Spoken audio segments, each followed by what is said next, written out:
Yep. What's good, chat? Be back. You already know what time it is. We're in the building. We back with the Young Thug YSL Trial Day 117, if I'm not mistaken. I've listened Let's get to to it. Let's the get jail started. call from yesterday, and I I've actually looked got to at run the down the probation, so orders, I'm just going to get it started, let them do and their thing, Ms. and I will Weaver's be back. just provided a rough of the transcript, so I'll take a look at the transcript and then get back to y'all on that. Good morning.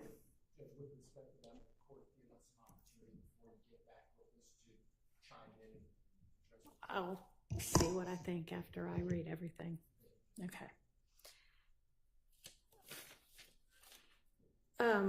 One thing, and I don't know whether this got resolved, but I noticed that there was an email at some point that was asking about a couple of states exhibits that might be the same thing. And I don't know if we need to deal with that or if y'all have already dealt with it. 430Y and 437Y, which were videos.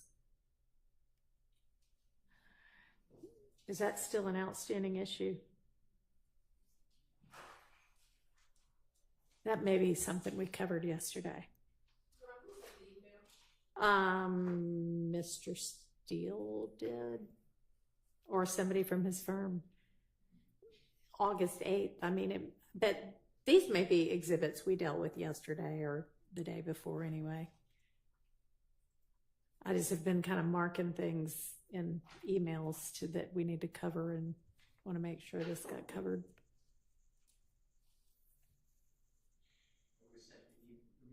Good morning. Thank you. What's up, Mr. Steele? I would have sent that email. What's up, Shannon? I don't remember August 8th email. Can you either let me see it or just tell me? I mean, it says it appears the state's exhibits 430Y and 437Y are the exact same video. Shows Mr. Sledge, Mr. Jeffrey Williams, Mr. Shannon Stillwell, and others in-house talking over each other. Mr. Sledge flashes money. And I don't know who you're talking to then, but it says, can you explain why either proposed exhibit is admissible and why are there two proposed exhibits? I think we dealt with that, not yesterday, but earlier But this I week. thought so too. I just wanted to double check before I cross that off my list also. Okay. All right.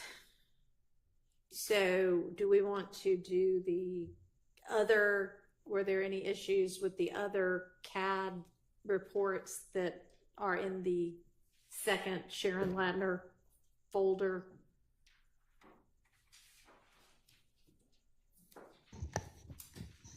Your Honor, I have not received any objections from defense counsel related to Okay. the exhibits in that folder. Are there any?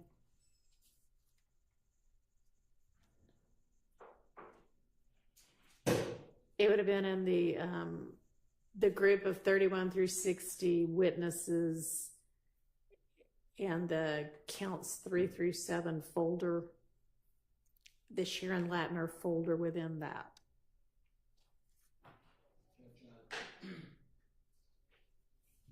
Judge, I didn't see any issues with the CAD report that haven't been previously discussed. However, I'm still obviously going through them again, but I didn't see anything preliminary. Okay, well, told y'all to do that last night and bring them to my attention today. Didn't see You're late. Okay.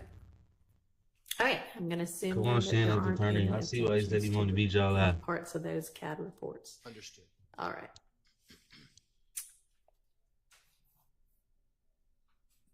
One, Mr. Matthews. And were we going to come back? I can't remember. We were to the Jean-Pierre social media. Is that because y'all needed a chance to look at that? Good morning, Your Honor. Morning. I believe that I was going to narrow down which videos we were going to Okay. use, and I did narrow them down. But what I did not do, and I will do that now, is email over the timestamps that we think are relevant that we will plan to introduce, so that defense counsel can take a look at it, and maybe we can talk offline if there are any objections. Okay. Did you get that finished last night or this morning? I finished viewing it last night. What I did not do was email the timestamps. Why did you not? So that they could have a chance to look at it before court. That's a fact. That was on me, Ron. We were working on some other items, and so I just. It seems like this is a constant thing with the prosecution. It's just getting old. Like when I give you tasks that you're supposed to do overnight, so that we can discuss them the next morning in court or the next day in court, please communicate across the aisle to the other side so that they can also be prepared. Yes, Your Honor. Thank you. It's not unreasonable. And then we were going to reasonable to make it fair for everybody. On counts 27 through 29 to something with Smith.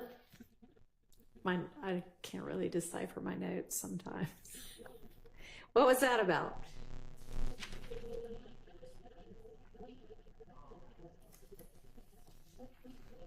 Perhaps, Your Honor, this is something that I brought up about the videos. I knew that there were several videos of co-indictees that are not sitting for trial doing live streams and kind of broadcasting things to the world about this alleged crime that none of us are charged with. Okay. And I raised some concerns. One of them, I understood that the state had a video of Mr. Beebe wearing a trap commander chain, but I was suggesting that maybe a still shot would suffice. Yeah, the state would, thank you. The state was going to narrow those down and figure out which you wanted to look at or which you wanted to use and which you weren't. That's what I just addressed, Your Honor. Okay. Those are the timestamps. Those are the 3 videos that we looked at. We have identified the relevant timestamps of those videos. So that's all the same thing. I will be back. Here, Once on the social mic off, media, I might turn and that's within count. Okay. Yeah. All right. Very good. Yeah, I'm turning my webcam Okay, and off. then I think the next thing we were going to tackle was the whatever co-conspirator statements or other supposedly admissible statements there were within the wiretaps. Is that what we were doing next? We were doing that, and then we also wanted to see if Mr. Steele or Mr. Adams could identify which jail calls that. Oh, with right. Kenneth Yes, Copeland thank you. As kind of first thing on the agenda. So I think maybe Mr. Steele, you had provided as reciprocal discovery some possible jail calls that maybe Mr. Copeland was a party to. Yes, Your Honor. Did that in October, on October 25, 2023. I served on the state. They served on me numerous jail calls. Okay. I served on the state. They did not serve on me any jail calls from Forsyth County Jail. Okay. I found out Mr. Copeland was housed there. There's approximately 163 jail calls from Forsyth County. I served that on them 11 months ago, maybe, whatever that comes out to. It's only a 3-week period from February 16th, 2023 jail calls to March 7th, 2023. And I am narrowing what I'm going to use. Okay. On the cross-examination of Mr. Copeland. Also, the state served on me huge amounts of jail calls of Mr. Copeland. So I'm going to, I believe, use some of what the state served on me. Okay. And I'd rather not serve it on the state until they are done with the witness, because I assume that then the state will just take my cross-examination from me. So I'm not trying to play gamesmanship. I didn't have to serve any of those jail calls because I would never use them in my case in chief. It's just on cross. I'll do whatever, obviously, you tell me to do, but if I serve it on the state and then they use it on their direct, I don't really see the purpose of me just giving away impeachment evidence. Okay. In addition to that, there are not going to be many jail calls to listen to. And what I plan to do is, once the state surrenders the witness on direct examination, I would get all my exhibits to the court, to the state, to the court reporter, like I said, and the jail calls, I won't use them for a while. My cross, I believe, is going to be lengthy days on Mr. Copeland. Okay. So, they'll have plenty of time, in my opinion, to listen to the jail calls. And I'm talking about a total of maybe 10, 11, maximum, maybe a minimum of 2 or 3. Okay, so you'll provide that, which jail calls you're going to use at the beginning of your cross? Yes. Okay. All right. So then let's move to tackling this wiretap evidence.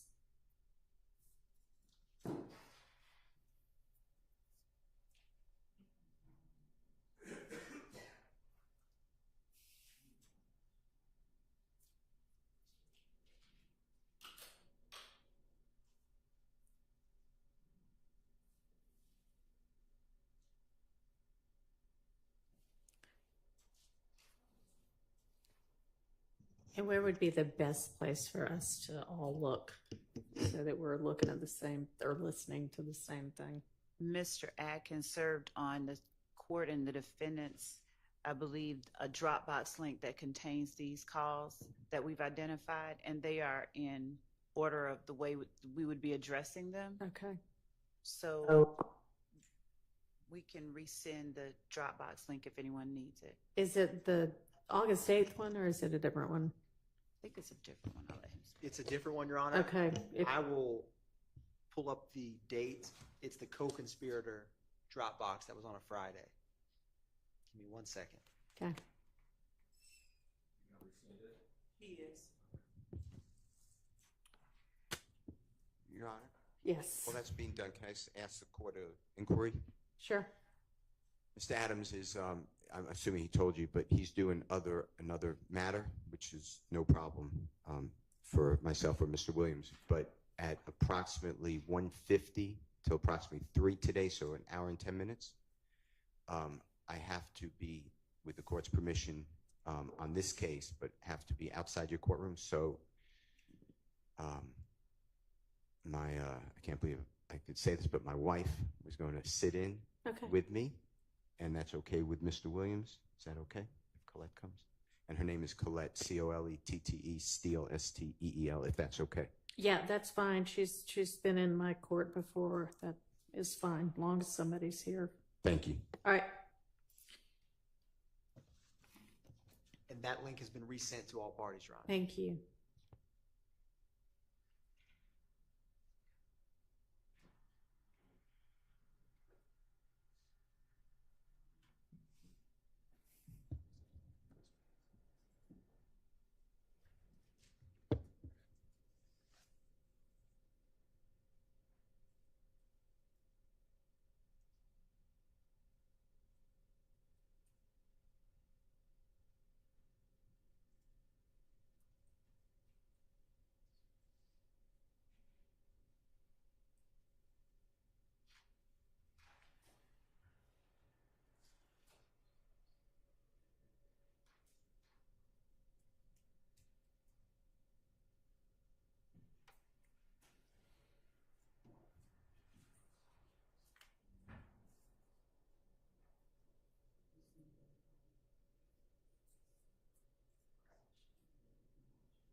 All right, and would this be in the folder labeled additional co-conspirator statements, or where do we find it? So, Your Honor, it's labeled D. Barlington 470, and it ends in 7355. Got it. And it has the wiretaps. They're saved, so we're going to be using, it stands for PDF page because the report that they generated was a 6,000 page PDF. So we will be referencing, for example, the first one is PDF page 17. So at the bottom of the D. Garlington wiretap folder, you'll see P17 and then 11 March 22 at 10:05 p.m. Okay, thank you. Yes, Your Honor.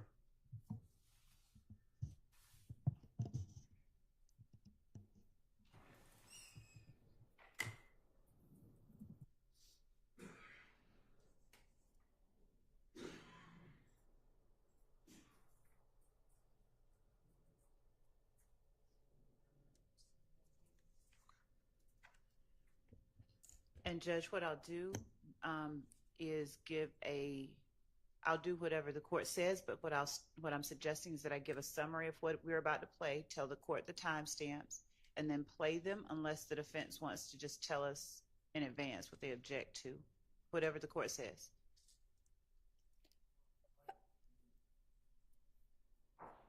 Okay. Well, if we don't need to listen to all of them, there's no reason to listen to all of them right now. So does the defense know which ones they're going to have objection to? How about all of them? But I don't accept, there is a summary, a state summary in the exhibit that you just got forwarded by Mr. Atkins, and I appreciate him outlining that. I do. That makes it much easier for us to go seriatim through the wiretaps. But the summaries are in large part partially accurate. They're not fully accurate. So I'm confident that a number of us will object to all of this. And for the court's information, I don't believe any of the people on these conversations will be testifying. So in that regard, I think we need to go through them item by item. Okay. We didn't intend that the summaries be the portion. Okay. I don't actually, the bottom of mine is 20 March 22. I don't see an 11 March 22. Unless it's not the actual bottom. It's at the top of the calls on the Dropbox link, page 4.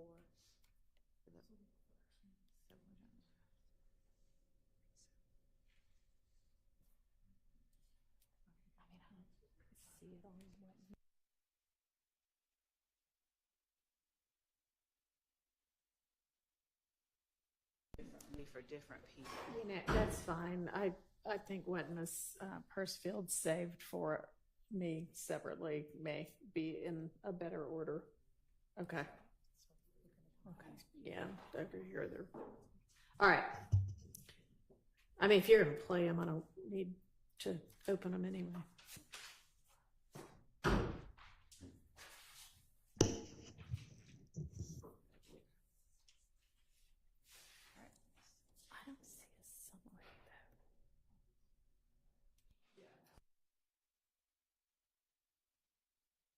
I don't know what y'all are talking about. Mr. Atkins, I believe, also forwarded a spreadsheet. Oh, separately, yeah. Okay.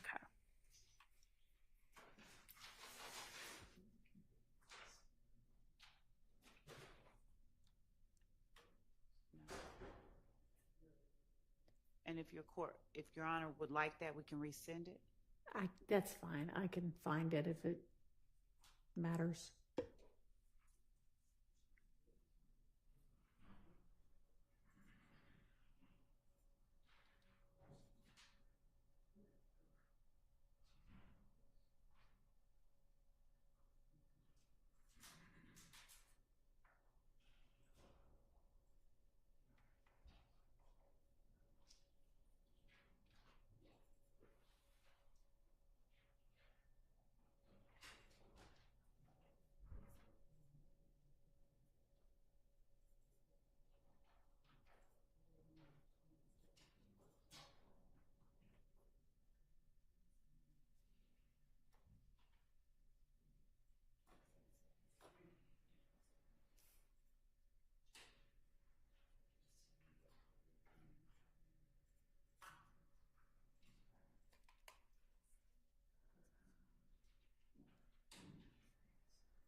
So I found the email that has the wiretap calls guide and call detail reports. Is that what y'all are referencing as a summary, or is there something else?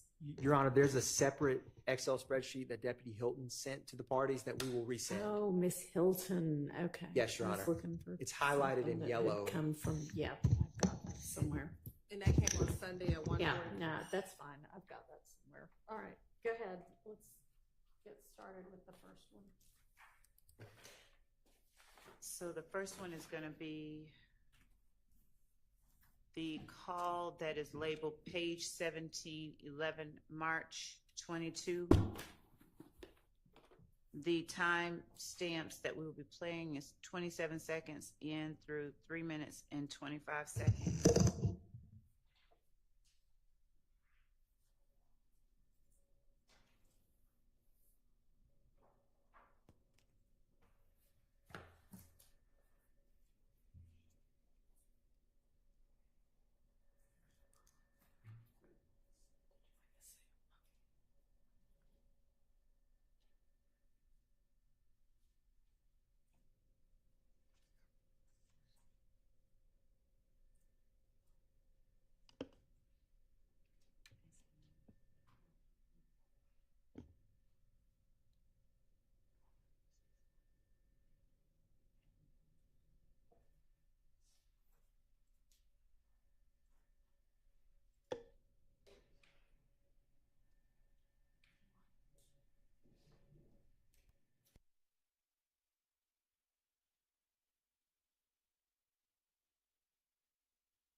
Oh, that shit was Chris name.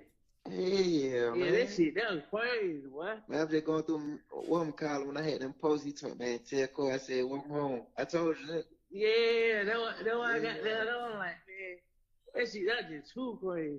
But that's a fool. Boy, I'm like, damn, boy. They hit him more on this.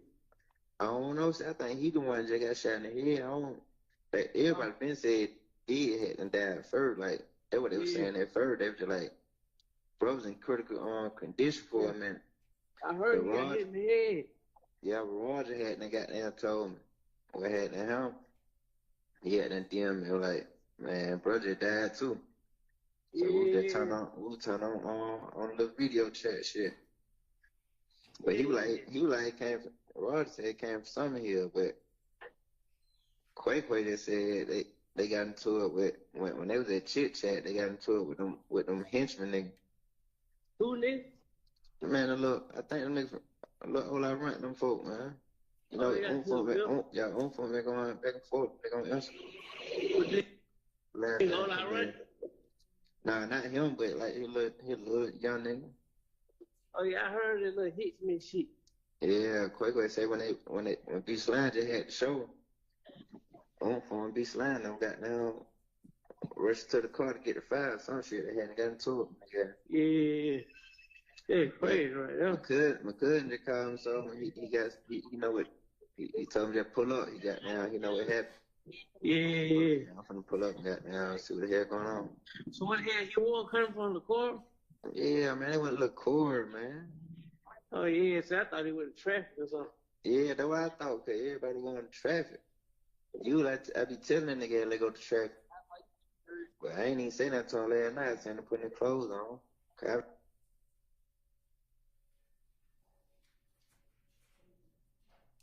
Lured their mom up by 5 in the morning. Yeah. Then like somebody got shot in the car. But they ain't really showing that. Yeah. I get on Instagram by 6, 7, 8 or something. I'm like, damn, that way it was. Hey, yeah, man. I ain't know, man. Them folk blowing my phone up. You know what I'm saying? Them folks them folks were on. Them folks, they ain't see none of them niggas in the car. Nah, Like, man. Yeah, it was just them two, I think. I don't know. I ain't heard nothing, bro. I ain't called nobody. Man, this nigga running, man. What the hell wrong with this nigga, man? This nigga walk so goddamn fast. I ain't talking nobody but Ed B. Oh, Ed B. Yeah, you know he don't know. Yeah. Yeah. Well, Ed B just laying low. Nah, he with his folk.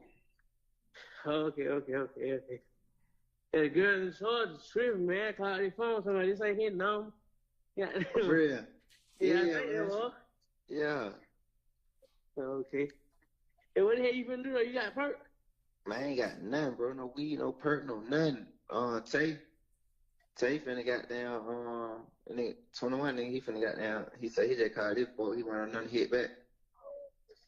Oh, okay. What that folk be want for the week? No, you know, I got folk got down some 26. Oh, yeah. Yeah. Can't beat them right now. Yeah.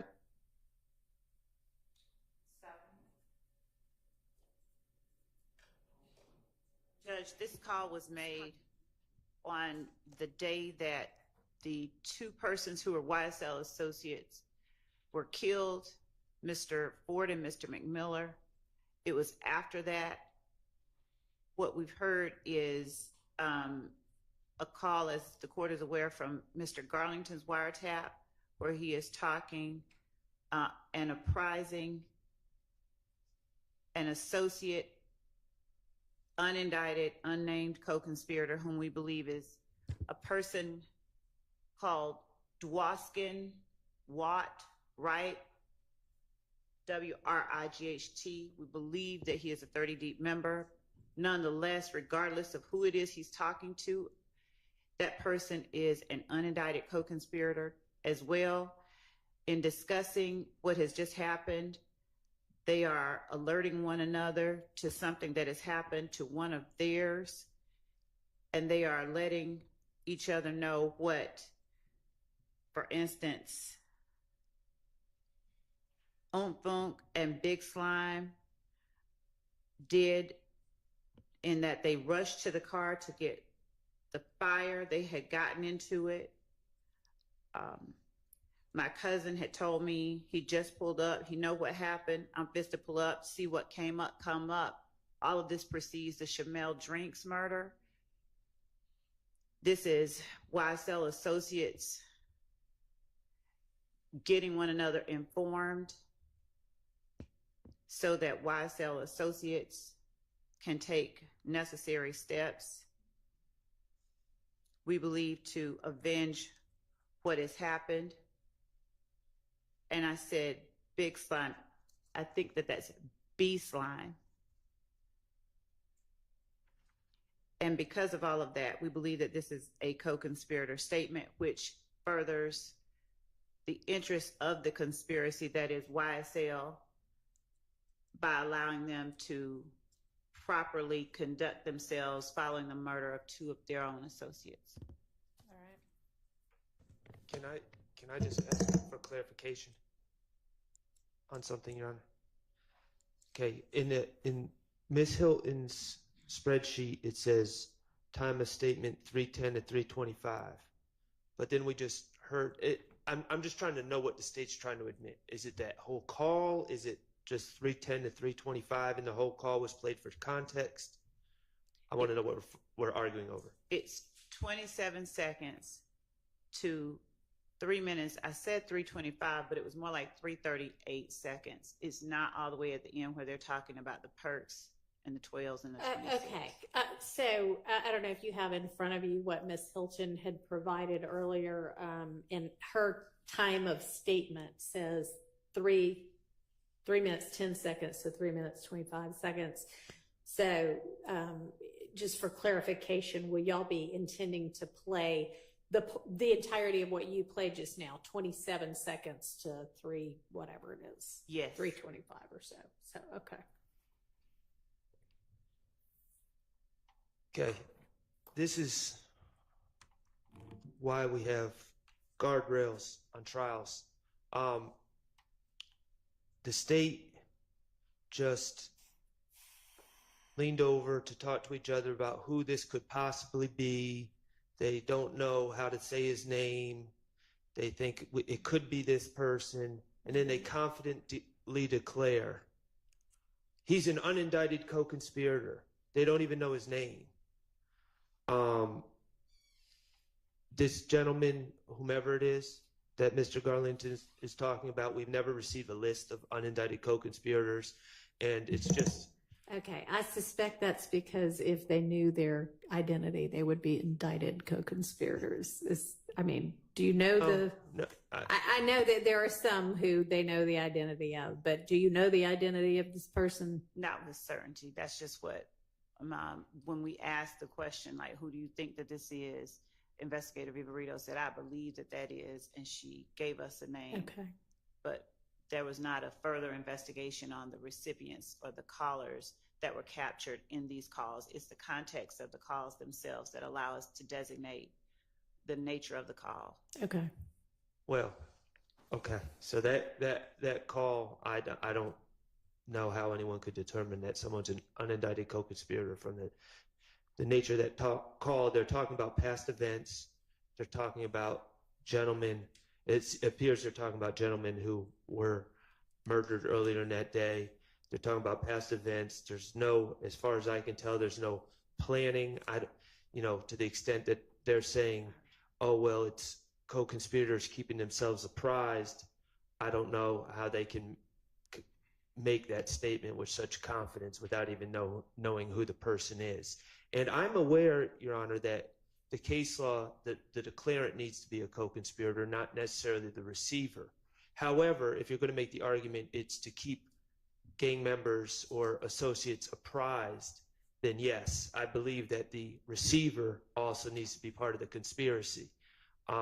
So I don't see how this furthers the conspiracy in any way. There doesn't seem to be a conspiracy. And I'll say one other thing that is going to be a common thread throughout these arguments. The alleged facts of the Shamal Drinks murder. There's video camera, and there's video camera that puts my client and a car that he's in, and allegedly Demikian Garlington's in that car, although he's never seen on any sort of video. That's the state's allegation. In a separate car is what appears to be Mr. Nichols and Mr. Farley in a car, and I think they're alleging Mr. Boyer is also in that car. They're on video at the gas station. By happenstance, Mr. Drinks pulls up to that gas station after they're already there. Now, let me be very clear. Mr. Stillwell did not commit this crime. However, I will say that Mr. Drinks was shot within minutes of him showing up at the gas station where these gentlemen already were. So by even the state's theory, there's no conspiracy to kill Mr. Drinks. It's sheer happenstance. And by the state's theory, which we are saying is not true, the decision to kill Mr. Drinks would have occurred within minutes of the death. Okay. So it's all based on happenstance, a chance encounter according to the state's theory. There's no grand conspiracy here. The two aren't mutually exclusive in that there could be a conspiracy to kill people whenever you happen upon them. So, Okay. And you can make that argument, but they can certainly make the counter argument. Okay. And in that case, if that is a conspiracy to kill people, and again, we're just kind of assuming that there's no evidence of that, but nothing in this call furthers any such conspiracy. Well, honestly, it would have helped to have known what you said after the call, before the call, so that I know what I'm listening for. So I'm going to need to listen to the call again. Okay. And then let's do it the other way for the remaining goals. Will do. And Thank you. also, there was, since we're rehearing it, I'll tell you that you're going to hear in the call, one apprising the other that SB is laying low with his folks. There's that comment in there, but I'll play it again. All right.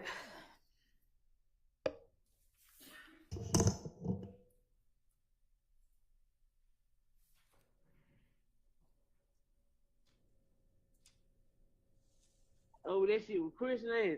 Yeah, man. That shit, that was crazy, boy. Man, I'm just going through what I'm calling when I had them posts. He told me, man, tell Corey, I said, what's wrong? I told you that. Yeah, that's why I got that on. Like, man, that shit, that just too crazy. But that's a fool. Boy, I'm like, damn, boy. They hit him more on this. I don't know. I think he the one that got shot in the head. I don't. Like, everybody been said he had died first. Like, that's what they were saying at first. And Judge, just so that the court has further context, Shamel Drinks is DFW, and DFW, I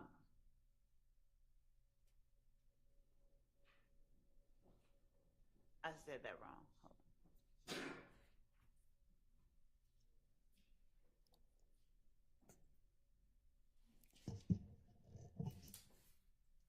I'm sorry. I was reading notes.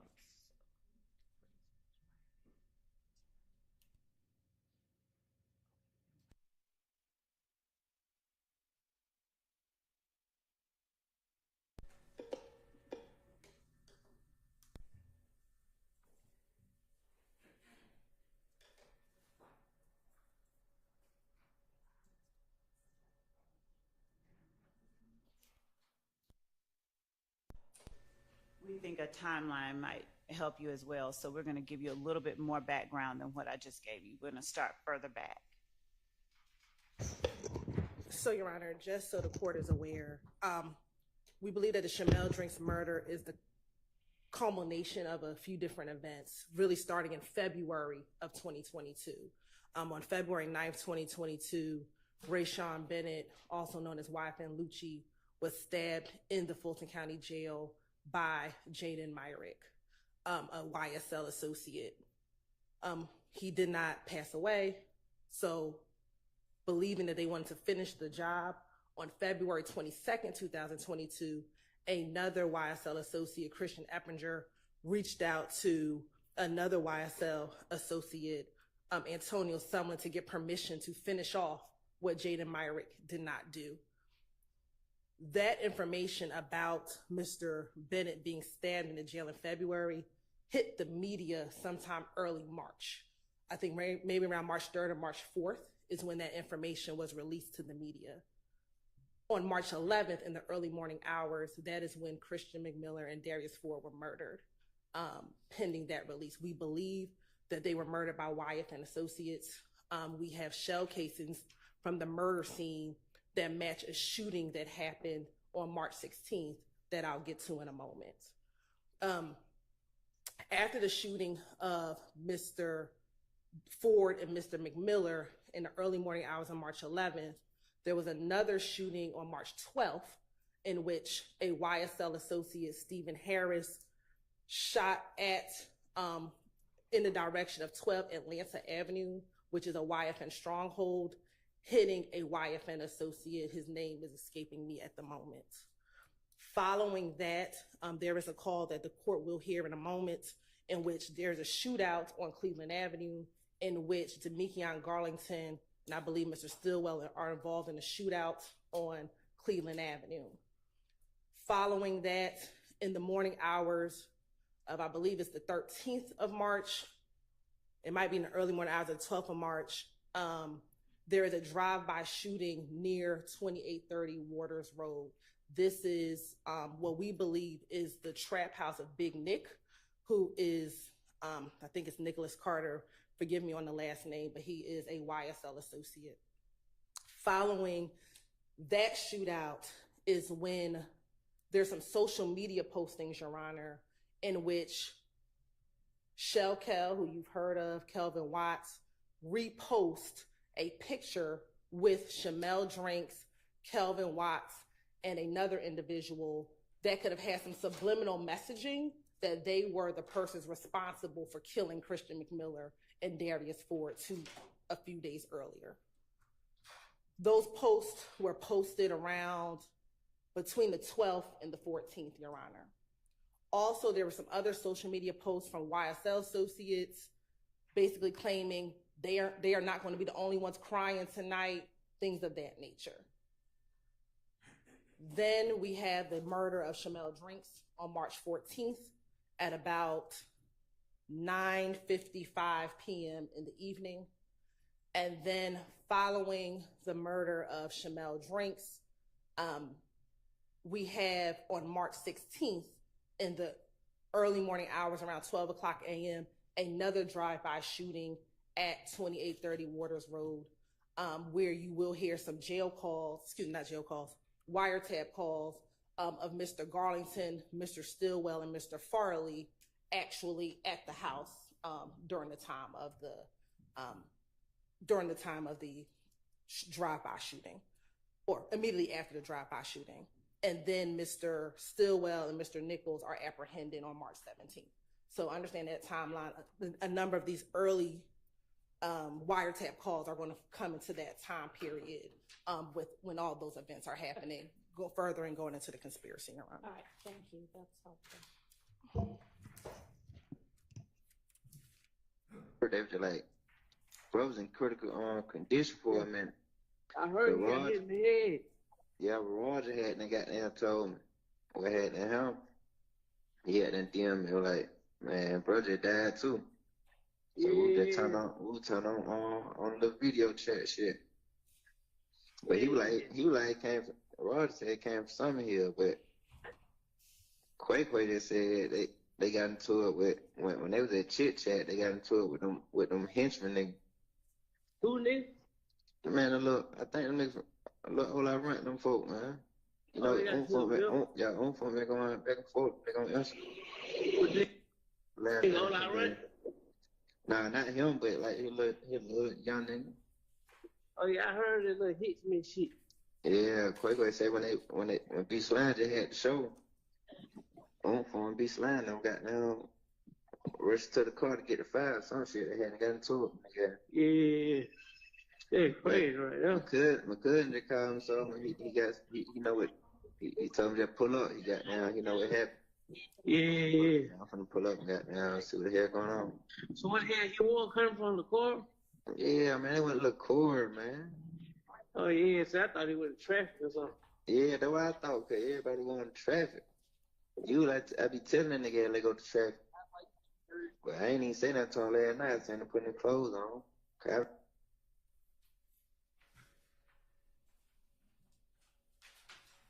Lose their mom up by 5 in the morning. Yeah. Then like somebody got shot in the car. But they ain't really showing that. Yeah. I get on Instagram by 6, 7, I remember at 7, 8 of them somebody. I'm like, damn, that's what it was. Hey, yeah, man. I ain't know man. Them folks blowing my phone up. You know what I'm saying? Them folks were on one. Them folks, they ain't seen none of them niggas in the car. Nah, like, man. Yeah, it was just them two, I think. I don't know. I ain't heard nothing, bro. I ain't called nobody. Man, that nigga running, man. What the hell wrong with this nigga, man? That nigga walk so goddamn fast. I ain't talking nobody but Ed B. Oh, Ed B. Yeah, you know he don't know. Yeah. Yeah. Well, Ed B just laying low. Nah, he with his folk. Okay. Yeah, the girl in charge is tripping, man. I called his phone, somebody, this ain't his number. Yeah. For real. Yeah, man. Yeah. Okay. Hey, what the hell you finna do though? You got perk? Man, I ain't got nothing, bro. No weed, no perk, no nothing. Tay finna got down. I just stopped it at the 3:45 mark rather than go all the way to All right. All right. Both of the speakers seem very familiar with who the people are, and it may not be. I'll give you. They don't seem to be plotting any retaliation in this call, but they do seem to be getting apprised of what's going on, and it be an all-out war and things like that. So I'm gonna permit that under the co-conspirator exception. Can I Judge, on behalf of Mr. Nichols, I'm going to join in to each of these, and I may have something additional. I do want to say that for all of these, I don't know whether the state has established that there was a conspiracy that existed, which is the first element of any admission of 801D2E purported statements. And I think what I heard in this, although a lot more was played than was in the spreadsheet, and I understand that may have just been a mistake, but I heard a lot of "I think" and "who is that?" And it sounds like I got that on Instagram. So I want to have a continuing objection, and I'll object again when it's appropriate, to what's commonly referred to as nested hearsay, which is somebody saying what somebody else said. It's hearsay nested within hearsay. So I don't know whether, well, I don't agree, of course, with the court's ruling. I'll abide by it, but I think there's more to it than just they're telling them what's going on. I think they're telling them what they heard, what's on Instagram, and I want to make sure that this quay, somebody said quay, not qua, or qua, but quay, and I think the response was, "Who's that?" And then they talked a little bit about that. That is not Mr. Nichols. And if there is any dispute about that, we can go into that further. All right. Well, with regard to the nested hearsay objection, I don't think that what got posted on Instagram or anything like that might be nested. It's only hearsay if it's being offered for the truth, and that type is not, I think, being offered the truth. Is that correct, Ms. Love? It's being offered to show that they are trying to keep apprised of the latest that's going down between these rivaling factions. So overruled. Exactly right. And I mean, yeah, it certainly sounds like quay to me. And so if there's going to be any, there's not going to be speculation unless someone decides he wants to tell who that is. There's not going to be any speculation about who Quay is, or all right, assertion that it's Nichols. Okay, let's move to the next one. I meant Darling. And then y'all give me kind of the rundown of what I need to be listening for and why you think it's admissible under a co-conspirator exception before I listen to it. Yes, sure.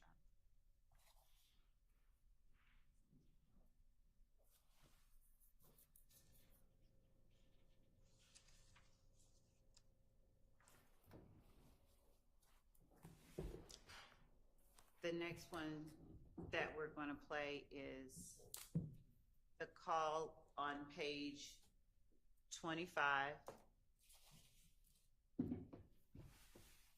from March 12th, 2022. And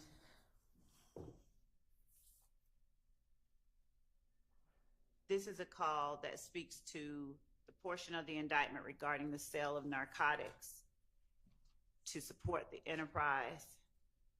And on this call, Mr. Garlington is on the phone with the female who is asking, where are the people with the perks? Mr. Garlington's response is, SB says he has no more. Everybody in the studio just wants some. Everybody in the studio wants some. They just bought him out. I'm going to let the court hear it. That's just a summary of what we have, but in terms of... And that's what counts of either the indictment or overt acts. It's count one, more appropriately looked at on page...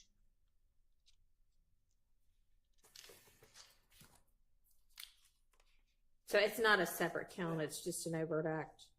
Right, but under part one, the conspiracy, if the court, in both the body of the count itself and underneath the description of the conspiracy, where we list obtaining money, weapons, and other property through acts of racketeering activity, including, inter alia, the unlawful sale and distribution of drugs. Your Honor, to address your question,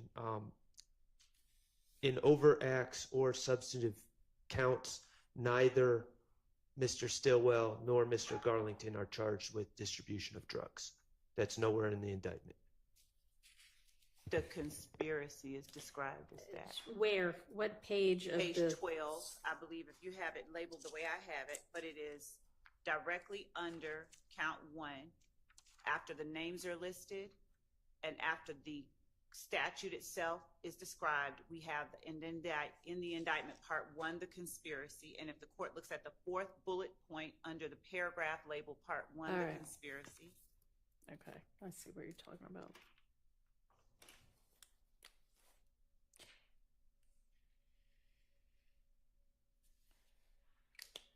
And then, do you have overt acts that are? We do have some that are drug related, Okay. not one that describes this particular transaction, but we have some that are drug related. I want to be clear that. Where are those? Which numbers?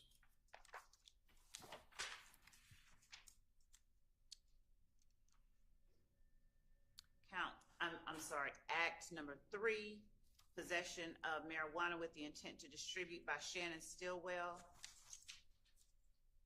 Act number 8, possession of cocaine with the intent to distribute by Antonio Sledge.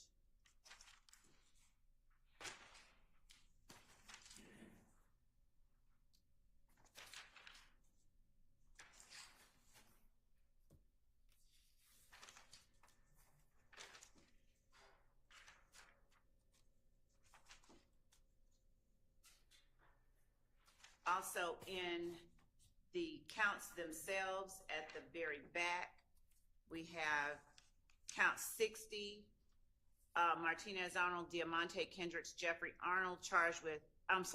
Williams charged with possession of cocaine. They are also charged with. Right. It just possession of cocaine doesn't get anybody any money. No. Violation of count 59. Violation of the Georgia Controlled Substances Act, possession of codeine with the intent to distribute, count 58. Violation of the Georgia Controlled Substances Act, possession of marijuana with the intent to distribute. They are charged with gang activity, to wit, possession of marijuana with the intent to distribute, possession of codeine with the intent to distribute. All right, and so this would be evidence simply of the pattern of racketeering activity by members of the alleged Rico enterprise? Yes. Okay. Your Honor, I'll point out that these are different individuals, different types of drugs, and from absent the count that the count involving Mr. Williams from 2022, those other examples of drug-related overt acts are from approximately 9 years before this wiretap. Okay. And, Your Honor, the counts, the substantive counts that you just referred to, they're all on May 9th, 2022. You should know that's the date that Mr. Williams was arrested. He has a home, he has many homes actually in Atlanta and elsewhere, and law enforcement officers found several people who lived at that home. This was not a distribution. I mean, I understand very clearly that the state's alleging this and the state's proving it as, yeah, I understand. People have drugs. They may be illegal, but people have drugs. People have parties. Sometimes people have a lot of drugs. And establishing that you've got a lot of drugs and establishing that you are intending to distribute those drugs to garner additional money for your alleged enterprise are two entirely different things. That'll be up to the jury to decide. They can offer their proof. I mean, that's not what I'm here to decide. I'm here to decide, is it admissible under the rules of evidence? So I hear what you're saying. you're gonna have to tell that to the jury. That's not up to me. All right, so so I understand the purpose for it. So let's go ahead and hear do we know who the female is? We do not have information definitively. All right, go ahead. Let me see. Okay, wait a minute.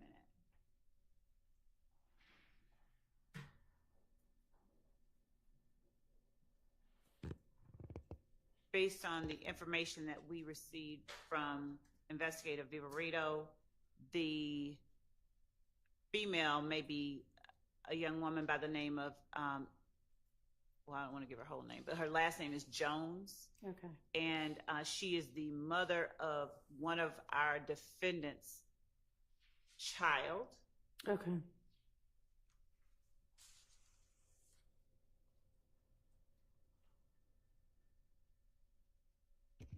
So in terms of the portion that we're playing, we're starting at 51 seconds.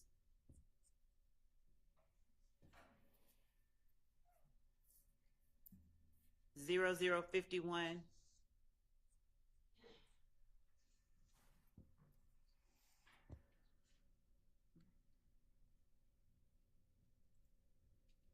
I'm sorry, going to 51 seconds, starting at the beginning of the call. All right. I gotta pull it up.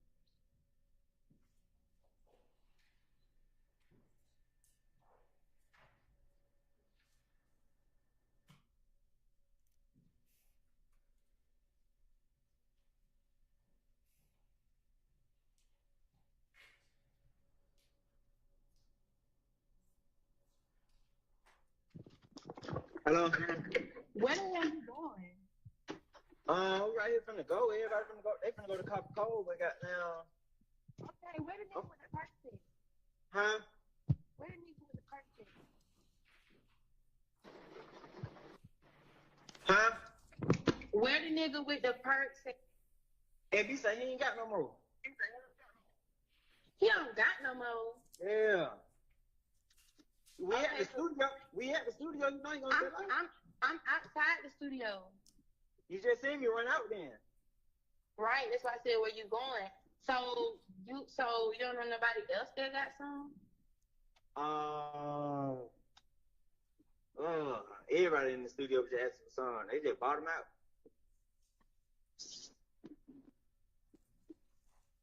And I stopped at 52 seconds, but it was just after he said they just bought him out.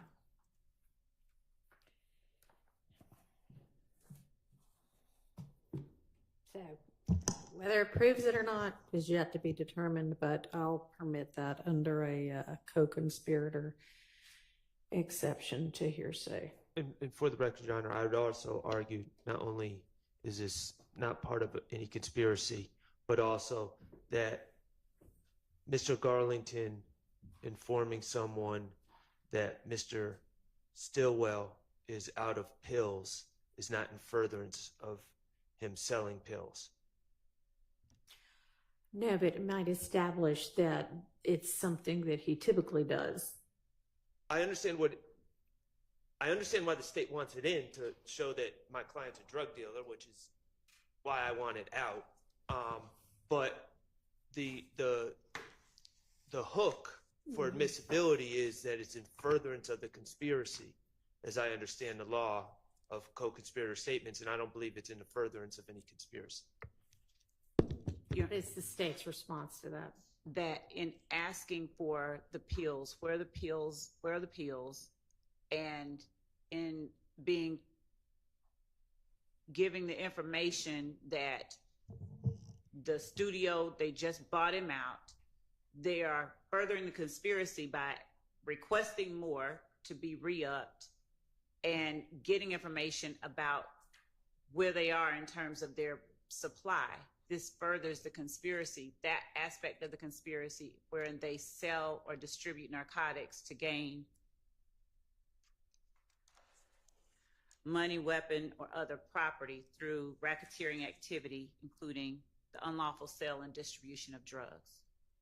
well, that doesn't work for 801D2E.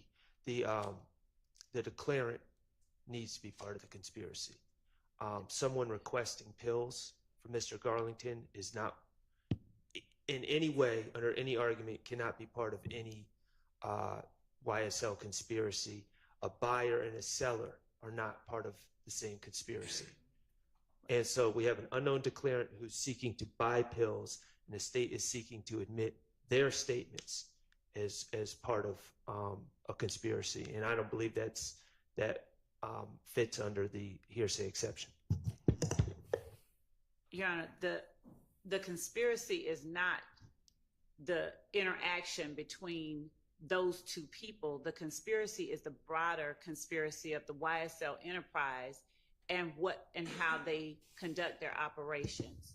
So inasmuch as they sell and distribute narcotics to gain property and other activity, the conversation wherein Mr. Garlington is attempting to gain more narcotics, or this young woman is asking where the perks at. She's trying to get narcotics from a YSL member, and Mr. Garlington is saying that Shannon says, or SB says, he doesn't have any more, but everybody in the studio wants some. They just bought him out.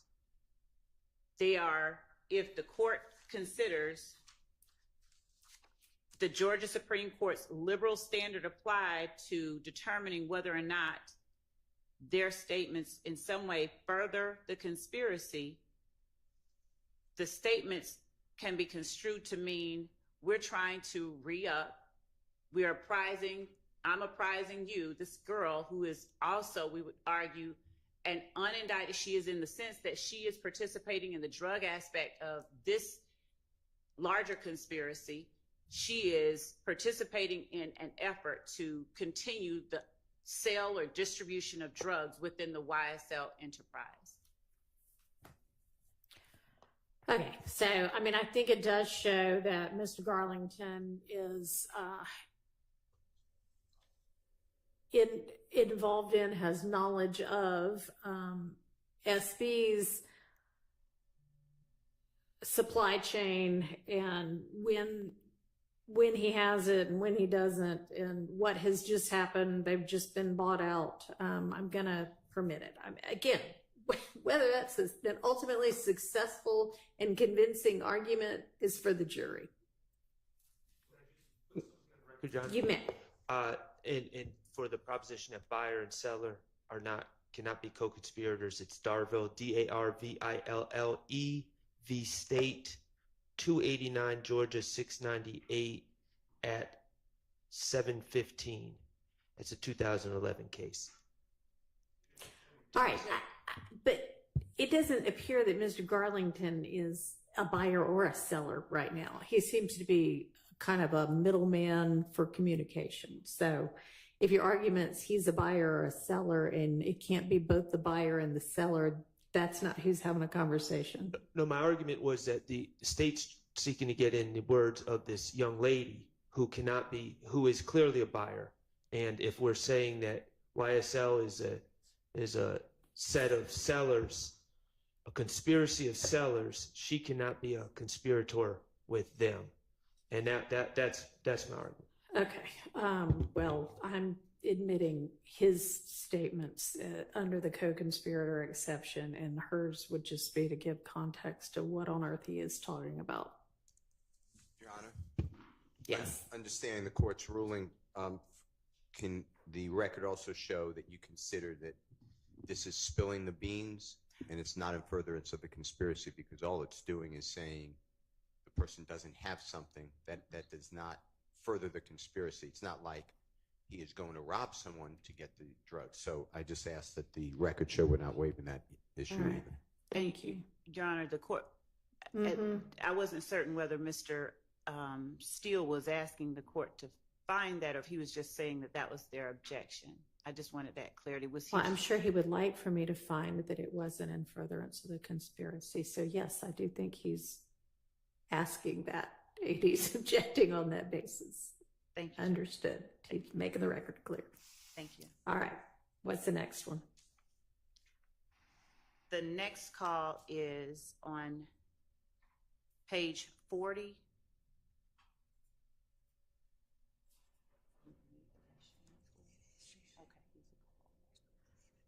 This is Mr. Stillwell speaking with Mr.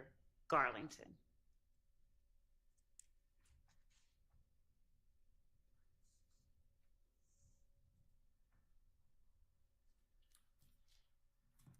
And what's this going to be about?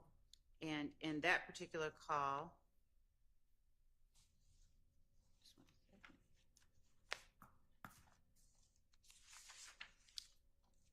Okay. I mean, I think the summary provided by Ms. Hilton gives me enough context for this one. okay. All right.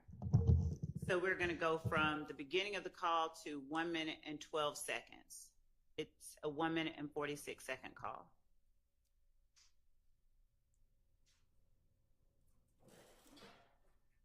And we're not playing because I didn't share.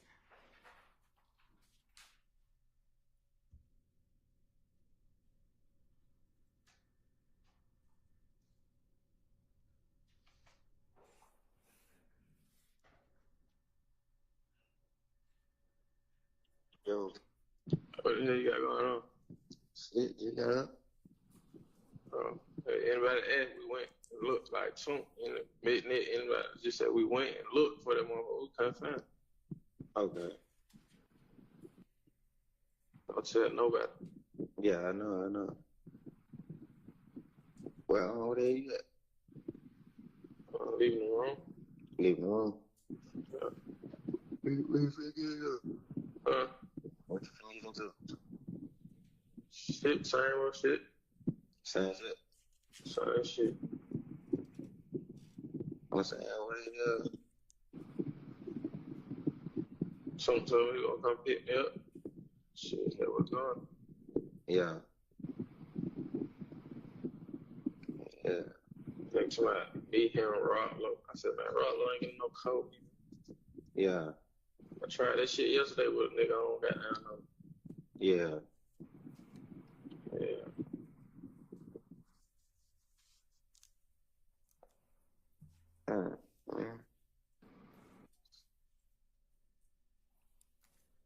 I stopped it at 1 minute and 14 seconds.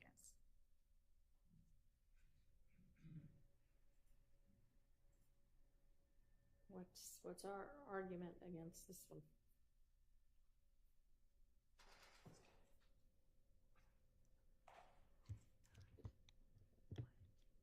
Mr. Stillwell is apparently on the recording, or what's alleged to be Ms. Stillwell saying, but I couldn't find it.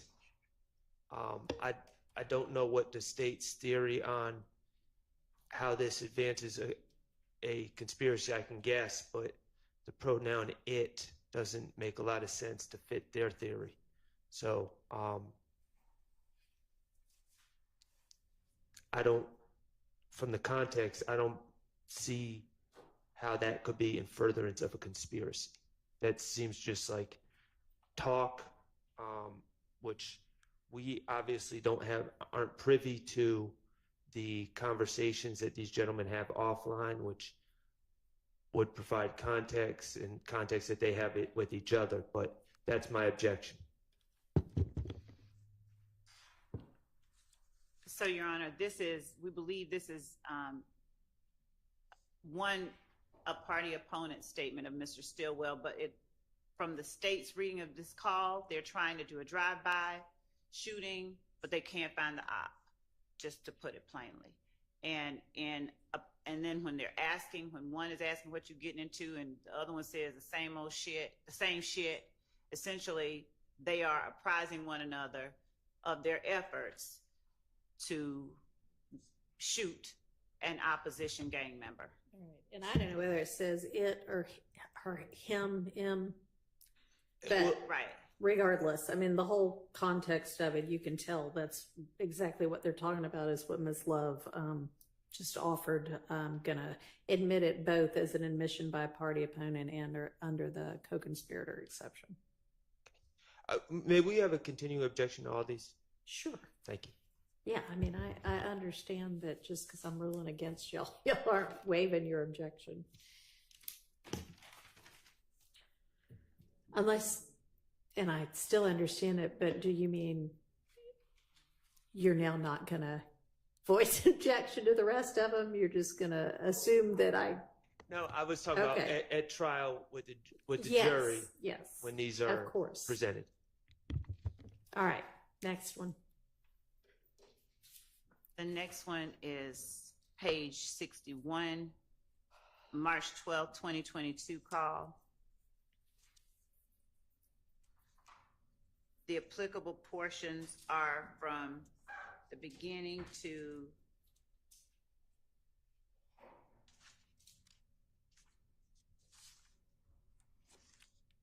(2 minutes and 35 seconds). And in this call, well, we have the summary that's listed. If the court needs more, I can give more. No, go ahead and listen to it.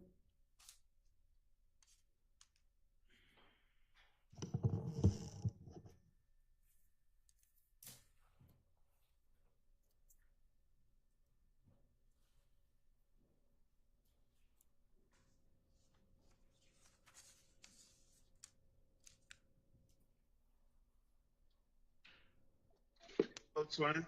What the hell going, son? Man, shit. Right here on the east side. On the east side. What the hell you been up to? Man, shit. Chilling. Yeah. What the hell you got going, bro? You alright? Man, that shit that crazy. Yeah, man. That shit that gay. Oh, God. Main reason why I've been standing in the house, man. Man, what? That is crazy, but nigga ain't really even trying to go wild. There's been too much going on, bro. Man, what? I've been chilling with my brother, boy. If I ain't at the spot, my brother, boy, I'm in the house, man. Yeah, man. Man, you know, goddamn, you know, I ain't got that going, you know, you need him. I'm gonna call away, though. Yeah, for sure. I wouldn't you back. Like they told me, little bro, it was your little partner. I don't even know that nigga from the can of paint. Who? They're done. But my mama told they were me and my brother in the car right now, nigga. We come with these niggas now trying to see what the hell he said. Who? That nigga, you talking about little Dunn daughter? Nah, hell no. Oh, you talking about Lil Dunn? Yeah. Oh, wait, yeah, you might be serving him or something. No. He like that. Yeah. All right. Yeah, no, cuz, you know what I'm saying? We got down, I go with the whole, but I think the whole, like, telling him, like, you know, I stayed. He talking about what you want to do. Like, what do you don't even know me? Why you don't want to play like that? Man, what? Yeah, somebody just called me and told me shit. Like, I don't even fuck with the whole. Like, nigga, who? Man, the whole who everybody was just fucking with, man. What whole Twin? The whole Waco. I don't know her, but I'm gonna holler at Lil Dunn about that. Yeah, I don't know tonight. What you want? Like, what you want to do back? Dorito taco. But you seen it with your own eyes. No, nigga say he heard it. You know, I got down. You know the little shit with the hell between them. She thinking that down Shannon and folks set her up. Yeah, she think like they set her up, so she got down like. These niggas want to play like that. Like, I know what all the drunks did. Like, I know what all these drunks did. So they were like, they heard. Yeah, they were like, they heard. And they were like, all right, so what you want to do? What you want to do like the nigga did? Okay. Yeah, but I don't even know you. Unlimited. And here, don't call that nigga. I ain't got no number for him. I got no ticket. Call. What the hell you got going on, man? You know, I'm not here on the street, bro. Who the hell you gonna have to fool you? Don't tell him. Man, be smooth, man. Come on, man. They probably just tone forward, so you know how that go, bro. Yeah. I'm finna call that nigga right now. I'm telling you. I got you. Yeah. If the court wants to hear from us first, I can, or? Go ahead. Okay. So, Judge, this call is one in which one is apprising the other of what's going on, letting him know. Mr. Garlington letting the other male know about things that may put them in danger. This person believes, one of the opposition members believed that Shannon and Pokey set her up. He's apprising the other male that he's talking to that this person is asserting they know where all the drops and the spots are. In keeping them, one another, co-conspirators, up to date on possible actions that might be harmful to the group. They are allowing each other to remain alert and ready for any action that may come as a result of what this person that they're talking about is doing. I hear from anybody on the defense side. Same objections, but I heard a lot of nested hearsay in this. There's speculation. There is, I heard it, they heard it. It's replete with nested hearsay, and we still don't have an identification of the person being called. So for all the reasons that we've said before, I think that this cannot be considered to be something that fits within the particular definition of 801D2E. And I just want to say that the courts have said, and I quote, "The proponent of the out-of-court statement is not entitled to a free pass. A judicial determination that a co-conspirator's statement tended to further the conspiracy must be supported by some plausible basis in the record. To that extent, the in furtherance requirement represents a real limitation on the admissibility of co-conspirator statements." Here, half of the conversation is by an unknown declarant.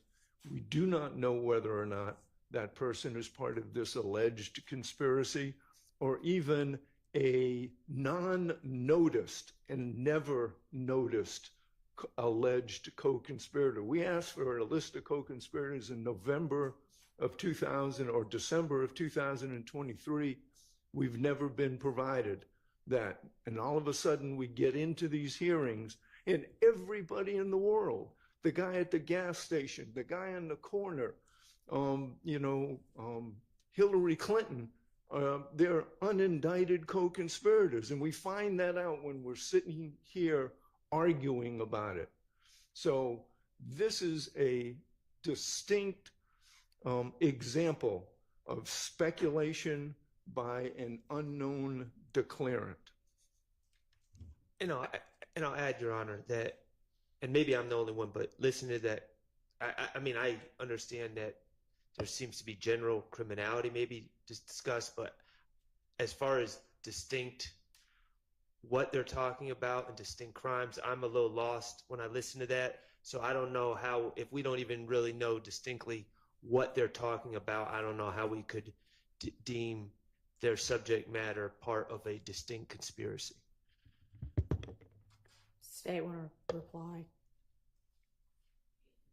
Yes, Your Honor. I think that the context of this call makes it clear that they are apprising and warning one another of possible harmful actions by an opposition member, and keeping one another apprised of possible harm at the hands of opposition is an act that furthers the interest of the conspiracy. The conspiracy being the YSL enterprise, the criminal street gang that is YSL, in keeping their members out of harm's way, from being harmed.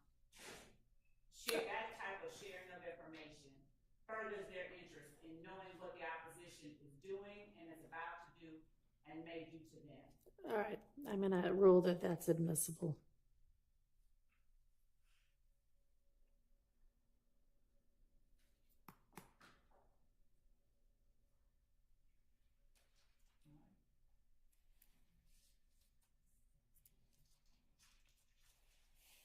the next call is page 71. Demekion Garlington is asking Shannon Stillwell if he should bring the whatchamacallit. We believe that the whatchamacallit is a gun. And bringing the whatchamacallit allows one YSL member to be prepared for the opposition that we believe they anticipate they may be encountering. So we're going to play the call on page 71 of the PDF.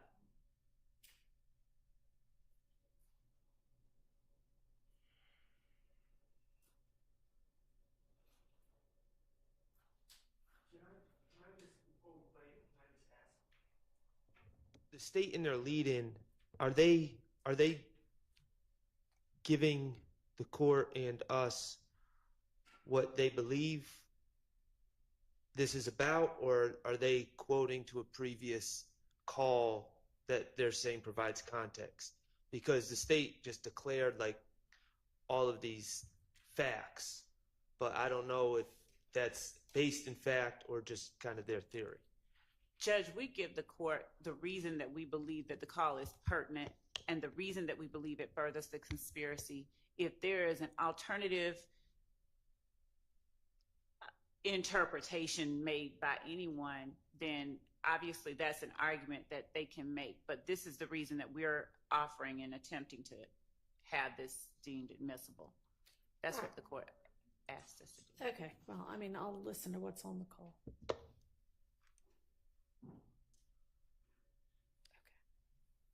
And we'll take a restroom break after this call. Yes, Your Honor. Got some phone Yo.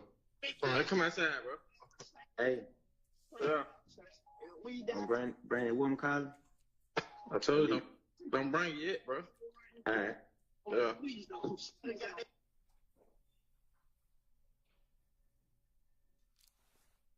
Is there more to that conversation, or that's just all we have? That's all that there is to that call, but we have other calls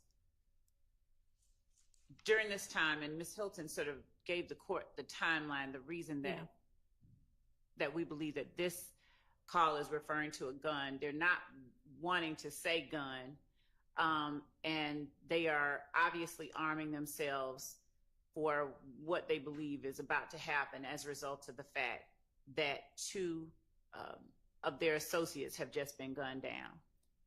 All right. They're obviously doing this, obviously doing that. And I understand, things are for the jury to determine. But my point, Your Honor, the danger of this is everyone sounds suspect when they're on a wiretap. I mean, when you hear a wiretap conversation, it sounds suspect. And the reality is later on in this, we're going to hear some more calls. And Mr. Stillwell talks about bringing things out wrapped in a towel, bringing things out, make sure it's white. And here's the thing. We litigated some things earlier. Mr. Stillwell was arrested in the middle of a sacrifice of a goat. And the backstory behind that is EFI religion and different practices involving that. We suppressed that information. There's in this, and I don't think I should have to argue this to the jury and bring up religion, but the reality is there's multiple references of bringing things in towels. And as part of that religion, there's a thing called elekes, and they're the beads. And they're not to be brought outside unless wrapped in a towel, and preferably a white towel. They're supposed to be wrapped, not exposed to the element or outside. So there are alternative explanations for a lot of these things, and it's just bare speculation by the state. And to refute that, I don't really want to get into my client's religion and all of that. And I guess I will if I have to, but there was a reason that was off limits. And if we're just forcing me to present all that just based on bare suspicion by them and speculation, I don't think that's appropriate. I think we have to demand that they have some actual evidence of this is what they're talking about, and it furthers the conspiracy, not, oh, we think this is what they could be talking about. And that's my concern. Okay. And it seems to me that the timeline that they provided is enough of the evidence to suffice. It's not in a vacuum. And Your Honor, I would also say that we are pulling calls in an effort not to play all of the calls, because if anybody sat there and listened to them in succession, it would be even clearer than it appears at this moment what they're talking about, and anyone would be able to distinguish when they're talking about their EFA religion versus pulling out a strap or bringing a gun to go shoot someone in a drive-by. So we're pulling these calls to limit the number of calls and evidence that we're presenting to the jury to make the trial more efficient. But the way that I'm hearing it, the only way that you know it to the satisfaction being asserted by counsel is if we play every one of the calls so you could see what it is exactly that they are and are not talking about. But we don't believe that that is necessary. Okay. Well, I mean, y'all try your case the way you see fit to try it. I'm going to admit this over objection. Let's move on to the next one.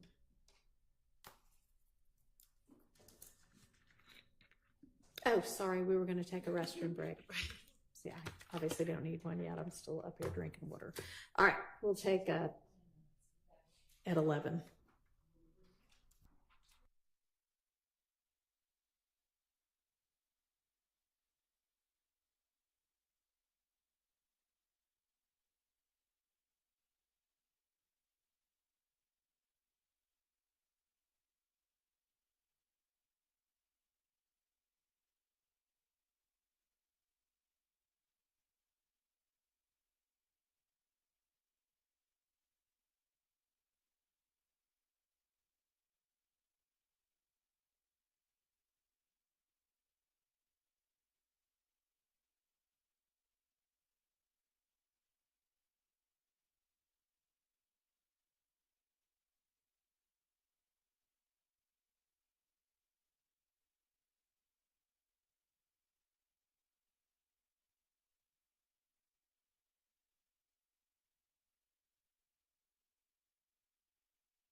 My bad for that, chat.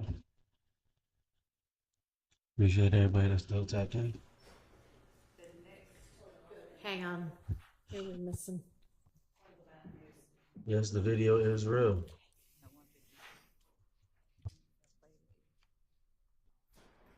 You can go ahead and get it queued up.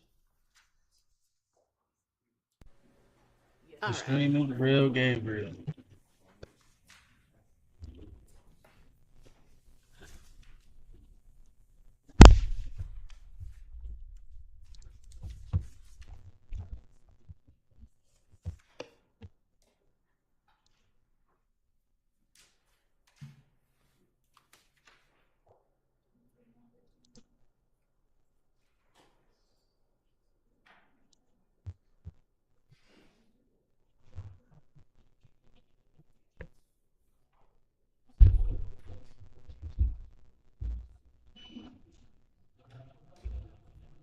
So, Judge, the next one we have on the list is 152.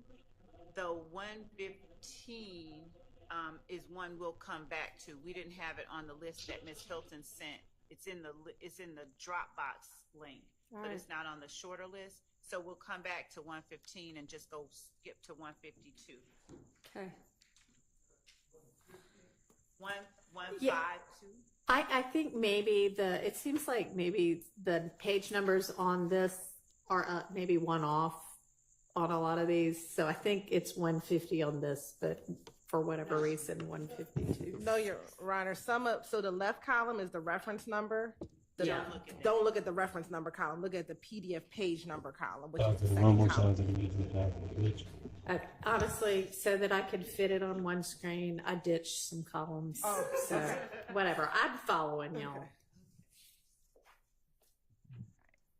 Go ahead. So, all right. I don't see 151.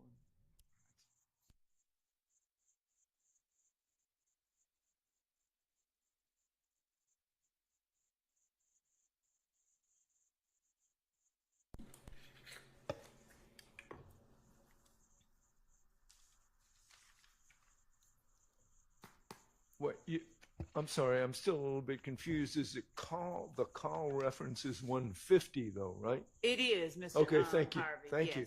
Thank you. So if you all would just ignore entirely the column that says reference, if I may, Your Honor, ignore entirely the column that says reference number. Look immediately to its right at the column that says PDF page number. And that is the number we will reference when identifying the calls. And we will Use the microphone.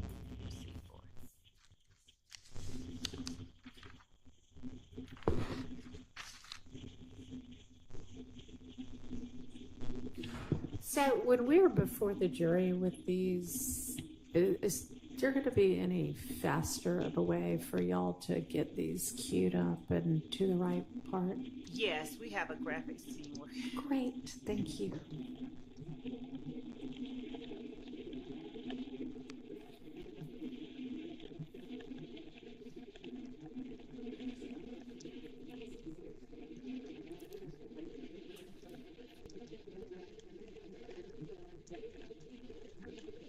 Start at 4 minutes and 47 seconds in.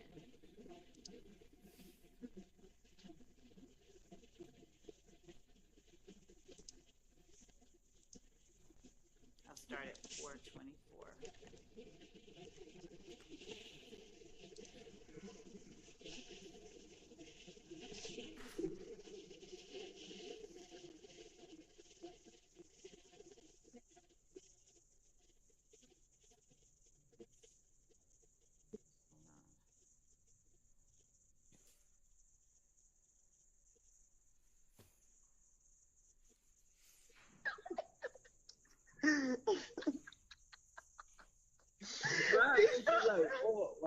Why I'm good? I love you like a motherfucker, boy. I don't love you like for real, bro. Yeah, for real, right? Bro, dude, if you sad about that thing for real? Man, on DB on sad here, bro. That's why I just had to come drink, bro. That's why I said I ain't called you. Dad said, "Do you okay?" So I text. I ain't want to call him. He said, "Yeah, he ain't answer." I called him. Yeah, that fucked up. That shit got me hurt, bro. I fucked bro. Yeah, that shit put me off. I know you sad about that. Yeah, man. Damn, big probably little shit too. I know it, bro. Damn. That shit crazy. That fucker said they had like 45 gun shells out there. Huh? 45 gun shell? Yeah. Just know, Cash, we gonna get some hit back. We already did. D, you better show that down somewhere. I am, but still, bro. I am gonna sit down. I'm gonna sit down, bro. But you better sit your ass down somewhere, baby. I am, but bro, nigga think it's shit the game you out here playing. For real, bro. Like, I already going through some shit before that. Like, it like, I was trying, they got fun on my head, bro. Like, and I still just be going places. You see, I don't be worried about shit, bro. Cause I be prepared for shit. If a nigga pay with me, that they know that shit ain't gonna be easy. Oh, man. I just got into a shootout early. Why the fuck you get into a shootout? Because it was public constraint. Don't say nothing. Me, Shannon, all the gun there. That's what I do before I start my game. Oh my god. Because the cops, they were 3 deep with hoods on, so I had to shoot. I don't know. The day it was the car. The day on Cleveland. It was a car got. I know it, huh? Yeah, you do. You need to. Yeah. Yeah, you right. Yeah. That had them niggas follow me. That how they follow me from Piku. Yeah, I would hold. Mm-hmm. That's what's going up at 131. Yeah, I just talked to phone. I told her for the call. He just said, you know what we on every day.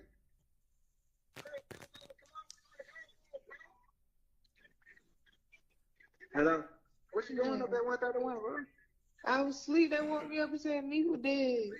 Oh, yeah. I was like, damn. I'm gonna text you. I'm trying to fuck. I'm in the car, right? All right, be safe, love you. All right, love you too. If you want to take me back, you're going on block. You heard me? Okay. All right.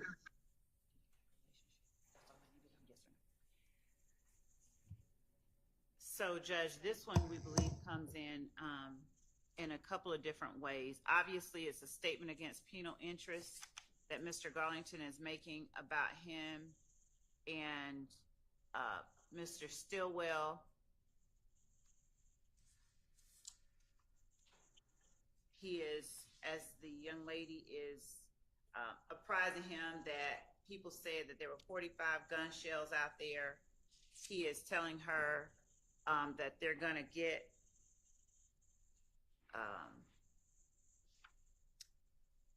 some get back. There's going to be retaliation. Those come in under that exception. The called party, it appears, is playing a role of support to Mr. Garlington as he is telling her what they are going to do. She's apprising him of the number of gun shell casings they said that they found, as he's telling her that they have money on his head and he's prepared for stuff. This isn't going to be easy. Telling her that he had just gotten into a shootout earlier on Cleveland again is a statement against penal interest. But in talking with her and in communicating with her, he is able to further the interest of the conspiracy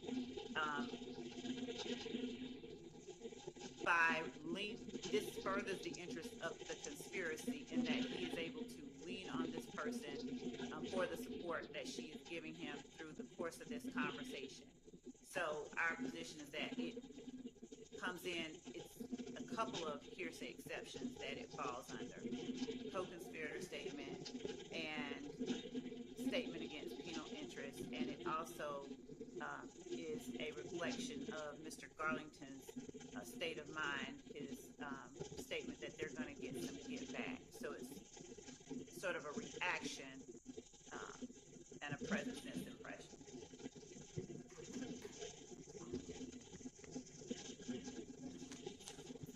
Respectfully, I don't think the case law supports the lean on for support exception to the hearsay rule under 801 D2E. This is classic spilling the beans. It should be noted that Mr. Garlington says at the very end, I'm drunk as F. So he's intoxicated, he's talking to a girl, he's likely boasting, trying to seem tough for his own personal reasons that have nothing to do with the conspiracy. And it's not furthering the conspiracy in any way, shape, or form. I don't believe this would come in under the co-conspirator exception. There are portions of it that would come in as a statement against penal interest, but it's going to need to be a whole lot more narrow than this entire conversation. And Your Honor, I would ask that the court look at, if the court sees the case the way that I do, I'm not saying that it will, but Mosley versus the state, 307 Georgia 711 at Penn site 717, where at trial, Singleton testified that shortly after Brown and Mosley arrived at her residence, she had an emotional conversation with Brown in which Brown disclosed that Mosley shot Carter. Mosley contends that this statement did not further the conspiracy, but instead, quote, spilled the beans. However, the court found narratives of past events, and they were quoting Kemp at 303 Georgia,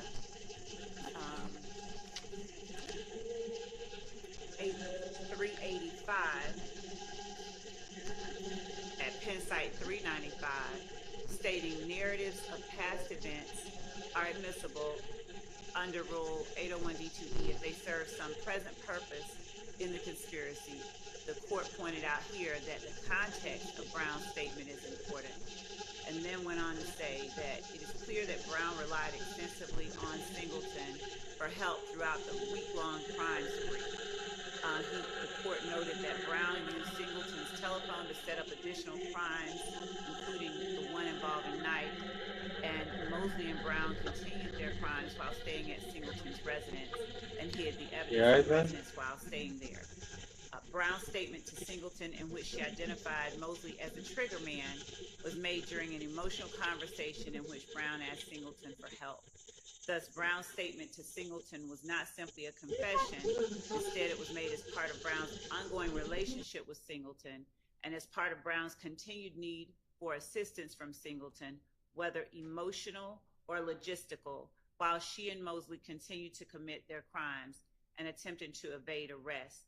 Accordingly, given the liberal standard applied to this inquiry, it was not clearly erroneous for the trial court to conclude that Brown's statement that Mosley shot Carter was made in furtherance of the conspiracy. And we understand that the court may need more context than what it hears, but I just wanted the court to be aware of that particular case that we think might. Okay, well, this doesn't seem to be that kind of a situation where he's saying pouring his heart out and needing support and logistical backup and anything like that. So I understand that that could be a co-conspirator statement in that kind of circumstance. I just don't find this to be that kind of a circumstance. So do you think you understand the portions of it that would be in against penal interest, or do we need to, you can take a look at it and then bring back a more narrowed one? Yes. Okay. In my Yes. understanding, for statements against penal interest, my client's name would need to be redacted out of that. Agreed.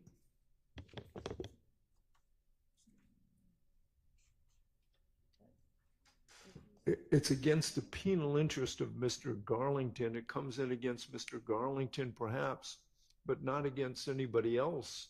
I would not expect if it's a statement against Garlington's penal interest, and I would ask for a 105 instruction if this comes in. Okay, well, I don't know if that would be appropriate considering that this is all also being considered in the context of the greater conspiracy. So if you can get me some law on that, I'd appreciate it. And we'll just come back to the more narrowed down version of it. Okay. All right. So we're going to skip down to, we're not saying, we're just going to come back to some of the other ones that I want to make sure that I have tightly tailored for the court. Okay. So we're going to skip down to page 235.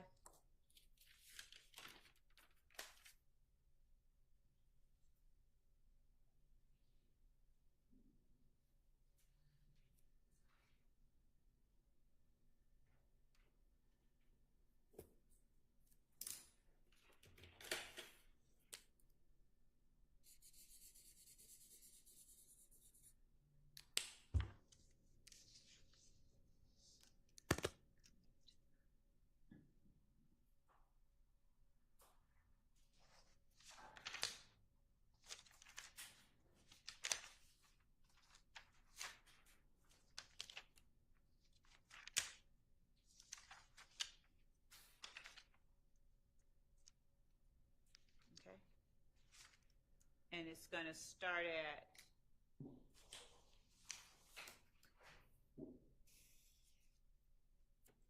the beginning.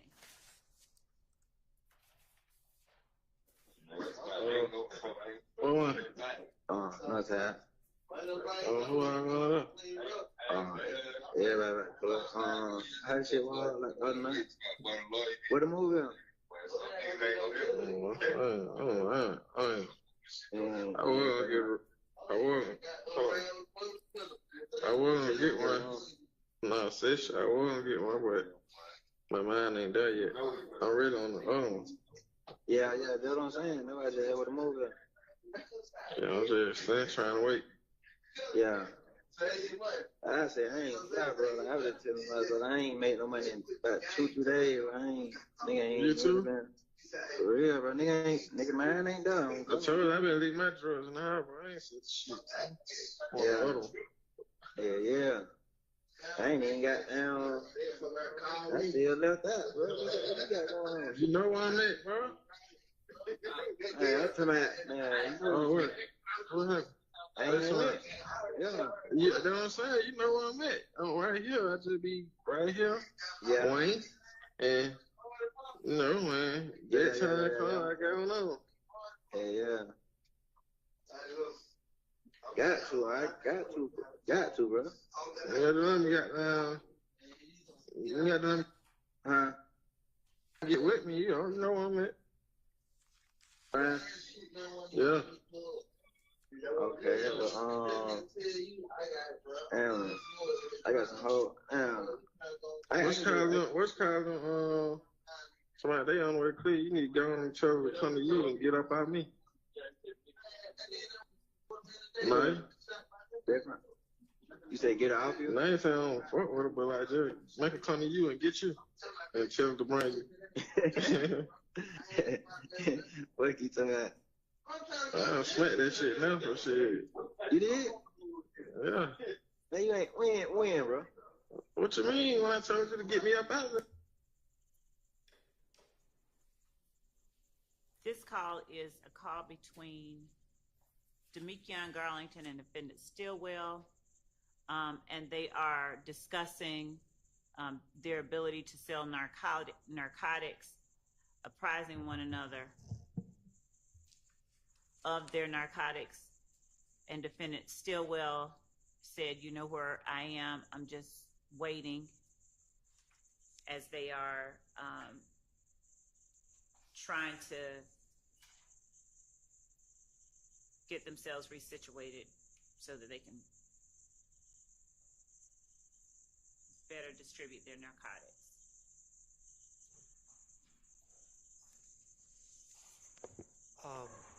Well, I will start out by, and I misspoke earlier.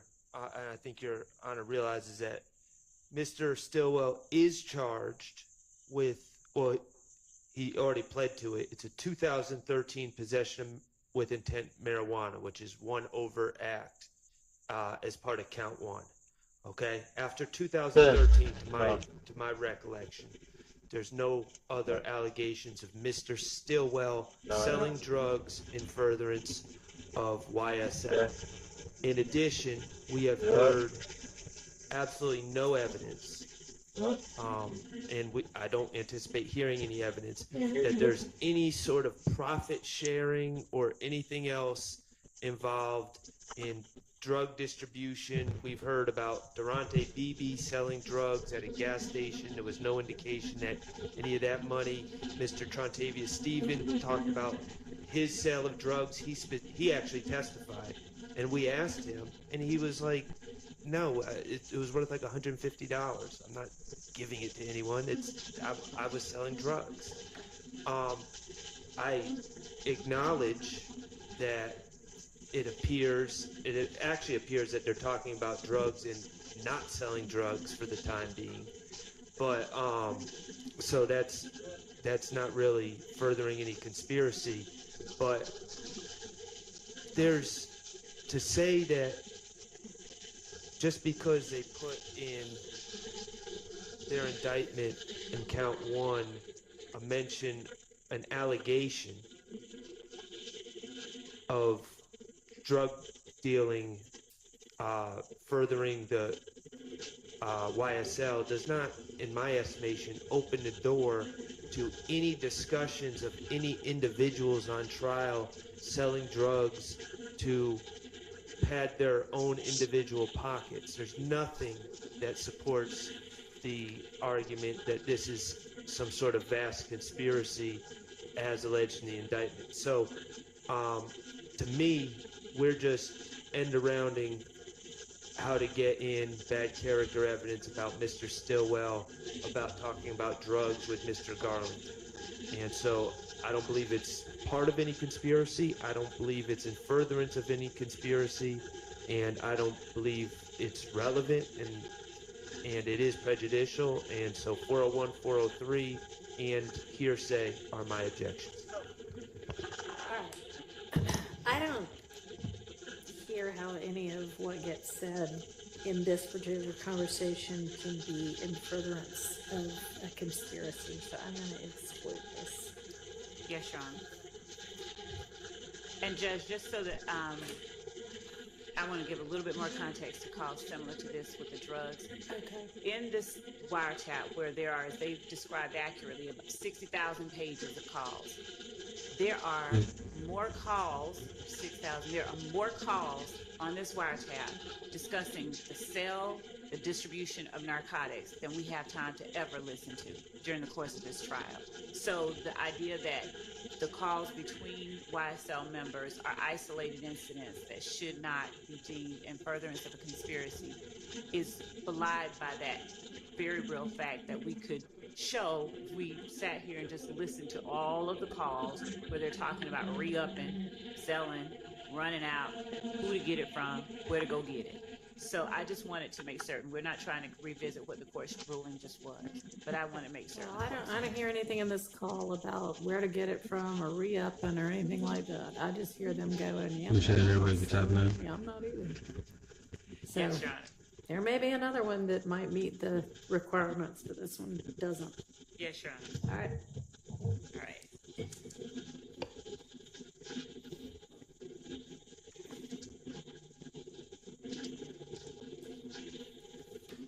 And so these calls as well, Your Honor, that are coming up are party opponent admissions because they are talking about right before they go to the gas station. Okay. Which ones are we talking about now? The ones that are coming up ones that are coming up next is on page 333. Well, page number was unfortunately what I cut off of this, so I know we don't want to be going by reference numbers, but oh, I'm sorry. if you can give me a date and time, that's fine too. Reference number is 326. Okay. And the date is March 14th. All right, I got it. 2022. 9:56, and then 9:59 after that. Yes. All right.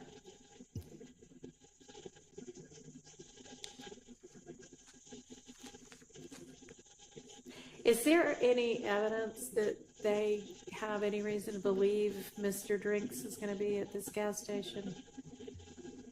Yes, I'll let Ms. Hilton. When you mean that before they get to the gas station, I think seeing him at the gas station is happenstance. When they see him at the gas station. Okay. So I mean, I'm wondering. Maybe there's something more going on here. But if they're just talking about meeting up. No, Your Honor. I don't believe we don't have any evidence to show that they knew prior to going to the gas station that he was at the gas station. I do think that part was happenstance. All right. Well, I'll just have to listen to what the content of this call is to see whether this might be.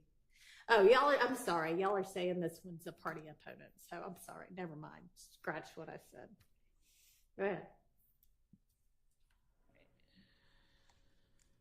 But we do think that they were on the prowl because Mr. Stillwell earlier that morning on March 14th had rented a car from Alamo at the airport and then went and got the car tinted. Okay. And so we do think they were on the prowl, but not that they knew that Mr. Drinks was going to be at the airport. All right. Understood. Thank you.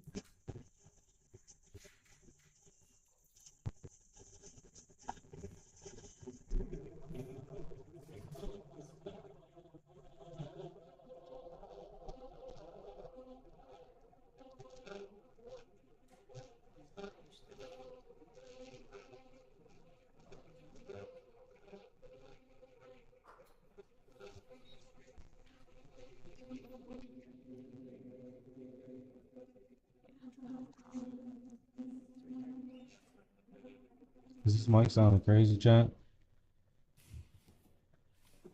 Hello? You know where it's at? He said Dirty Glove? Yeah. Yeah, but like, won't get out there with the tell him. I'm saying we can get out the edge literally right now. He just said that. I'm telling you, I promise you, we get out the edge right now. We stay right here. Yeah, come on, bro. Tell Shannon don't be mad at me, bro. We can bound. He said, yeah, bound.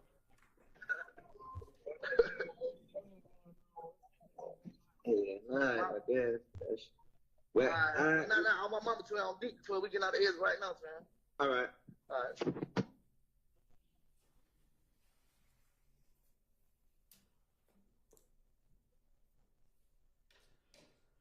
So this is actually, we believe, not even co-conspirator here statements, but this is actually, we believe, evidence of defendant Stillwell's and Garlington's participation in the murder that eventually, the murder of Shamel Drinks. So, wait. My client was not on that call, so if the state's just going to say things like that, I need to know what. That's crazy. He is in the call. He's in the background. So when you hear, I believe the caller, I think maybe DeMarco Boyer saying, "Tell Shannon, don't be mad. Tell Shannon, don't be mad." You hear Shannon make a response in the background, so I think him and Garlington are in the car together. The other car is calling him saying, "Don't be mad. We're going to meet you at the gas station." And Mr. Stillwell says something in the background. All right, let me hear it again. The state's spreadsheet says Garlington on the phone with Nichols, and now we're saying DeMarco Boyer's talking. Nichols on the phone, and they're using Boyer's phone because Nichols and Boyer and Miles Farley are in one car, And Shannon and Demikion Garlington are in another car. And how would they determine that that's Mr. Nichols? Should we see that it's Nichols, Miles Farley, and then we are able to investigate that this was Boyer, and investigative Viverita is familiar with these individuals. So we're saying that is Mr. Nichols on that call? I don't know. Who are we saying Because is talking? We believe it's Mr. Nichols. Now, that's using Mr. Boyer's telephone. there's a lot of we believe, and I have little faith in those assertions. In fact, I know those assertions to be incorrect. So You said there's a video from the gas station, right? And does the video from the gas station show who's in what car? We know for sure that we see Mr. Jackson in the two cars, Your Honor, is an Audi and a Ford Fusion, a white Ford Fusion, a white Audi. We do know that Mr. Jackson gets out of the Audi. Who's Mr. Stillwell? Mr. Stillwell, excuse me. And then we know that Mr. Nichols gets out the Ford Fusion, and that Ford Fusion is actually his wife's car. Okay, and do you know, are those the only two people that the video shows getting out, or that you can see in any of the cars? And one other person, Miles Farley, we know that he gets out of the car with Mr. Nichols. Okay, so he's in the Fusion. He's in the Fusion. We do not see Mr. Garlington. He does not get out the car at the gas station, nor do we see Mr. Boyer. He does not get out of the car at the gas station. Okay, but your theory is that Garlington and Boyer are also in the Audi? No, Garlington's in the Audi. We believe Boyer is in the Ford Fusion. Okay, sorry. And you maintain that you can hear Mr. Stillwell at the back responding in the call? Yes, Your Honor, in the background, yes. It's faint, but you hear him. Can I hear it again? Yes, Your Honor. Hello? You know where it's at? He said Danny Glove? Yeah. Yeah, but like, won't get out there with the tell him. I'm saying we can get out the edge literally right now. He just said that. I'm telling you, I promise you, we get out the edge right now. We stay right here. All right, yeah, come on, bro. Tell Sharon don't be mad at me, bro. We can bound. He said,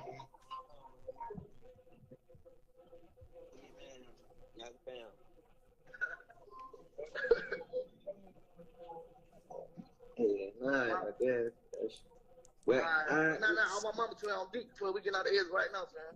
All right. I mean, somebody says something on the background. So, well, what I hear is this. I hear Mr. Garlington speaking to someone, and them trying to explain to each other where they are.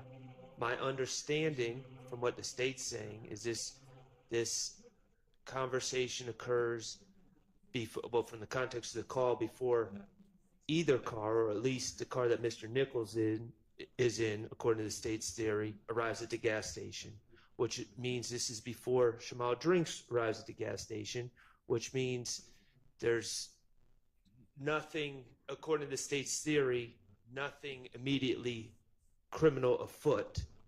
And they're just talking about getting up, and the person alleged to be in the car with Mr. Garlington is Mr. Stillwell.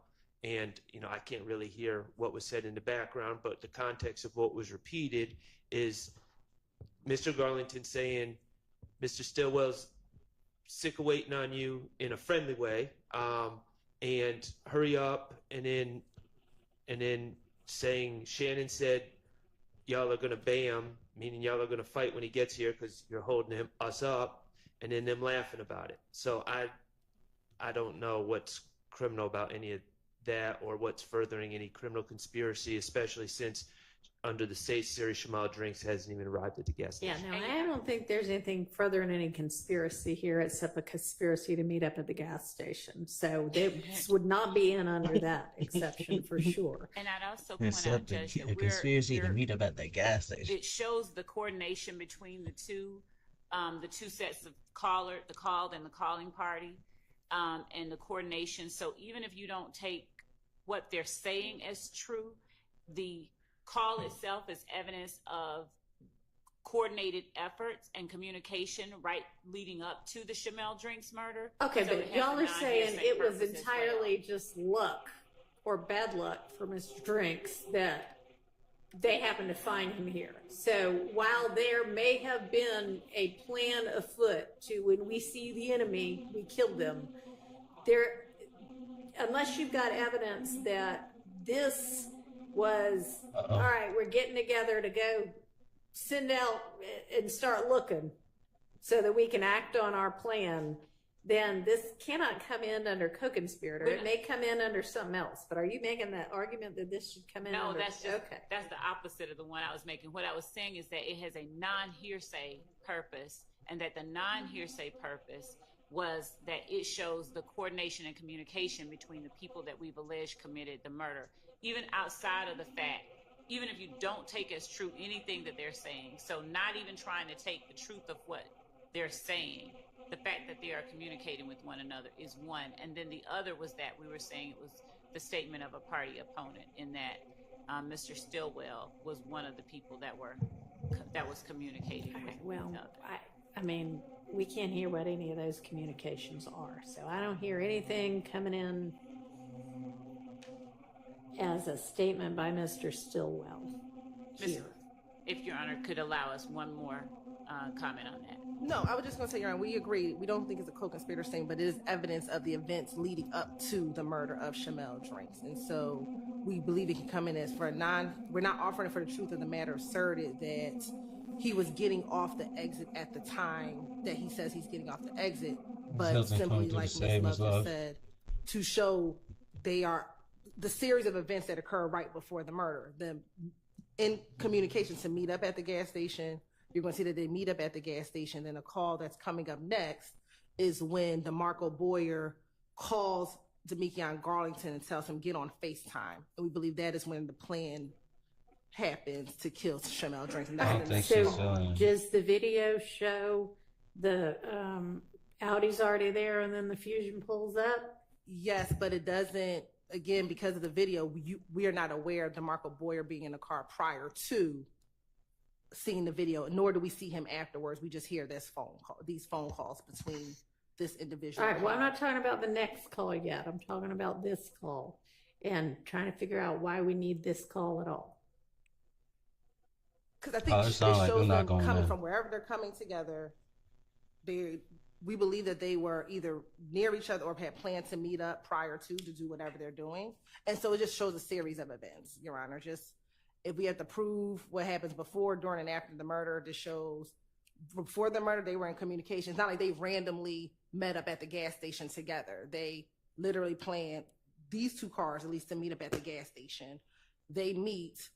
They unfortunately see Mr. Drinks, and then the plan becomes afoot. But it's not like the Audi and the Ford Fusion randomly meet at the gas station. They have planned to meet at the gas station. And all right, well, if that's your purpose, I think you can narrow it down a little bit. We don't need to hear the whole conversation. And Your Honor, I also said that they have a call log that establishes that, and they actually had Mr. Burney, the cell phone analysis gentleman, plot this number in question that they're saying belongs to Mr. Boyer. They've plotted that. So they have a call log of who's calling who to show coordination. Okay. And they have the plot of where the phone was at times that it was used and who was calling who. So the coordination, they don't need the content of the phone call to show coordination. Yeah, but I would believe that the defense will argue, we don't know what they were meeting.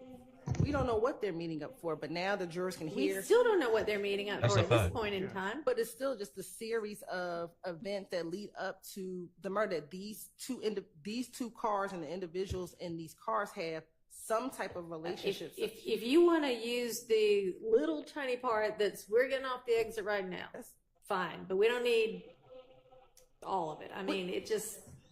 And who's going to identify the voice? Because it's not Mr. Nichols on that call. Yeah, and we'll lay the foundation as to the call and where it comes from on the wiretap. Well, if I'm admitting it as an admission by a party opponent, then it needs to be one of these people on trial right now. That's a fact. So if you can't establish that it's Mr. Nichols, that's problematic. We will. Oh, they missed Glanville. Oh, they missed If Glanville. we're offering it to show that they were, Oh, they missed not that they were Glanville. getting off the gas at the gas station, that's the hearsay. That we would need to. What we're saying is they were meeting up they were on their way to the gas station. Not that we're getting off right now. That would be offering for the truth of the matter asserted, which would be the hearsay. Which would need an exception. Which would need an exception. That's not what we're offering. Okay, but if we have no idea who's on the call, then it's not relevant. But we do know from the phone number that it's DeMarco Boyer's phone. We know that he is talking to Demikian Garland. You know what? Let's just use what's already in for that. And by I mean, that's probably the wrong word, but it appears that you all have what you need. And considering the other issues surrounding this one, I am gonna sustain the various objections. I'm not gonna admit this. Okay, thank you, Your Honor. Thank you, Your Honor. And Judge, the next one that we have is omitted from the yellow sheet that the court is looking at. Okay. But it's going to be Why the PDF fuck is it page omitted? 351, March 14, 2022 at 10:50 p.m.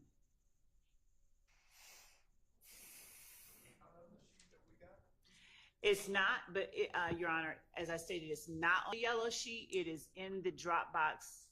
Okay, yeah, the yellow sheet was something that got sent later that was just to guide us, but. What's the reference number? It is the PDF page 351, reference number 345. What internet just go off?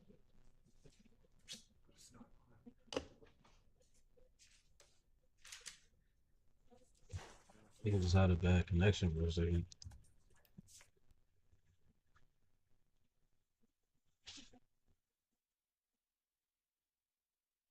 I hope that's not what happened.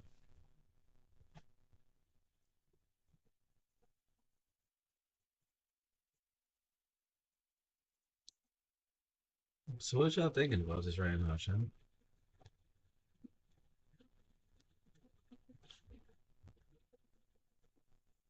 The prosecution, man. The prosecution, bro. Man. Hello. Where you at, boy? Right here at the studio. Somebody got killed in the canopy. I was trying to see who it was. For real? Yeah. I just seen Shakur post shit like that. Yeah. Huh? Yeah, they don't come. They come and leave. I was just trying to see who you were. All right.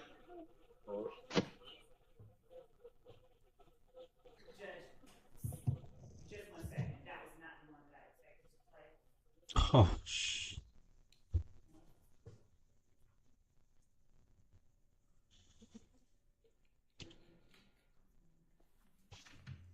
Yeah. 330, page 333. See my boy over there? And reference number 326. That's the one we just played. No, yeah, That's the one no, we just yeah, that it is. talked about getting off the exit. 335. So what is going on with this prosecution, bro? Did they just pass the bar yesterday? Like they ran into this shit? Like,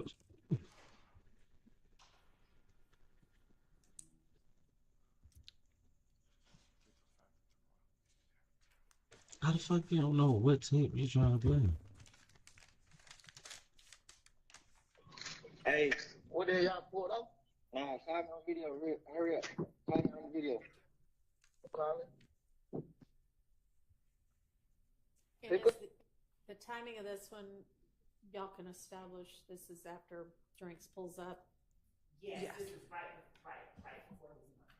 I think that pretty clearly would come in under co-conspirator exception.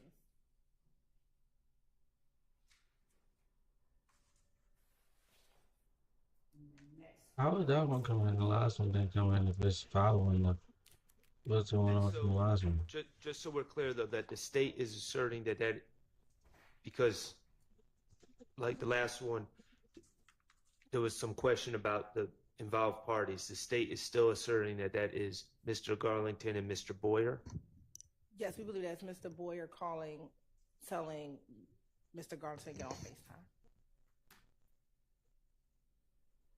That's his phone number calling Mr. Garlington. All right, we can't hear you. That is Boyer's phone number calling Garlington, telling him to get on FaceTime. And this is right after Shamel Drinks. When we look at the timestamp from the surveillance video to this call is after Mr. Drinks has pulled out of the gas station, and they are pulling out behind him. Whose phone's making noises? Can you make it silent? Yeah, I did. I'm sorry. That's all right. Okay. All right, what's the next one?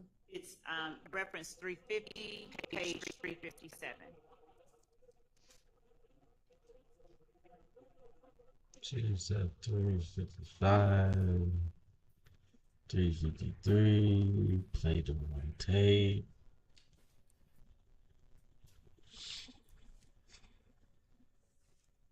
Some point, man. Some point.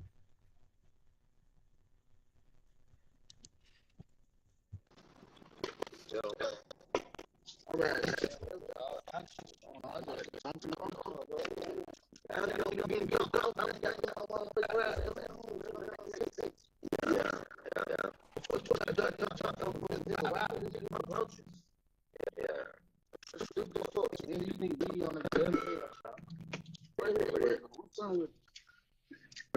Right here, down here.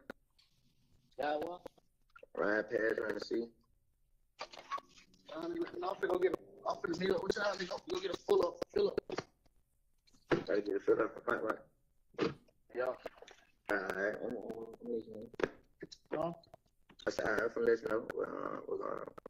I said, I'm pulling out now. Get back, sorry. You say, I was gonna jump in with y'all. alright. That's what I'm saying, Kyle, what you doing? Alright, I'm gonna get the fill up now. Alright. This call is made and is between Young Garlington and one of the people who were in the car with Mr. Nichols, whom we believe to be Mr. Boyer, talking about having rolled back through the scene. The police were on the scene of the Shamel Drinks murder at the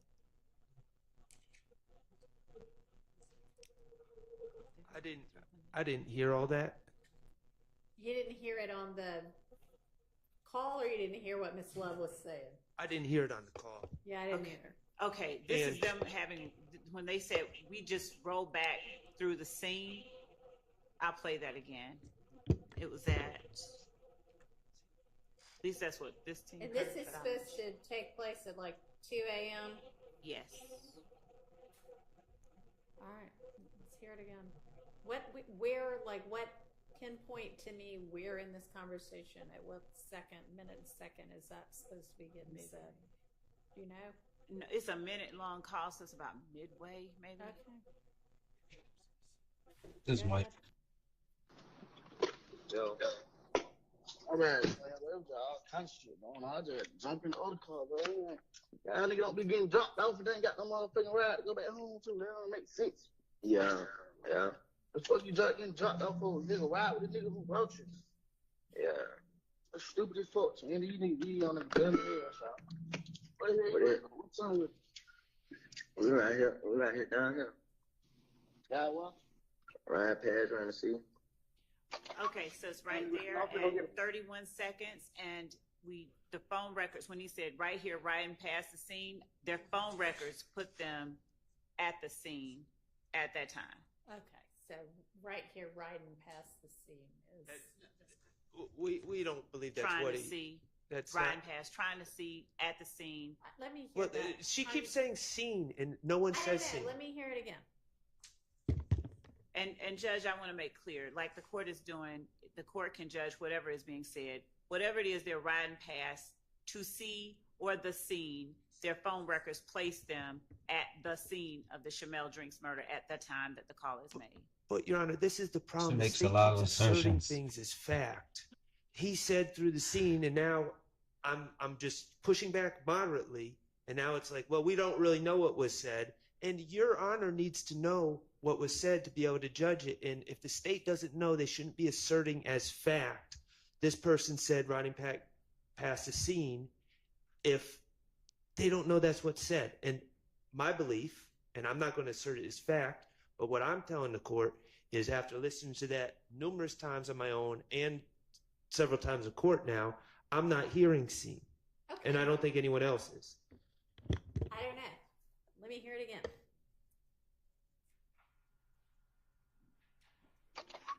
I'm finna meet up with y'all. I'm finna go get a fill up. Gotta get a fill up for fight, right? Yeah. Wait a minute. Alright, I'm gonna get down here. Yeah, what? Ride past, trying to see. Yeah. Trying to folks. see. We didn't be on the damn what's on with?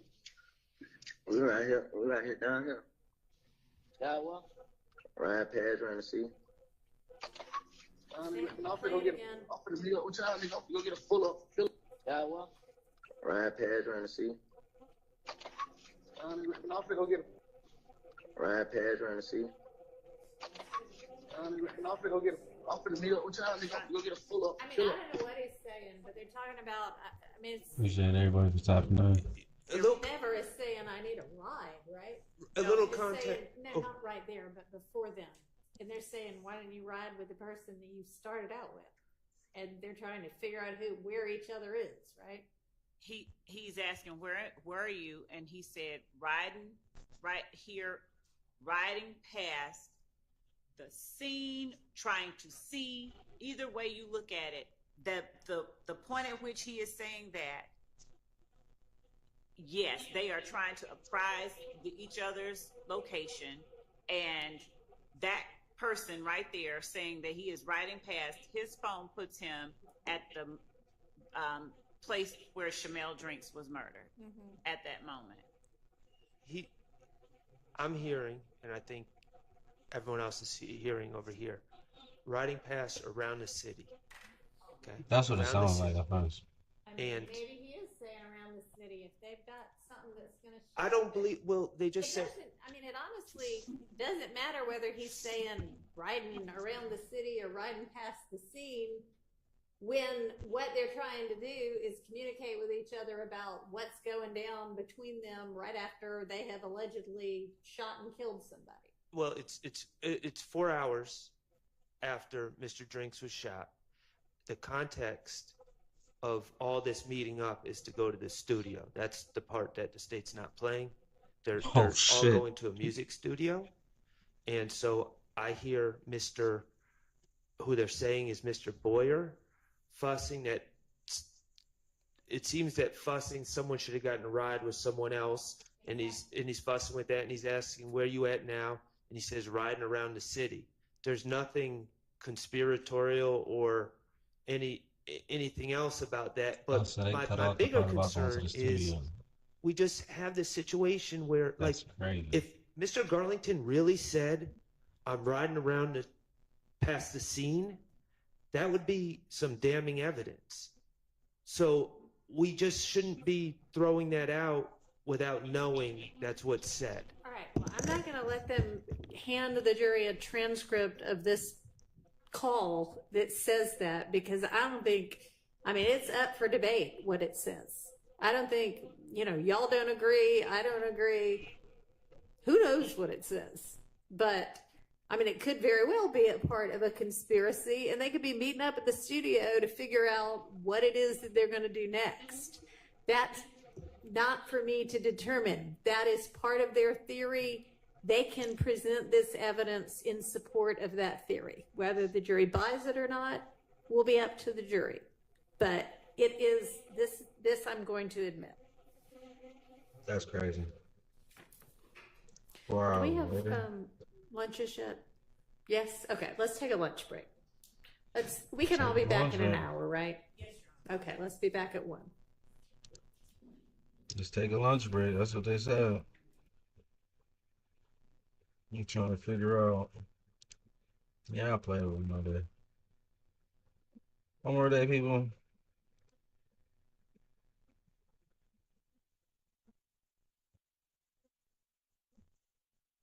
One more day, people.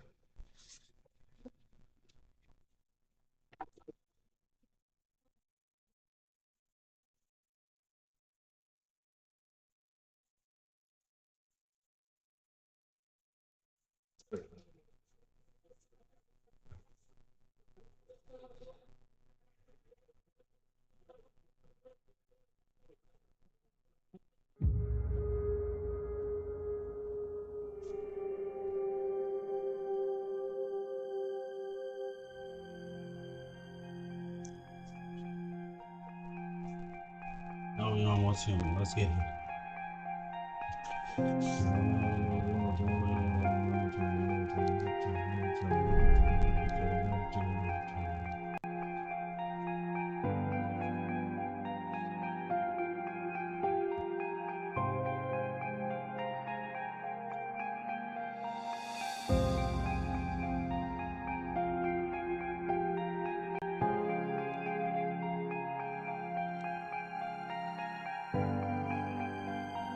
Appreciate everybody for tapping in.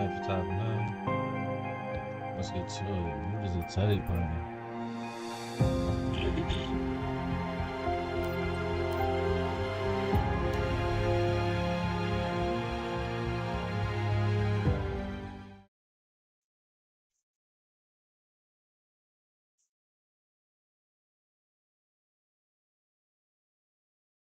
It's crazy to figure out that this is the bus that you ain't even really had to shoot at.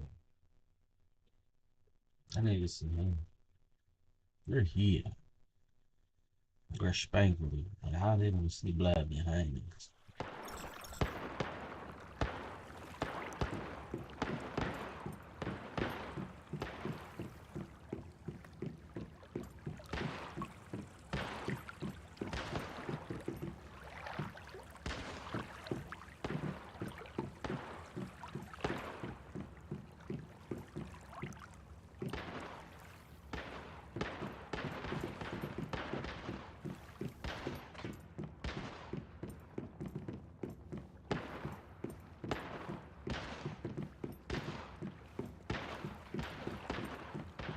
I don't know where I'm going, sir.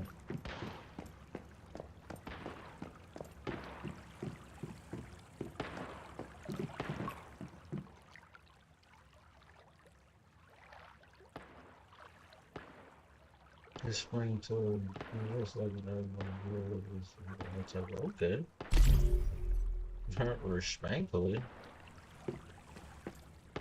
What did you get? Gunpowder, driver, ladder strap. Respectfully. What you got? Not you got. In the back.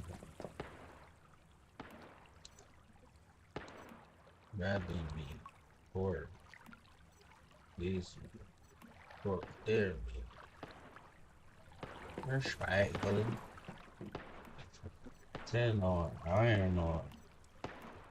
Sulfur. 10 on. Copper. Respectfully.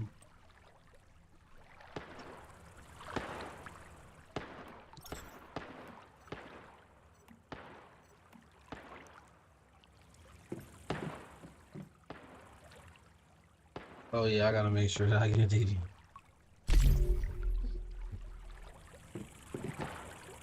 They don't get nothing, but they do something.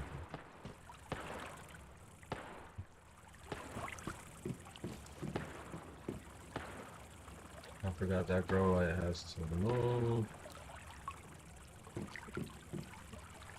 Man.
else I got on? Railroads, tape, bottles, hangers, screws. Threads of dreams. Of all the gray spider webs, you can weaken the neural activity of organisms trapped inside, slowing down the reactions. Hang on. What you got? Come on. What you got? Come on.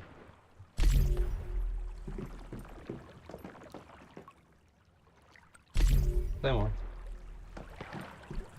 Harvest is good, buddy. Harvest was good, buddy. The fuck is this?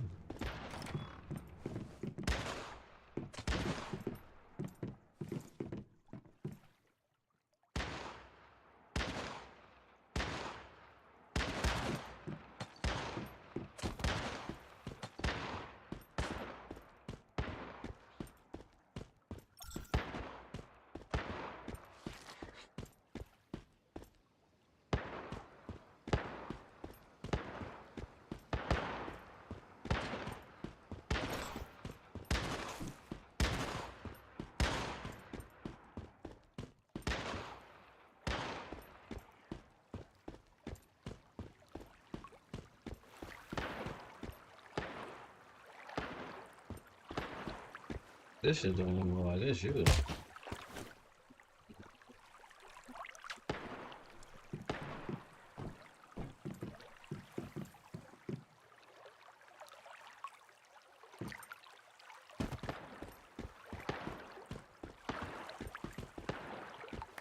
I don't know why I got these guns here, man.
So these little snapping turtles, buddy, is the worst, bro. The worst, bro. Cause they creep up on you, guys.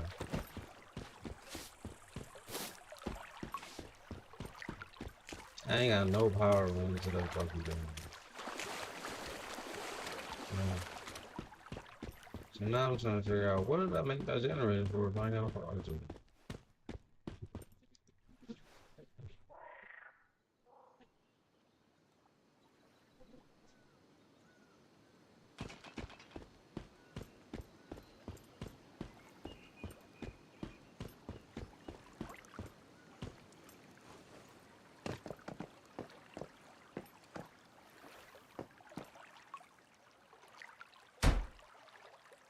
Oh, it made it? Bro, they told me I couldn't do it last time, so I thought it wouldn't work. Okay, whatever. I guess this is going to this farm. Right here. Dang, first little power. Saying there's no power used.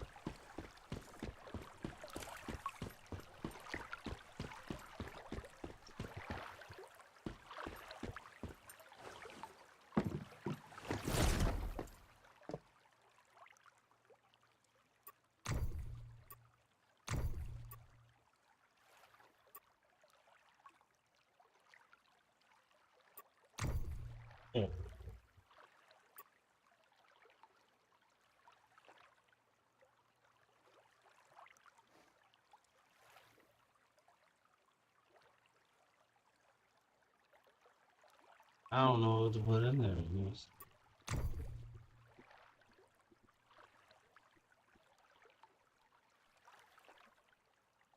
I haven't made a shit. I don't know what to put in there. Can I put guns in here?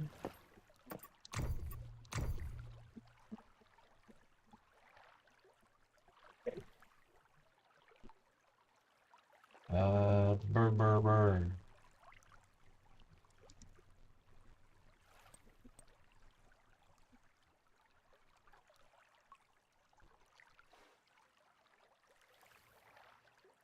Man.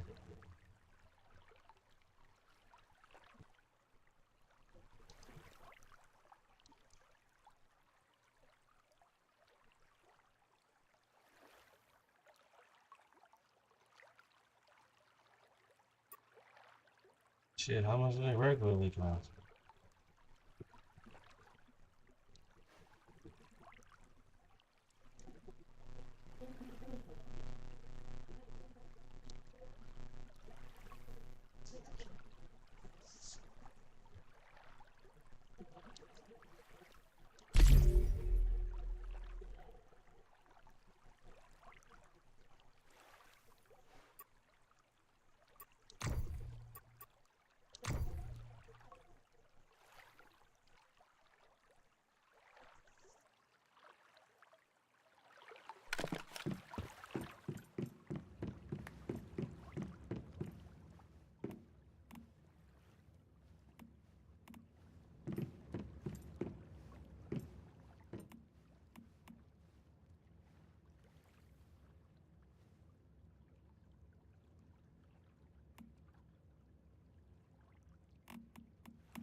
I got some shit. Or did I put them in the box? I think I put them in the box. I'll put the spoilers food in there. Man, you gotta get to our mission, man. You gotta get to our mission, baby. Cause we already got some shit left from yesterday, I guess. These seats coming on.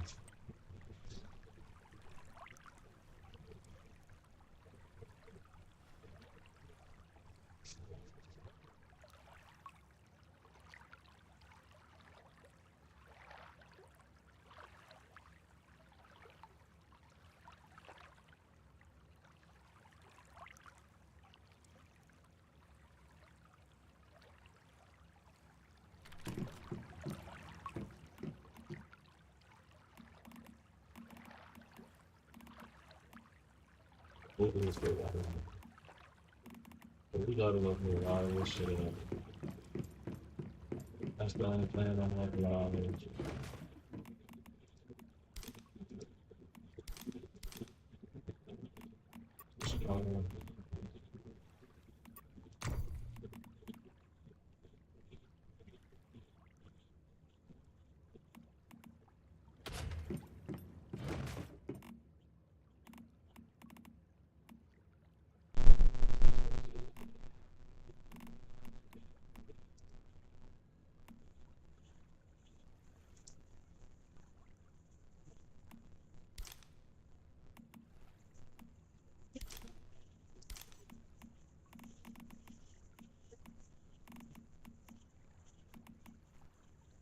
Where?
One thing we still never did was car fish.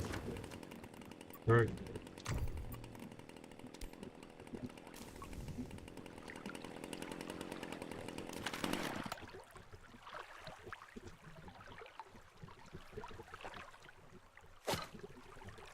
Where's the bait?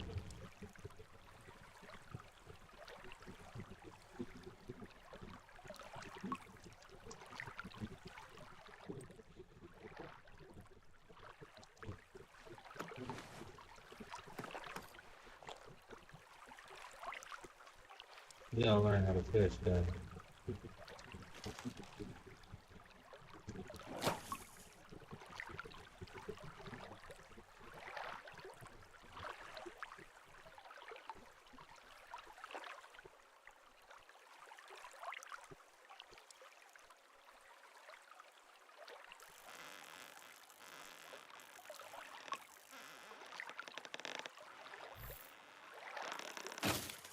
Dang.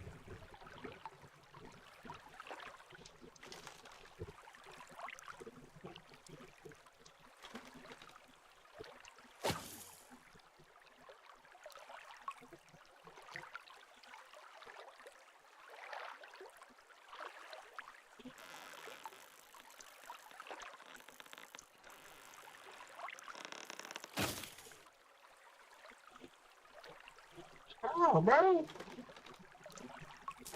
How you let this shit go?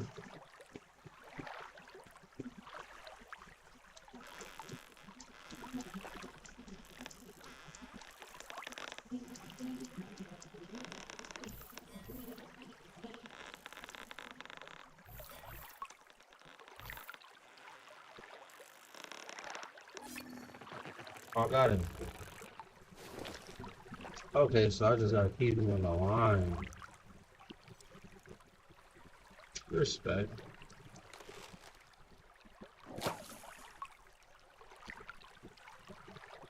You're short this time. We caught an Oscar. We need something different.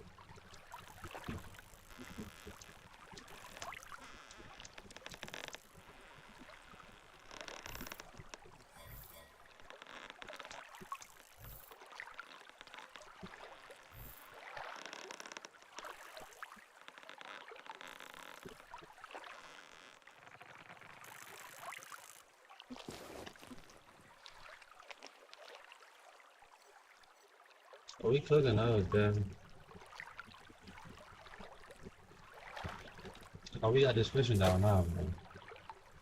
Restraint it.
I need that blue fish, guy.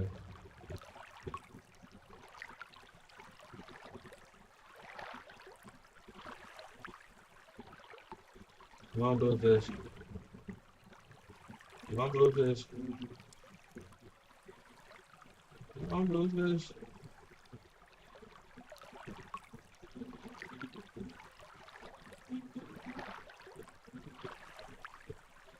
Come on, blue fish. Come on, blue fish. Come on, blue fish.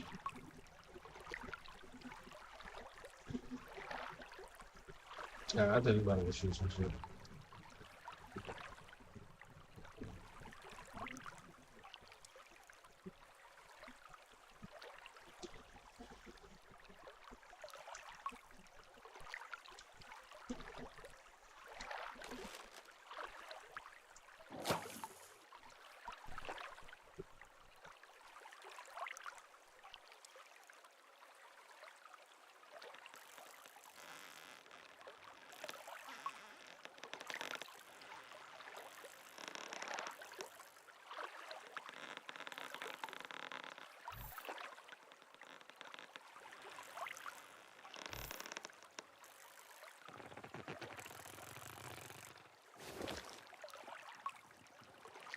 But it's only the Oscar. But at least I got an Oscar. Now I don't even know how to act about it.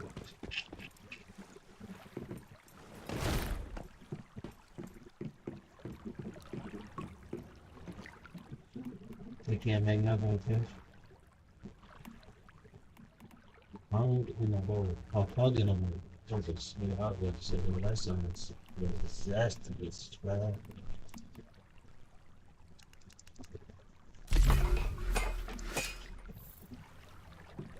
Like, stop pushing me, guy.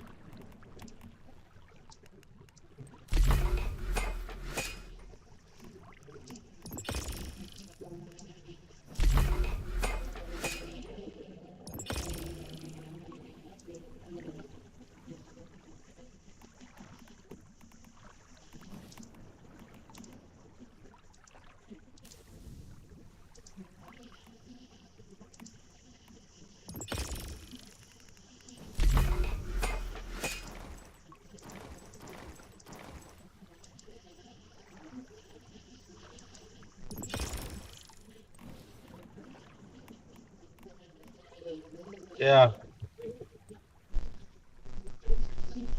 What? Go wake him up.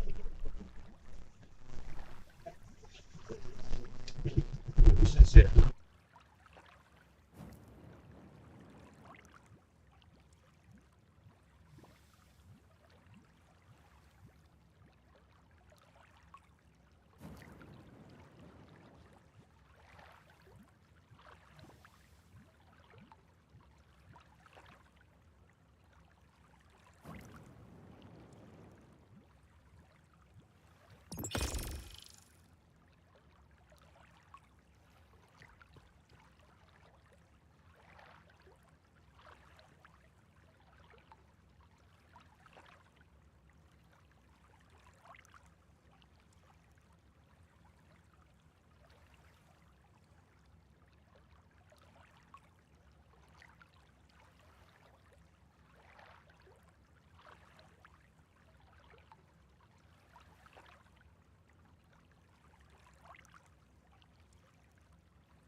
I think we just walked into a trap. Yes, that is exactly what you've gone and done. Not without a little prodding, of course, but I need to thank you for inviting me to your safe haven. Without that girl so soon, and I am sorry to this. I enjoyed our time together, truly. But what I have planned next is far too important to be thwarted by you and your friends.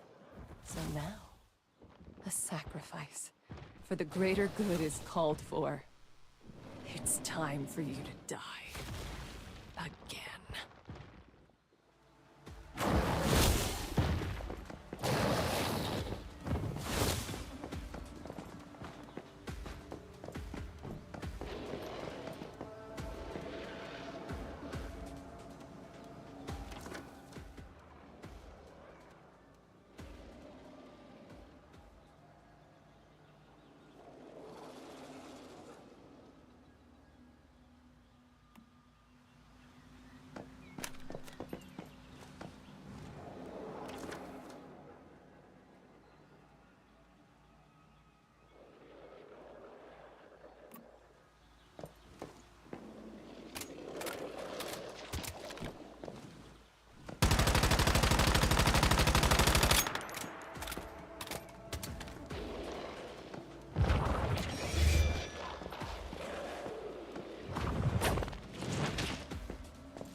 My children.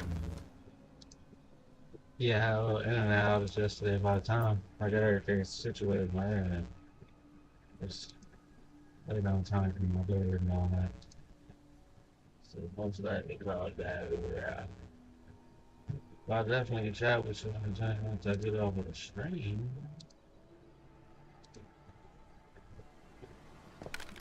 I might just try to play this guy.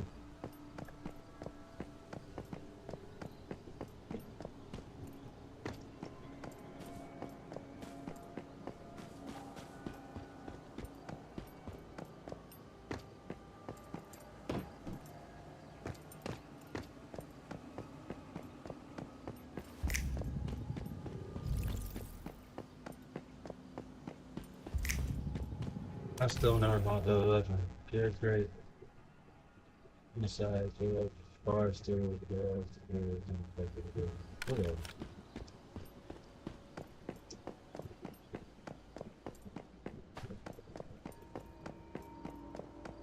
This is what we're looking for. The island is great.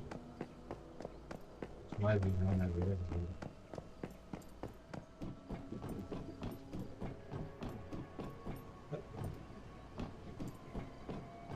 What? Oh. Hey, man.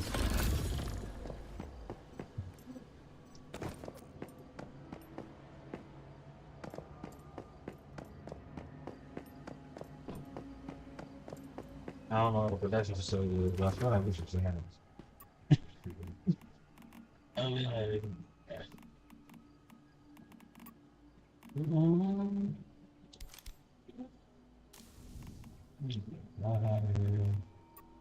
need some food. Everything yesterday. Oh, I forgot to put this stuff over. Whatever. Y'all want that? Take us so time.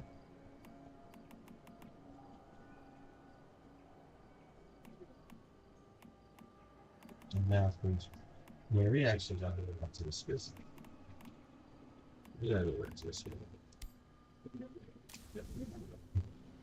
I was in a rush to go.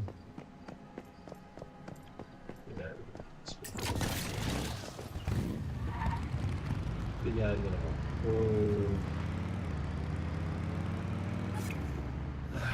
We made it out in one piece. They thought they could That's stop the us, good news. But I think our friend Mary just betrayed us.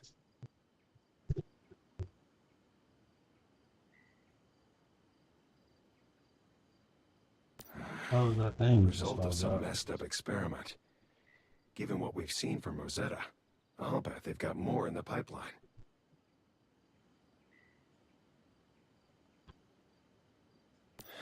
No idea. But it's very possible she could have been working for Rosetta this whole goddamn time.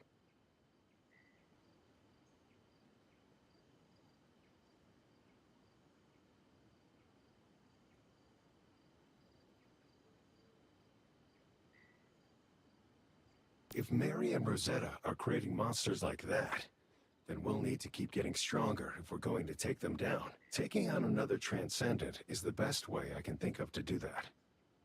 The nearest settlement from here is Tallgrass. Maybe we should try there.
What's up, little man?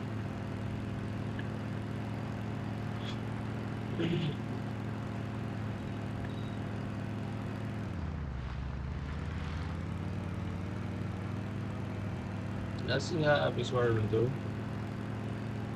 You'll see how I do. You'll see how I do. Take that rock with me. What do you need, sir? What do you need?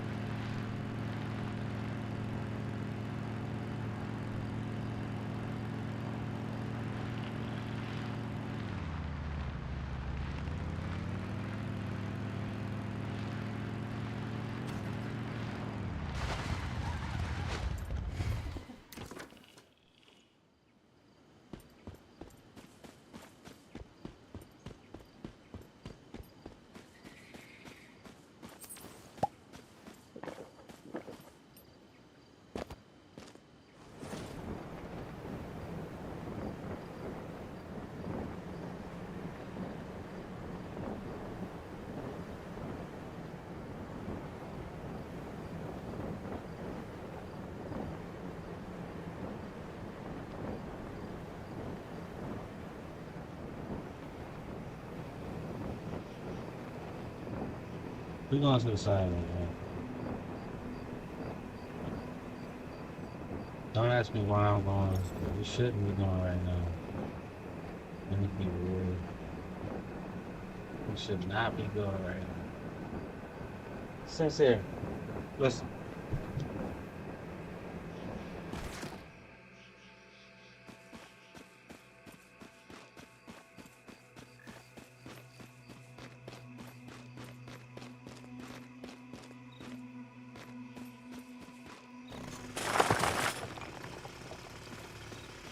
That's what we're looking for. We might have to go back to the spot we were.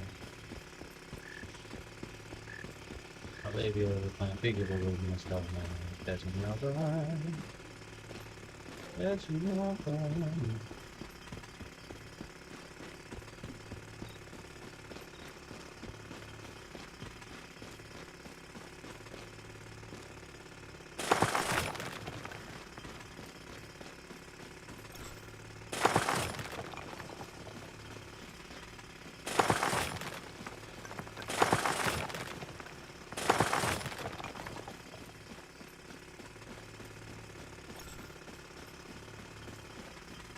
And it's crazy to got backpack that's empty.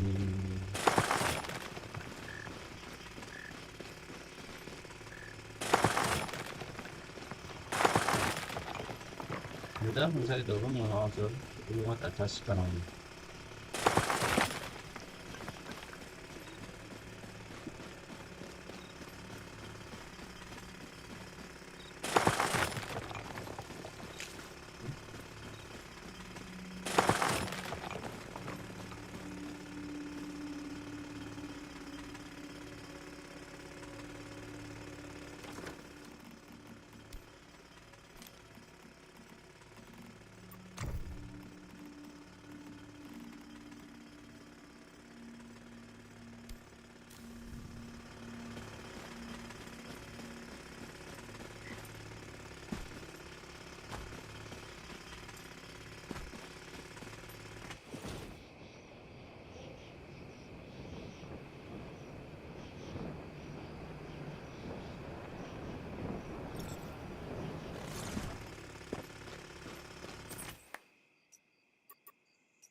Yeah.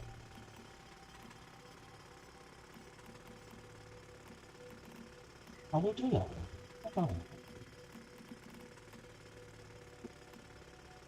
You got this, you got arrows, you got this, you got this. Yeah, good shit. Strike it, good shit. And I'll cut right through here and get more of this twin spin on it.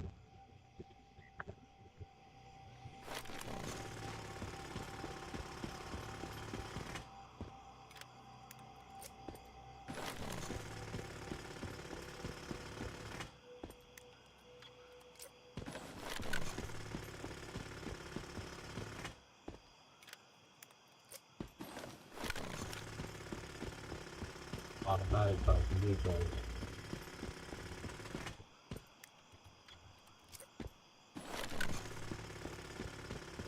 More aluminum.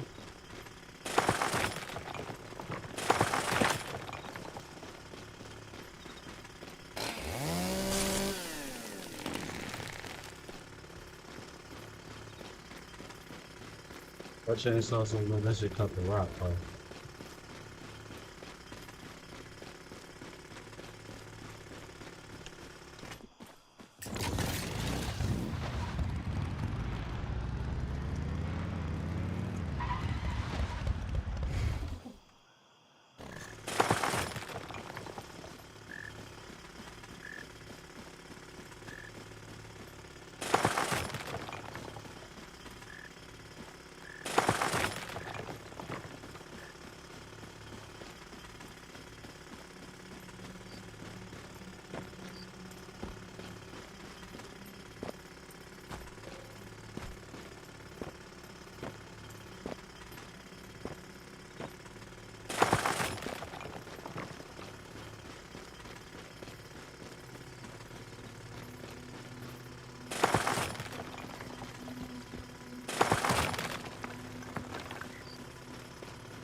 I don't know, me moving.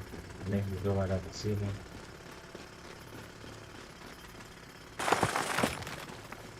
Alright, let's go to the side man. We didn't have enough of this. That woman was running from me, so I just want some burger. I know it's something back at the spot that we got made. That cool.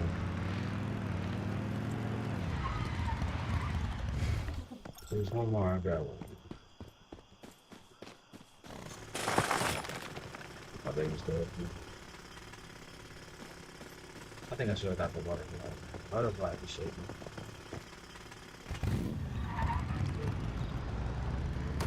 I know y'all want me to go put somebody to be to real with the smoke real fast. I'm about to, buddy. Oh no, let me get this. We got some time, right? One. Two. Alright, we have. Alright.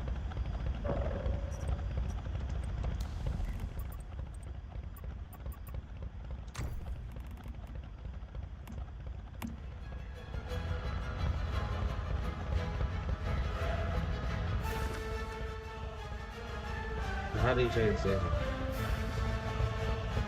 I forgot how to change the station.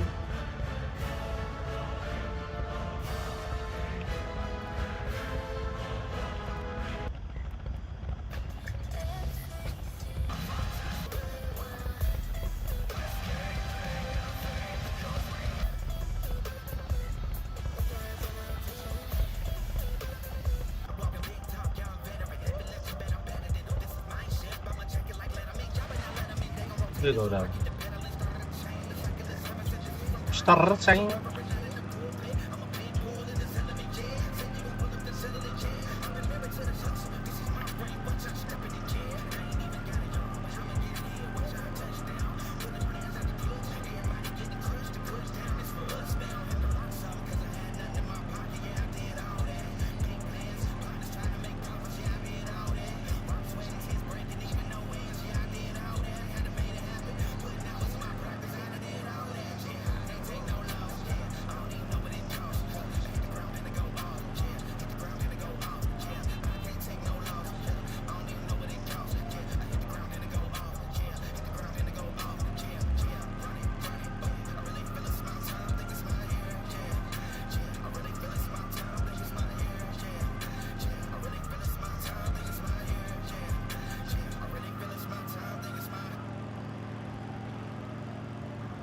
Holy. Holy. Holy. Huh? What's this?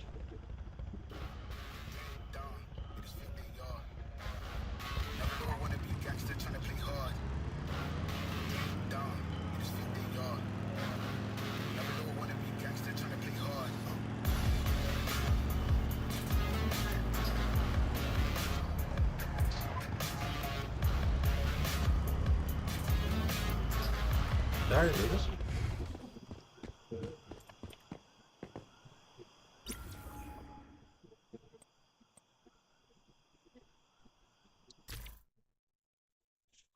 I'm gonna do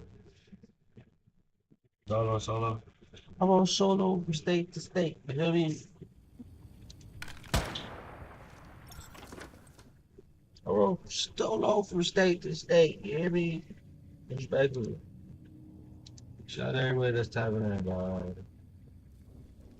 Shout out everybody that's tapping in on all platforms, YouTube, Twitch, you know, Rumble, gang shit. That's how we do it. That's how we do it. We talking about all that cool over here.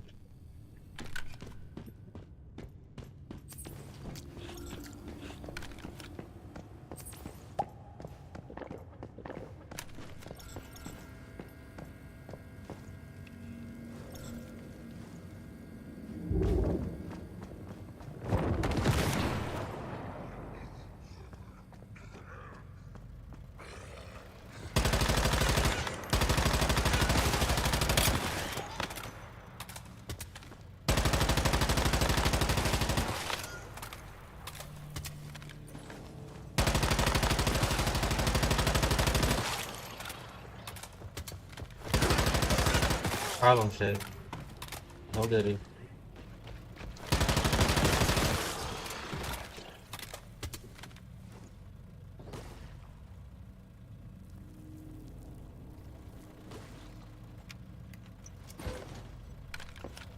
scared of me, man.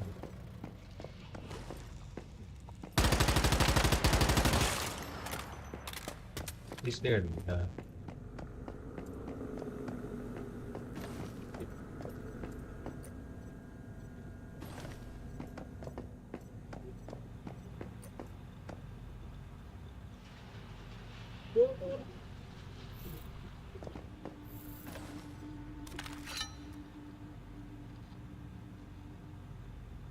Elite specimen. Ooh. Great one specimen. Ooh.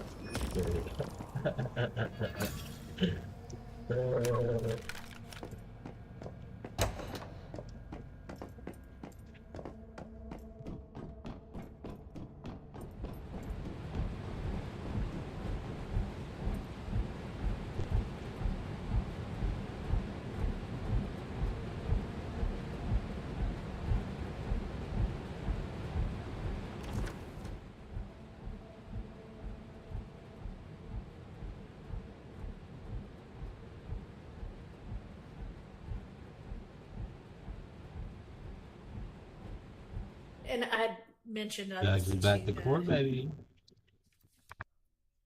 Jail call itself before that.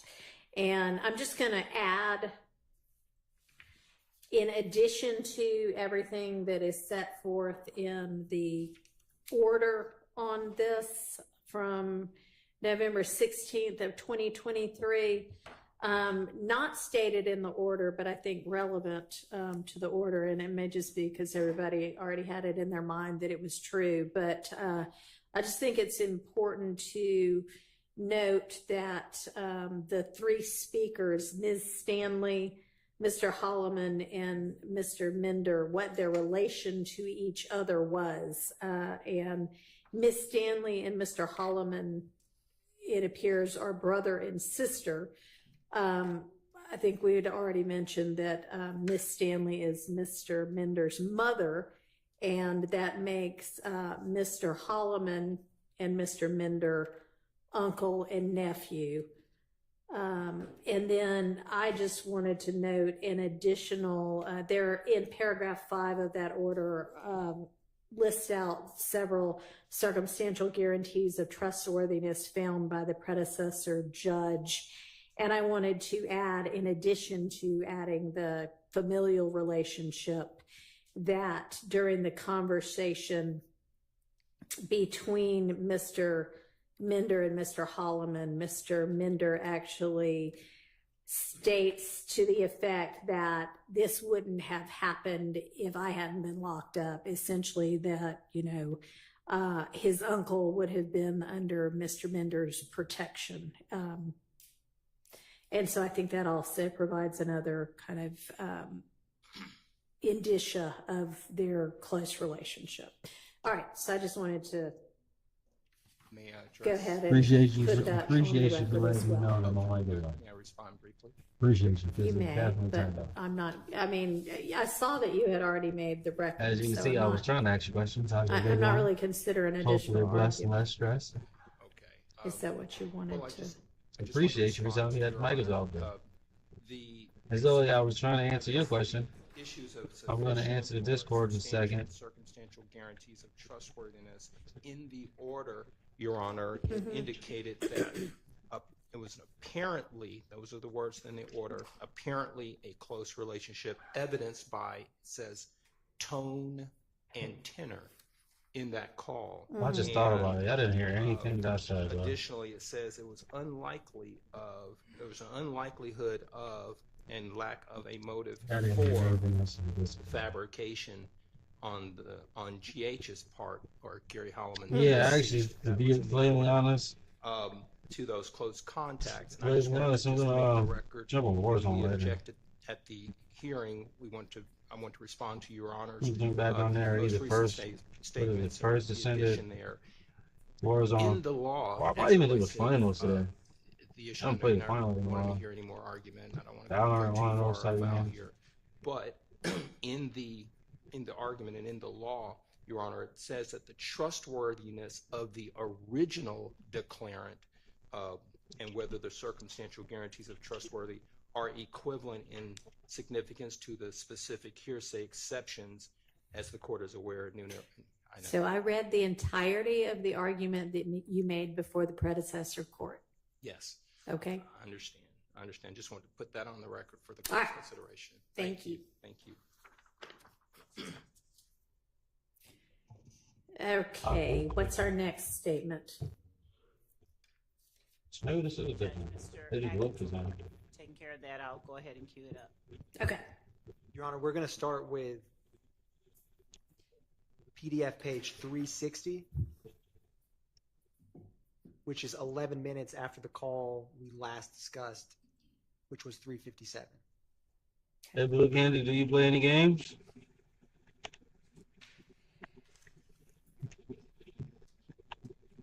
Let me know if there's something you like to play. Maybe we can play it on the stream.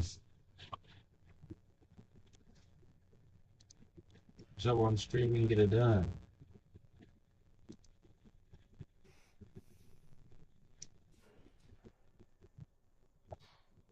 What other phone calls we got coming?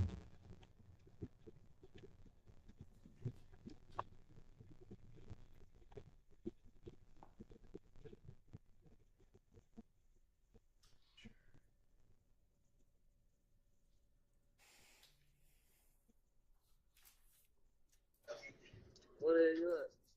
I'm out here on Boulevard. That shit dead, though. One down. Yeah, one down. This nigga just sent nigga on the thing, listen. For real, got you over there when he now. Man, we probably got the gas, but them nigga ain't even there, and I ain't picked up the phone. Damn.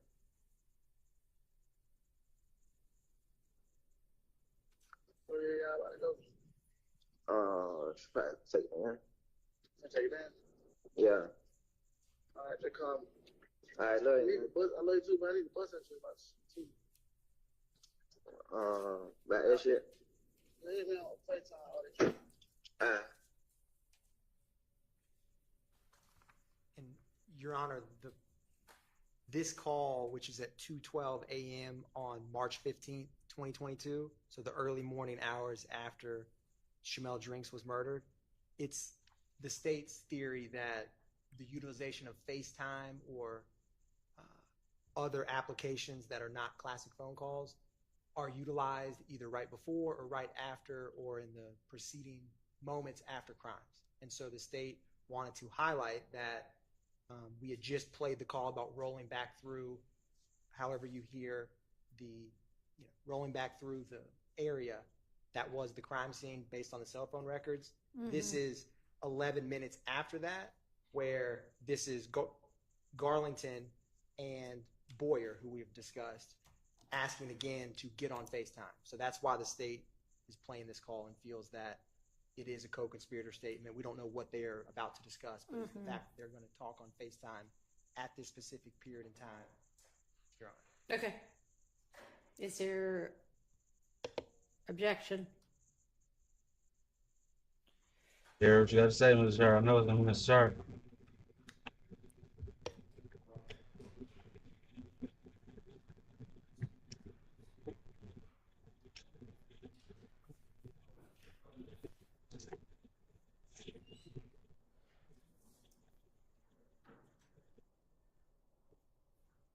It appears there is objection. There's just uncertainty as to who's going to voice that objection. I'm trying to tell you it's probably going to be. We have different objections. Okay. I'm going to object. Didn't I tell you? I don't told you it's see gonna be. how this is furthering any conspiracy. I understand that the state wants to get, they have things in these calls that they feel is important and is relevant, but you still need the hook of the hearsay exception if these gentlemen are not testifying. So my objection is that it's not furthering any conspiracy. Okay. And before anybody else makes one, just so I understand, so are you going to have some, or have you already had some expert testimony that explains why a FaceTime call might be beneficial for utilizing in a criminal enterprise? So, Your Honor, old school Mike.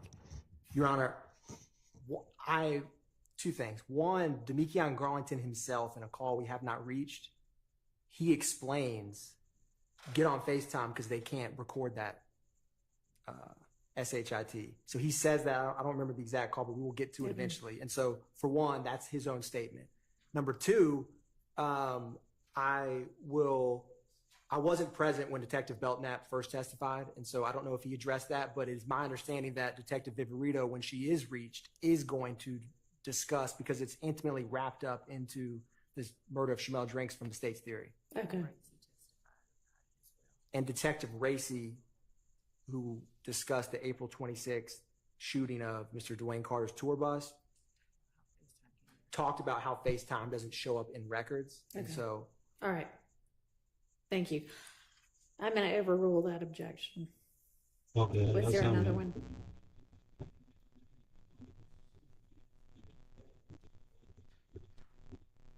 At the end, Your Honor, this is not, Mr. Williams not on any wiretap, as you probably can tell.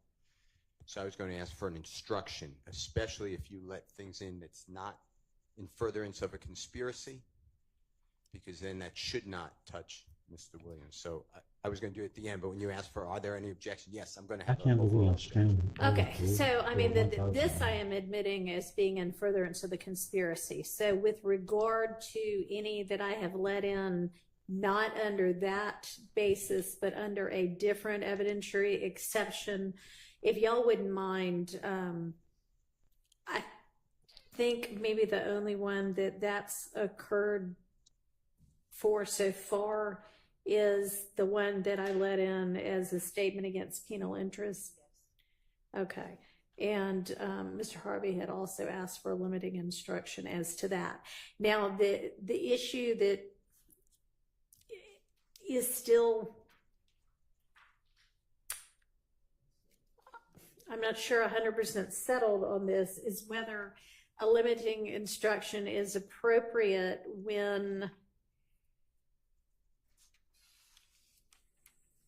the evidence is coming in to show, to prove some part of the RICO count, which everybody here is charged with. So that's what, you know, I'm not sure whether it's appropriate to give a limiting instruction in that circumstance.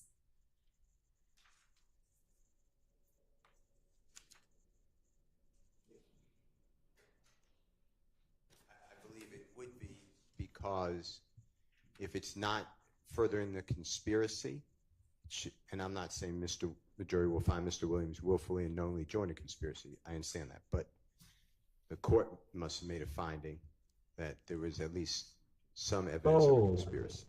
So then it becomes a statement. Right. You make a good point there. Yes. So I guess yes, you're right. So if I have, and I did for that one, specifically said, I don't find any kind of furtherance of a conspiracy with regard to that one, then yeah, a limiting instruction I would think would be appropriate as to that. So if somebody doesn't mind keeping track of which of those need one, then if y'all would provide me also with a suggested limiting instruction, I would give that. I think that would be appropriate. Thank you. And Judge, just for the purposes of the court's knowledge about the prima facie showing of a conspiracy overall, there was a finding prior to the court presiding of a conspiracy, that there has been evidence shown of a conspiracy. That finding was made particularly on the record as it relates to count one. Okay. Judge Glanville said, he flat out said, I find that the state has presented evidence showing a conspiracy. Everything with Glanville got to be taken with a grain of salt to me, though. Okay, sure. But we're talking here about a statement that's not made in furtherance of a conspiracy. Definitely. Would that statement we come in to show as evidence to prove RICO? We believe that it would. The purpose of the co-conspirator statement is to provide an exception to the hearsay rule, Right. and the fact that the court admitted it under another exception to the hearsay rule, doesn't make it applicable only to proof of against the declarant. Okay, well, I'd love some law. I guess maybe that's still not settled. So I'd love some law from whomever wants to provide me some on that. I mean, that's very nuanced. So we want to get it correct legally. Yeah. All right. And clear. Should be having a lot of nuanced statements to be. Your Honor, Mm-hmm. if I may. Sure. With the call that we just discussed, number 360 FaceTime Yeah. call, what was the court's ruling? That is Appreciate everybody in tapping as in. Right, that was cut through. co-conspirator statement. So specifically for that one has made it, like the discussion we just had about. Yeah, the only one that I have so far, there are two I haven't let in, and one I let in under an exception that wasn't co-conspirator. Yes, Your Honor. So for the rest of them, they've all been under the co-conspirator exception. And Your Honor, for your notes, I believe that was PDF page 152, was it? Yes, mm-hmm. That's right. Thank you, Your Honor.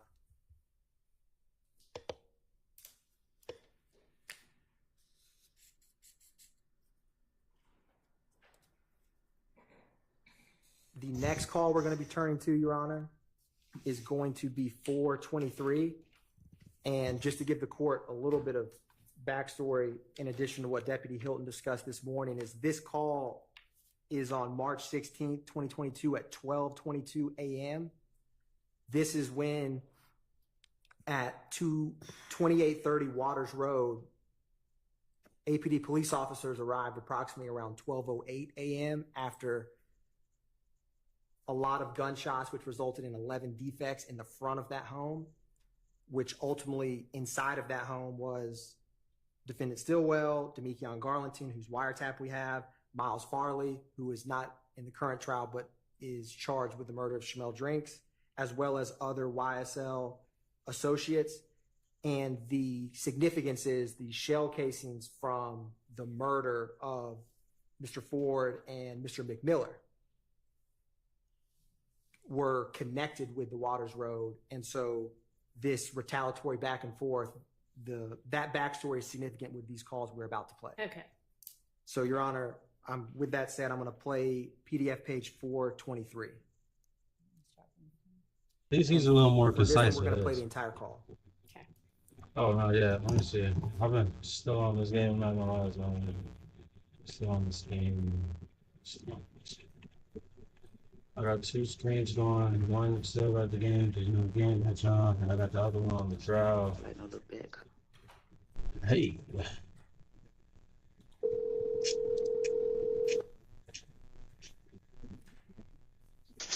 Yo, how the hell you at? Where the hell you at? Seems kind of decent. Seems kind of decent. Like no little back cut. Seems like a decent price. In the front. And they got a goddamn. Looks like it just got a chini Alfredo, right? They can't come in the house. Yeah, that was mine.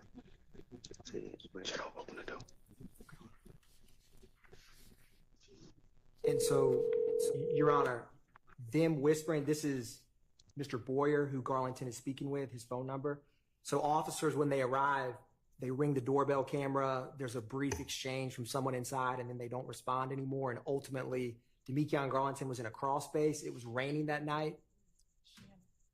And so the significance of this is they are speaking amongst each other because they don't initially know who's at the door. Police respond because of all the shots that were into the home. And so it shows their coordination. And although the phone number itself for 423 is Mr. Boyer's, one of my co-counsels had stated we believe it's Defendant Stillwell on the call. But the significance of them speaking while, it's 20 minutes after APD arrives to the house. And it takes some time for them to fully come out of the home. So it's in furtherance of the conspiracy because they're coordinating with one another about where are you? And he says, I'm in the woods. And then I believe Mr. Garlington is underneath the house when he's making this call in the crawl space.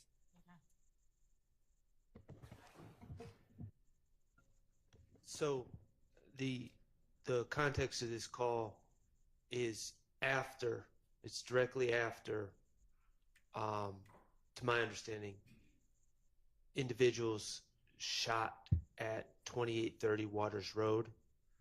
That would not be a crime committed by our clients. I don't know what could. I think the context of the call makes it clear that they're trying to avoid interactions with the police. I mean, I'm not going to argue that that's not the context, but I don't know if that's part of a criminal conspiracy. I mean, they were just victimized and they're trying not to talk to the police about it. I don't know if communications on a phone about that would be in furtherance of a conspiracy, because there's no underlying criminal act, as far as I know of, that is being furthered.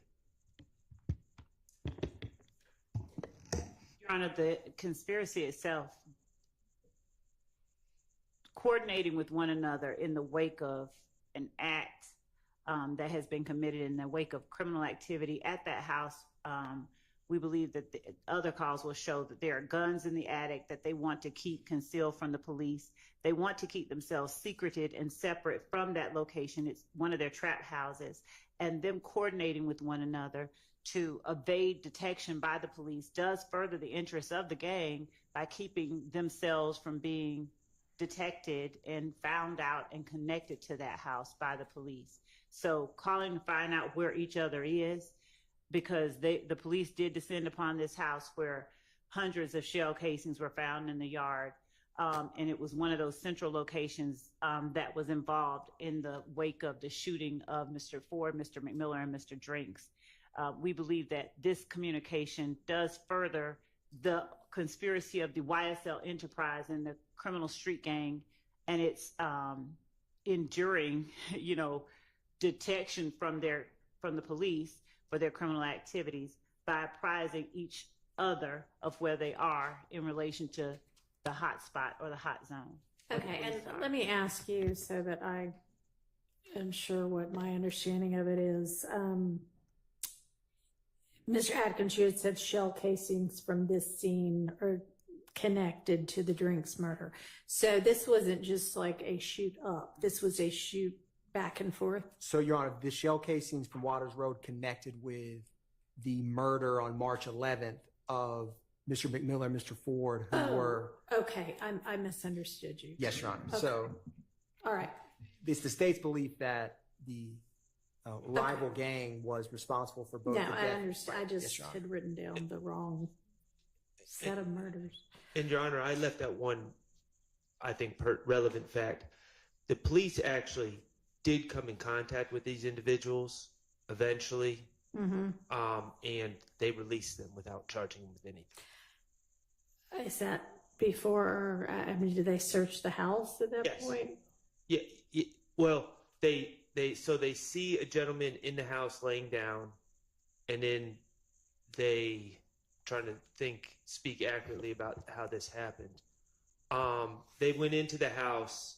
That's right. They went in the house upon seeing someone on the ground and detained all the individuals and then let them go without filing any charges.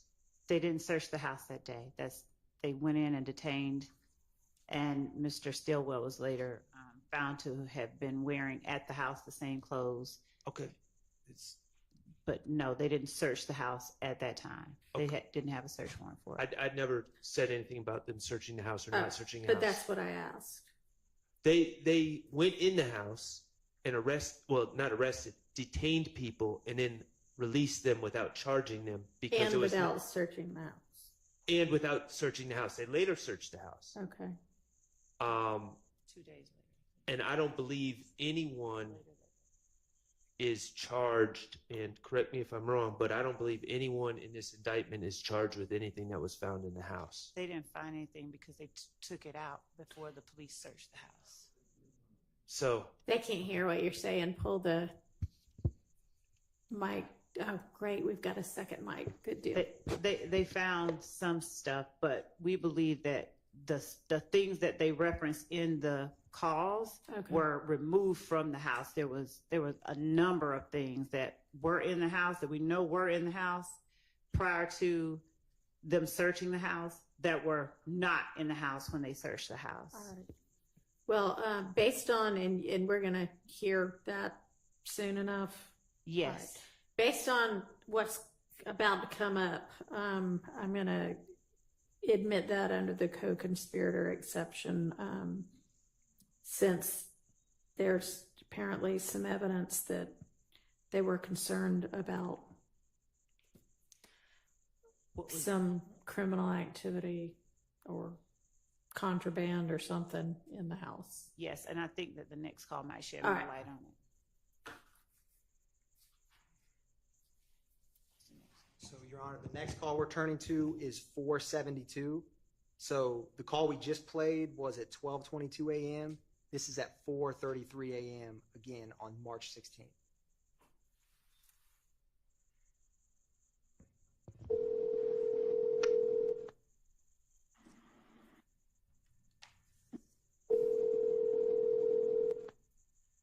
Oh, you good, Nick? Hello? You good? Yeah. What is it? What the hell you mean, nigga? Oh, I ain't even say, I ain't saving no number. Yeah. Oh, yeah. For sure. Where the hell you at? You gone? Yeah. I'm about to drop miles off. 10 miles, boy, it's all love, boy. I couldn't wait, boy. I gotta go home. Oh, yeah. Yeah, he been running in the store real quick. Yeah, so it was all love. I ain't waiting, boy. I gotta go, boy. That shit just shook the fuck out of me. Man, what, man? When I seen it, when I seen it, Man, what? Man, that whole just, man, boy, listen, boy, I just said to myself, boy, man, let me out that car. Boy, I'm gonna go in, boy, and I ain't coming back outside, boy. I don't care if I have no run or nothing, boy. Them motherfuckers ain't moving. Hey, boy, I said the same shit, boy. Somebody really think I'm like, yeah, man. What's so crazy, bro? I was just being cheap. Actually, it was being cheap. My whole keep saying, let's get a run like him, but I'm not gonna pay for no run. Man, listen, boy, I just said, damn, boy. They can send a nigga right street with their money like that. My nigga gonna spend this shit on them in the room, man. Man, what? I'm trying to hey, that's on DV. I'm in there like, boy, I got to get my last 2,000. I got to get lawyered in. I'm like, man. Well, I'm in that beat like, man, damn. Bro, you won't believe, boy. All the sticks and the guns was in the gray car. For real? Man, God, boy, and the sticks and shit in the attic. Ooh, shit, boy, that was God, boy. Man, what? Your Honor, I'll continue playing, but when they're saying that the sticks are up in the attic, it's the state's theory that they're talking about the Waters Roadhouse. They're talking about what? When we were just discussing what's inside of the home or not inside the home, it's the states that line about their sticks up in the attic. Sticks is short term for AK-47s or longer handguns. Rifles. That they're talking about the guns in the attic of the Waters Road home that all these police swarmed after the gunshots. I'm going to continue playing. And also to orient the court, Your Honor, this phone number, which ends in 1103, the state attributes to Mr. Shard's client. So it's Garlington and him speaking. The phones to get you, boy. Yeah. Oh, Lord, yeah, get up out of there, boy. Baby. What, that way? Yeah. Yeah. You know what I mean, though? Yeah, man, you know how far I gotta go. Oh, yeah. Pope got down blowed up. She what? She blowed it up, boy. Hey, man, she blowed my shit up. You saying Shannon okay, man? Hold on, let me talk. All right. Yeah, bro. Yeah. Hey, you walk past me first thing. I'm like, well, I know for a fact. Man, what? You know who she was coming to then? She say I already said the same shit though. She like, cause she like, who house is it? I'm like, man, I don't know. I'm telling you, my first time here. She was like, yeah. so. Yeah, man, listen, bro. I'm thinking. Get what I kept saying. I said, boy, I know D and Mild, I'm smart. I know they soon them folk got her and took her to the front. I said, I know they hit that back cut. You wouldn't even believe I'm trying to find out the back cut. That's why I called you. Man, you talking about, well, I would have made one straight through the motherfucking bush back there, boy. I'm telling you, I would have went trucking back there. Well, guess what? We only got caught for this dumb ass nigga. Once they legs showing, he thinks somebody in the house dead, bro. Man, they tell me, they like, so you telling me nobody in the house? I'm like, hell, man, I ain't listen, man. I just pulled up. I said outside for 3 minutes. Top, the motherfucker go popping. So shit. Oh, God, I said the same shit. Oh, God, why I sat outside 3 minutes. Popping, them motherfucker went to popping. So shit, I went to goddamn ducking and running. They tell me, so why you ain't...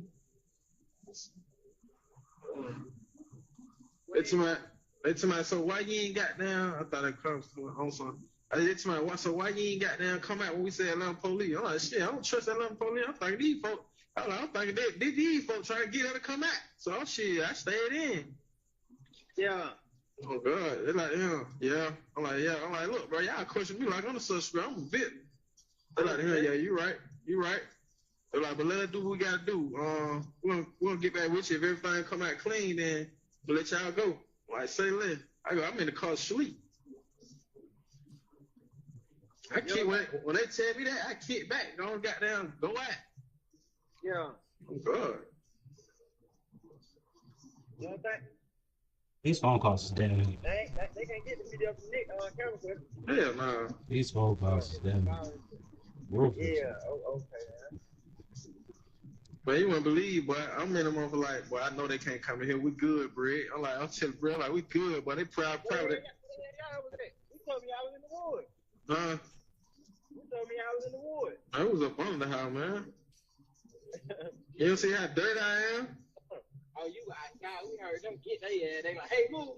She like, hey, my dumb ass, I go out the back door. No, I go out the back door, right? So I'm finna go toward the car and hop in the car, just sit in the car the whole time. That's what they at, though. Man, I go to the other side, finna try to hop the fence. They like, hey. I'm telling you what you gonna do. Go get that cut, boy. I know it. I everybody what a cut was. They said they ain't know. Man, listen, man. You probably made your cut. Yeah, like you ain't from the hood, boy. You know how this shit go. I would have went back there and made me a cut, boy. I would have been trucking through the motherfucker. That's why my goddamn shoes so dirty, my pants dirty, and my shoes dirty. Real. They say, so is this about Matt, man? I say, ma'am, I don't know. Man, listen, man. They asked me, do I know Matt, man? I said, I don't know no motherfucking Matt, man. Who are that? Yeah. I said, man, I'm not even from over here, bro. I'm from Tumbleville area, bro. Yeah. So what you doing over here? Man, I came to see a friend, man. I'm trying to talk about that game, man. What you talking about? Damn, man. That whole blowing me up. That whole thing, nigga Sheen, all type of shit. That nigga was so cool though. He got damn called back. I need to put a lock on my phone and take have my messages pop out. This shit crazy, boy. I'm finna go in, boy. I'm finna get out the driver's seat, let her drive, tell her drive slow as possible. I got down, my stupid ass went in the car, got my stick out the car and my FN out the car. Watch her right there and got in the car, pulled up. They're really why I ain't want to wait on mine. Yeah.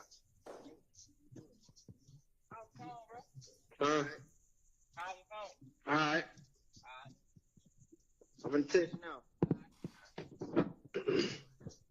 Hey, man. Folks blowing up air. She called too.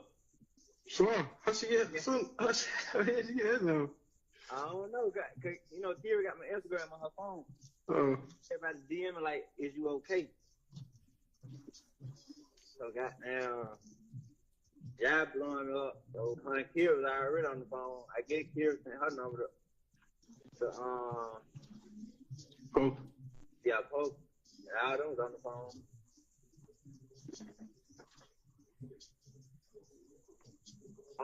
Damn, man. But I say, I'm like, yeah, bro. Bro, listen, bro. I kept saying to myself, I don't know what the fuck. I'm on drill time though, so I'm really like, but I ain't going nowhere. But I'm telling myself, pull off.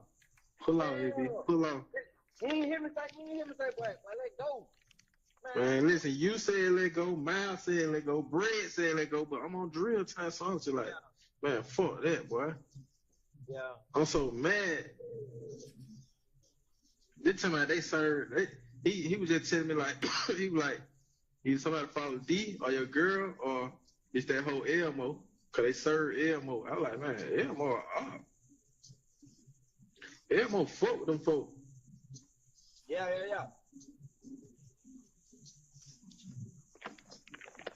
Ain't nobody follow me. Wasn't nobody on the freeway when I got off of nothing. Don't nobody. Man, listen, man. Don't nobody know my hoe. Cause my hoe in a runner, man. Fresh runner, new runner. Them motherfuckers just got any run. And my hoe coming from goddamn, all the way from goddamn out here. So, come on, man. Stop playing. Yeah, man. I know for a fact ain't nobody follow me. Don't even know what I'm in. Don't nobody know I fuck with the hoe. Don't nobody know what I'm in. That's what I'm telling. Like, these folks ain't knowing these cars. That's what I'm telling him. Like, bro, these folks ain't knowing none of these cars, bro. All these cars is some new goddamn cars. Niggas ain't played. Yeah.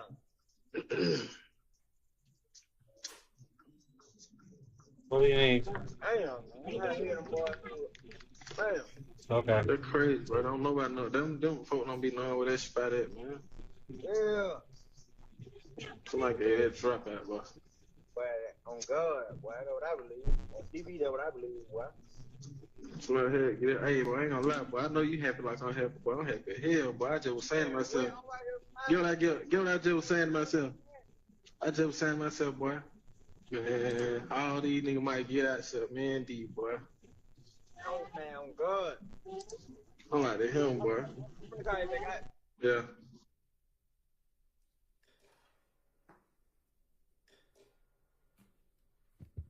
That's the end of that call, Your Honor. The state feels this really has two methods of admissibility. The state feels that Garlington and defendant Stillwell speaking about, for one, when they say sticks and FNs, those are firearms.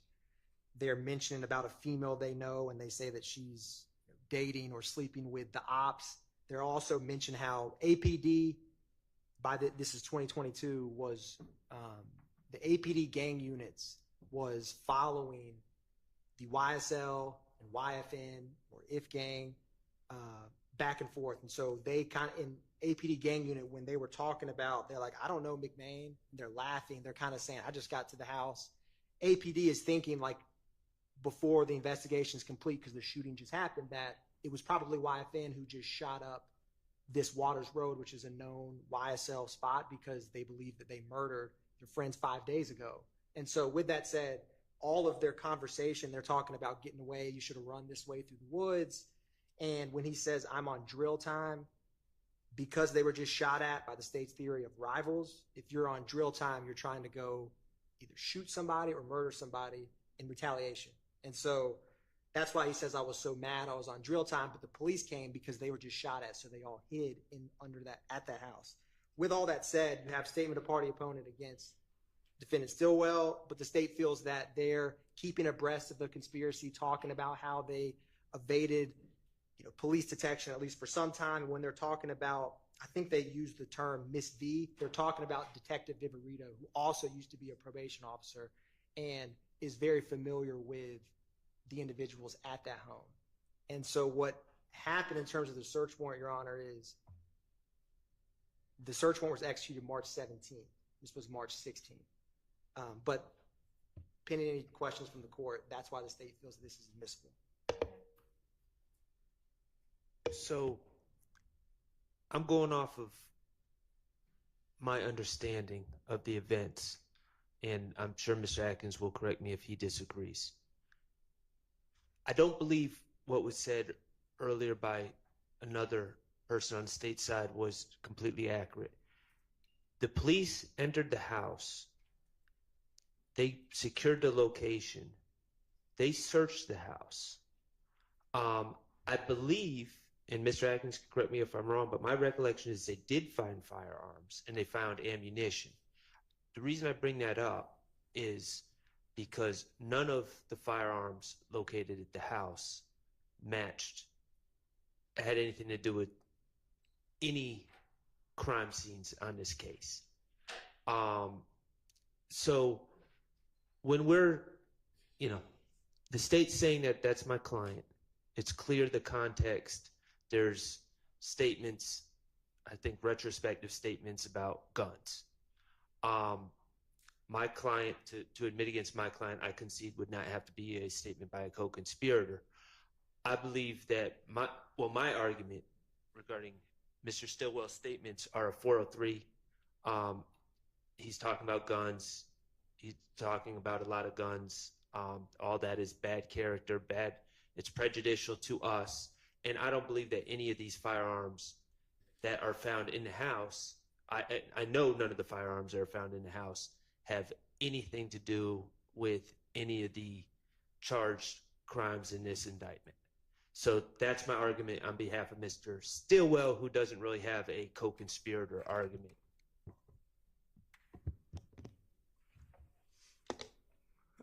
I think it's more an admission of a party opponent, but it is all retrospective, I believe. And therefore, insofar as it may be a co-conspirator's statement, it is akin to the classic spilling the beans. Man, this is what we did. They came in there. I was running out to the woods. That's all saying what happened.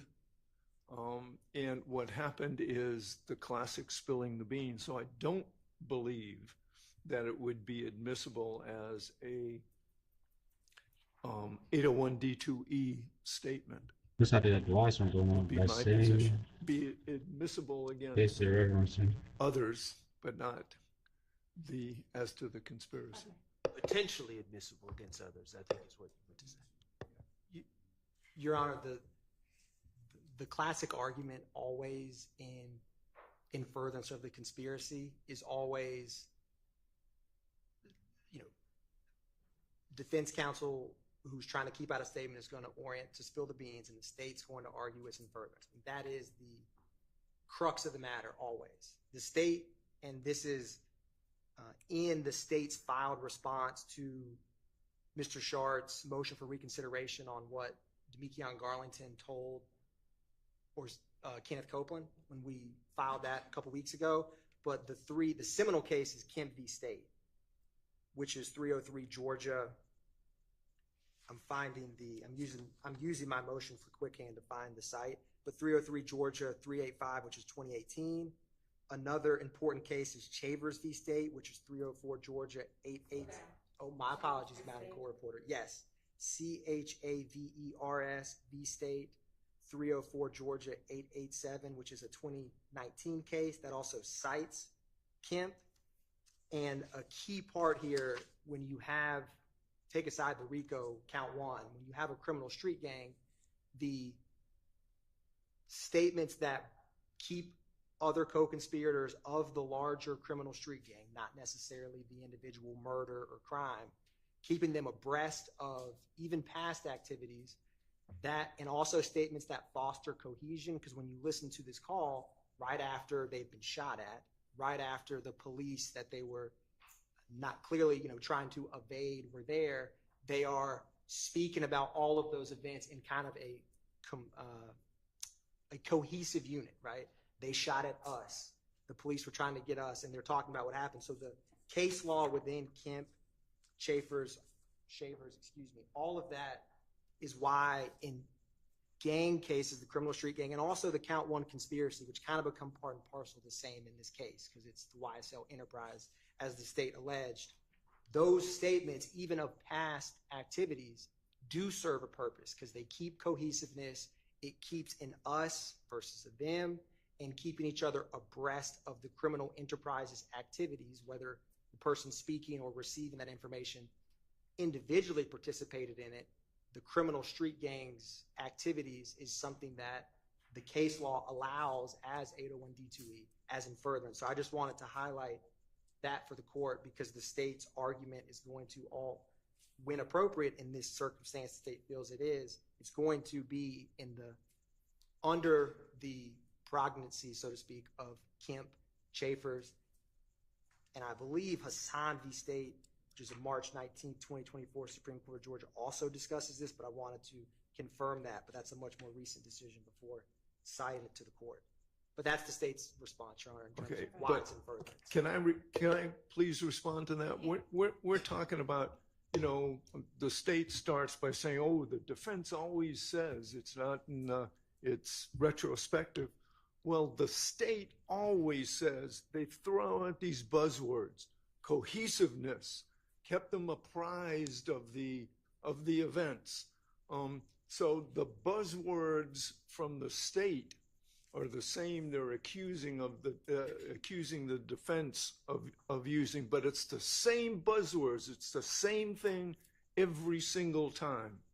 And there are just as many cases out there that say retrospective prior conversations are not part of the co-conspirators exception to the hearsay rule. Stafford versus the state, 312 Georgia 811. State versus Lane, 308 Georgia 10. State versus Wilkins, 302 Georgia 156. There are cases after cases after cases that specifically say a retrospective statement that merely recounts what happened. And that's the whole tenor of this conversation, is not in furtherance of the conspiracy. So, buzzwords go both ways, baby. And I'm just as tired of hearing the cohesiveness and keeping people apprised. There are two ways that this goes. All right. Thank you, counsel. I'm going to admit this as a statement by a party opponent as to Stillwell, and admit it additionally under the co-conspirator exception.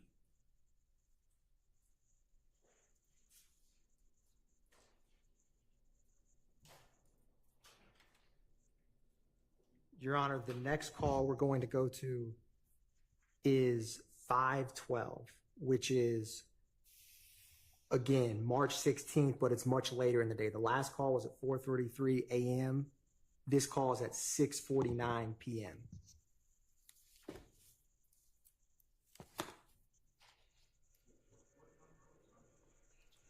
Mr. Harvey, it's page 512. Okay, I got it. I'm sorry.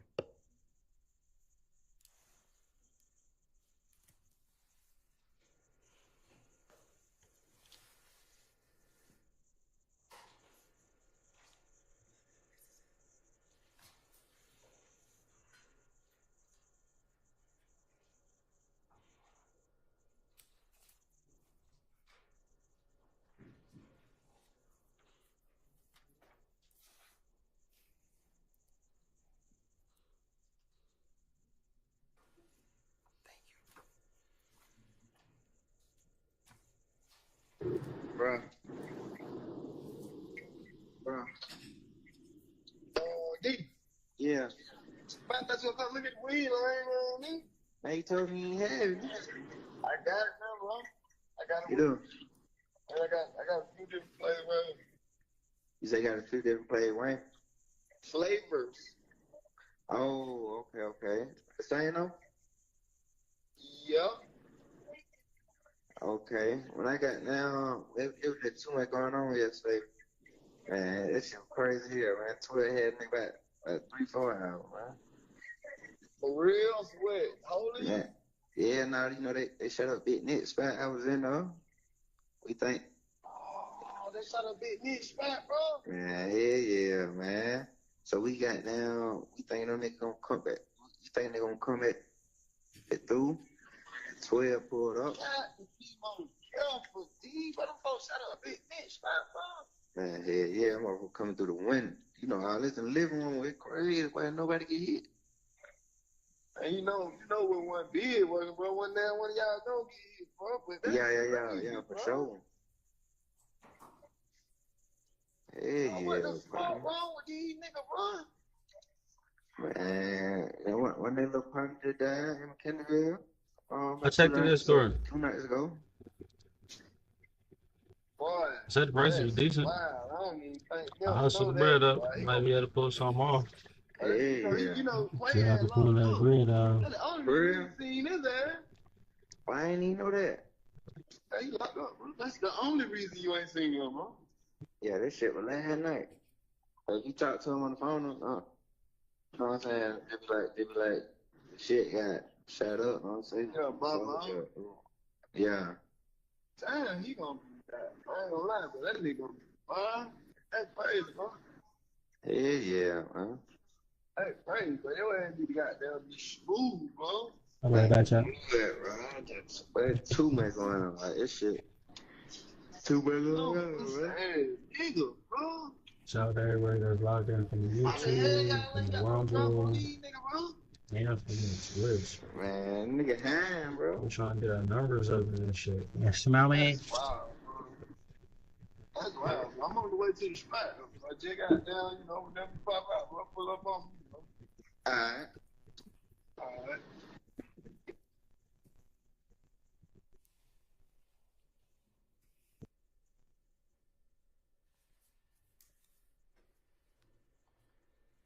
So, Your Honor, they were Big Nick spot that they reference is what they refer to the Waters Road address as, and when they're discussing about those other people shot us, and the state's theory is they're talking about the rival gang, and they're stating that it's crazy that no one got hit because there was a significant amount of shell casings at Waters Road. And then he states, one of their partners died a few nights ago, which the state believes they're talking about Chamel Drinks because this happens after that. And so the state feels that this conversation discussing all of those things, even if it's kind of thinly veiled, is again keeping abreast of the gangs, the criminal street gangs' activities, and sheds light on how they are viewing what happened at Waters Road from their own mouth and mind.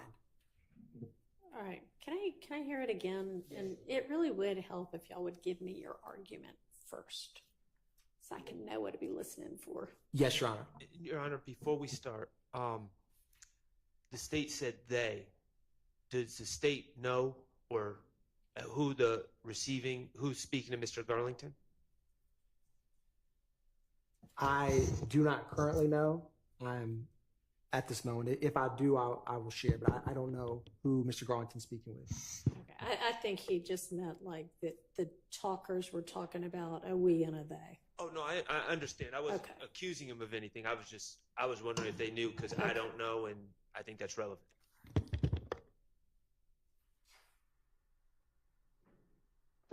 Bruh.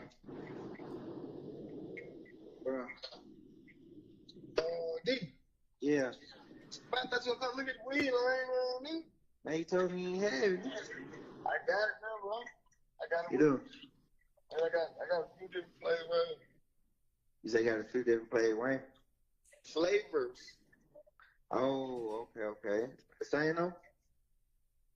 Yep. Okay. When I got down, it was just too much going on yesterday.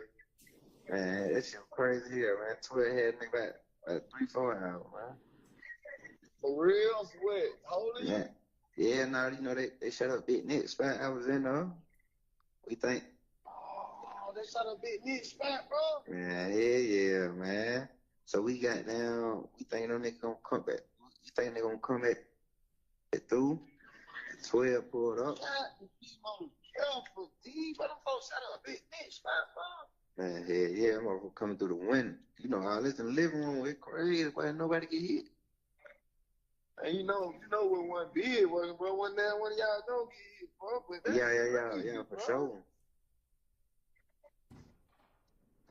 What the fuck wrong with these niggas, bro? Man, when they little party that died in Kennerville, about 2 nights ago. Boy, that's wild. I don't even think they'll know that, boy. He gonna be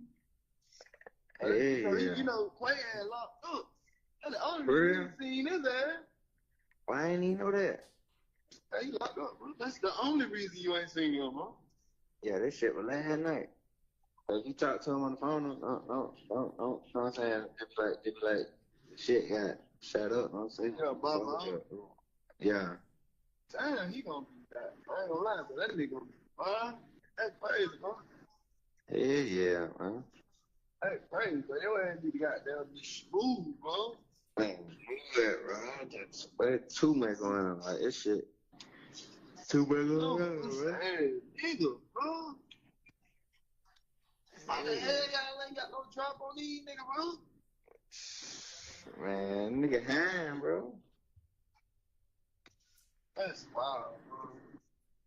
That's wild. Bro. I'm on the way to the spot, though, bro. Just got down, you know, whenever you pop out, bro, pull up on me, bro. Alright. Alright. Any further argument on this one? I have some, Your Honor. Okay. We don't know who Mr. Garlington's talking to. Mr. Stillwell is not a part of this call, so this would have to be a statement in furtherance of a conspiracy. There's no apparent conspiracy, criminal conspiracy that's being discussed. It's a retrospective statement about them being shot or them being Garlington, and I don't think he names anyone else that was there, but Garlington is telling this other unknown individual that people shot at me at Big Nick's spot last night. That is a retrospective statement that falls under the line of cases that Ms. Harvey just cited, and there's also, of course, 11th Circuit cases that talk about spilling the beans as well. So I don't believe that there's any apparent conspiracy that is being discussed here. They're victims, and also anything that's said that's a retrospective statement is not in furtherance of the conspiracy. Okay. Well, I don't hear it as entirely retrospective. They're talking about whether they should be thinking people are coming back, whether they've got the drop on people. It sounds like that's still an ongoing conspiracy, so I'm going to permit it under that exception. Your Honor, if I could be heard just briefly on the issue. Yes. I did. Sorry. Like, I know. look Where's at this all coming the- from? yes. Judge, I did hear in the audio recording a name, Quay, Yeah. that was heard.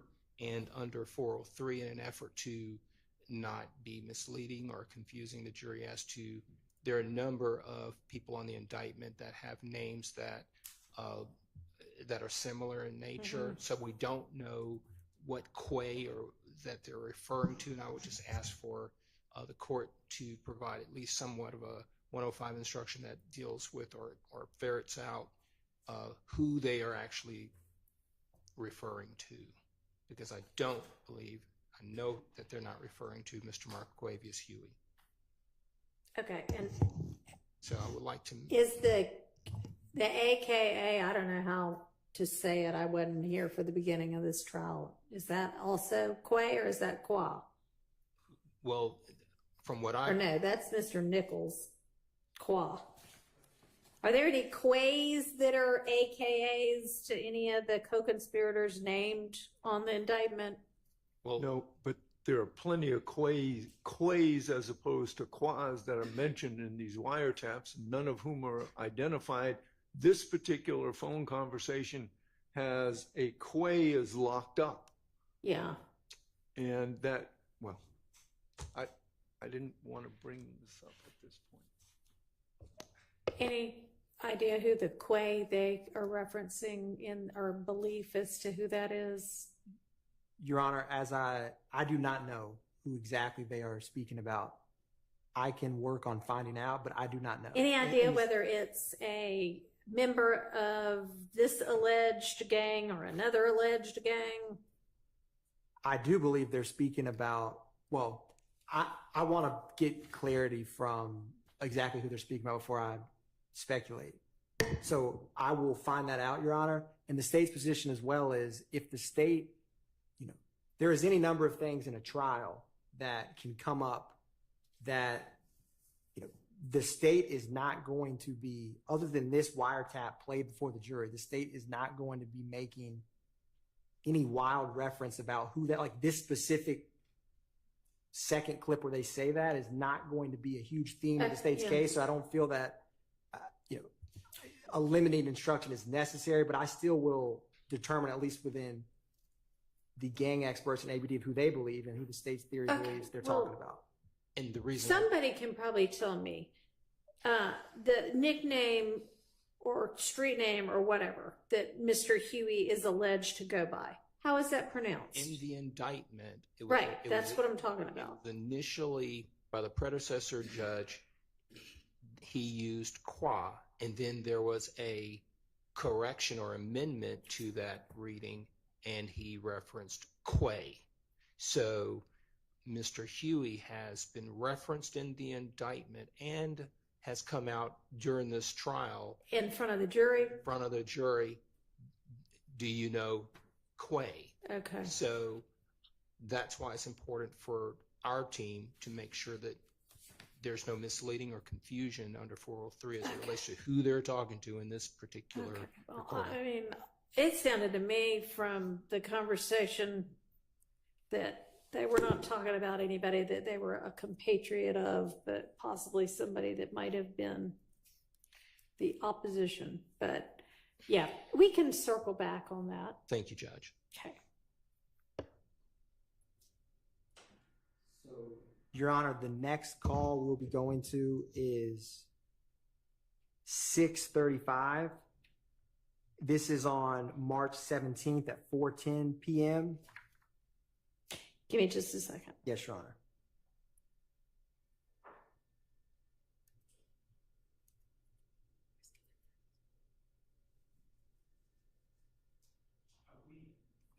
Oh, I might have skipped one, Your Honor. I actually believe the next one's 5:23. That's what I was about to ask. Thank you, Mr. Sharp. Which is at 9:04, so it's roughly 3 hours after the call we just discussed. And the Okay. yes, Your Honor. So 513. What's the page number? It is page number 523, reference number 513. Okay. All right.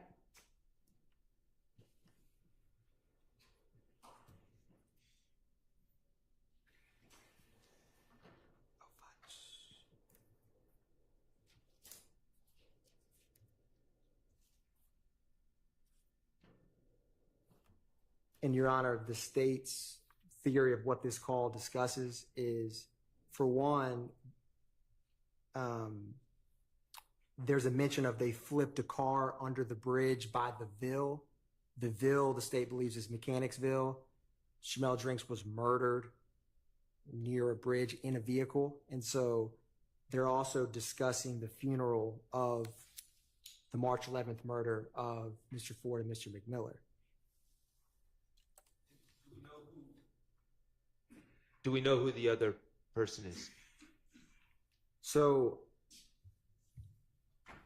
the call, the phone number,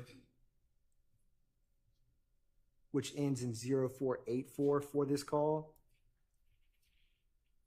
I have associated with a Mr. Wright, who is a 30 Deep member, according to APD Gang Detectives, with a nickname of WOT. So, Your Honor, we're going to play that call now.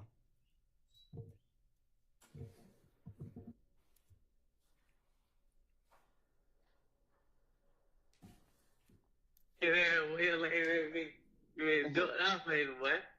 I've been out, nigga. What's up, man? I ain't seen you, boy. Man, who the hell did everybody talk to? I said, but I ain't talked that nigga ass. Somebody from jail, man. Oh yeah, I think. I didn't talk to Free. He asked me much. Yeah, he called me after that little shit him last night. I called him. He shit went straight to voicemail. Oh yeah, it was like I called the detail. I'm just trying to check up on him, man. Yeah, man, them folks hit. Them folks shot the spot, man. It's about so what spot? He fucking Free. Last night? Last night, wow. You know I wasn't even gonna come out. Man, yeah. He was like, goddamn, pull up. We finna be on one. Goddamn. So y'all was in there? In there, boy, about 6, 7 deep. Toon just had them pulled out, boy. Damn, that's some food. I thought they already went over there and shot one upside. They did, but still, man, I'm on some everyday shit. They double back. Oh, you talking about Oh, yes. right? Yeah. Oh, ain't nobody went next, right? Oh, nah, I heard it a couple days ago. Somebody they said they went over there. Oh, that one ain't yeah, know. nah, What yeah, you, nah. you said they just went over there last night. Yeah, well, we down, man. I'm like, hey, man, boy, I wasn't even finna come over here, man. Yeah, you talking about? Yeah, I ain't even know nothing about this. Yeah, shit. and look, we like to hear. We think we like, all right, they gonna come back through. Man, we think they gonna come back through so we can hit that motherfucker up, man. 12 pull up, man. Hey, what? It how? Yeah, I'm like the hell. We hit them folk like, cause we got our lights out.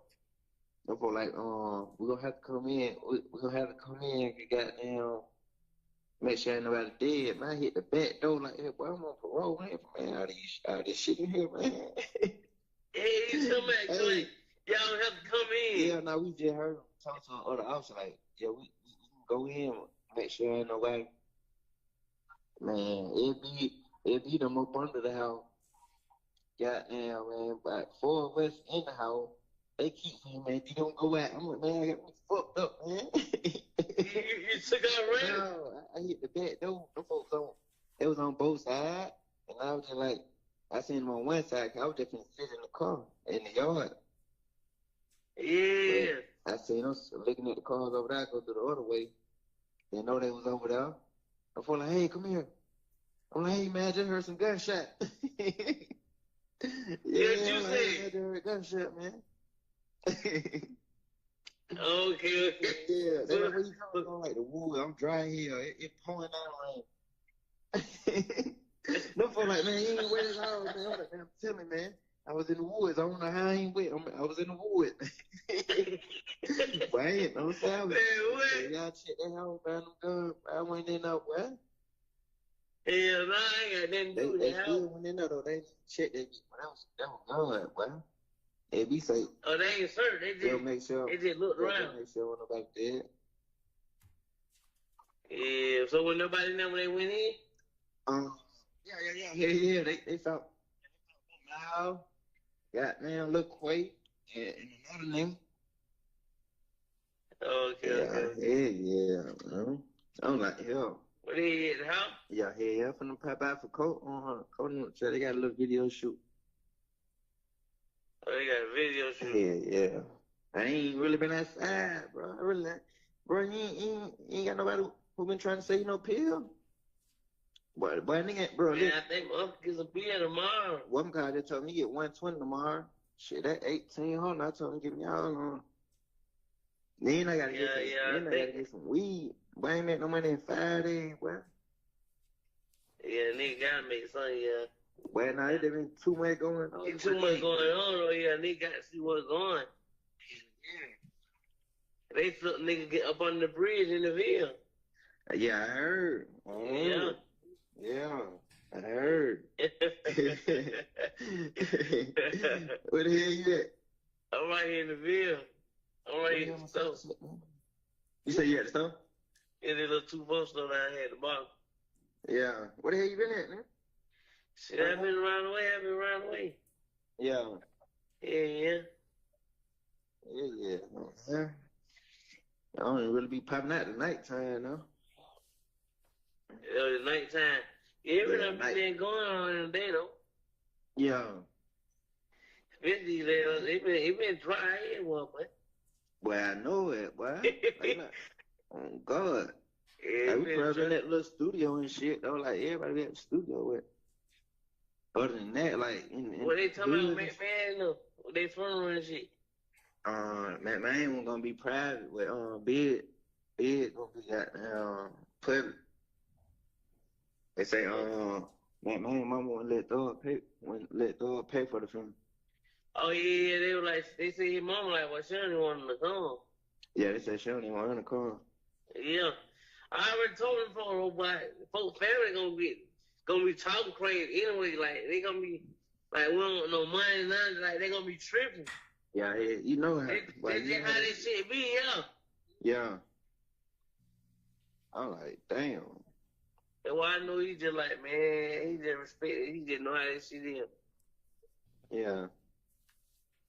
Yeah. I never seen what the hell you had going on. I just, you know. I'm pull up on you like tonight or tomorrow or something. Alright. Alright. Yeah. All right, so I can see the part about needing to get drugs and money to, drugs to sell coming in as a co-conspirator statement. The rest of it, you're going to have to flesh out a little bit more how that is anything more than them just kind of talking about stuff that's already happened and a funeral that's going to happen, but that isn't,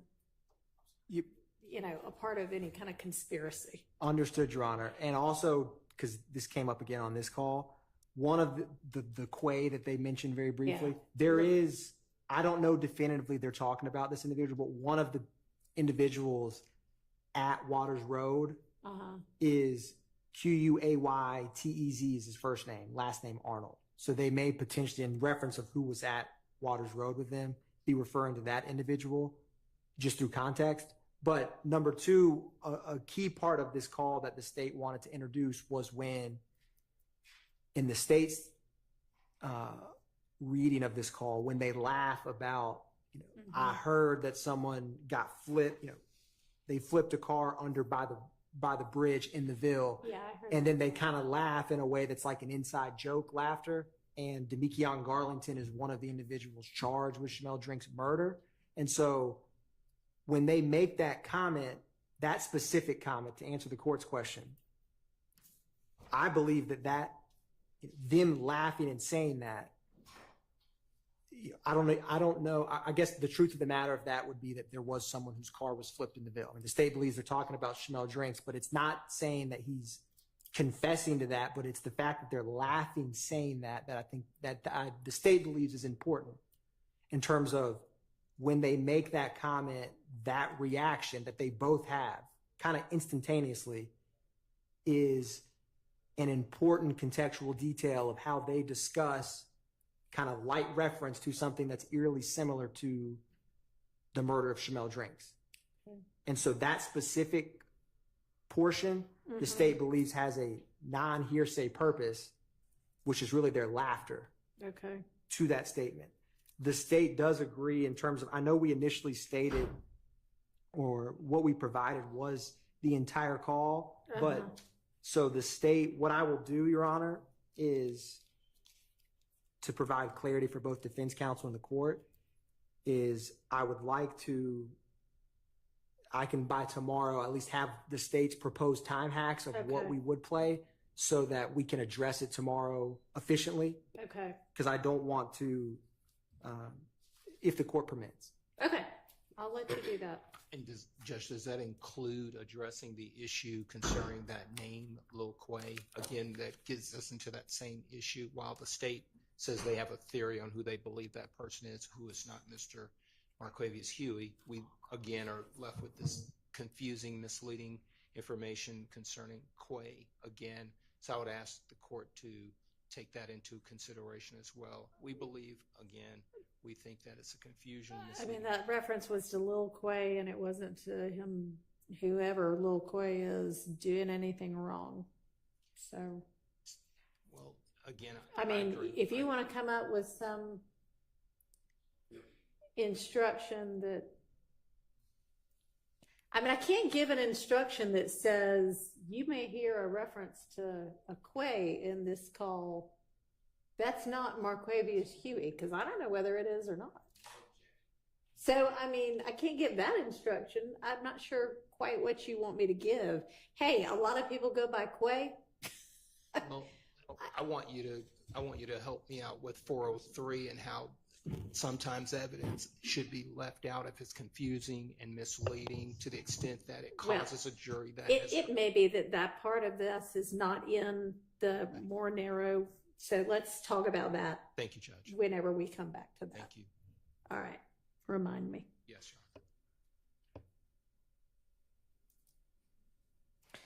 Your Honor. We're reserving argument. Yeah, we're just no point arguing if it ends up being two little things that. Okay, thank you. Yeah, we'll just come back to this one.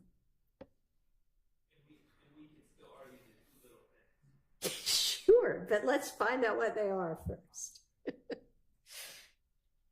And give me a second. I mean, you can be queuing it up, but I've got to write myself notes so I know why we're coming back to stuff. Yes, Your Honor.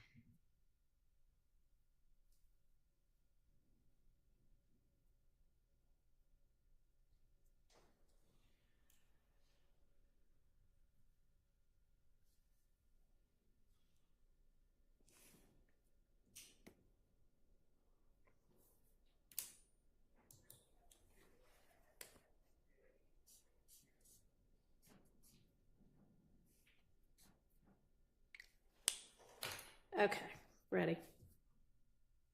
Yes, Your Honor. So the next call is going to be 635, PDF page 635, reference number 624.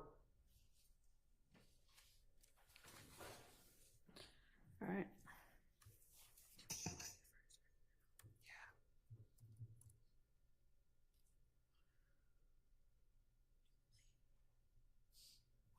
So what's going to be like the significance Yes, Your Honor. of this, and why do y'all think this comes in?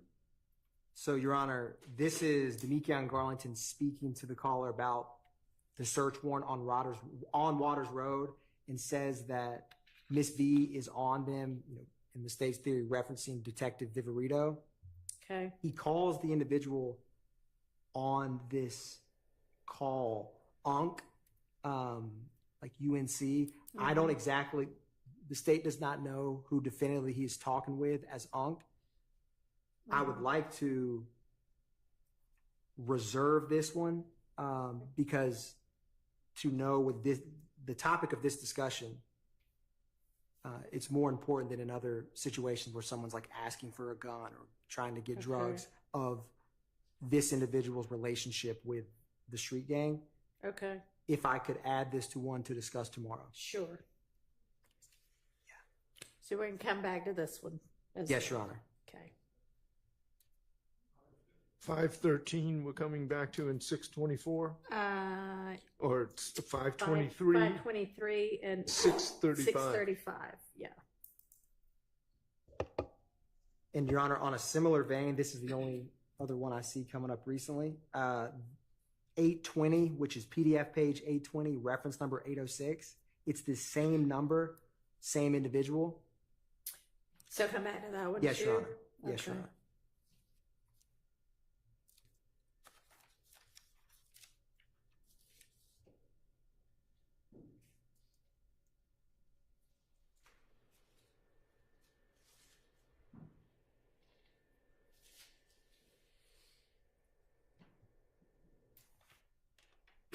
So, Your Honor, the next call is 1079.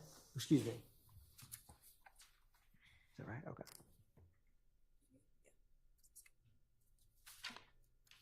Yeah. This call's on March 21st, 2022.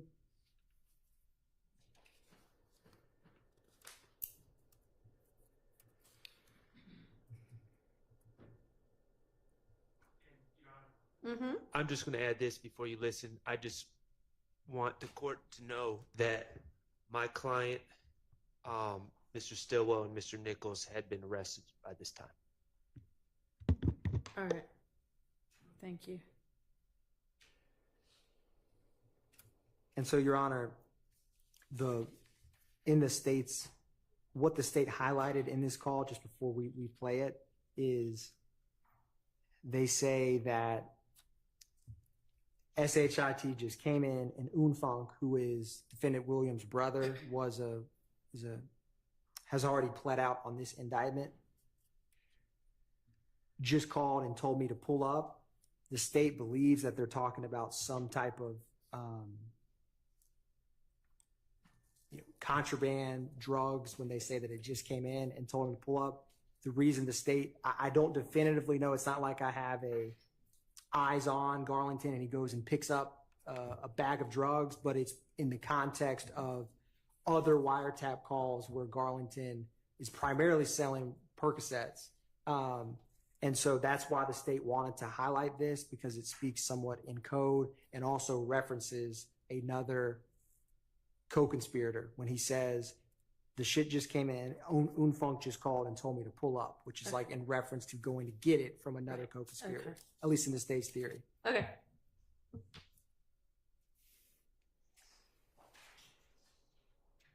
And Your Honor, this is a very brief portion.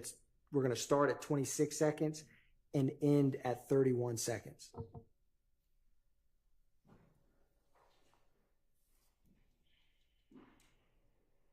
For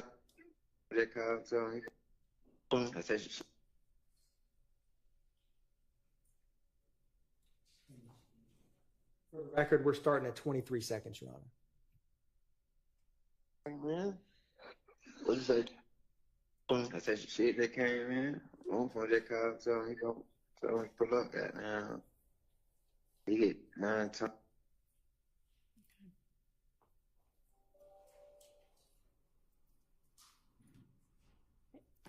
Any argument on this one?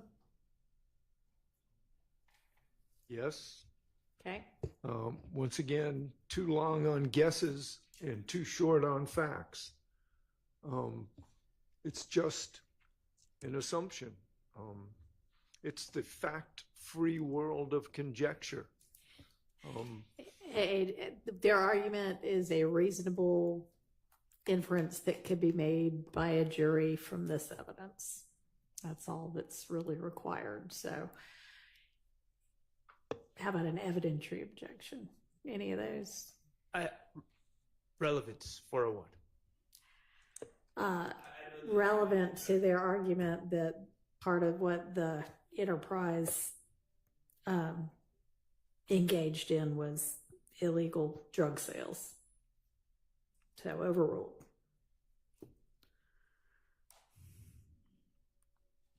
Your Honor, the next call is PDF page 1124, reference number 1109. This is on March 21st.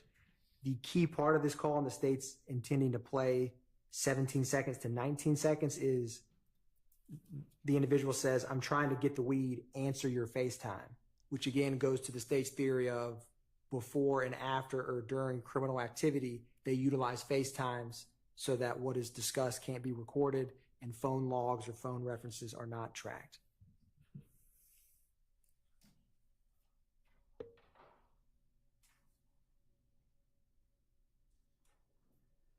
Yo.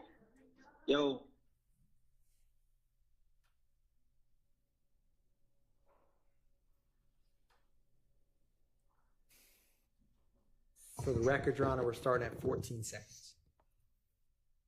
What's it? Yeah. Okay. Come what you doing? I'm trying to get the weed. What is it? D? Yeah. All right, shit, I'm gonna call you. Matter of fact, I'm see your FaceTime. I'm right here at the spot. I'm see your FaceTime. Look, too. All right.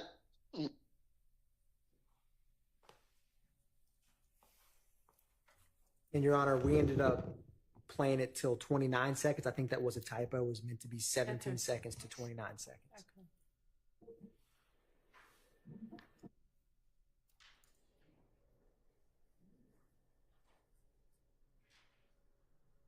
Any argument? An objection? Same thing. It's speculation. I'm trying to get some weed. That could be to smoke a doobie over a steak that night. Could be.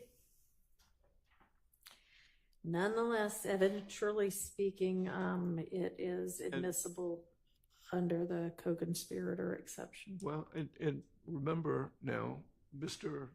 Stillwell and Mr. Nichols are incarcerated.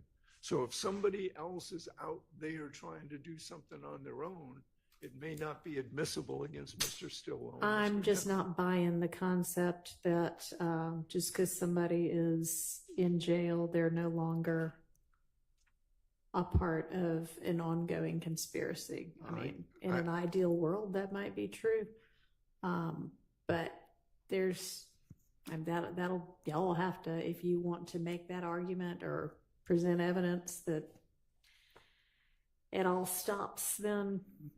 Well, it presumptively stops them upon arrest. I've heard no argument to you or any proffered facts that either one of these gentlemen continued to be involved in the drug conspiracy on the outside after their arrest. The presumption is the arrest stops it. Well, I mean, I guess at least as to Mr. Stillwell, I might need to revisit the whole thing about drugs found in his cell. Your Honor, I was just about to say, because the Harvey rule is in effect, You're opting out of that one? I am opting out of Mr. Harvey's argument, and I'm opting out of the Harvey rule. That would be smart of you for this particular argument. So, I mean, he might have something as to Mr. Nichols with regard to this, unless y'all got something that would suggest that it's on, this is something that Mr. Nichols continued to be involved with, because I do think the law is kind of that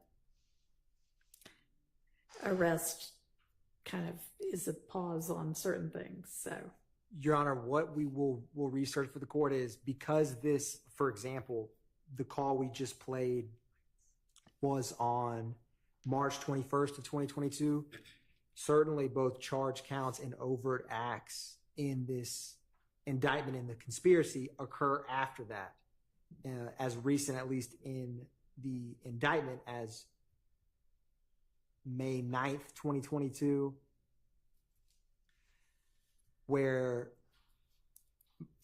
the search was at the home of Defendant Williams with drugs and firearms. With all that said, also you have incidents that happened in both Fulton County Jail and three-way calls from individuals in prison. So it's the state's theory. do any of those involve Mr. Nichols? Well, it's the state's contention that because of the Rico conspiracy, they do, because he hasn't avowed himself or disavowed the conspiracy. And this specific conspiracy, as alleged by the state and believes the evidence will come in, shows that this conspiracy operates quite easily and effectively within both prison and jail, as in the attempted murder of Mr. Rayshawn Bennett, as in some of these happened since the case has been in trial. So the state, we will find research on this specific issue, because I am aware of what the court's referencing in terms of if you had a drug conspiracy case and one individual, not a Rico, not a gang count, just two individuals in a drug conspiracy, there's some case law about if one of them went to prison or jail, was confined, you couldn't hold their separate one unless they were somehow communicating. I think the Rico and street gang changes that calculus, but I'll find case law to back that up, Your Honor. Thank you. The next call that we will be going to is PDF page 1155 and reference number 1140. This is a March 21st, 2022 call. The state, this is not confirmed, but the gang experts believe that this is Unfunk, Mr. Greer, who was referenced, but it's not confirmed. Okay. But what is said and why the state wanted to play this is everything's dying down. So, and then it has a couple expletives that basically says these people think that they're up. We're supposed to get out of town for a little, I'm telling you, man. And it's the state's belief that in the world of criminal street gangs being up, there's references, not specifically on this wiretap or in this call, but from APD gang detectives about like, it's like a scoreboard, or so being up on someone is like we have more murders or more violent acts on you. So we have the dominance over you. And so that's why the state wants to play this when it says everything's dying down after there's been murders of YSL members. They've been shooting up Waters Road. And then it says we're supposed to get out of town. That's why the state wanted to play this part. Okay. And 14 seconds through 46 seconds is the portion the state tends to play. We'll probably start at the beginning just to give some context, Your Honor.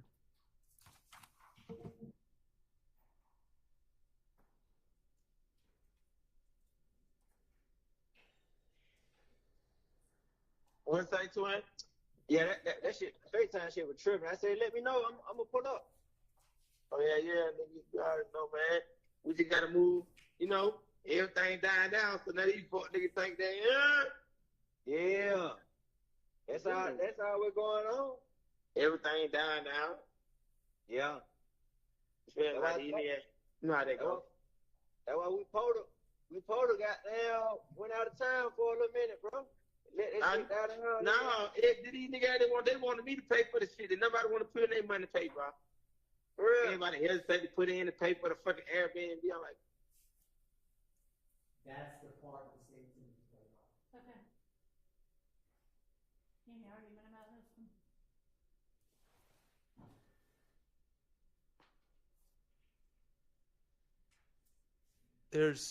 There's no doubt that Mr. Garlington is a talker, but not everything he says furthers the conspiracy. And this is just two people being chatty. And it's just idle chatter and not in furtherance of any aspect of this conspiracy.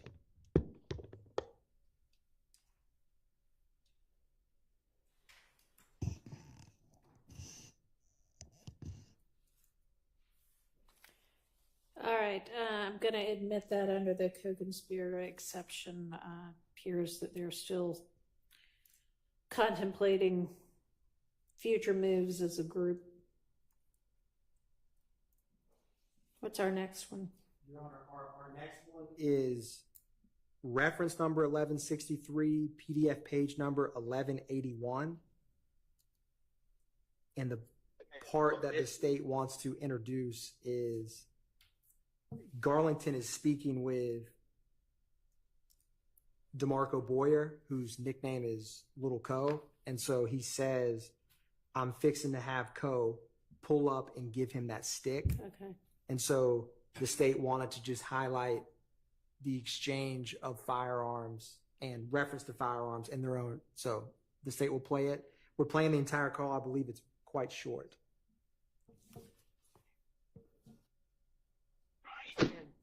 Where you at? I'm finna have Cody pull up, give him that the stick. all right. All right.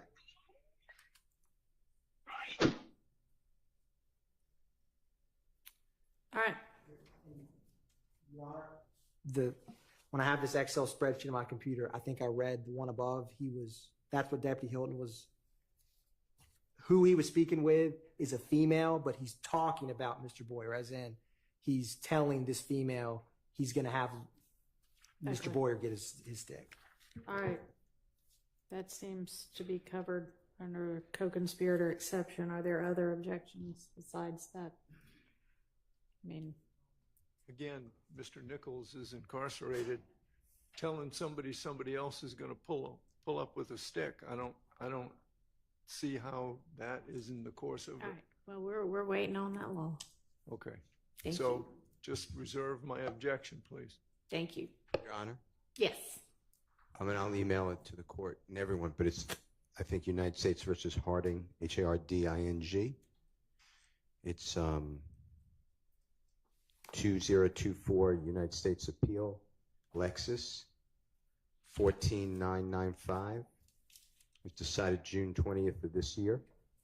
It's in Division 3A, as in Elisa. And it does say what Mr. Harvey said. Generally, a co-conspirator participation in a conspiracy ends with his arrest. Oh, yeah, no, I know that's the general rule. What I'm looking for law on is what are the exceptions? When is that not the case? So, yeah, no, I thank you. That maybe wasn't clear about that.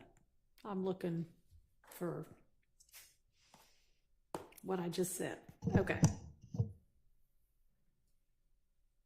So, Your Honor, the next call is reference number 1205, PDF page 1224.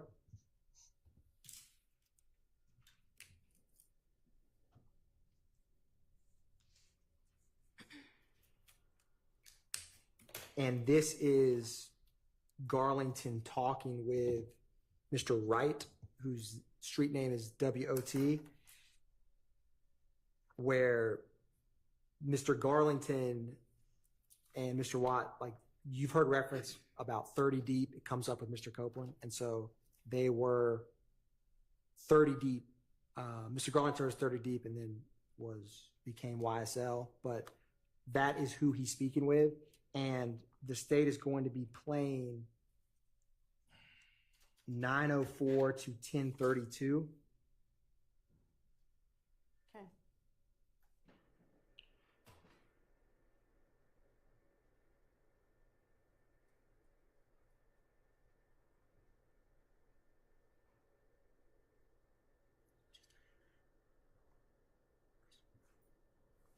Been talking to the who you Oh with, yeah, huh? yeah. Okay. He got a lawyer, right? They say brother, gonna get out of boy money. Say you gonna get Brian, and the other nigga he gonna get out of it. Like, Man, the shot with the clothes got locked up for it. nah, they who the when they said they looking for. I just talked to him the other day, about 2 days ago. I said the shot on the low, like, oh hell no. Hell yeah, boy, he keep calling. Hey, D, bro. What the hell going on? I'm like, shit, but I don't know. Damn. He calling you like what's going on? Man, he calling everybody. He just drunk. Yeah, hell yeah, but I ain't did that. Yeah, I knew it. Well, you know how that shit, you brother nigga gonna have to ride. Nigga know you gonna get through it, but I just know a nigga like, nigga ain't did nothing, bro. That little shot can ride, OD? Man, I mean, you don't really never know. They don't have no choice. That's his thing. You don't have no choice. Like, yeah. you see what I'm saying? In real life, like, you ain't got no choice. You gotta go however long they for ride until they let you go. Yeah. I said, them boys gonna be good, but wow, don't put my name in that shit. Oh, hell. And Your Honor, we're going to back up just a little bit. We just started a couple seconds before when the context for this portion to start. And for the record, we're going to start at 8 minutes and 35 seconds. Yeah.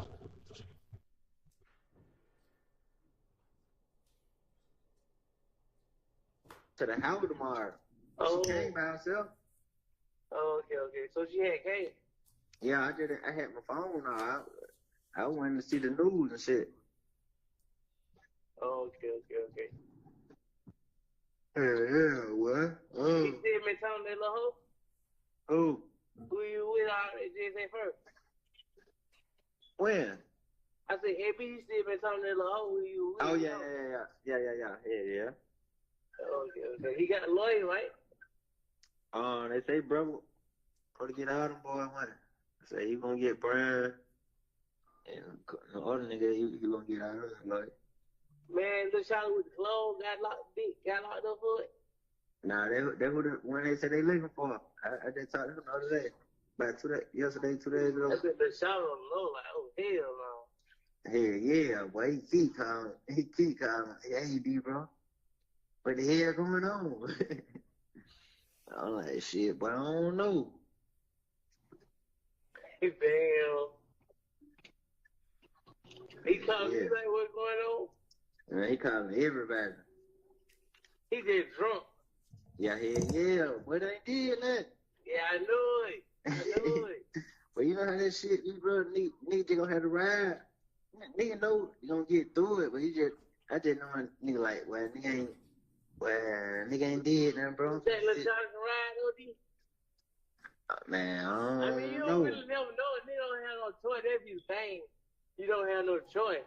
Like, yeah. You see what I'm saying? In real life, like, you ain't got no choice. You gotta go however long they for ride until they let you go. Yeah. I said them boys gonna be good, but wow, don't put my name in that shit. Oh hell no, I'm dead, y'all.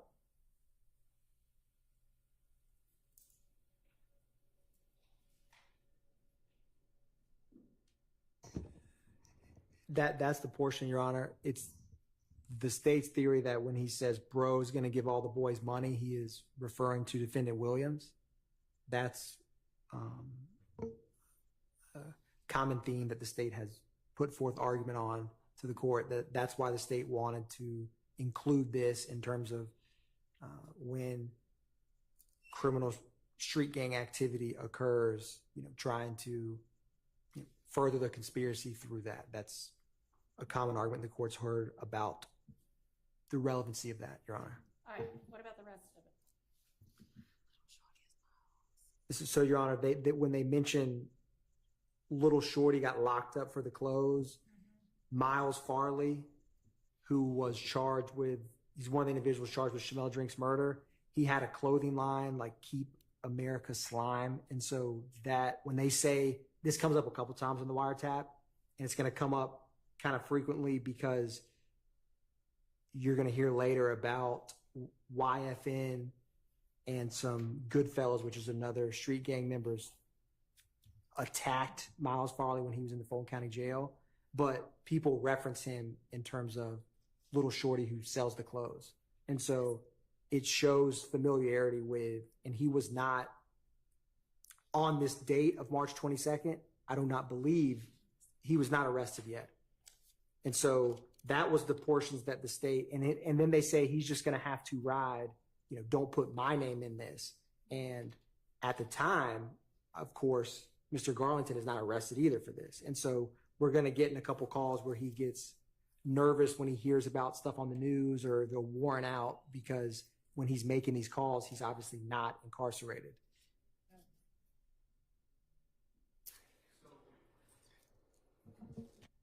So,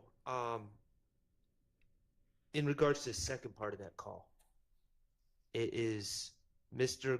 Garlington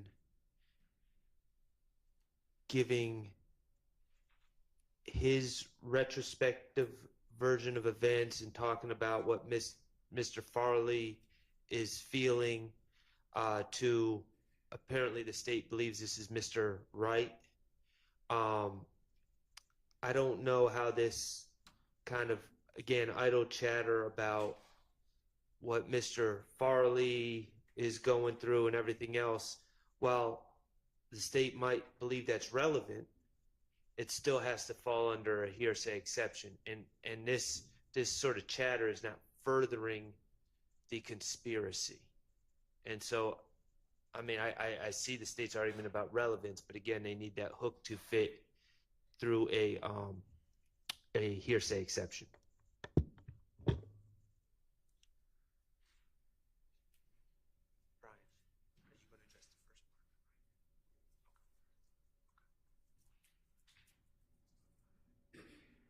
Is there some other meaning to when he says he's just going to have to ride? Do y'all have a theory as to what that means? I'm so sorry. Are we just going to have to ride a theory as to what they mean by that? So the state's theory in this context is essentially he's going to have to ride it out. Like when Farley had not been, he didn't have any criminal history to my knowledge before this happened. And so what ends up happening is when he goes to Fulton County Jail and some of these calls that come up, they try to get protection for him. And so they're basically like, he needs to ride it out, not tell on anyone, not, panic and just stay the course. That's what I believe that they're talking about. All right. That's the state's theory. Okay. I mean, I would think, I thought that might be what the theory was, but I mean, that sounds like them still sort of, here's our plan for how we're going to handle this as we, the enterprise, go through it. Well, the way I hear it, Your Honor, respectfully, is that Garlington may opine like that's what Mr. Farley needs to do, but there's no directive or plan to convey that to Mr. Farley, as far as I can see in this call. So, I mean, even if it does mean he needs to ride it out, I mean, that anyone can say, oh, someone else just needs to be patient. You need to ride it out. You need to let the criminal justice system run its course. But in, the state, I think, is making a huge jump to from that to, oh, he needs to be quiet and Well, right after that, he says, "Don't put my name in that." well, and that's to me. So, I mean, That's Mr. Garlington. this may not be that every indicted and unindicted member of the co-conspirator is on, a Zoom call saying, "All right, here's how we're going to do this." But everybody doesn't have to know every little thing everybody's doing under the law. So I'm going to admit this under that exception. Your Honor, Yes, sir. I believe I heard a reference to what I think is my name, and I would ask the court to exclude that. Yes. Can y'all redact that out, please? I'll still say I ain't gonna put my name in that shit. Yes. And of course, we'll do as the court instructs. We do have a point at which we believe later on in trial that we would be presenting evidence, and we would ask the court's permission, bring it up to the court as Judge Glanville had instructed us to do so. There will be a point where we believe it will become necessary. I'll check my Discord. To bring up the fact that there has been representation of multiple persons Decent. or an attempt to provide representation for multiple persons in YSL. By Mr. Steele, he is correct that we were instructed not to bring up his name before we brought the issue before the court so that the court hears it. The court may or may not be aware that prior to trial actually starting with this jury, we had a hearing on whether or not Mr. Steele should not be qualified to represent a party in this case. The judge determined that there was not a conflict, but also noted that the case may be that the state has the right to present that evidence, but before we do, we have to bring it to the court's attention and litigate that issue. All right. Well, at this point, y'all haven't done that yet, so excise his name. Yes. That was and when do you quick, fast, expect and to hurry. get to that point? Because this is, I believe, the second reference that we've had, there will be multiple times. We didn't want to bring it in, like piecemeal here, piecemeal there. So it would be later on, like at the latter part of the trial, around the time that we present the Drinks murder, that we would be bringing up Mr. Steele's representation. If the court permit, we're going to bring it to the court's attention. Okay. So I don't know. Obviously, we'll need some more non-jury days at some point besides what we've had this week to sort out other issues that we know are on the horizon. But right now, let's just take his name out. Yes, Your Honor. And let's leave his name out of that, no matter what my ultimate ruling is on why it might ultimately be relevant. All right? Yes. Okay.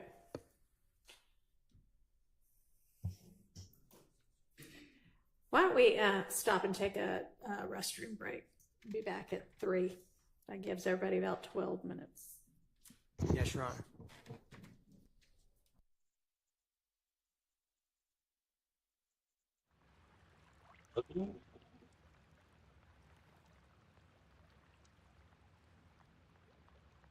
That's what's real back with that. What does everybody think about this, man? Let me know what's in your minds. Trying to just still throw off the case, it seems like. But actually wants the judge to do everything in her power to help her solidify her case, it seems like. Let me know what y'all think, man.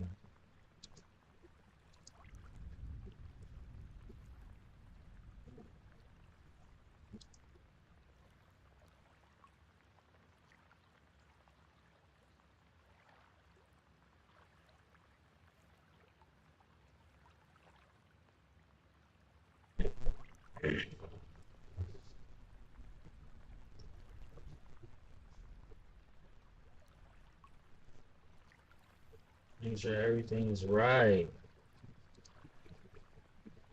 Right. Better.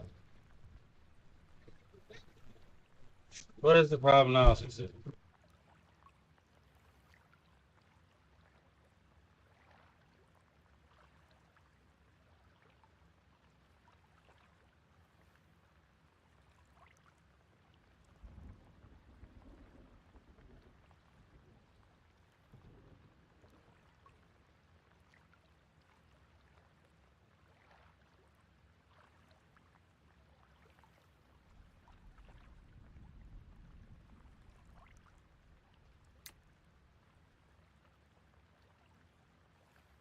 Yeah.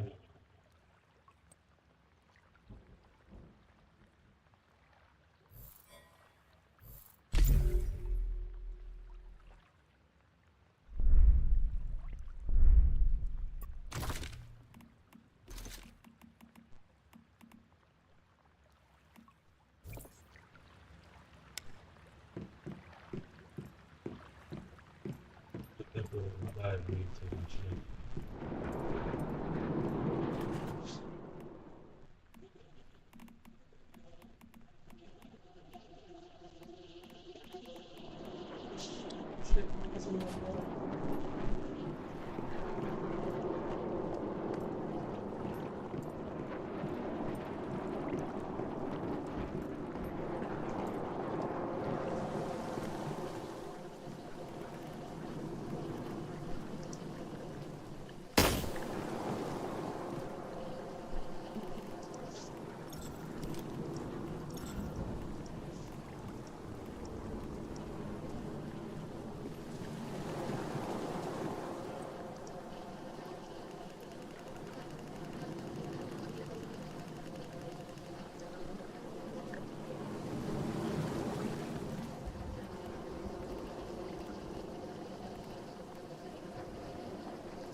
That shit sound like a whole real ass story.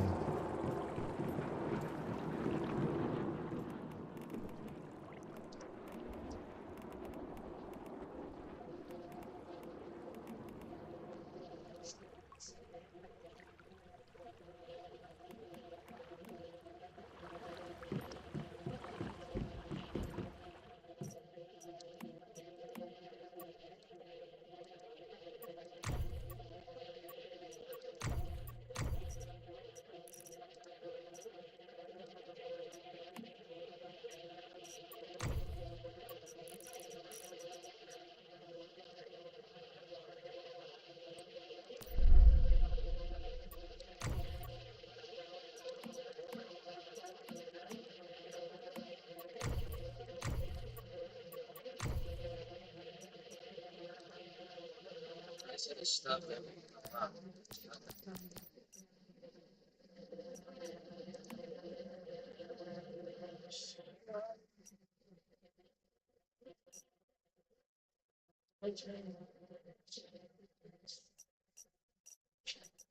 so what is this shit?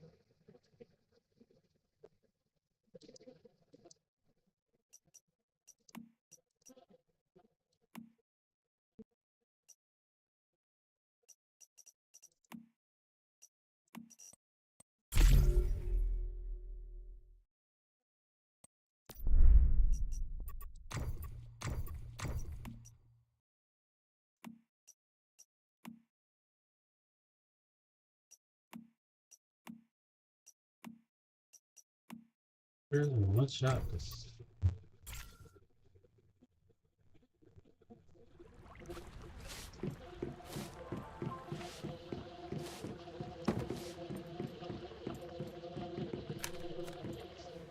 We just see how many bullets I got. We gotta check it out.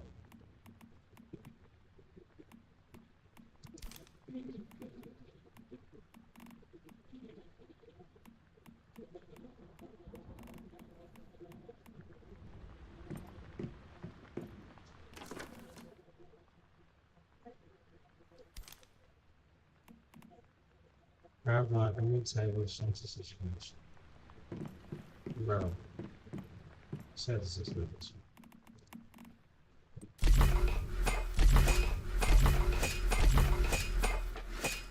How is it?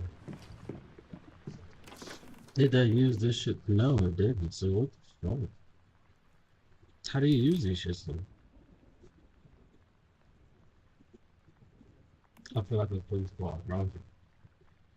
Because you learn how you use them.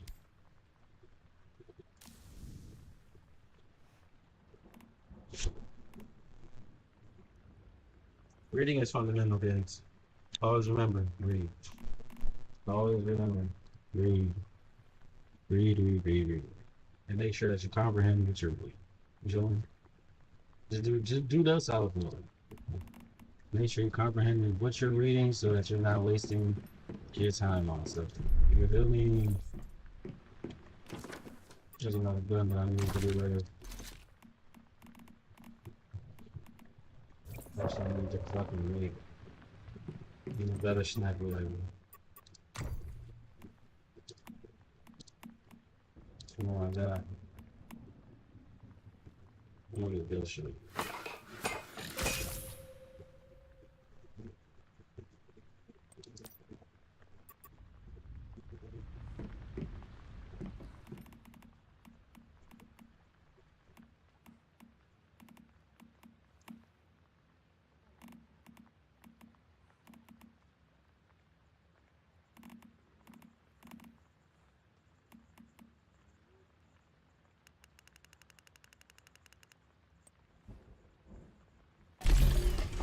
Another 4,000 shots in there, everybody. Alright, let's make this full.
The following after that is reference number 1739, PDF page 1762, Yo. which is a March 28th, 2022 call. You said, well, I'm ready? Say shit, you know how it goes. What's going on with you? And on that call, Your Honor, is Little Co, Mr. Boyer, who asked Demekion Garlington that he needs to come get the blick, and he told Garlington to take it home with him. And then Garlington replies that he has his fire. He should have. I rode by his crib. He wasn't He there. shouldn't bring it with him. And then they asked for an address. Again, that's what the portion of this wiretap call the state wants to play to show, one, how they reference firearms, and two, how firearms get exchanged between members. Quaterius Zachary, which the court has heard about when we went through his interview, and other evidence will come out. Yeah, right. He gets arrested with a firearm that ballistically gets connected with the shooting of 1007 Hill Street. Everywhere where the fucking snow's gonna smack at. Mr. Bennett's mother's home. It's common, but the state doesn't actually believe or have evidence of that Mr. Zachary himself was part of that. I So can't it shows do it, that firearms get switched, exchanged, passed between both YSL gang members and sometimes other or allied street gangs. And so again, that's why the state wants to play this. It's a brief portion. Okay, and it's to show how they reference the guns, like the terms they use to reference the guns, flick and fire, and that they exchange them amongst each other and allied people. Do I need to listen to that, or? The state does not believe you have to, Your Honor, Okay. unless you want to. I don't want to unless I have to, because I think it goes a lot more quickly if we don't have to cue it up, listen. If I need to, I will. Well, before I argue about the admissibility, it says the entire call. So is the state representing that is the subject matter of the entire call, or they're going to limit the excerpt to that discussion?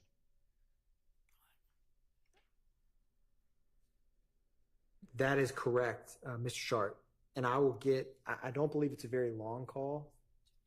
It's 2 minutes, 52 seconds. I will get more clarity, but it's where you need to come over and get this blick. I'm geeked up at the studio. I told you to take the blick back. And then they mentioned running into someone, and I don't have that blick on him. I got the fire at the house, and they talk about send me the address. So I'll find when that time is, but that's the statements that we're referencing. Okay, well, I can just listen to it. I'll just listen. Yes, Your Honor. And we'll find out.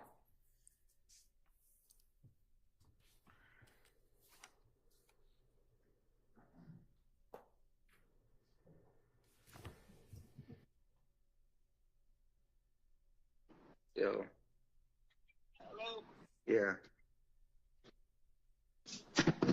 Sorry. Hello? Yeah. Yeah, bro. Where? Bro, you need to come over and get me blick, bro. I'm back. Where the hell you at? Trying to geek them at the same one studio you just left, man. That shit got below me, bro. Your ass, I told you take the blick on with you, bro. It don't matter, bro. Yeah, you right. Yeah, you go for then you have to go into him, bro. Like, come on, bro. Rubbing the niggas, you ain't having no poppy. Oh, that's man. That shit about to blow me, man. I don't like this shit. It wasn't even that. It was just like this shit. I'm like, man, shit, I went cold. I ain't gonna run nobody out here. That's on TV, but it ran that nigga. D, man. D, boy. Nigga got down. Nigga got down. He way out. That one nigga. Anytime nigga ain't got that blick on him, twin. That was some shit got there. Been in the house, man. Yeah. Way like that, bro. No blick, bro. You need to go get that blick, bro. You can take that blick home, bro. You can take when you stay home, son, bro. Nah, I got to fight the house. I just told you I ain't bring it that, but like, you got to send me the address. Come to it. Just go get it. Look here, I'm finna pull in right now. You know I gotta have one of these niggas drop the pin. Yeah. But I'm pulling up right now. So like on the GPS, what to type in? Type in look here, see they come to a little head house. Cause it is after little head house. You feel me? I'm Yeah. literally 2 minutes away from the studio right now. As soon as I get there, I can drop in. All right, well, I'm gonna have her go get my car. Type in the cave. Yeah, type in down the cave, gone. I don't even know that shit still on So the the whole prime thing. time. That shit gone too. Type. Your Honor,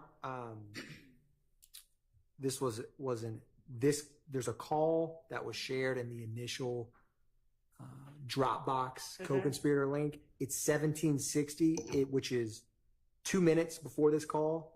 That should have been on this XL because it's directly related to why he's talking about getting the firearm. Okay. And so that call, I would like to play 1760, and the state also would like to introduce that call. And to give a little context with this is from consulting with APD gang detectives who investigated this in real time.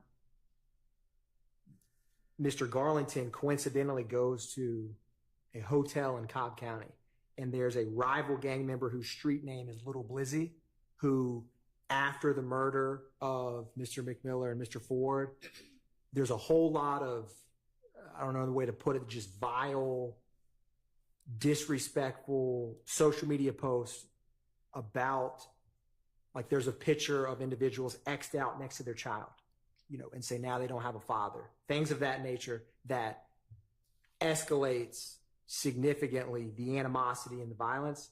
And so Little Blizzy, that murder was never solved, but he is in the far end of the spectrum of sending out very disrespectful social media posts after that double homicide. And so the significance, and we'll play this call right now, of Mr. Garlington running into him. He didn't have a firearm on him, and so he just randomly runs into him in a hotel. And so this call we just played when he's talking about coming to get the gun is basically, they're like, you need to keep that gun on you because there's a lot going on. So I wanted to play and apologize for not having this on here. That was just an error. The 1760, which is at 1:56 a.m. The call we just played was at 1:58 a.m. Okay. So I'm going to play PDF page 1760, reference number 1736. Thank you.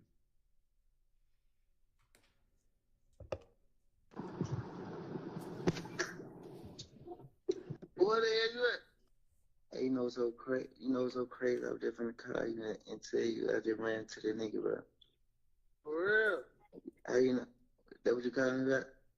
Nah, not at all. Oh, I thought nigga said something on Instagram. What he said? Nah, not him. The nigga, the Blizzard. What he say? Shit, he seen me turn his head. For real? On DV, yeah, he seen that. I tried to look at him, but he turned this shit. What you seeing there?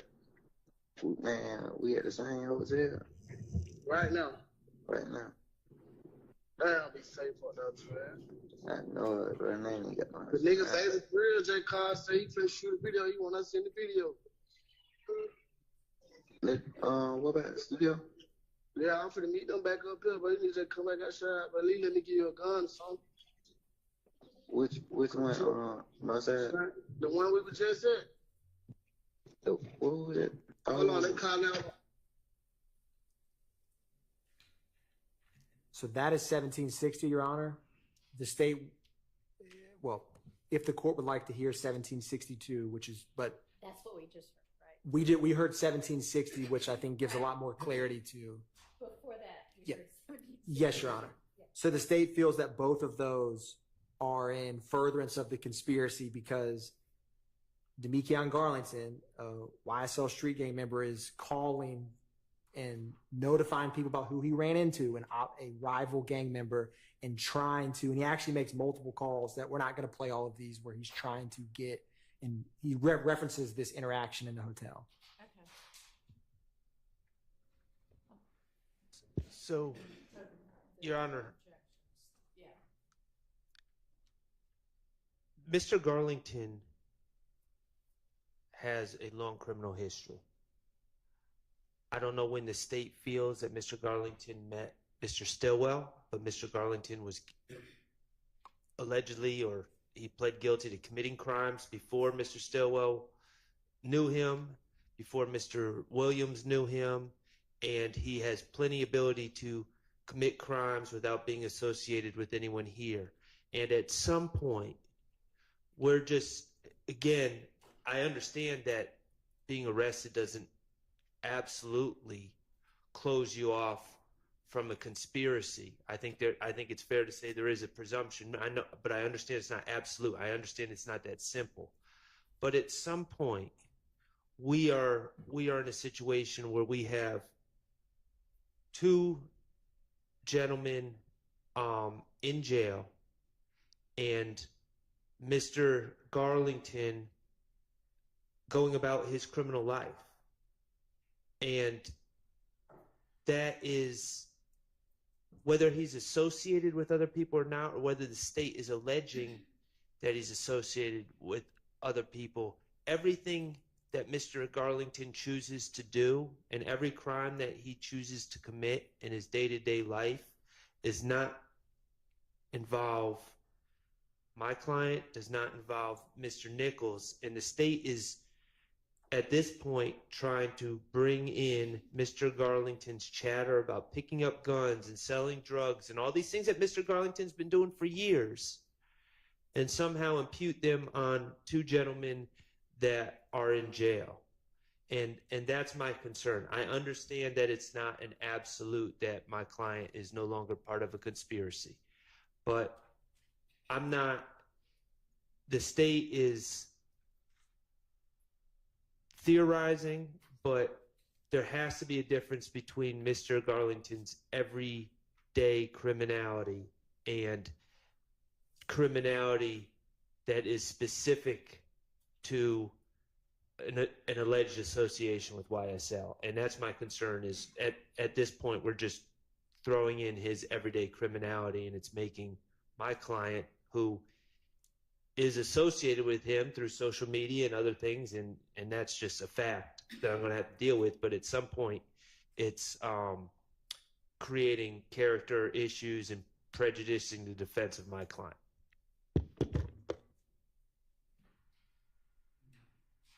Your Honor, if the state may.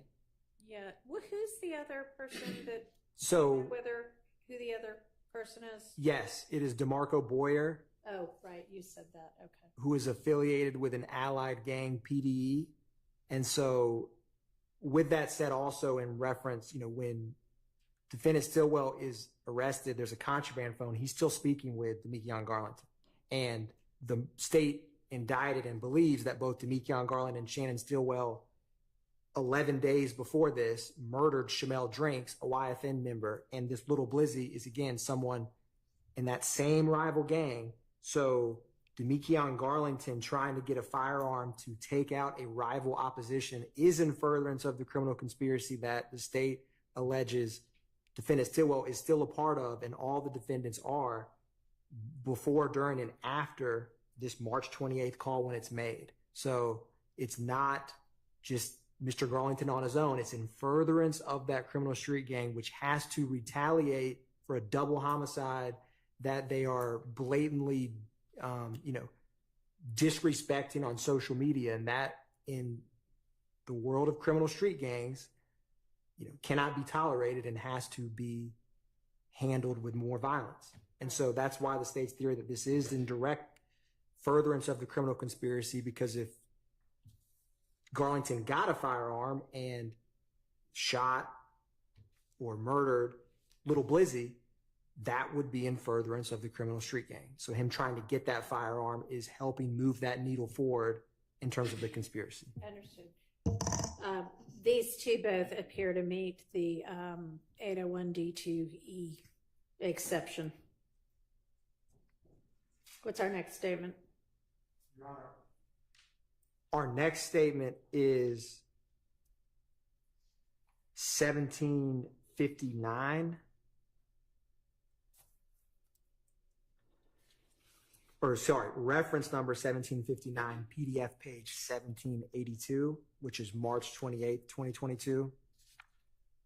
I think When you need strong protection, I mean a very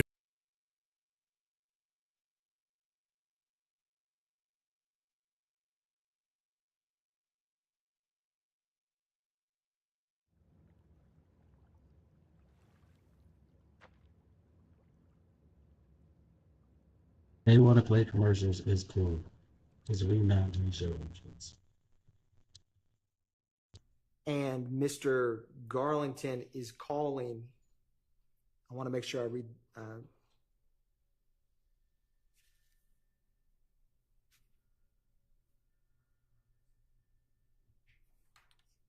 So the state believes the voice sounds like Unfunk Quantavious Greer.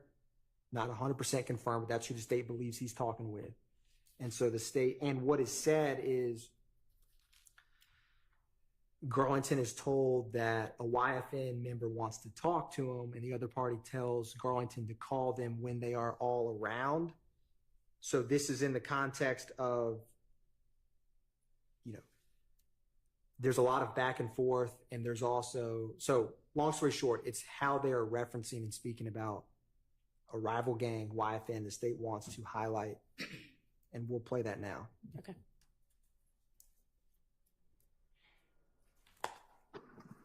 Yo, what's up, nigga? What the hell? Right here, shit, downtown. What up, from 77, I want to watch it and come somebody want to talk to you. They want to talk to me? Yeah, you know the one who I told you about, though, who I used to be before, though. Yeah. Yeah, he's my man. Tell him to call me, bro. Tell him to call me, bro. He not like that, bro. Tell him I just want to talk, bro. What shit like that? I'm like, shit, bro. I heard later message, bro. But this shit back now. That's what I'm saying. Yeah. But, yeah, I just later message to you. Type shit. Yeah. So you call him when we all around, so we, you know what I'm saying? Yeah. That what I'm doing. I'm calling when we all around. Alright, so I'm outside. I'll let you call me by that. Alright.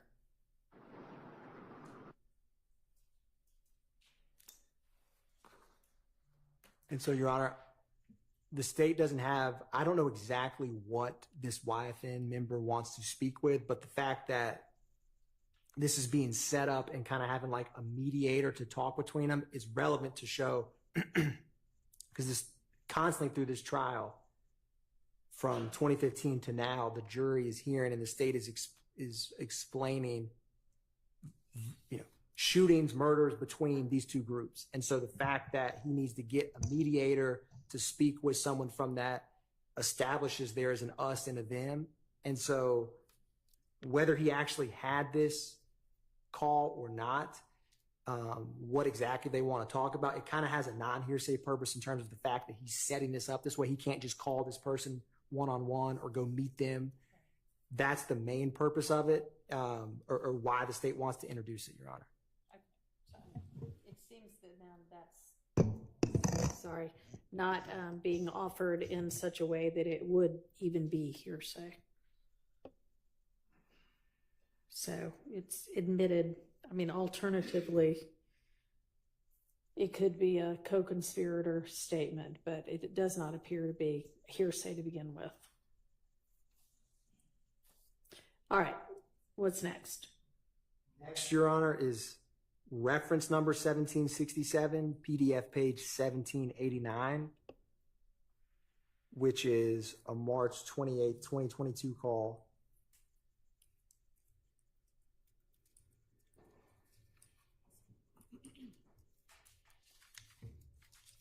The state believes that the other individual on the phone he goes by the nickname of Dad and is a 30 deep gang member.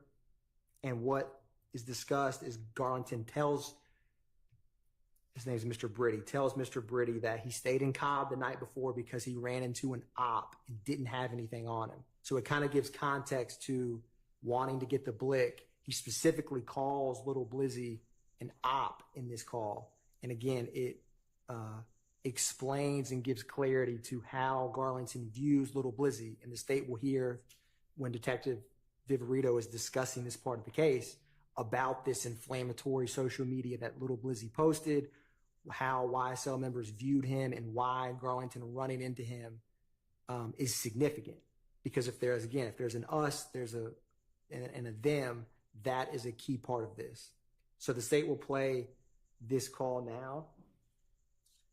It's 1 minute and 10 seconds, Your Honor, so the state will play it in entirety.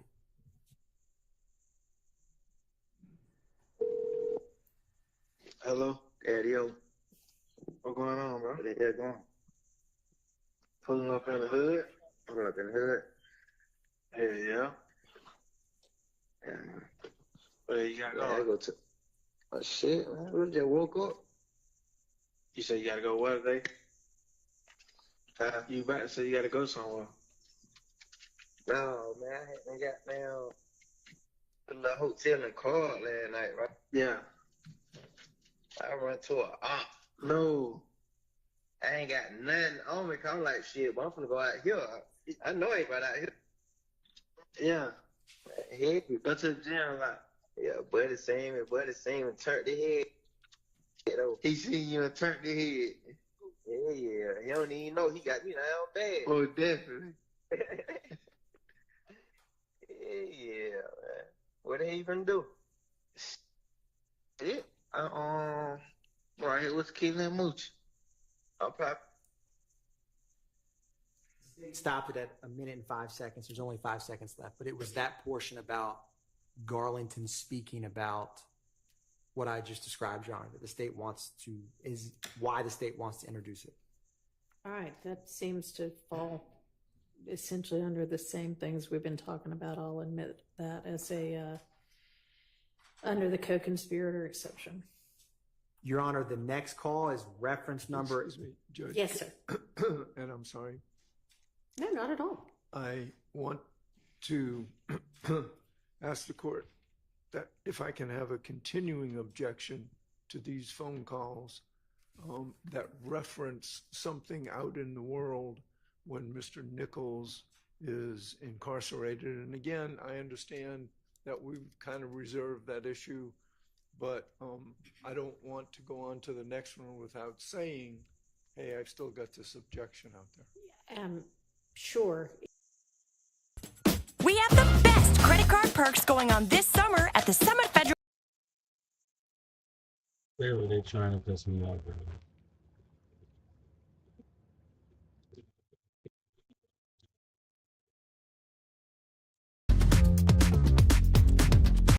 Now, I guess, if they come up with some other call, but all right.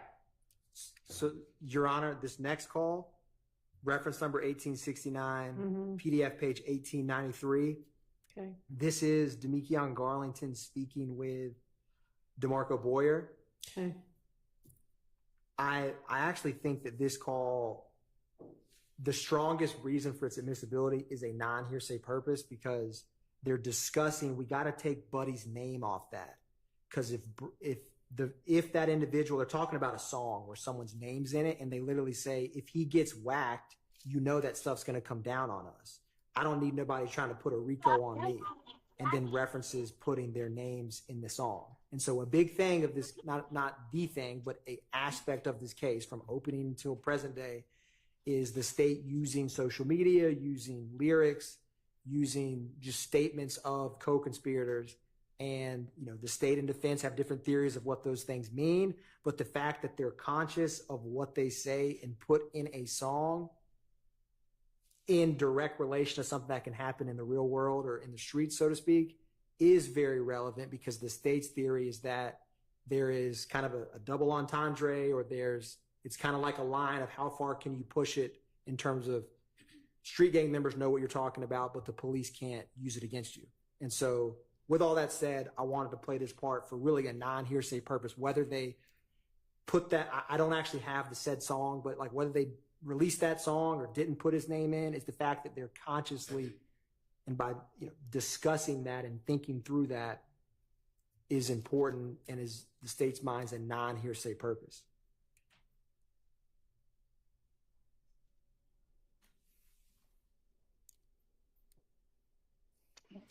Yo, I Yeah.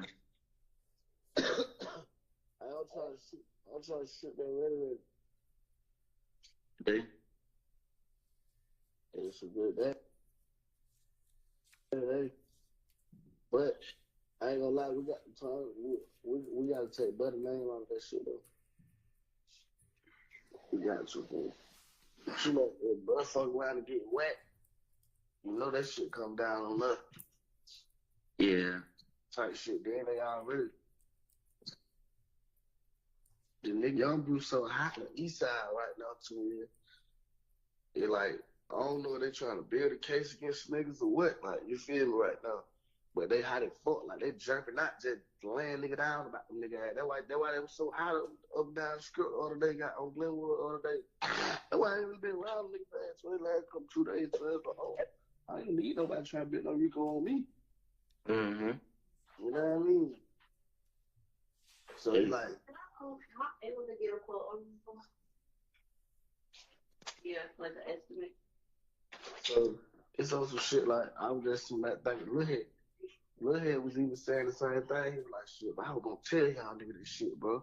That y'all probably need to say bro name, bro, cause his ass finna be gone. And even if y'all drop the song now, he get gone, gonna look like somebody had something to do with it. We drop the song later. I mean, you know what I mean? Yeah. You damn sure right. We just gonna take the nigga name like this shit. We just gonna take, I ain't even scared shit, still fuck them niggas, you feel me? Just some smart shit, cause I don't think them niggas will want to put a song out there without that. Well, at least we just switch it up, you feel me? Mm-hmm. Even if we say that, like, we don't be Liggy for D, get a Shell, say something different, like, you feel me? Shell got that, Shell don't want that, or some shit, you know, I don't give a fuck, we say the same thing, I don't give a fuck about saying name, but I don't want to, you know what I mean, tie shit in. Alright. Yeah. We'll do it then. Tell them all. I don't think you'll get up and shit in a minute.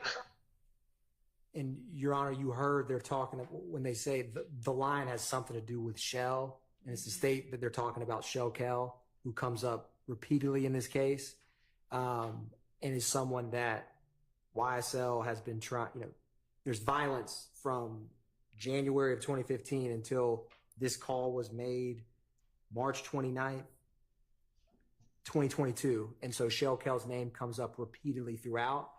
And some of the social media I'd referenced about disrespect when individuals get murdered, Shell Kel's social media posts are a part of that will come up in Shamel Drinks. So that's why the state wanted to play this portion, is really for the non-hearsay purpose that they are thinking through, you know, they've discussed the lyrics and how it can impact literally the police, because they're like, if he gets killed, it's going to come back on us. They're going to look at us. So we need to take his name out.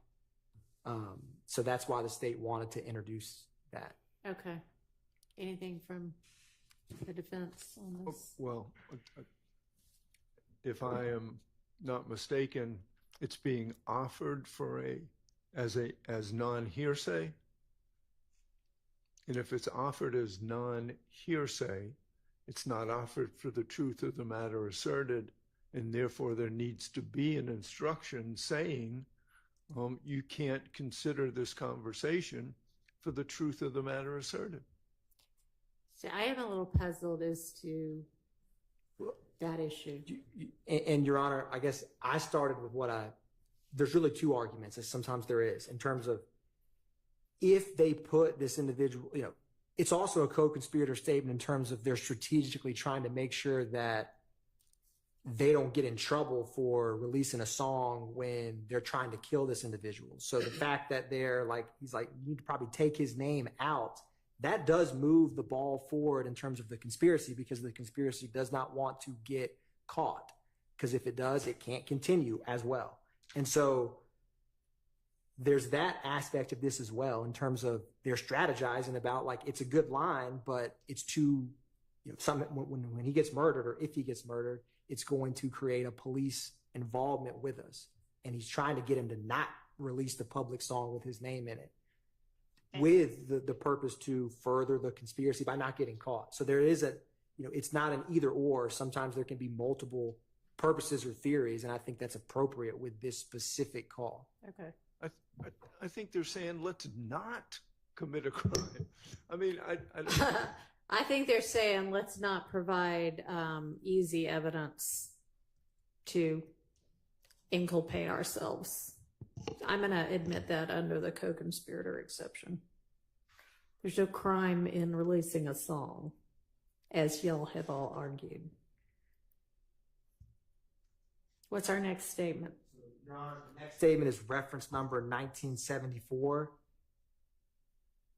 PDF page 1999. And this call from March 30th.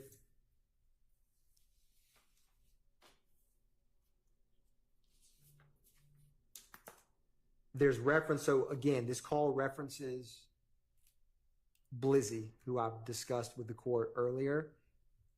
And it also references there's a reference to a street name of Haiti, which is a YFN member, Mr. Higgins, that is also connected with the killing of Mr. McMillan and Mr. Ford.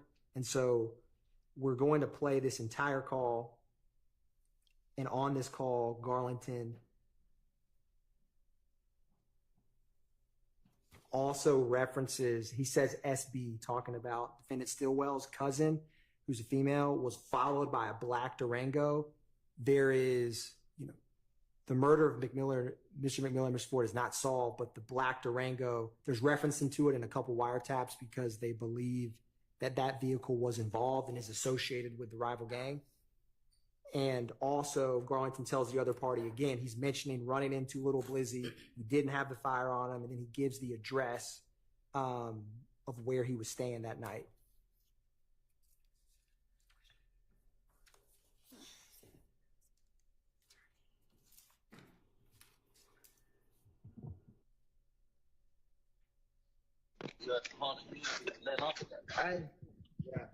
Yeah, then Corey called me like, I trying to follow her, yo.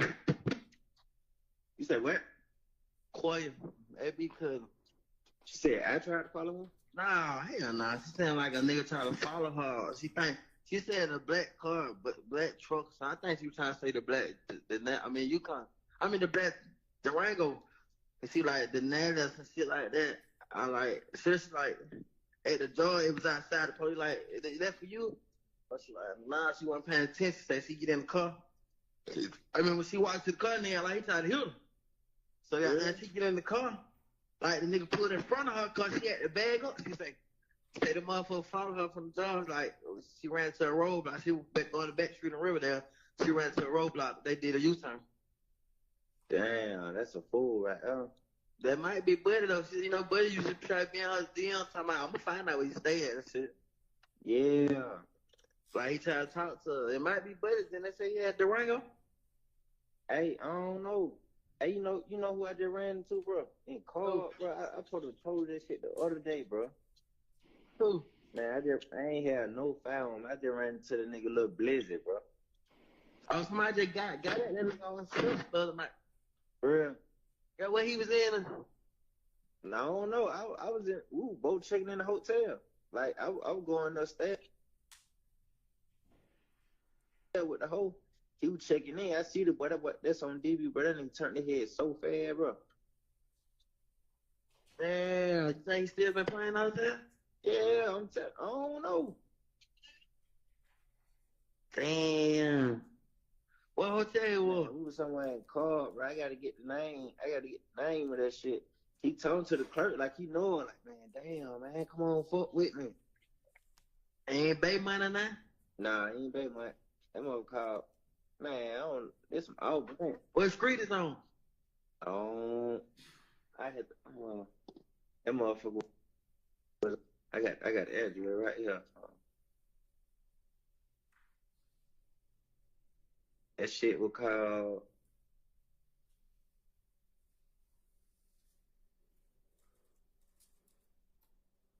$3380 Overton Park Drive, Southwest. What is that? Overton Park. Overton Park, Southwest. Hello. Southeast. The backside of the I can't put it in now. 33. Yeah, wait, another play, but when you gonna go play right now, they be meeting up at 3380. The one that called the police on y'all last time, 3380. So you said 33 what? Hold on, 33. 80. Yeah. Overton. Park Drive. OVERT. O-N West I Drive? say OV. Park Drive? Overton Park Drive. Yeah, southeast 11. Yeah, right on the back side of Cumberland. I mean, Cumberland, Engine Park. Yeah. Or make that left. Or make that other left. Come back down right there on the hotel. Yeah, we got him. He might be playing right there because, you know, he's scared. He just got spent, him and Hayden, like two more little other niggas. Got spent there and ran on something. For real? Mm-hmm. Yeah, I didn't even know that. Yeah. We ain't trying to play that. Yeah. It got to go. So Your Honor, I also, the black Durango was associated with the shooting at Waters Road on March 16th. I misspoke when saying the Ford McMiller double homicide. So, Deputy Hill, actually, it's connected with both the murder of Mr. McMiller and Mr. Ford and the Waters Road shooting. So I wanted to clarify that. And also, Your Honor, there's a reference of getting the address where an op was the night before we got him. And so this discusses past events of running into a rival gang member at the hotel, but also references, be on the lookout for this black Durango, and also has references for future conspiracy activities of getting addresses of opposition gang members. The state does not know exactly who Mr. Garlington is speaking with, but a conspiracy can be furthered because Garlington gaining this information and discussing this still furthers the criminal street gang conspiracy. But I wanted to give all that information to the court. All right. Thank you. Any? Borrow Mr. Harvey's term about nested hearsay. From my understanding, this call, and I'm going by the state's notes as well, this call has Garlington relaying what SB's cousin, that would be my client's cousin, said to him about being followed. That would be hearsay within hearsay. So I'd ask that anything involving what was said by my client's cousin be redacted. This again has been put in writing in the state's brief. I wanted to find it, but in terms of co-conspirator statements, you do not have to search through time to, like, there is not a double hearsay exception or objection that if something is a co-conspirator statement in furtherance, the statement, the speaker making it, you don't have to determine if they have personal knowledge or not personal knowledge of it, because the statement itself is in furtherance of the conspiracy. And I will find the case law to back that up, but the state has briefed that issue in writing in the initial, and I'll find the date, kind of general co-conspirator brief. Mm-hmm. And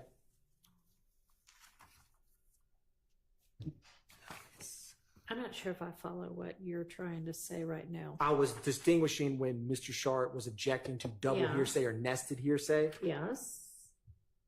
And I wanted to find the specific. So if the state gives me, not the state, Your Honor, if the court gives me a brief moment, I actually brought this motion with me and can't currently find it, but it's directly on point to this issue. All right. Well, there's a difference between personal knowledge and nested hearsay. So let's not go down the wrong track. We can go down both, Mr. Harvey. All right. And find the right answer. Let's stay focused on the issues at hand and not back and forth with each other. Me and Mr. Harvey get along well, Your Honor. Mm-hmm.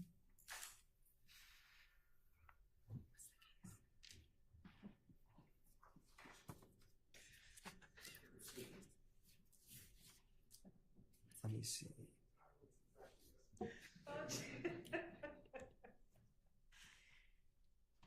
Well, Your Honor, while we find that for the sake of efficiency, can we? Let me ask you this, which might make it not necessary. Are you offering that hearsay that's within this statement for its truth? The part about the, I guess, girl saying that a Durango followed her. It's the fact that, or that Mr. Stillwell's cousin says that whomever said that a Durango followed them. Your Honor, it is for them discussing the black Durango, because the state doesn't have any additional evidence that like that black Durango on this day and time was outside about to shoot someone. So it's the fact that they're discussing the vehicle that's connected with the murder and the Waters Road shooting, the fact that he's discussing in opposition terms Little Blizzy, and the fact that they are discussing whether they actually got the address and found the opposition member or not. The fact that they are discussing that is relevant in and of itself. And the state doesn't have, so the state is not intending to say, aha, 5 hours later they went to someone's house and shot them. So it's the fact that they're discussing all of these things, which is really a non-hearsay purpose. Okay, well. To answer the court's question, Your Honor. Not sure to answer the question, but what I take from that is that your answer would be no, we're not offering the nested part to establish that somebody actually followed her in a black Durango. Is that true? Yeah, correct. We are not. In which case, that is not hearsay. And the rest of it comes in under the co-conspirator exception. Well, whether the state's intent is to do that or not, it asserts a fact that is harmful for my client if believed. And I don't know how the jury is necessarily supposed to compartmentalize, oh, well, this is not being offered for the truth of the matter asserted. It seems to me that it would be, if it's not offered to prove that, I mean, this is important evidence if believed against my client, because it suggests that my client is responsible for Shamal drinks, and therefore other people are now following my client's family members. So it's not just a little deal in my mind. Okay. And so it seems to me that even if the argument is we're not offering it for the truth of the matter asserted, it would fail a 403 test, because what does it matter really that my clients, for the purpose that they're claiming, that they're discussing the goings-ons of the quote-unquote opposition, what does it really matter other than to just make reference to my client? What does it really matter that my client's cousin is the one that said it? If we want to redact my client's SB's cousin from that, that's fine. I don't have a problem. All right, why don't we just do that? Judge, It'll make the whole thing easier. Judge, the importance of that part is that whether there was actually a black Durango following anybody or not, there was their belief that they were. There was this belief that was shared among them. The reason that this is a co-conspirator statement is that they are participating in the enterprise by apprising one another of things that could harm them. Yeah, the appraisal part's not the issue. Do you lose any of that by taking out the two? I mean, if they even say SB's cousin. We could listen to that part again to ensure that we are accurately asserting what is being said. But our belief is that the fact that something they believe is endangering one of their members' families is something that is causing them to act. Yes. So that is the reason that we believe that remains inside that statement, because by making one another aware of a potential danger, whether it exists or not. A family member of one of their co-conspirators. Yes. I mean, honestly, I don't see how. I think it's a bit of a.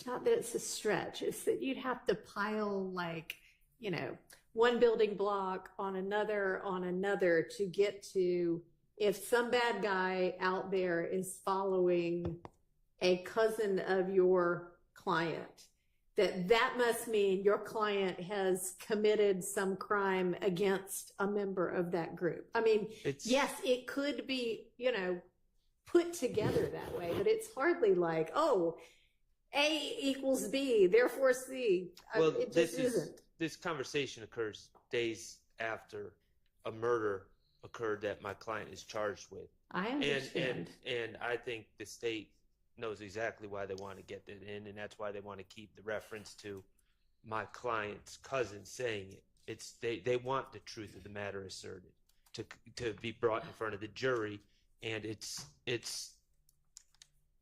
if their interest is just that they're aware, then there's no reason that they're aware that people are following them. There's no reason to include SB's cousin. They could just put it in. They could just put Quay or whatever. Quay said this, and they don't lose anything. Okay, so what they lose is then they're just saying, hey, some random person is getting followed by a Durango. Right. And that's what they don't want to lose. In the context of the conversation, no, I don't think it's just some random person. It's obviously someone they're associated with and concerned about because they're talking about it. So it's not just some random person. All right, I can listen to it again, which I don't need to do here. I will just. You are the future. Pursue tech careers with the DeVry Scholars Program. Advance your ambition.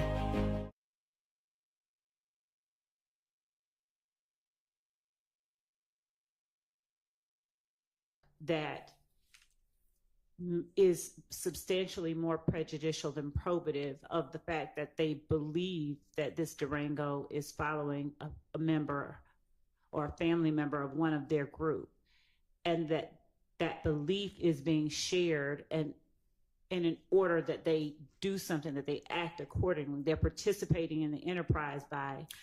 Yeah, that's not his argument. His argument is that because the Durango is following a relative of Mr. Stillwell, that must mean that Mr. Stillwell committed the crime against their group a few days before, which is what I'm saying is a whole lot of building blocks having to be stacked on top of each other.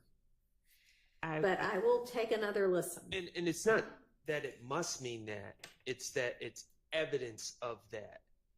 And I mean, if it is, you know, it is. I mean, that's why the state puts up one case, and if the defense chooses, they put up another case, and in between there, they cross-examine all of the state's witnesses so that all of the different theories can get presented before the jury that all the sides want presented, and they can sort out what they believe to be the facts and apply those facts to the law. But I'm not going to be cross-examining Demekion Garlington, and I'm not going to be cross-examining Quay. No, but you are going to make a closing statement, I would suspect. So, I mean, it's how trials work. So I will take another look, and I'll let y'all know. Thank you, Judge. All right. Your Honor, the next call we're turning to is reference number 2119, PDF page 2145. This is on April 1st of 2022, and the state, this is defendant Stillwell on a contraband phone talking to Demekion Garlington about a number of things. He discusses, so there's a lot of discussion about the Shamel Drinks murder and we're going to ask to play this entire call, but defendant Stillwell says he doesn't know why Miles got out of the car, referencing to Miles Farley. And Miles Farley was arrested April 1st as well, which is the same day that this call was made. He also discusses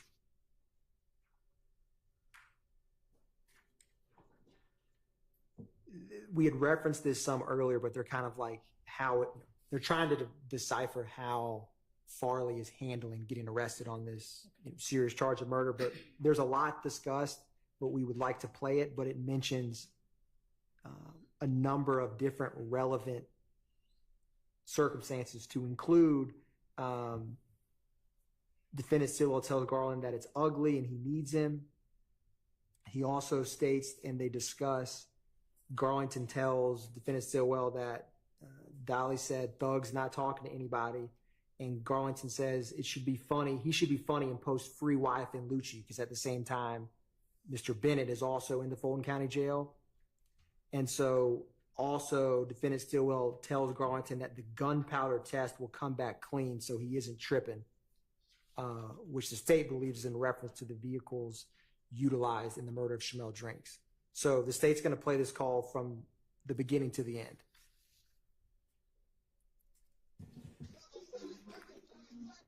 What's up, bro?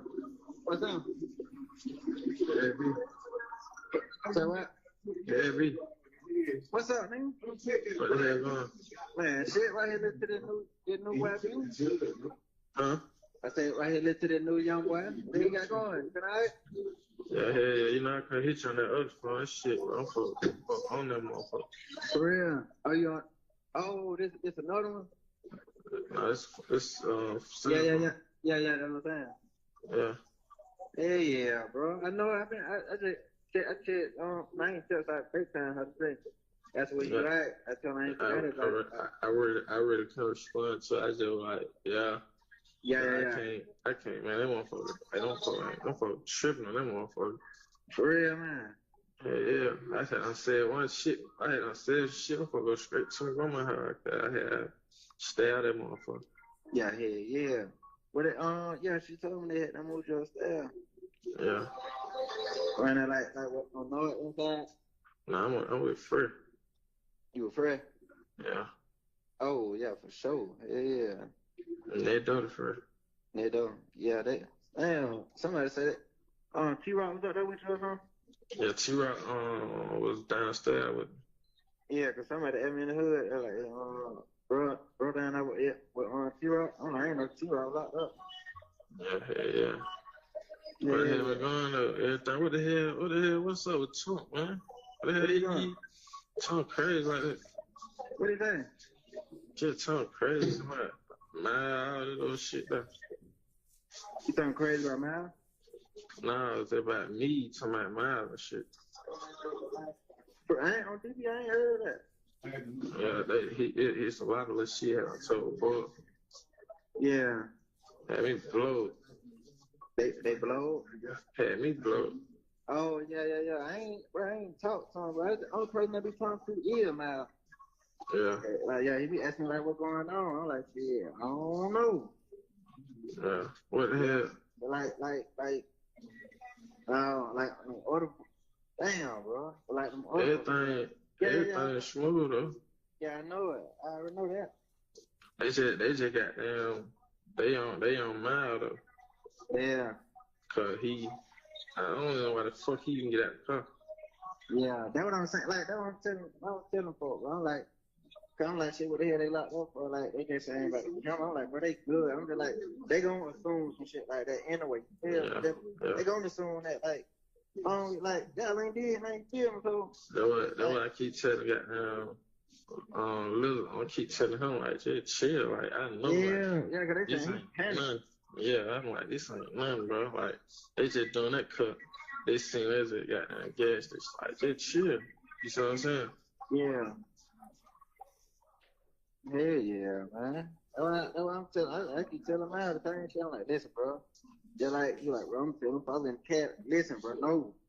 Just tell him before you want to talk, bro. Like, man, listen, bro. I told Baba, I'm like, hey, tell buddy, do the same thing I did when I went in there. I told him, hey, I want to see my lawyer. I'm going to say nothing else to me. So he got to do the same shit. Don't say not one word. Yeah. Go down on what they try to portray or what they say, man. Don't say shit. Yeah. I ain't know that though. I didn't. Tell him how. But I tell him, they're like, hey, bro. But like, he'll probably just call me. They're like, you heard? And I'm like, yeah, nah. I'm like, shit, I know. I'm like, I keep in contact through. You know what I'm saying? They folk. I ain't turning on the phone. I'm like, he'll understand that anyway, though. Yeah, I ain't doing that anyway. Yeah, I already know you ain't. I already know it. Yeah. Though, boy, I need you. I know. I already know, thank God, I already know that. I told her, like, I told her, like, I told her you 1,000. She said 800 to 1,000. I told her like tell him I need 1,000, but anything in between, just got down Oh, phone. no, yeah. She ain't doing that, but bro, you know I got. Yeah. I know, like, but I talked to one call today, and she told me to tell y'all to like be patient, cause she hadn't had I talked to her. She DM me. White.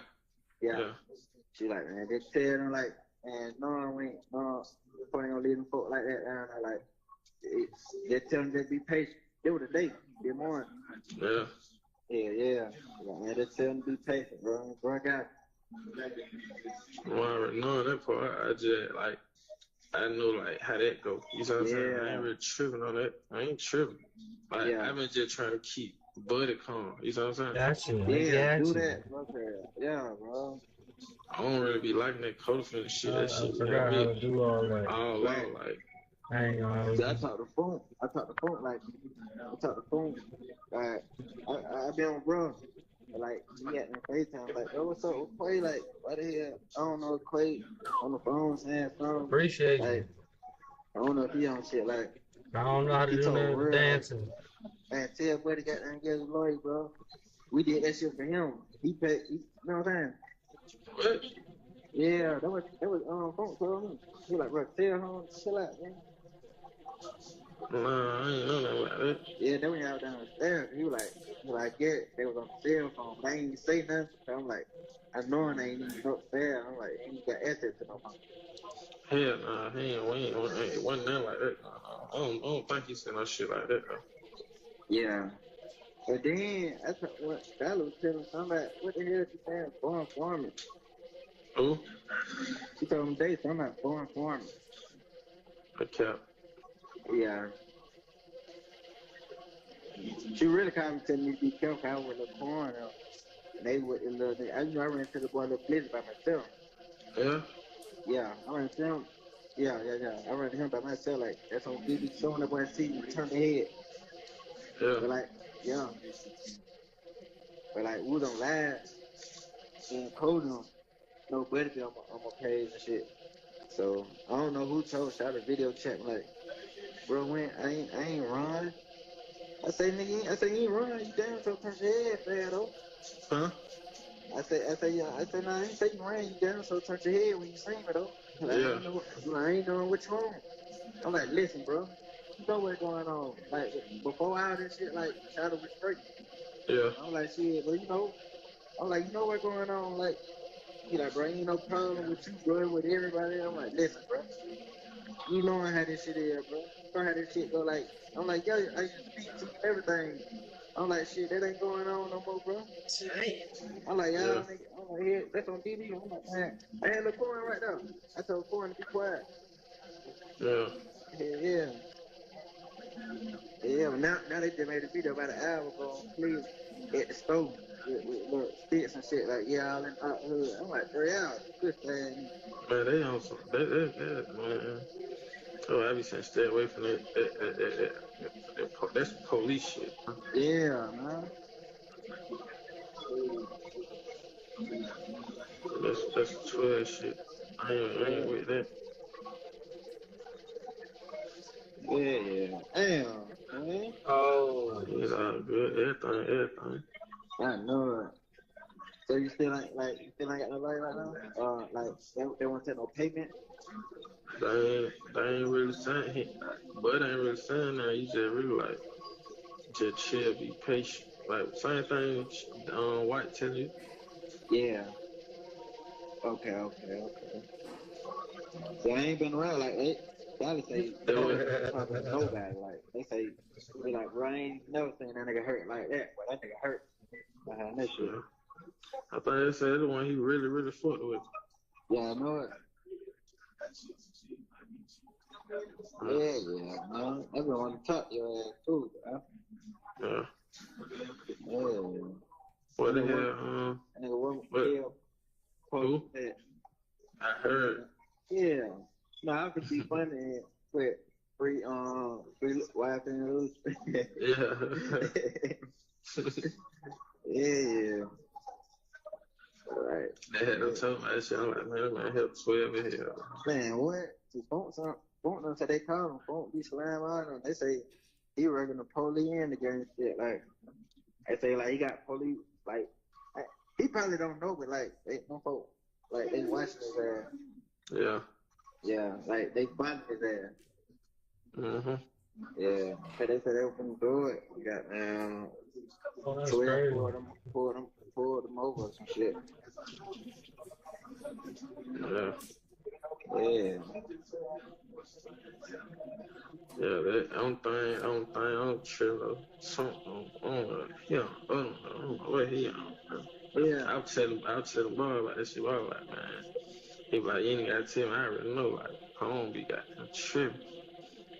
Yeah. Like on the other one, like people like, man, you know, I stand on more. Man, I fought with, but home on the other, I think about that on some female shit. Man, man.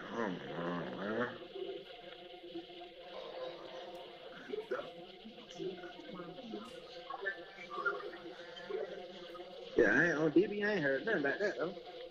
Yeah. But I ain't even talk. Only time we talked to him, I talked to him like the same night y'all got locked up.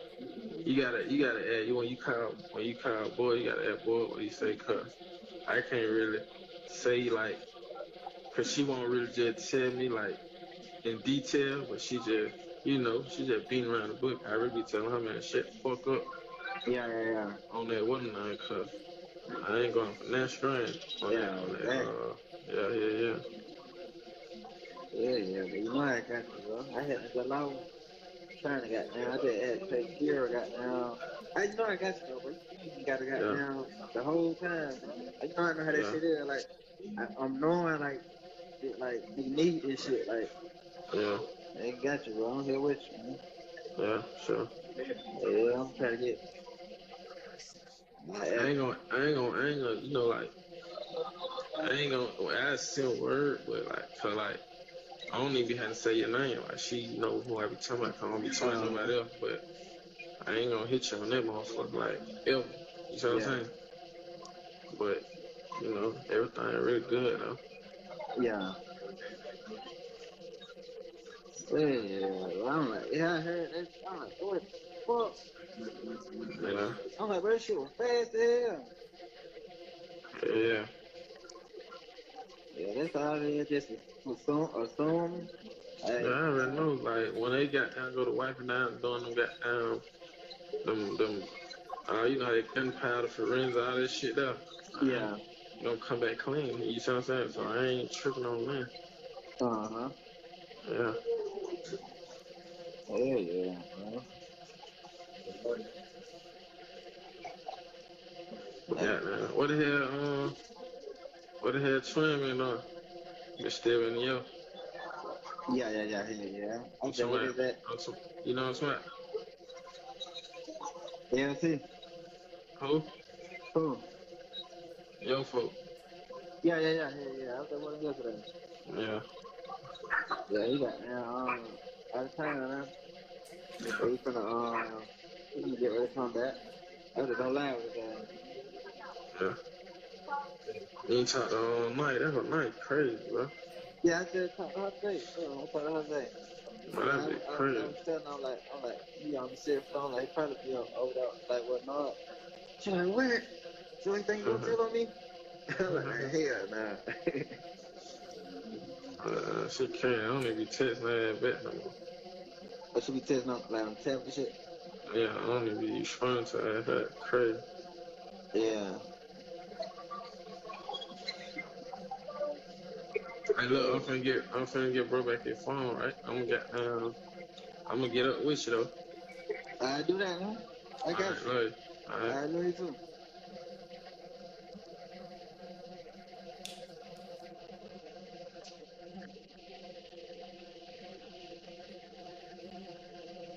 Your Honor, the call is complete. So I don't know if defense has any objections to this call. I think the court understands the state's position of this. We've labeled it as a co-conspirator statement in furtherance. Your Honor, according to Matthew Hughes again on behalf of Mr. Mark Lavius Huey. So there was a reference in this call again to a quay, and our position, as we stated earlier, is that it's a 403 issue that we're making at this time, as we did previously. We believe that this is a confusion, creates a confusion of the issues with the use of the name Quay constantly. The jury has heard the name Quay in this trial up to this point. They have heard it. We did file a motion for severance at a previous date. It was denied. I'd like to renew our request for a severance on this issue for the record.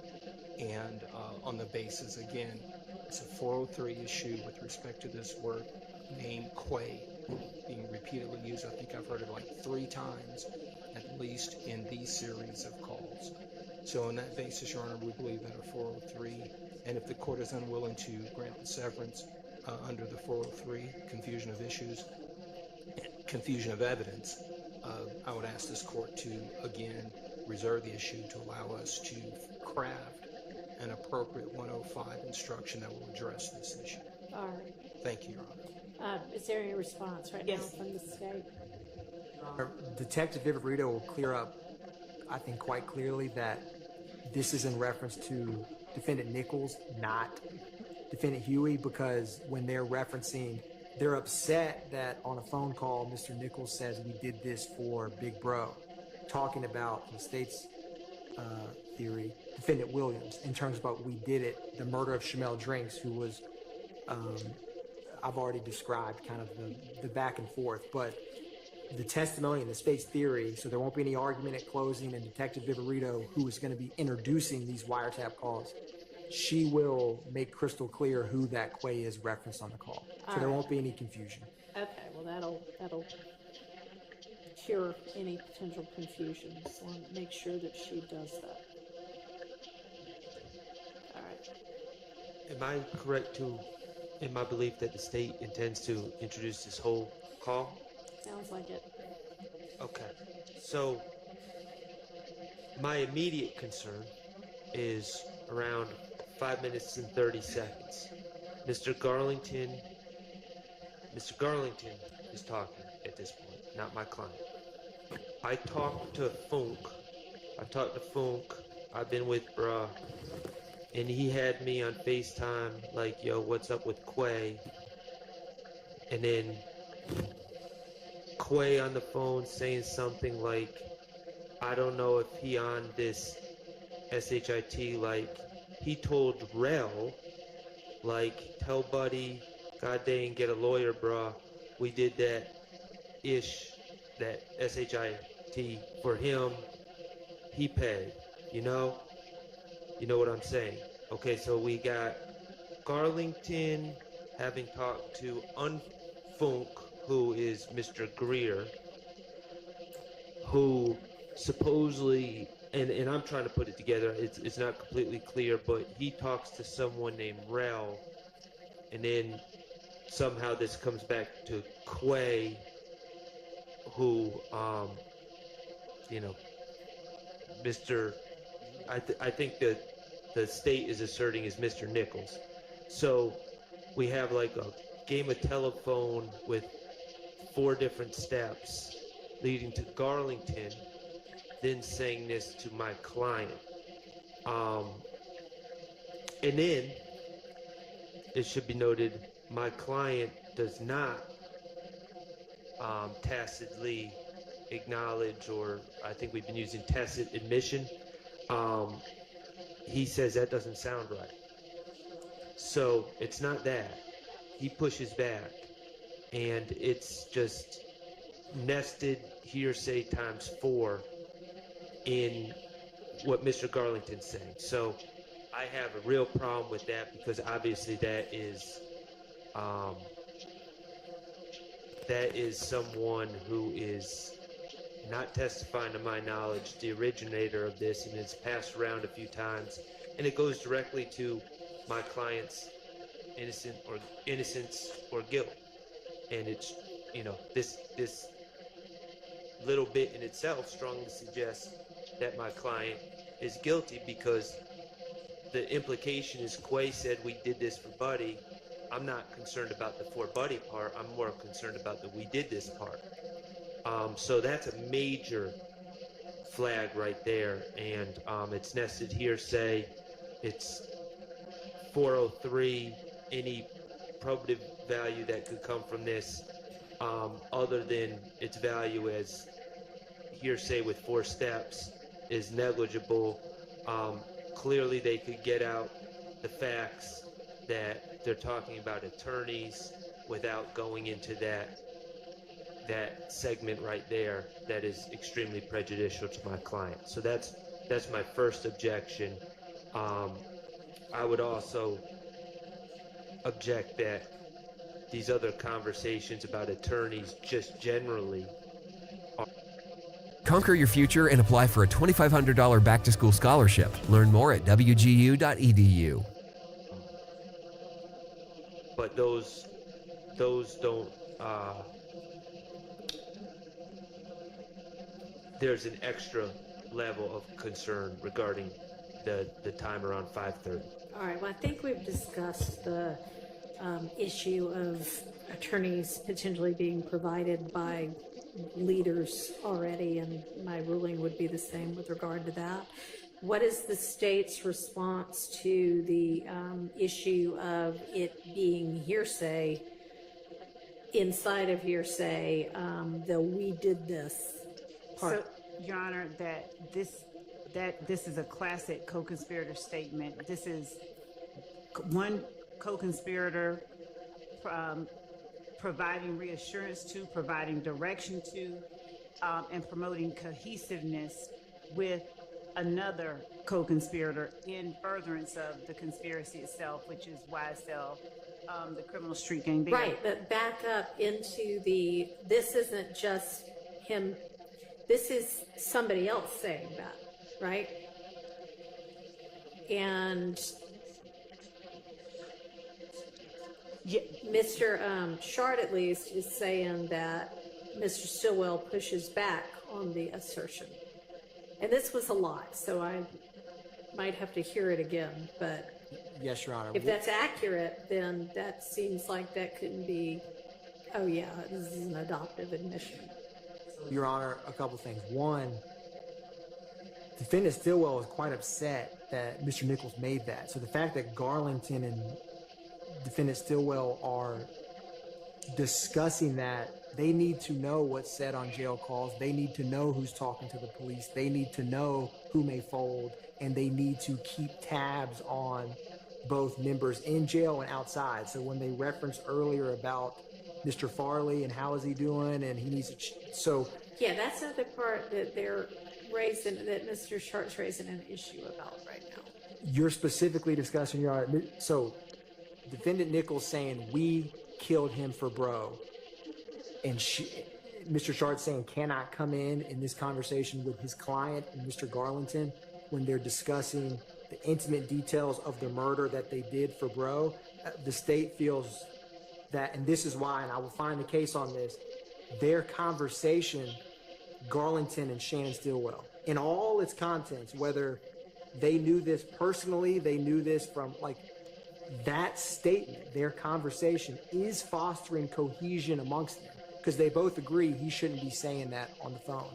And that's where co-conspirator 801D2E is a little bit unique, where this nested hearsay, if it's deemed a statement in furtherance of the conspiracy, keeping abreast of the crime, future, past and or future activities, fostering cohesion among street gang members, that type of analysis is incorrect. If you deem that statement and them discussing what one of the other co-defendants did in the murder that the state indicted both defendant Stillwell and Mr. Nichols with, and Mr. Garlington with, I think it is classic co-conspirator hearsay, which takes aside Mr. Shard's objection. The nested hearsay is not an appropriate analysis if you deem that statement, which the state believes it is co-conspirator statement. That's the state's position on this nested double hearsay. I really need to see your case law. Yes, Your Honor. I think that's just incorrect statement. I would be surprised that it just makes what would otherwise be a valid evidentiary objection disappear. Maybe it does. And so if it's hearsay, and I'd have to, like the court, I'd have to hear that little part again. But if they're saying that it's hearsay, that Mr. Nichols' statement about what they did is hearsay, and Mr. Stillwell is on the call. Right. Right? Yeah, this is Garlington and Stillwell. Right. And when he says that his client pushes back, he's not saying we didn't kill him. No, I don't know. Let's hear it again. There was a lot to unpack with this. Maybe it would have been better to take this in sections. He says that doesn't sound right. And to push back, you don't need to repeat everything that was said and said, no, that's wrong, no, that's wrong, no, that's wrong. I mean, it could have been in reference to whatever the arrangements were for an attorney. I don't know exactly where that came. But let's start with the proposition that it's Garlington and Shannon. Garlington is talking to Funk, who had him on FaceTime, and that's what Mr. Nichols allegedly told Rel, which was repeated by Funk to Garlington. So, I mean, we're talking about layers upon layers. And this is the classic nested hearsay. You can't just say if one statement, the first conversation comes in, everything else in the world comes in. It doesn't.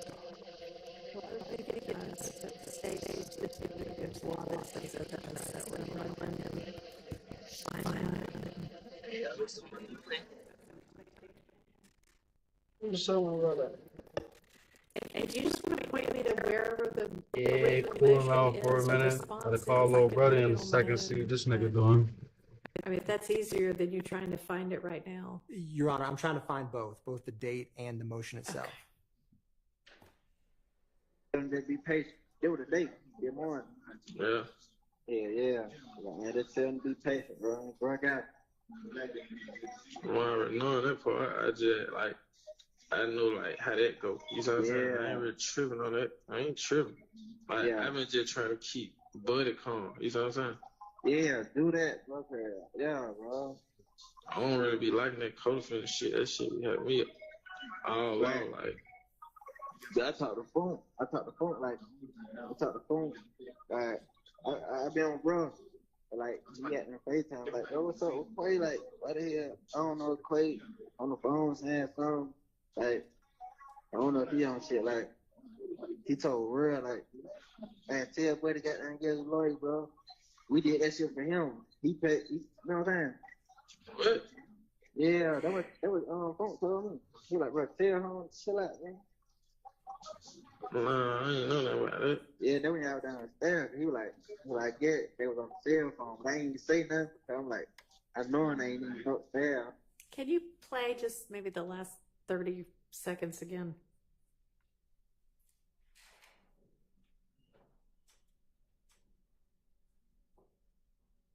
Yeah, I don't know Quay on the phone saying something. Like, I don't know if he on shit. Like, he told real, like, man, tell Buddy got to get his lawyer, bro.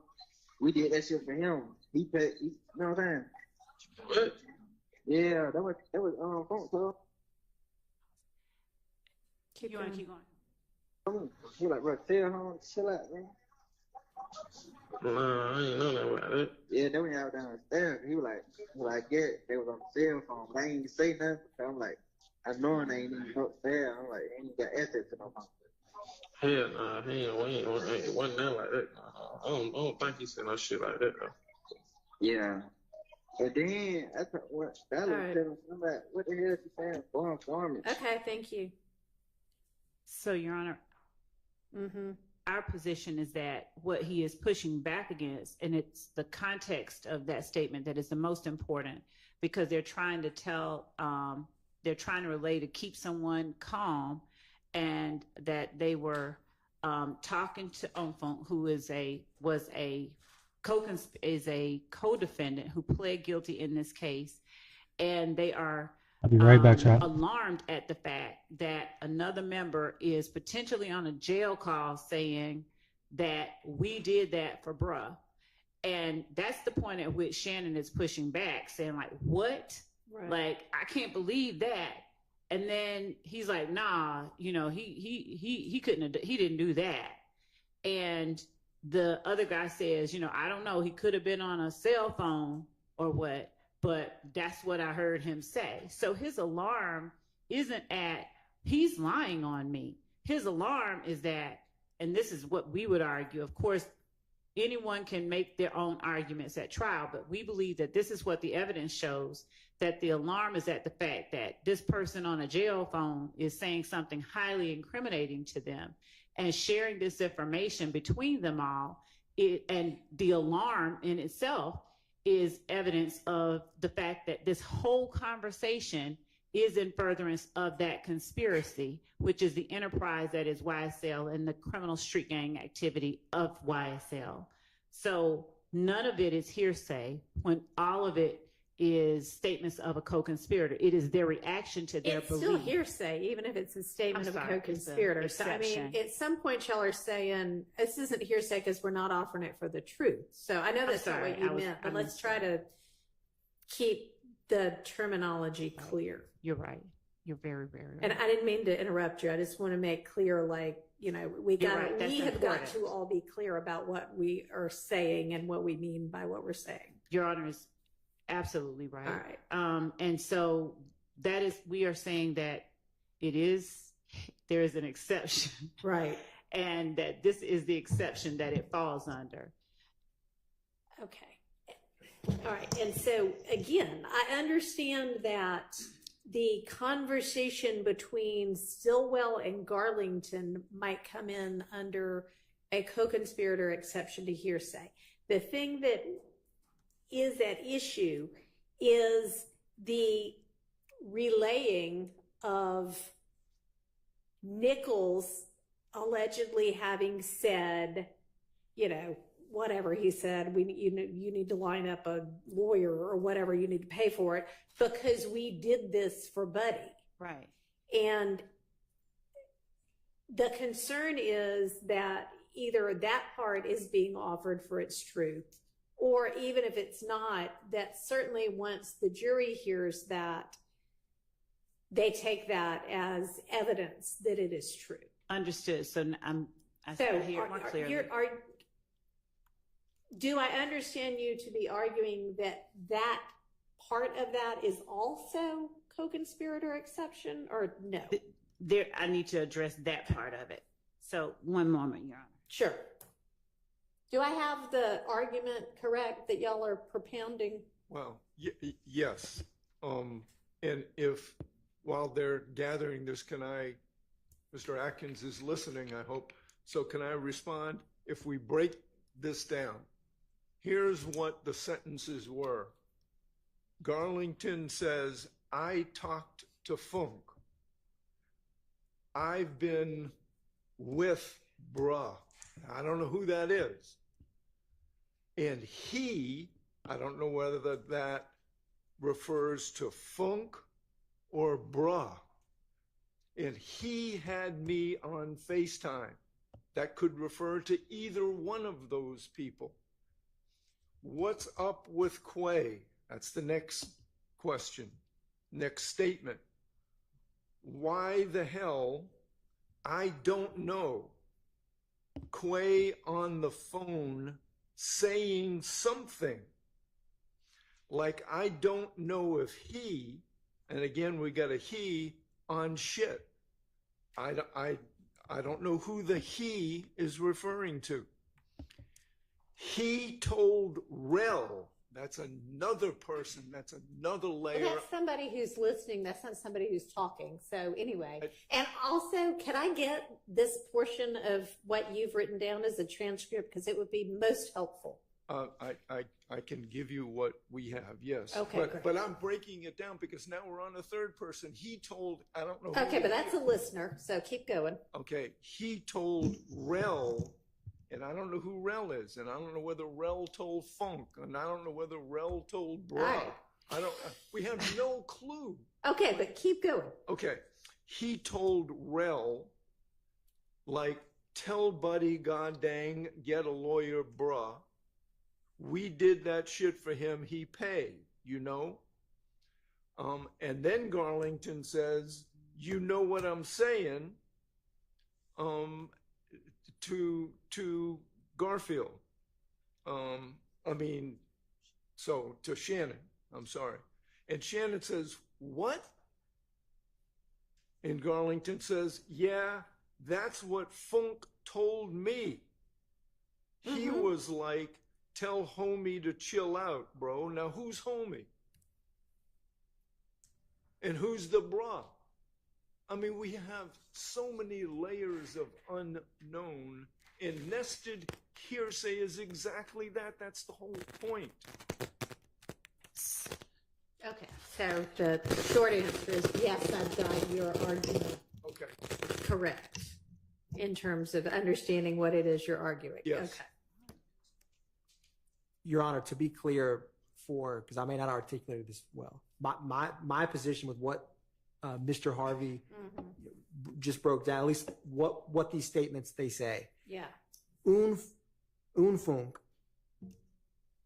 who was a defendant in this case, and the state believes was a YSL street gang member, him telling Garlington that Nichols needs to chill. Funk isn't charged with the murder of Shamel Drink, so him telling him that is a statement in furtherance of the conspiracy. Nichols needs to chill. That's not what I'm concerned about. Yes, Your Honor. Okay.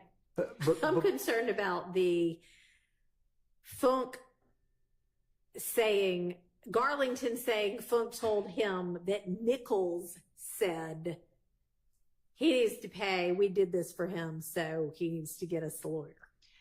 And Your Honor, the state feels. But said it to Rel, not to It doesn't matter who he said it to.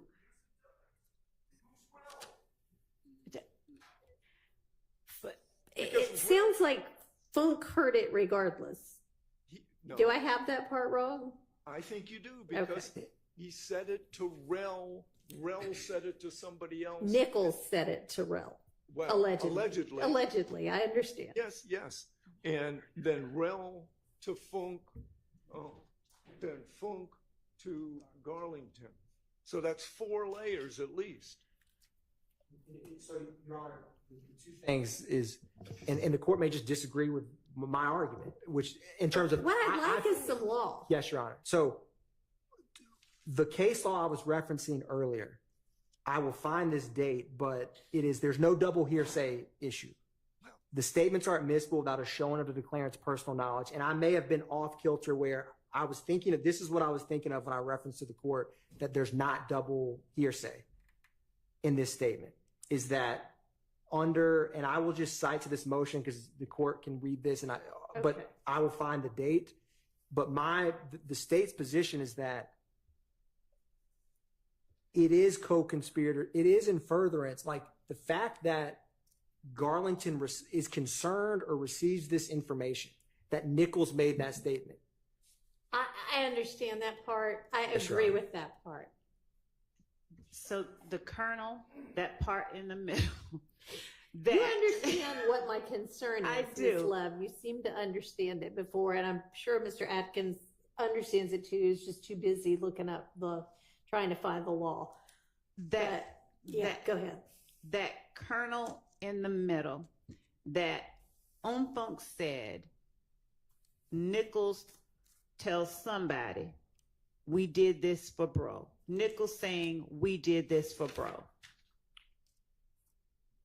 Nichols saying, we did this for bro. I'll start out by saying, at best or worst, whichever you might want to look at it, Nichols is implicating himself and not Shannon necessarily. He hadn't said Shannon did anything. He's saying, me and somebody else did this for bro. So that's to start there as to Mr. Sharp's argument that it necessarily implicates Shannon, who has to push back. Number 2, Funk being a co-defendant of Mr. Nichols and a co-conspirator of Mr. Nichols relaying what Mr. Nichols told to him. Whether or not Mr. Nichols said it or not, it's statements that Umfunk is asserting Mr. Nichols gave to him, even though it's a statement against the penal interest of Mr. Nichols. The reliability of the statement, the statement itself being the hearsay issue, we believe is dealt with in that it would be Mr. Nichols, a co-conspirator of Umfunk, relaying something in confidence to Umfunk or saying something in confidence to somebody else who he considers a person reliable enough to share something that inculpatory with. Umfunk is not trying to harm Mr. Nichols, so he's not going out lying on Mr. Nichols. He's sharing this information in an effort to help Mr. Nichols, get him to shut up and stop talking. They all are trying to get him to stop talking. So in terms of the reliability of the information, nobody here has any reason to share inaccurate information. It only furthers their purposes to be truthful about what's happening so that they can further protect themselves and inoculate themselves from any harm coming from this man talking. So the harms and dangers of hearsay that are normally present when, the whole reason it's kept out is, we don't know if it's true or not, are handled and dealt with by the circumstantial, I hate to use this, guarantees of trustworthiness given that are present in the way that this statement comes about. It's told in a way, it's relayed in a way that indicates it's shared in order to help, not to harm Mr. Nichols, to help all of them and keep them safe. So it's layered co-conspirator hearsay, if you will, but that first relaying of information, the declarant, Mr. Nichols, saying it to Umfunk, it would be definitely a statement against penal interest. But Mr. Greer, who is Umfunk, sharing that information is a co-conspirator statement, which we believe gets us past this idea that this is nested hearsay. And as far as the 403 argument that is being made,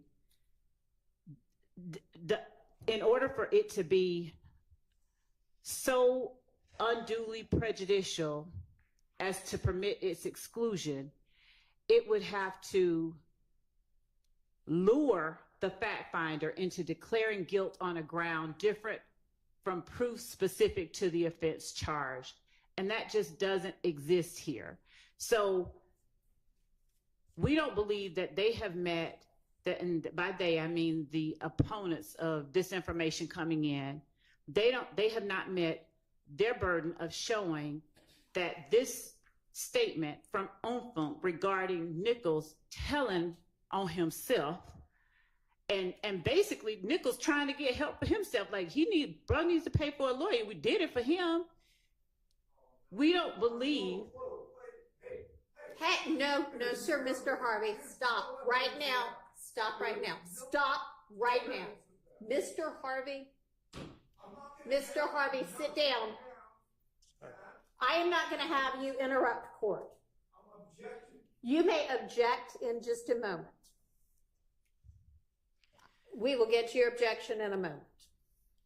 Go ahead. Thank you, Your Honor. There has been no showing that this information is so substantially more prejudicial than probative that it should permit the exclusion of what we believe is obviously relevant evidence. Okay, thank you. Mr. Harvey, your objection. My objection is for lying to the court, making things up to the court, and saying speculatively to the court that, like he paid for Mr. Nichols' lawyer. You got any evidence of that? I don't even understand that to be what. hate touching athlete's foot? Use Lotrimin Ultra No Touch, cures with 1-week treatment. In the context of this conversation we just listened to. Your Honor, just yes. Sorry. Go ahead, Mr. I missed any reference to Well is the person to whom this allegedly. I'm going to listen to it again, offline, not in court. Your Honor, this is where I'm at with this. Just because the state says something is so doesn't make it so. I understand. And the state is saying, oh, well, this was done in furtherance of the conspiracy. This was done in furtherance of the conspiracy. The whole point of the hearsay rules, and I understand that the confrontation clause might not be implicated here, but the hearsay rules, the whole point of the hearsay rules is you get to see who's saying it, know what their basis is, you get to cross-examine them, they come to court, etc. And the problem here is the state is just sitting here saying, oh, well, clearly Mr. Umfunk did this to further the conspiracy and click. How do we know? How does she know? Maybe Umfunk, I'm not saying this is the case, but what if Umfunk was involved? Umfunk would have every reason to shift responsibility to other people. What about the next line in the hearsay ladder that we have? We don't know what people's motivations are. And just because the state says, well, their motivation was to do this or do that, she's not inside Unfunk's head. She's not inside Rel's head. So I reject that their argument that they can just label things as hearsay exceptions and it makes it so. Well, I understand that. I take what everybody says as your argument in support of your position. I don't accept it as fact. It's an argument. I hear the counter argument. Sometimes I hear a lot more counter arguments back and forth after that, and then I make a determination about whether our evidence rules permit this particular evidence. The point of the hearsay rules and all of the evidence rules is so that to the extent the court can help it, only trustworthy information gets before the jury. And that's what we're trying to sort out here. So I understand that the stakes are high. I think that this might be a good time to break for the day. I will re-listen to this. Mr. Adkins, if you can find, either the date that I can find the motion or the case law itself, just send that to Ms. Pursfield. She'll send it on to me. Yes, Your Honor. Okay.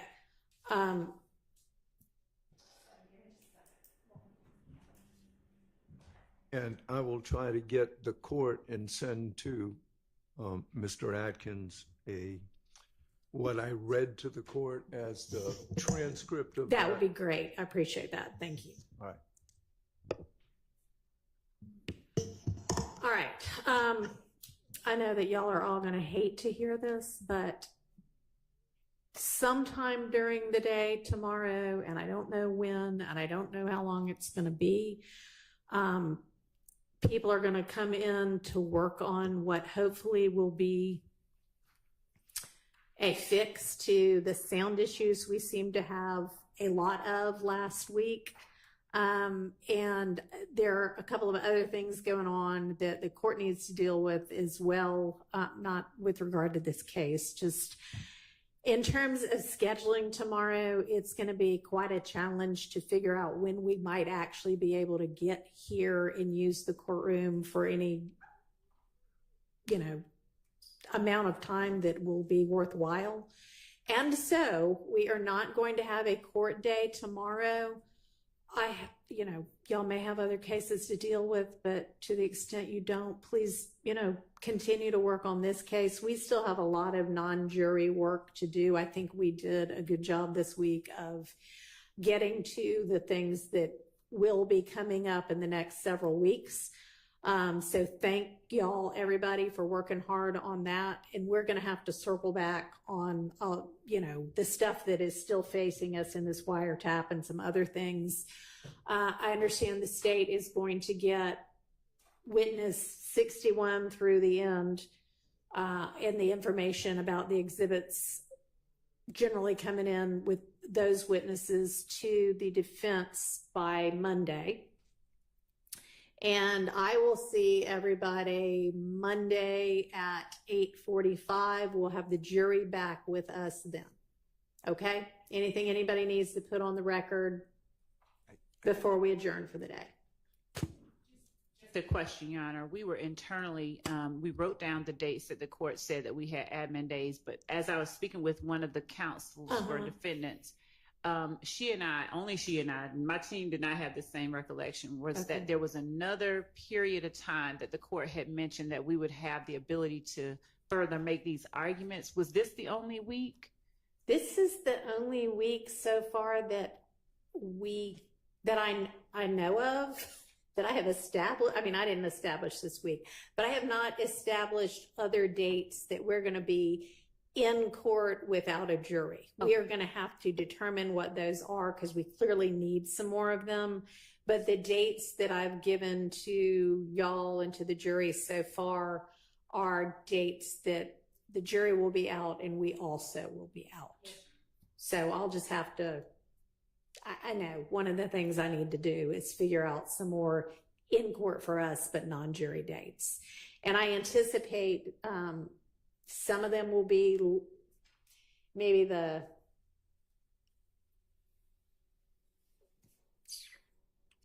third or fourth week of September. At some point, I'm going to try to make them either beginning of the week or end of the week, but I don't know yet. So I'll have to get back to everybody on that. All right. Anything else? Just for the record, on that last argument that you're considering, it's OCGA 24-8-805. That is what we are traveling under. Sorry, could you please repeat that? It's OCGA, Official Code of Georgia Annotated, 24-8-805. Okay, thank you. Yeah. I doubt if many people know that. They just know hearsay within hearsay. But thank you. All right. If there's nothing else, then we are adjourned.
I don't know. Okay.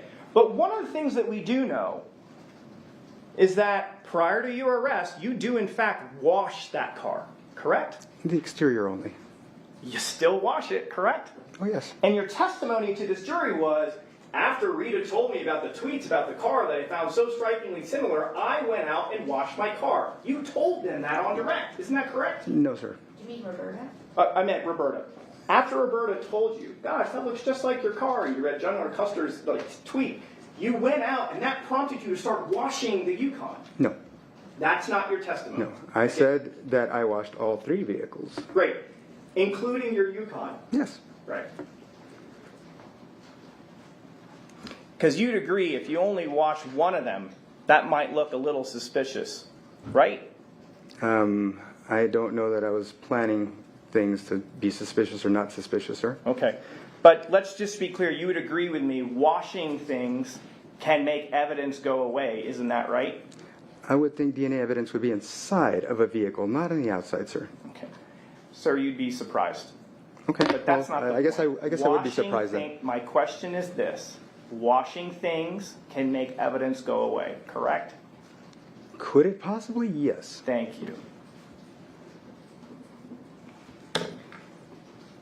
Let's continue down the path of what's in your phone.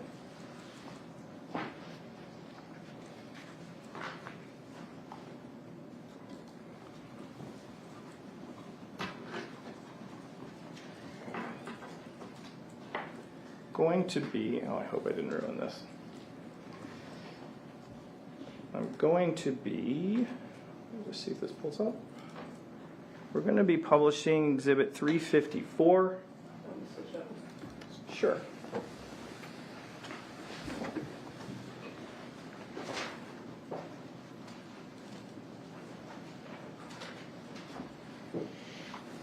Let's close out of this.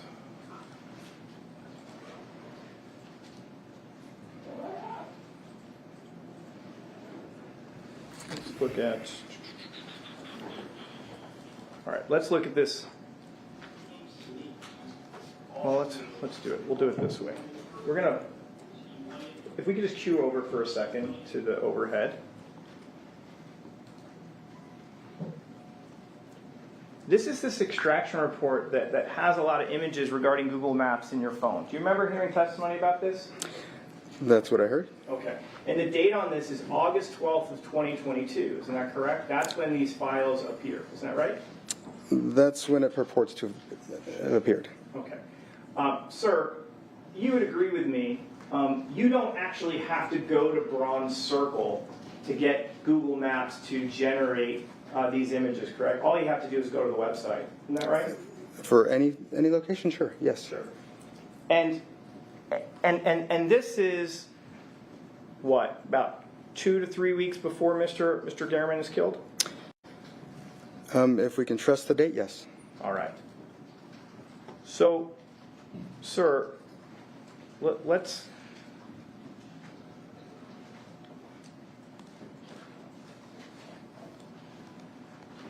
I'm opening the folder that says Bronze Circle. If we could cue over, please.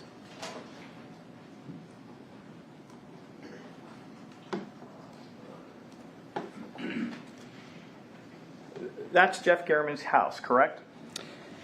I have come to learn that it is his house. That's a great point. You've come to learn that because prior to this all happening, you had never been over to the house, correct? Correct. You'd have no reason to be over at that house, correct? That is absolutely correct. You don't even know where he lives because I'm sure Mr. Gehrman didn't give you his personal address. That is absolutely correct. And yet the weird thing is, when we go through these images, when we start getting to like the Google Maps data, like that's his house, right?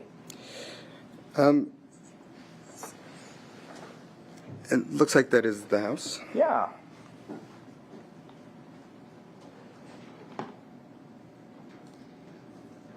Same thing, that's his house, right? It appears to be. Like if we look over here in the back, that's literally the very spot where Mr. Gehrman breathes his last breath. Isn't that right? Objection, all speculation. Sustained. That's the very last spot that we see Mr. Garman from that body cam, right? He's lying right over there. It looks like a similar area. Similar. It's the area, isn't it? If you say so, sure. So you don't believe that's the spot? I mean, it looks like. This Labor Day, Metro Mattress has unbeatable savings for you. From August 7th to September 4th, enjoy amazing discounts on top mattress brands. Save up to $1,200 on select Beautyrest Black mattress and adjustable base sets. Enjoy advanced support with cutting-edge technology for a luxurious night's rest. You can't forget about our free next-day white glove delivery. We make it easy and affordable. Come into your nearest Metro Mattress and get 0% financing for 60 months on select mattresses. Metro Mattress, the sleep superstore.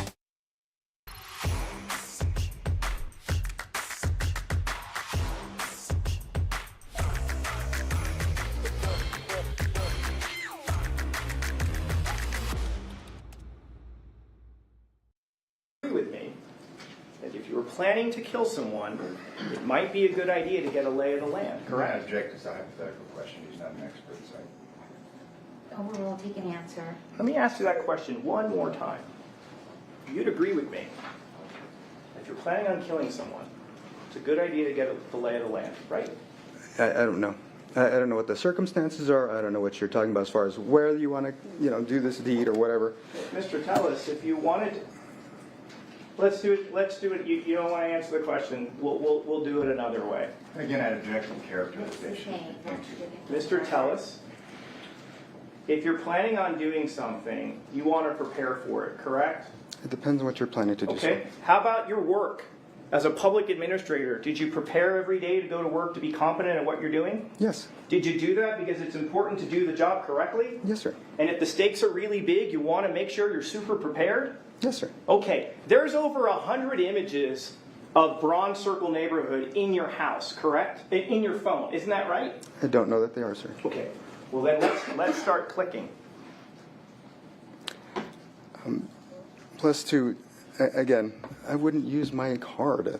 It's not my question. My question is, this is contained in your phone, right, sir? I don't believe so. Okay, you don't believe so? If it is in there, I didn't put it there, sir. Okay, so the answer is it's there, but you didn't put it there, correct?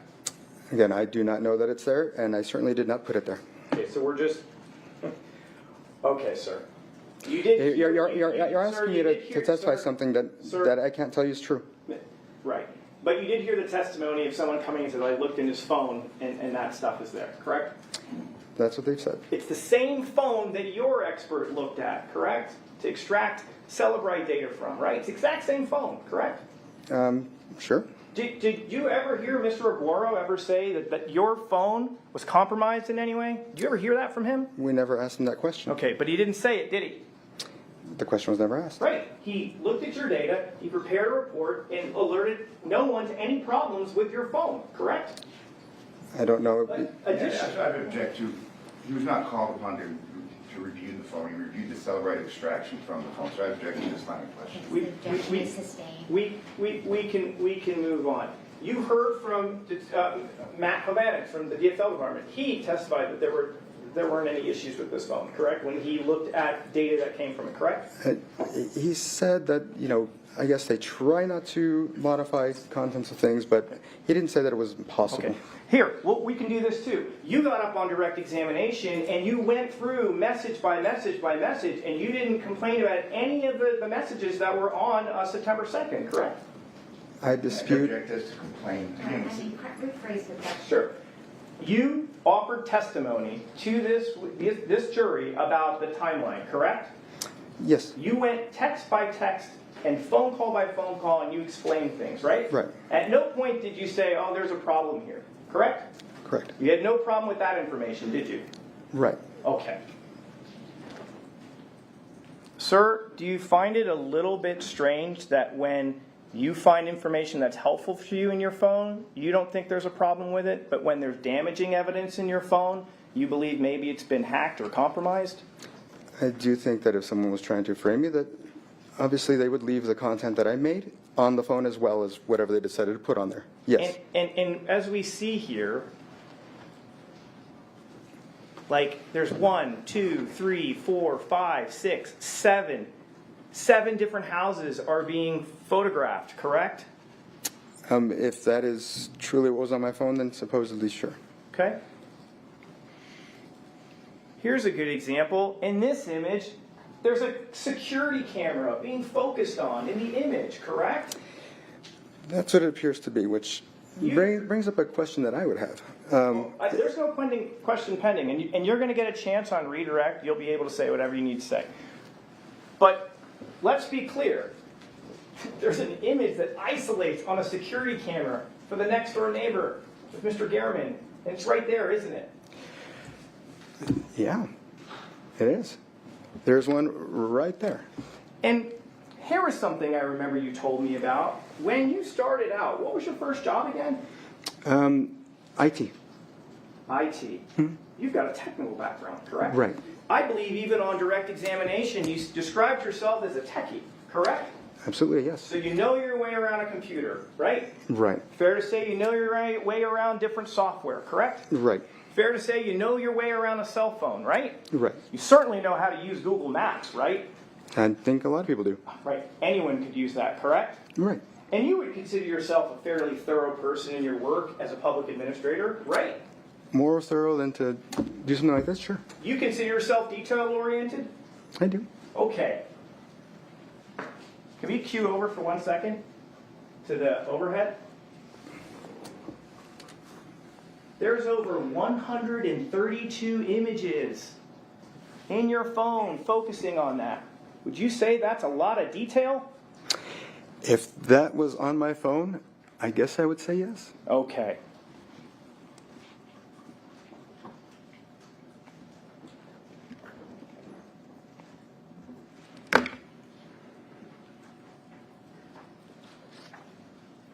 And then let's talk about the Popeyes thing, Publishing 364. Do you remember these images? Yes. Okay. I remember them being presented as being allegedly on my phone. Right. The testimony was it was on your phone. You just don't believe you had anything to do with it, correct? Again, I don't know that they were ever on my phone. I know that I did not take those photos. Okay, so you're just denying what you heard.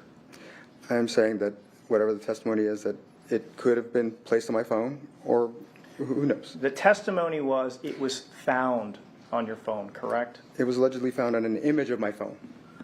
Okay. So,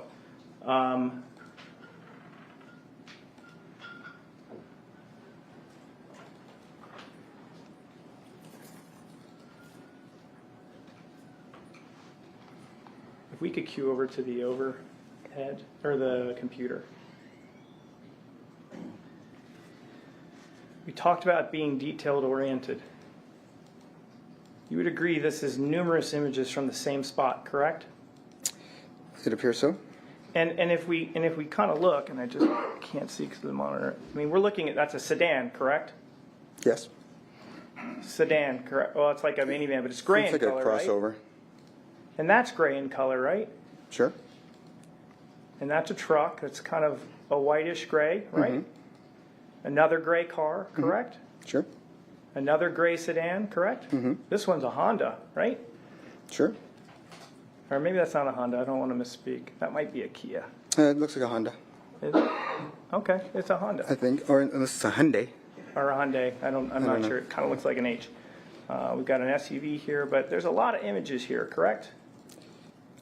Yes. Okay. And according to this report, if we could cue over.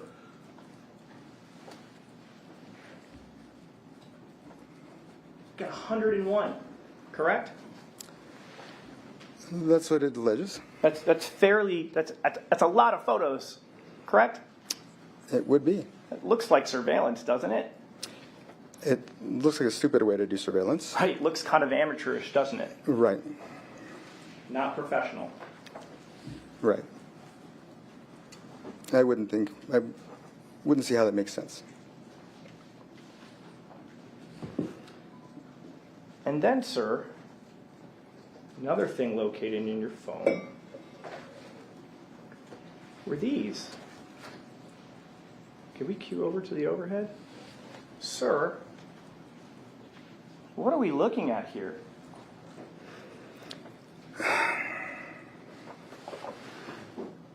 Looks like it's a identification of a vehicle that is owned by Mr. Gurman. It's a Honda, right? Yes, sir. And we know from the photographs earlier, his Honda is gray, correct? We saw from the photos. Right? I don't remember. I wasn't paying attention to the color with the earlier testimony. Sorry. You have no reason to dispute me if I told you that the color of the car was gray, correct? I don't, sir. Okay. And we saw in those images lots of gray cars were getting snapped, correct? Yeah, I saw a black one and a white one, but yes. And you know what that program that's pulling up that information is, don't you, Mr. That I do, yes. That's IDI Core, correct? Right.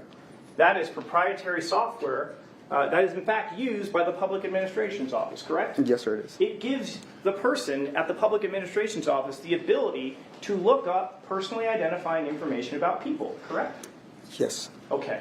And we can see here that Jeffrey Guerin is being looked up on IDI Core, correct? What I remember correctly looking at this was it was looked up by address. Well, that's just one report, sir. Let's look at this result. We can see What's he's connected. What's the search term? There's no question pending, sir. Okay. Take a look at registrants. What's the registrant? Again, it's Jeffrey M. Gurman. Right. And if we look down, what's the first address associated with this? P.O. Box. Okay. And then we go to the next entry. What's the address associated with Mr. Guerin? 7216. It's the second one related to Mr. Gurman. There's a first one related to Mr. Gurman. And that's the P.O. Box, which is current. The second one is 7216 Bronze Circle, Las Vegas, Nevada, 89. I can't read this. Mr. Tellis, that's where Mr. Guerin lived, correct? Yes, sir. That's where he was murdered, correct? Yes, sir. And this image of his personal information and his home address is located inside your phone.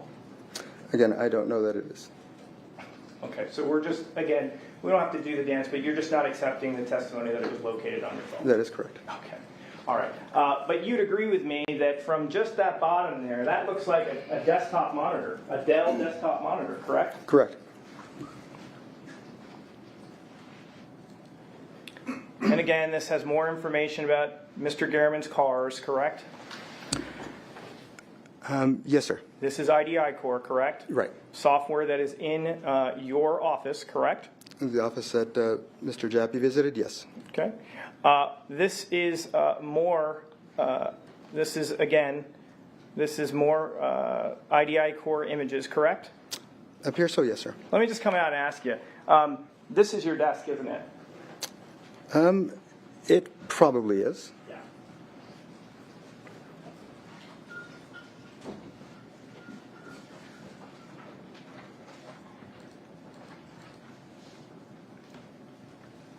Let me ask you this. During your official duties as the public administrator, I mean, you didn't have like a case with Mr. Guerin at all, right? No, sir, I didn't. Okay. And what was the search term to find that? Well, one of the search terms was 7216 Bronze Circle, correct? Can you show that to me? Sure.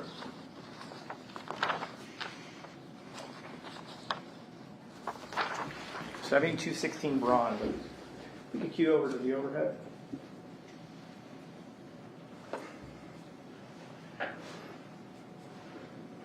Can everybody see that? Oh, it's much better over here. This glare is terrible. So you can see that, right?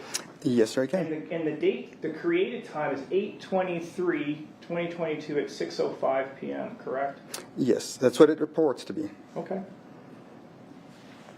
And that was a weekday, wasn't it? I'm sure it was, because, you know. I don't know. And there's one more thing. This wasn't converted into UTC time. So if we subtract 7 hours, that's at 11:05 a.m. in the morning on 8/23, correct?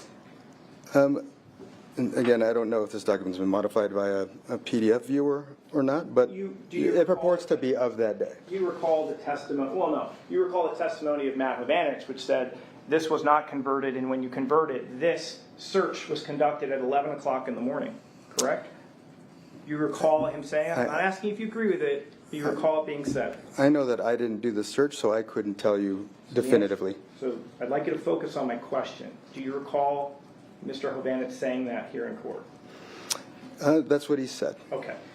And just to be clear, publishing 351, there it is. That's a weekday. That's a Tuesday, correct? Yes, sir. Did you typically have random people coming into your office using your desktop software? Again, that could have been modified in a number of ways. A number of ways, sir. That's not my question. My question is, as the public administrator, did you allow people to go into your office in the middle of the day and manipulate and use your computer? I didn't allow it, but that's not to say that it didn't happen, sir. So the answer is, you had an edict that said you're not allowed to do this, correct? But if I wasn't around or whatever, I don't know. I mean, you would hope as the head of the department they would have at least not used your computer, right? I would have hoped, but you'd be surprised what happened in that office. Okay. Right, because of the conspiracy? Right, okay.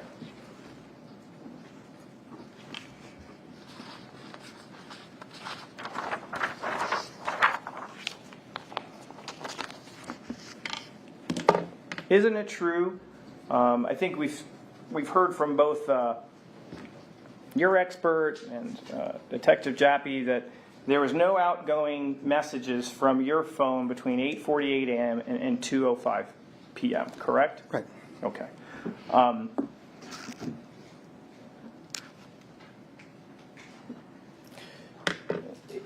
You mentioned, or at least we've kind of heard this comment about, well, maybe I was hacked. Just to be clear, you never reported to anyone that your phone was hacked prior to September 2nd, correct? I wouldn't have known about it because there didn't seem to be anything wrong with the phone at the time. So the answer is you've never reported any situation that I didn't have knowledge of whether it had been or not. You've never reported that your phone was stolen, correct, prior to 9/2? That definitely did not happen. Okay, you never reported that your house was broken into prior to 9/2, correct? I did not, nope.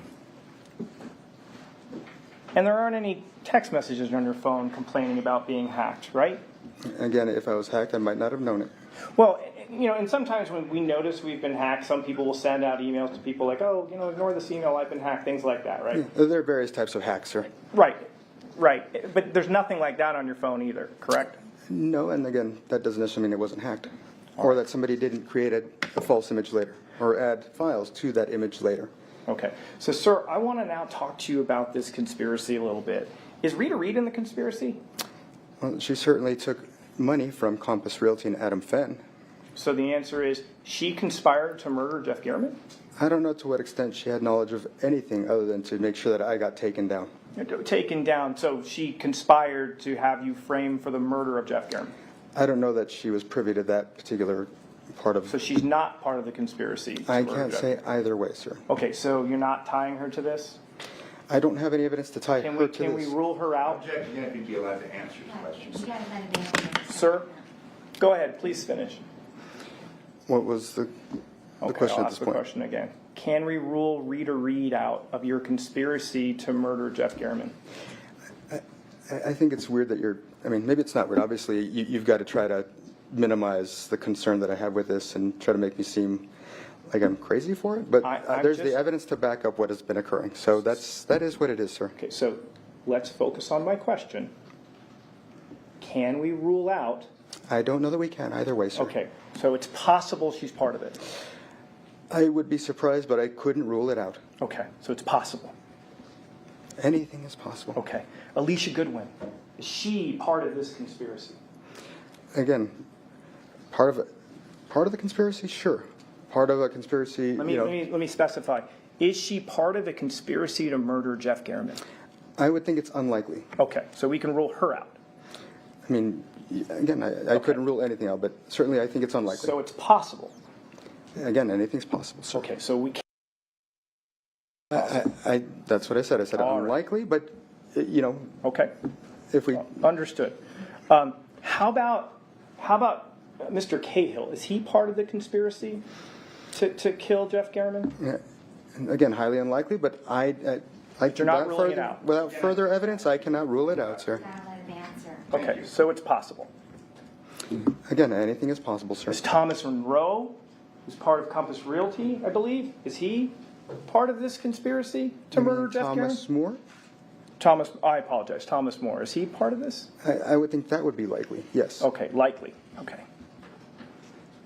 And Compass Realty as a business as a whole is part of this as well, to kill Mr. Garman, correct? Again, if you recall that the best way to take me down would be to frame me for Mr. Garman's murder. And so, yes, I do believe that. And I want to write that down. You said the best way to take me out is to frame you for killing Garman, right? Yes, sir. I'm paraphrasing, but essentially that's it. Absolutely. Okay. You would agree, and I think you told this jury extensively on direct examination, what a thorn you were in the side of Compass Realty, correct? I was, yes. You fought them at every turn, correct? Absolutely. You thought what they were doing was improper, correct? I think I proved that. Okay, you thought that so much of their wrongdoing that you actually went to the police about it, correct? Yes, sir. And you were, till the moment that you were stopped working in that office, you fought against Compass Realty, correct? I believe when that order was entered on August 30th, that shows that. Absolutely. And the issue for Compass Realty is because you were the public administrator, correct? Right. You stood in their way from doing the things that they wanted to do in terms of independent administrators. Is that right? Yes, sir. And in fact, again, that order was going to allow me to dig into them and actually prove, without a doubt, that Detective Jaffe was just ignoring criminal conduct, sir. Yes. So here's the thing, though. You said that they did something else. They also donated to somebody. Who did they donate to? That's Reed Reed. How much money did they donate? $10,000. So they thought, and let me get this straight. This is, in your opinion, the things that they were doing cost in the millions. Is that right? Absolutely. This is $1 million scheme that they're running, correct? Mm-hmm. And all they could muster to fund an opponent was $10,000? No, campaign laws prohibit anything over $10,000. So did any other independent employees of Compass Realty shell out money for Rita? So there's, again, Adam Fenn and also Compass Realty. How much? $5,000 each. And so, that's all that they needed in order to... So if I'm hearing you correctly, you have described yourself as the sole impediment for their multi-million-dollar scheme, and the only thing that they could come up with financially to stop you is just $10,000? No, sir. Okay. That's your C&Es that you submitted. That's all we have, right? It's like $10,000. That's $10,000 on a campaign contribution report. Right. That is not all the money that they've given to anybody to, again, to engage in this activity. Are you speculating at this point? Ask if you're allowed to answer the Okay, question. please finish the question. Again, without being able to firsthand investigate, because Mr. Garman was murdered and I had been arrested and been sitting in jail for 2 years, perhaps I'm speculating, but if I'd had that authority like I'd intended, I would have uncovered the various different ways that they actually tried to, thwart me. All the attorney's fees that they paid in order to pay these attorneys who would, again, this was an escalating situation that started basically, go on. I think we're a little far afield of my question at this Sure. point. Okay. I don't know that was as responsive to my question. So let me direct you back to it. You would agree like $10,000 is really not that much money. In the world of countywide races, $10,000 not that much, correct? In the world of county races, it's the maximum contributions for these two guys, or these two entities. Those two guys. But listen, if we're talking about, you know how politics works. If there are businesses or special interests, they pool their money together behind a candidate, right? You don't know that, but you were. It depends on the situation. It depends on the situation. Sir, are you going to sit here and tell this jury you've run for political office twice and you don't know that businesses or special interests pool their money together to back a candidate they really want? Are you really telling them that? And again, I don't have firsthand knowledge of that because I've never had that happen for me. Right. Now, if you're talking about political action committees, I don't know, what do you, PACs? Look, the bottom line is, all they donated was 10 grand, correct? I think that's a mischaracterization of everything they've done. Let's move on. And then here's the crazy part. They won, right? And I still kept fighting them, yes. No, sir. You were a lame duck as of September 2nd, 2022. Isn't that right? But I still continue to fight Compass Realty. That's not my question. You're out of a job in that you're not an impediment as of January 1st. Isn't that right? As of January 1st, but I was right then. So you're trying to tell us that Compass Realty was so upset with you that they backed a candidate who wins, but then they just can't wait any longer, so they murder a reporter? They can't wait the 3 months? I would recommend that the jury watch the video and again see the time at which the order was filed, and I think you might agree that yes, that is absolutely the case, sir. So the answer to my question is yes. That Compass Realty, even though they successfully backed a candidate that defeated you in a primary, they couldn't wait another 3 months for you to leave office, correct? Because I've got the authority to really crack things open then. So again, he's answering the question. These are fairly complex questions. They require complex answers. Sure that each of you lets the other. Sir, are you finished? I am now, sir. Okay, so then my next question is this. If they hated you so much... I don't think they know me to hate me, but sure. Well, I mean, they're willing to kill people over you, right? I guess they would have hated me, yeah. Right. And if they hated you so much, why didn't they just kill you? That's a really good question, and I would like to answer it. My belief as to why they did. Please tell me why they didn't just bother killing you. Because if they'd killed me, would that have stopped Nevada State Division from investigating them? No. If they killed me, would anybody have felt the duty to continue my work because I was actually doing this? I think so. So murdering me would have not discredited me. It would not have put me in a position where all the work that I was doing just got left by the wayside. It would make no sense to kill me. So your theory is that Jeff Gehrman is collateral damage? When you've taken into account the fact that months earlier we had this public feud, it's a pretty convenient way to do this. So the guy who writes the articles that ends your career, they reward him by killing him? Well, again, like I said, it was a pretty good way to do this. And let's not get it twisted. Rita and Alicia are part of the conspiracy that loop in Jeff Gehrman, and they're in cahoots with Compass. So they're like, you know what? Thanks, Jeff, but you got to go? That's what you're suggesting? And like I said, I don't know that they knew about that particular aspect of the conspiracy, sir. Okay. I mean, I would certainly think that they wouldn't, because you're right. I can't imagine that they would know and be okay with that, sir. Isn't it also true that Roberta testified that once you lost, Rita Reed was actually reversing the things that you did in the office, right? That would be her prerogative at that point. Okay. So changes were even afoot before you had even left office, correct? Sure. And you even told us that once Rita took over, nothing came of the things that you wanted to, like none of the things that you wanted investigated were ever done, right?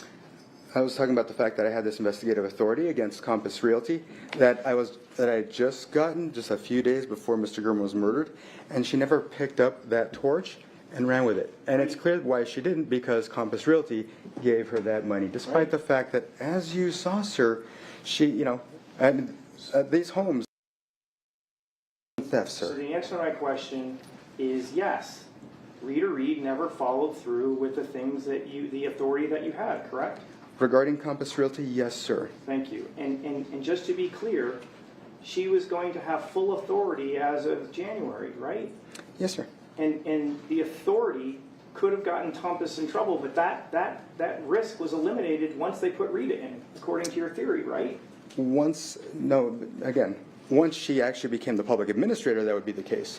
But while I was still, as you call it, a lame duck, I was still coming after them, sir. Okay, so your thought is murder was the only way. There might have been other ways, but it was again, if they didn't do it, they sure had a windfall for it that they didn't expect. So how did Compass break into your home to plant this evidence? like I said before, I don't know how it got in there, but I did not put How it there, did they sir. plant the hat? Again, I don't know how it got there, but I didn't put it there. How did they plant the shoes? I don't know how it got under the couch, but I did not put it there. How did they get your DNA in there? Again, I don't know when and where that DNA was allegedly obtained, so I couldn't say, sir. How did they put the images in your phone? Again, I don't know if that was in my phone or on a corrupt image or what have you. Again, you cannot say when or where any of this occurred, really. And again, when they executed this warrant, the police, they did that also in the presence of your wife, correct? Not exactly, sir, if I may. So the answer to my question is no? Not all of them did. Okay. And so... No question pending. I appreciate it. You'll have a chance on redirect. Okay.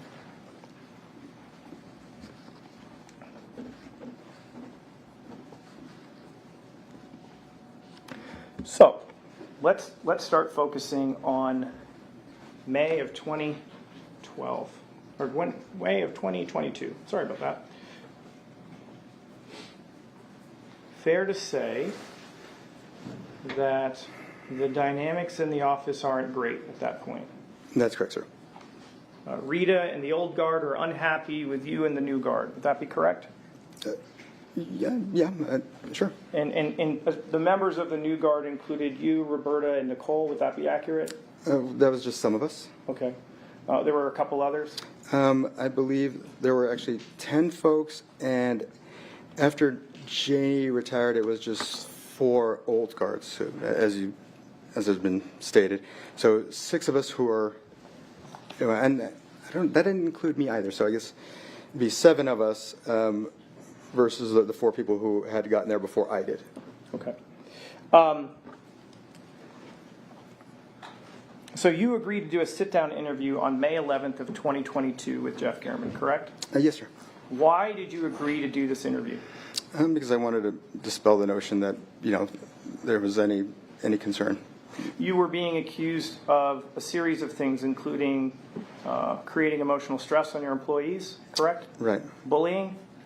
Right. And engaging in an inappropriate relationship, correct? Right. Okay. When you sat down to do this interview, did you want to get the truth out? To a certain extent, yes, but when it came to the office issues, yes, sir. Okay. When you sat down, when you spoke with him, were you truthful in your interview? Not entirely, no. Okay. What were you untruthful about? About the extent of the relationship with me and Roberta Lee Kennett. Okay. What was different? What did you say versus the truth? I said that, she and I had no affair, but, regrettably, we did have, and when I say regrettably, I think we both regret the mistake, but we had a romantic affair with each other. Okay, so you did lie to him, correct, on that topic? I didn't think that was for the public's business. That's not my question. My question is... I did lie regarding that particular issue, yes. Okay. Now, you would agree with me, at the moment you sat down for that interview, you were in the throngs of a re-election campaign, correct? Yes, sir. You would agree with me that the public administration job was something very important to you. I mean, sure. Yes. Obviously, again, it was important at the time. Yes. I mean, well, listen, you told us a little bit about your story. I mean, right? I mean, you put yourself through law school. You opened up a law firm. You were elected to this job. You were proud of the work you were doing at the PA's office, correct? It absolutely was. Okay, and you wanted to remain in that job, correct? I certainly did. Okay. And you would agree with me that if you had been entirely truthful, that may not have helped your election prospects. Would that be correct? That was certainly not the sole motivation for lying. And I understand that, but that is a factor, correct?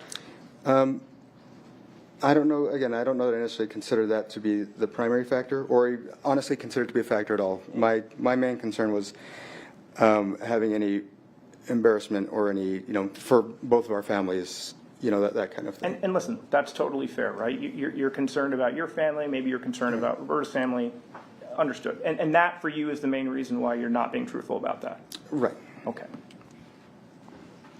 So, you sit down Did you feel after speaking with him that you thought Gehrman would give you a fair shake? I did. I thought we had a pretty good conversation. I walked outside with him. I told him more about a lot of the issues that had occurred at the office before I got there, and about the way that, the strange things that had happened. I won't get into it, but yes, I thought by the time we were done that, that he understood what was really going on at the office. Okay, and when he, sorry, excuse me 1 second. When that was published, you were very upset, correct? Yeah, I was shocked at what ended up coming out versus what we had discussed. Yes, sir. Were you devastated? I don't know if I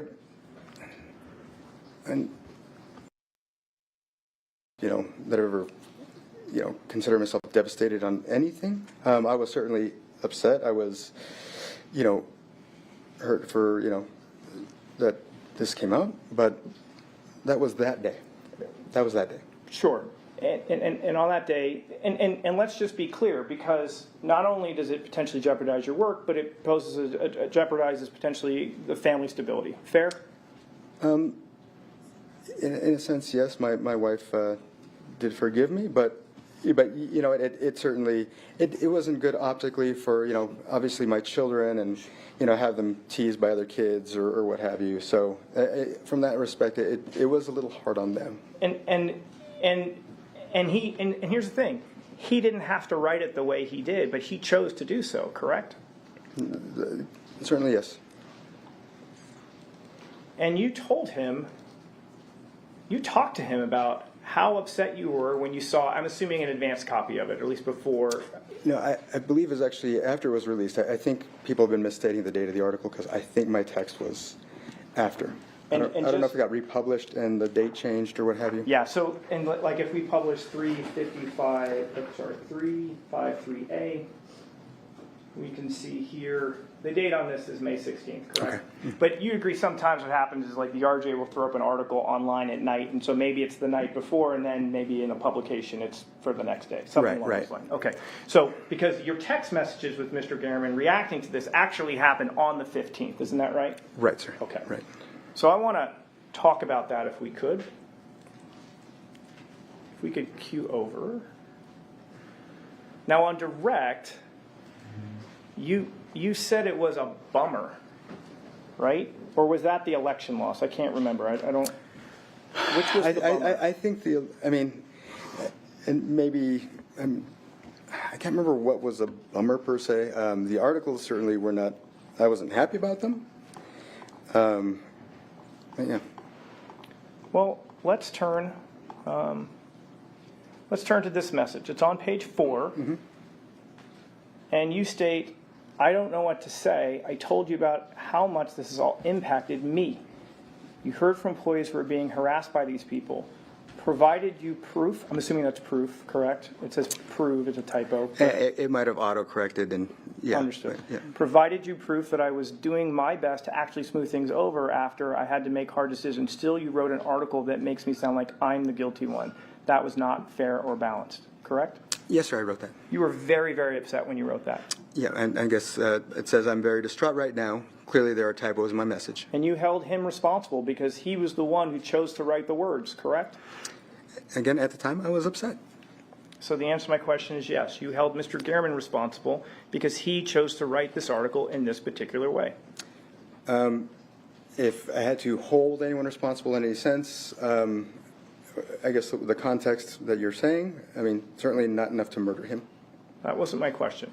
Okay, I guess I'm trying to get a sense of what the wordplay is here. Well, it's not wordplay. You held him responsible. He chose to write it that particular way, right? On that day, I felt that, again, he would totally misconstrue things, so I was upset with him, and I told him I was upset with him. Okay, so that's how you were feeling on May 15th, correct? Correct. And you even say, I've done so much for that office. I told you I've been followed and that I caught Rita following me. You decided to take it on her word that she wasn't, however clearly she was. It seems to me you valued sensationalism or the value of a potential takedown than actually telling the truth. Thank you for helping him drop more pressure on my life. Yeah, and I think that was a typo with the him. It was probably a them instead. Understood. Yeah. So, I mean, you described this probably as a hit piece. Would that be correct? Honestly, yes. Character assassination, correct? Yes.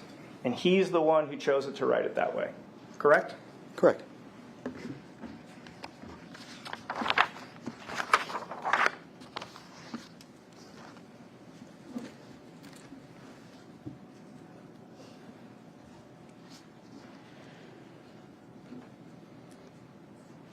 And then what happens is about 9 days go by, and he reaches out to you again, correct? Yes, sir. Now, the primary election was held on June 14th, correct? I don't recall, but you're probably right. Okay. So we have one article that gets into not just the inner workings of the office, but is hitting you on personal stuff. And now he's reaching out to try to do another article, right? Right, sir. Fair to say, you've got to be upset. I don't know if at this point I was still upset. I couldn't remember. I know that I had to, at a certain point, start to try to, basically combat this with my own narrative to try to, again, win the race. Right. You're so concerned about Jeff Garman's articles that you start literally creating websites to try to fight against it, correct? I wanted the truth to come out, yeah. Right. That's how significant the article was to you. In the sense that I wanted to win the race and I needed to dispel what was in the articles, yes, sir. You must have felt that this guy is just personally out to get you at this point. Not personally out to get me. I thought he was a friend of John Cahill's. Okay. Later I found out that Alicia Goodwin's father was a friend of his. That must have been infuriating. I mean, it is what it is. You know, like I said, by the time, about a month later, I think you see my tweets. I'm more just trying to... Well, we'll talk about different things over time that we see from you. But moving on, you end up providing a written statement, correct? Yes, sir. I would imagine you're hopeful that you're going to get more of a balanced article from him, correct? No, sir. Okay, you're just hoping he'll just publish something, correct? I'm just hoping that it wouldn't be too bad because I'd already figured by this point it's like, well, you know what, he's going to do what he's going to do. But it was pretty bad, wasn't it? Again, that's... It's the same stuff, right? He's trashing you, correct? But there's a certain point which you kind of get desensitized to things. Sure. Right? So by the time the fourth article came out, I was like, oh, whatever. Right? I will say that when it comes... My objection, he's answering the question. I know, but sir, the witness is non-responsive to the question. He's answering the question that's posed, and it's a complex question. I'm asking him to ask the question again. You're upset because he's trashing you, correct? Again, I couldn't say at that time that I was still upset or just trying to fight to win the race. Okay. This was not helping your election, was it? No, that it certainly wasn't.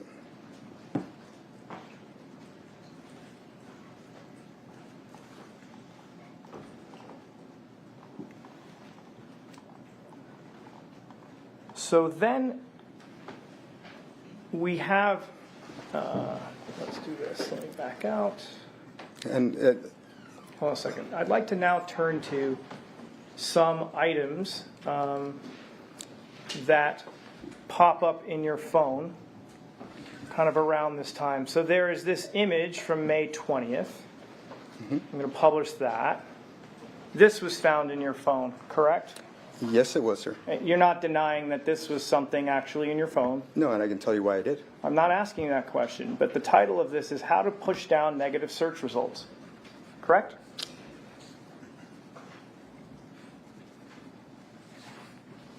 Correct? Yes, sir. Okay.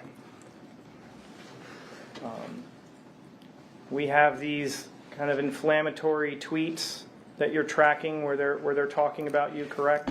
I was not tracking these. These were given to me by Roberta Lee Kennett. Okay, so people are sending them to you, right?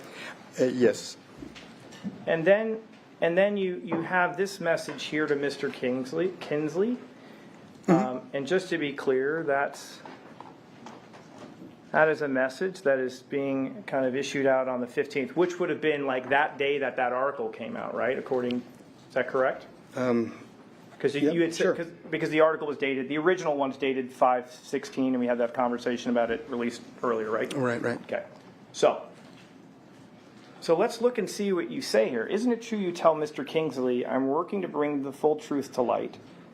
I guess I want to focus on, you're kind of maintaining the same posture that you had with Gehrman, right? About these things, some things are true, none of this stuff is true, correct? Well, and again, like I said, I'll point out that I did lie in this message because I did not want to publicly embarrass my family further. Right. And to be fair, it's understandable, but so this is something that the potential impact on your family is so significant, you're even telling people in this context like it's not true because that's an important thing to protect. Fair?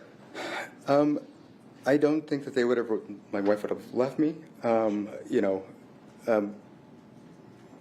but certainly I didn't want them to have to go through any embarrassment or any pain. Sure.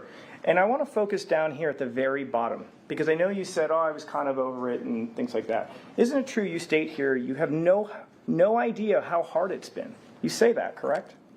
That was that same day, and that was referring to the troubles that I had with the ladies in the office, that no matter what I was doing to try to actually make peace with them, giving them raises, whatever things, that still, again, I had to be a cheerleader for the other employees while trying to minimize the damage they were doing. Okay. You say I'm truly devastated, correct? And that was again on the same day that I texted Mr. Gehrman. So the answer is yes? Yep.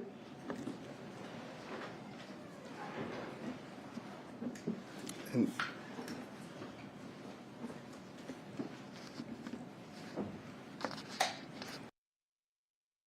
out to county officials to see if there's anything that they can do to help rein in Rita Reed's behavior? That I don't recall. I mean, if you got something to show that, as long as, Okay. I don't know. All right.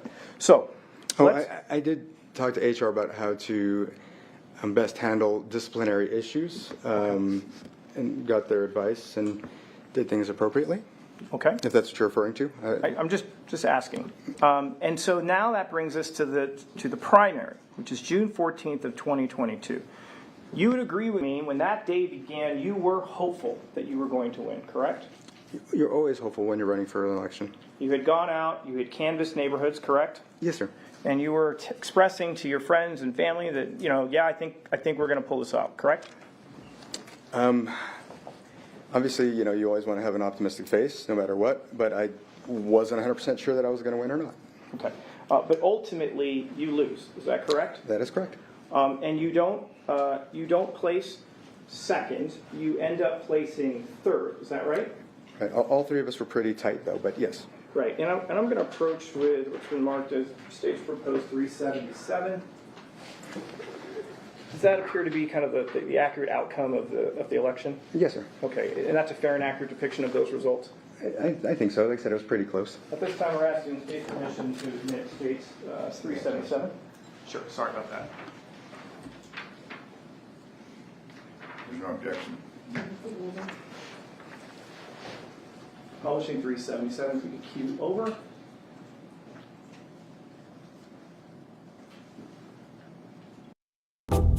These mushrooms make you feel better. Like, a lot better. These mushrooms help you focus while lowering stress, keeping you calm, but sharp. They reduce bloat and protect your gut so you can digest better. Plus, they boost your immunity so you can stay healthy and energized. Oh, by the way, they taste good too. Someone should make a coffee out of this stuff. Rise. Feel better. If Gehrman hadn't written these articles, you probably end up winning that primary. Probably yes.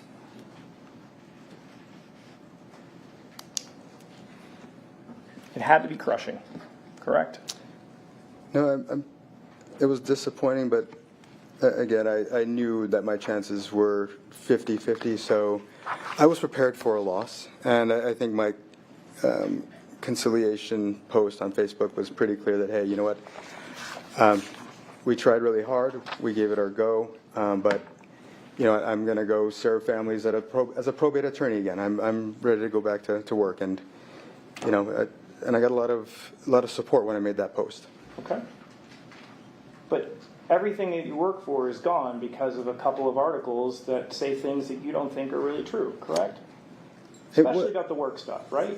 It wasn't the articles per se. It was obviously Rita and Alicia, who got Jeff Gehrman into the fold to publicly tear you down. They did, yes. And he agreed to do it. Yeah.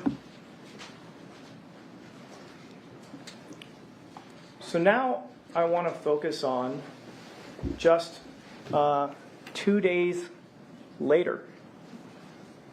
2 days later. Oh, can we cue over? Sorry. 2 days later, Jeff Gehrman writes to you, correct? Mm-hmm. At this point, you are kind of right on teetering on the verge of conceding, correct? I think it took a long time for the count to occur. It was almost a week. So we were, again, this is a while back. So if I remember correctly, we were still waiting for the final outcome, and yeah. So this was. So you're down as of May 16th. You're losing in the race, correct? It was kind of similar to what you saw on that report in the sense that things kept going up and down, but it was some. I think if I'm not mistaken, it was somewhere in those 1,000, 2,000 between the three of us. But Rita would go up, then Caroline would go up, and so it was more of a tug of war between them. And that was pretty much in third place at all times. So it's very close, right? It was really close. You don't know how this, at this point, as of June 16th, you still don't officially know how this one's going to shake out, correct? Based on the fact that I never came out of third place during the whole thing, I was pretty sure that it was done. Okay. But nevertheless, Jeff Gehrman comes calling again, correct? Mm-hmm. And it's about that truth website that I created. Right, and you just say it's fine at this point. They won. Do what you like. Mm-hmm. Fair to say you felt resigned at this point. Yeah, what's it going to do at this point? Whatever, Well, he wrote another one, correct? Mm-hmm. That is, yes. Fair to say you weren't happy with that coverage. It wasn't positive, was it? Again, I don't remember if I cared or not. And I know I started to poke fun at him on Twitter, but it came to a point where it was just me trying to, I think, see if I couldn't get him to put more light on my website. Okay. And so then on June 18th, he publishes this article number 3, correct? Mm-hmm. Excuse me, I'm sorry, Your Honor. Yes. And then just 6 days later on June 22nd, he publishes a 4th article about you officially losing, but pointing out that you remain combative, correct? Yeah, which again was inaccurate, but sure, yes. Okay, so again, it's inaccurate reporting about you, the 4th one. Right. Well, like I said, by this point, I was just having fun with it. Well, let's be, Mr. Tejas, you didn't like Jeff Gehrman by this point, did you? I mean, sure. I did not like him. You hated him, isn't that correct? And I don't know if hate, there might have been various points throughout that where I might have felt like that, but I don't know that he was not a central figure in my life. I'll put it that way. He is the figure that ends up causing you to leave your job as public administrator for Clark County, correct? Again, I don't blame him per se. I blame Rita and I blame Alicia. Sir, you just told this jury that if those articles weren't written, hold on, I'm not finished. You just told this jury, like 5 minutes ago, that if Mr. Gehrman hadn't written these 4 articles, you believe you would have won the race. Yeah, but again, if Rita and Alicia hadn't gone to Alicia's dad to ask for this favor, those articles wouldn't have happened. So the answer to my question is yes. Who I would hold most responsible is not Mr. Gehrman. Sir, that's not my question. Okay. My question is, you believe if Mr. Gehrman had not written these 4 articles, you would have won the race, correct? I do believe that, yes. You hated him by this point in time, isn't that right? I could not say whether I hated him by this point in time, and if I, how long I might have hated him, if, Roberta said you hated him. Roberta is entitled to her own opinion. I don't know that I ever said I hated him. Okay.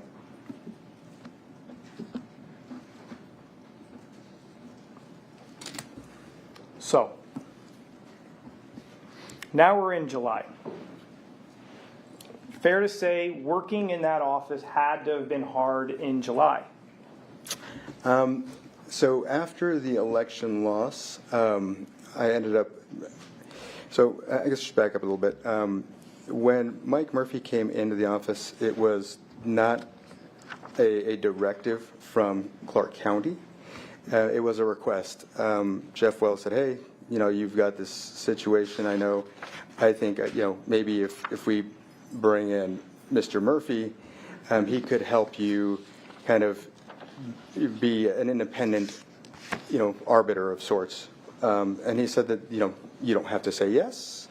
This is not, we have no right to force this on you. It's entirely up to you. And I said, you know what, sounds like a great idea. Let's do it. So brought him in. But then again, that got misconstrued, it is what it is at this point.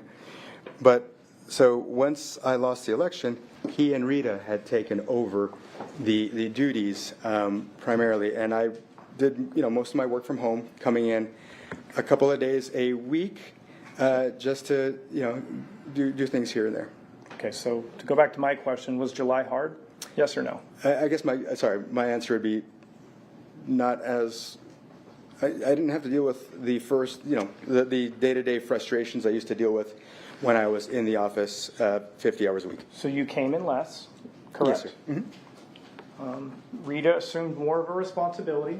Right, sir. Even though you were still the acting, duly elected public administrator. Right. We decided, just.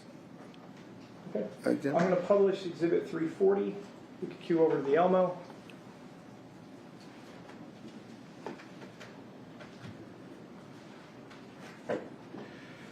On June 13th, I don't know if you are aware of this back in the day, but an email is sent out. I'm sorry? July, sorry about that. July 13th of 2022, Jeff Garriman is making a public records request, correct? Yes, sir. Now, in July, you have already lost your race, correct? Right. So the election isn't at stake. Is that correct? Right. Correct. You will be gone in a matter of 6 months, right? Right. And now, Jeff Garriman is asking for all emails between Public Administrator Robert Tellis and Estate Coordinator Roberta Lee Kennett from January 1st to the date that this is fulfilled, correct? Right. He also wanted all of your communications, including messages between you and Roberta, correct? Right. He wanted you to wanted the county to provide all text messages between you and Roberta, correct? Right. From your personal cell phones, correct? Yes, he did, but he was not allowed to have them. But yes, sure. Understood. But that's how far this is going. And additionally, and I didn't read that in the middle, it included a request for Microsoft Teams messages as well. Isn't that right? Right. Okay. Now, sir, you are familiar with the county's policy. Well, let's do it this way. You testified to this jury that, before the records request went out for the Teams messages, you had reviewed them and you didn't have any issues with them, correct? And I'd love to elaborate on that if I could. I need you to focus on my question. Yes or no? I had an opportunity to. Yes, I did have an opportunity to review them before. Judge, it's a two-way street on this one. Okay, if you can answer the question, yes or no. I haven't finished the question, Judge. Oh, Then I can ask Mr. Hamner if he wants you to answer the question. I need you to listen. I need to finish the question. Oh, I thought you were done. Sorry. Well, yes or no. You testified on direct examination that you reviewed Teams messages and you did not have an issue with them, correct? The production that I understood was going to be sent to Mr. Gurman, yes. Right. And just to be clear, you were familiar with the county's policy about what gets produced in a public records request, correct? Yes, sir.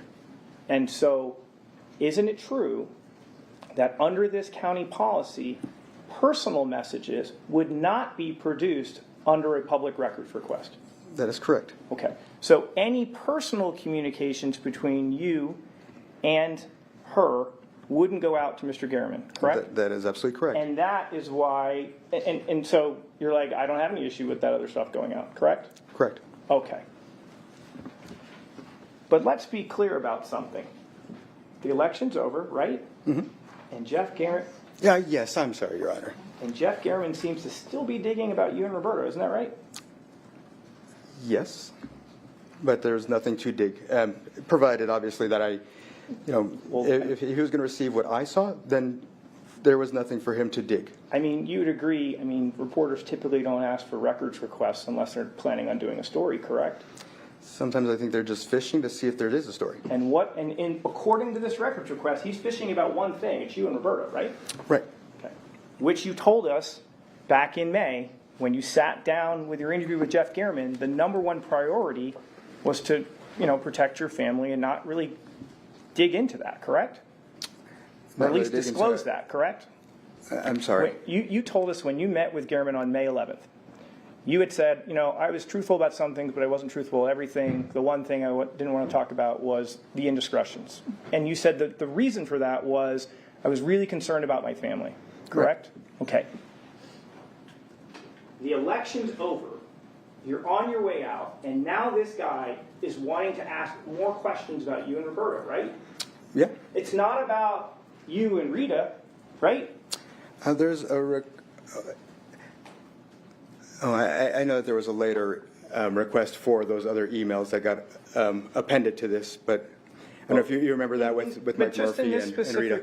Just in this specific request, he's not asking for communications between you and Rita, right? Correct. He's not asking for communications between you and Alicia, right? Correct. It's just about you and Roberto. Right. He's not leaving it alone, is he? I think he's still fishing. That had to have been frustrating, Mr. Tellis. No, it was not, because I knew he wasn't going to have anything based on what I reviewed from the production. Okay. So it's your testimony that the possibility of a fifth article didn't concern you at all when the potential source of the request is just about your communications between you and Roberto. You're telling us that's not a concern at this point in time. Again, so I can explain to you how things... Yeah, yes or no? Is it a concern or is it not? Not at the time that I reviewed those documents, no. Okay. So, now, let's now jump forward to August 8th of 2022. On that day, Dan Coolin emails you and starts to tell you about the production request, that it's going to start to happen, correct? Yes, sir. Okay. That's on August 8th, right? Yes, sir.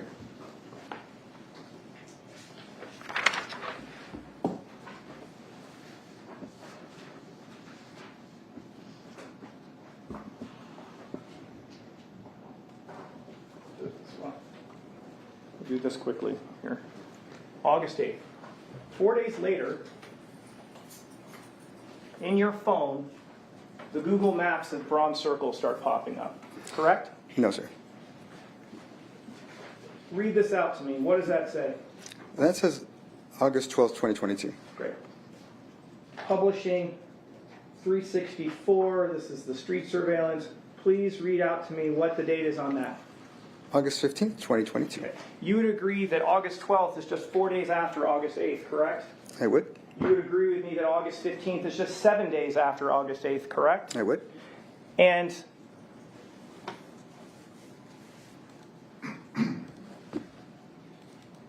if we go back to the overhead, 354.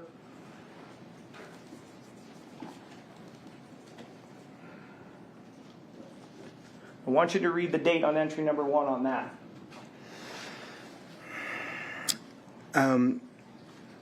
The modified date? Yeah. 8/23. Okay. 2022. I wish I could do the math on that one. I feel like that's like about 2 weeks after August 8th, correct? Somewhere around there.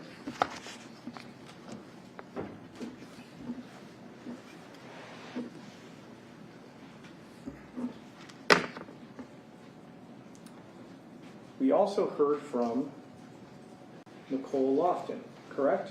Yes, sir. Nicole Lofton was employee of the Public Administrator's Office, correct? Yes, sir. A member, as you describe it, of the New Guard, correct? She was on Team Tellus, fair? Sure, yes. Okay. You had text messages between you and Nicole Lofton through the course of your time as a public administrator, correct? If you've got them, then sure. I don't recall. Okay. Well, I'm going to approach her a second. So I'm going to show opposing counsel what's been marked as Exhibit 376. It's just an excerpt of some things, but take a look.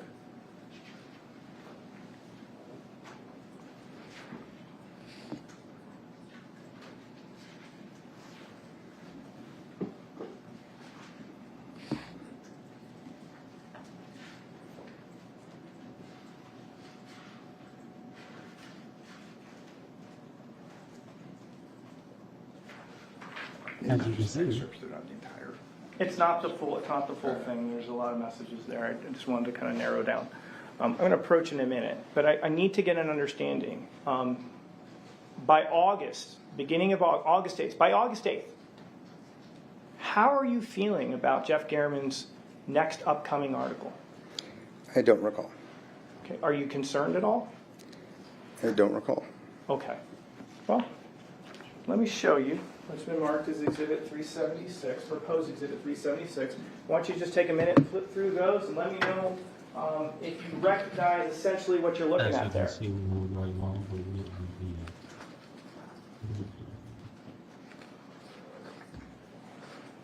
Why you guys liking this film? Let's be honest. Why you liking this film? You really much. Let the game begin.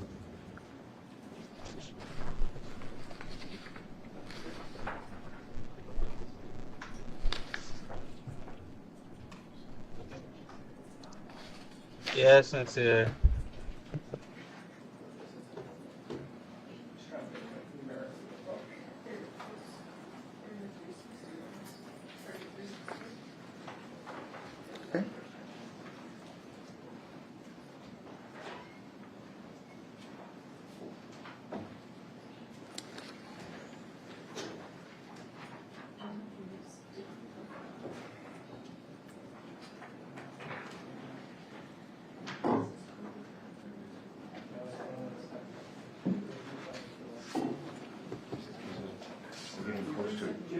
Give that timeline exhibit that was used there, Mr. Rex. Would be a good time for a break as well. Yeah. Sure, we can do that. That's fine. All right, at this time, we're going to take a break during this recess. You're admonished not to discuss or communicate with anyone, including your fellow jurors, any way regarding the case or its merits, either by voice, phone, email, text, internet, or other means of communication or social media, or read, watch, or listen to any news or media accounts or commentary about the case, do any research, consult dictionaries, the internet, or reference materials, do any investigation, test a theory, recreate any aspect of the case, or in any other way investigate or learn about the case on your own, or form or express any opinion regarding the case until it's finally submitted to you, and we'll be in recess for 15 minutes. Thank you. All right, next one, jury.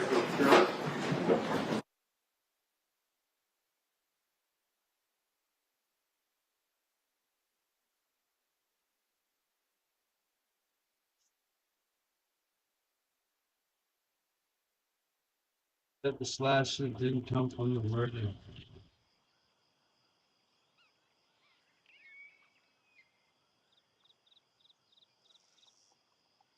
Was that the slasher didn't come from the murder, y'all?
just the person I wanted to see. I have a very special case for you this time, a decade in the making. I said it was a special case. The target is a very powerful deviant. Even a mayfly might struggle to bring down this monster. But I have to admit, the reward this time is, well, limited. After all, the client is only a child. He doesn't have much of a budget to work with. What do you think? Fancy taking a look at the bounty and fulfilling a poor child's last wish? Fine, Peter saving I can still recall the stormy night when that child came as to me, accused. his The tears mixing with aforementioned the rain washing deviant down would his be face. responsible for the closable He was mortally wounded, but all he wanted was for me to bring his family back. Unfortunately, I'm not capable of that. However, I promised to bring him justice if he was willing to pay the price. Although a little later than expected, other identified justice victims will be are 8 served. of his relatives and 2 British short-haired cats. After a thorough examination of all available evidence, the T-Man declares the defendant guilty as charged according to 78 now Penal Code and 31st Amendment to the State Constitution of an aggravated crime, deviant saint, and was legal by the Smith, gathered by hereby Walton, gathered by open objection hereby Walton. According to the unconfirmed intel, the felon is currently hiding with justice. Security side of that. Summary. Alright. Now, 45 on 40. What do you think, Chad? Go for it. Fuck it.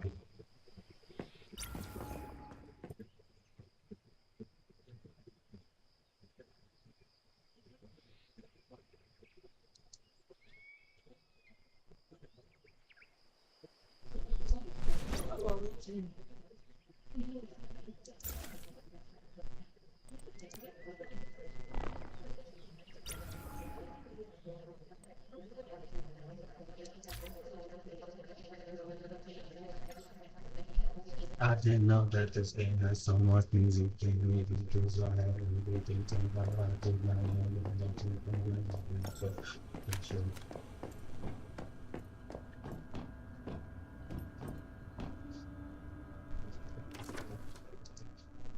Now that's a commercial thing to do, yeah.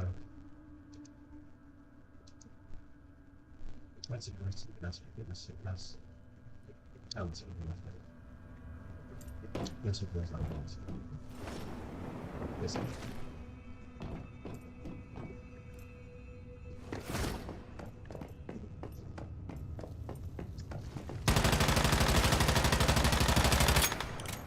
Gotcha.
There we go.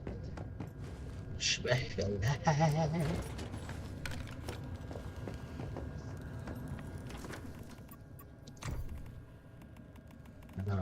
Let's get something. Let's get something.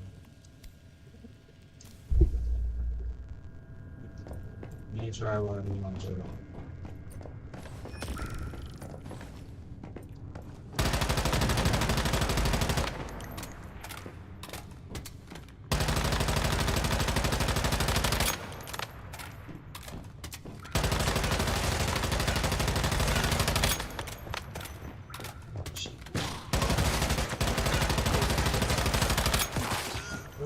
talking about? Oh, shit.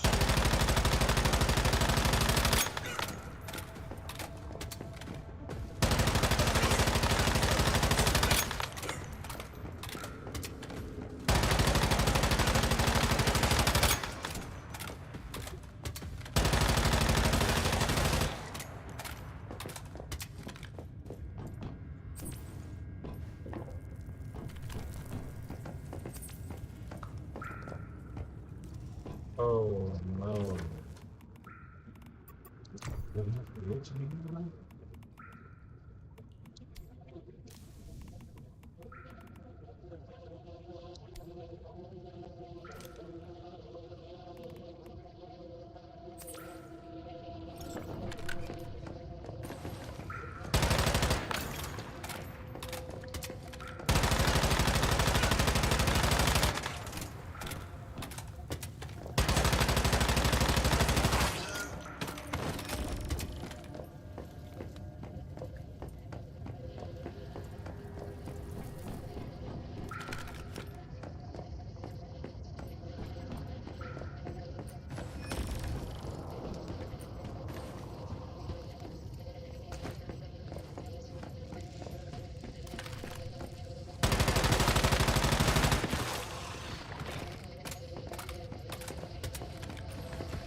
Derek, is it?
Oh, the black slime brings down your sanity.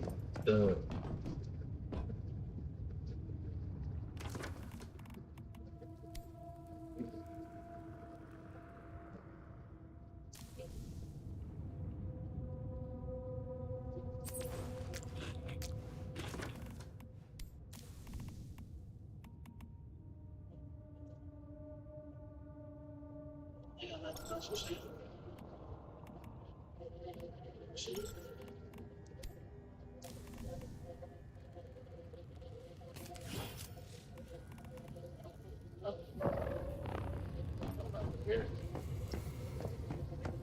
Keep walking.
Oh.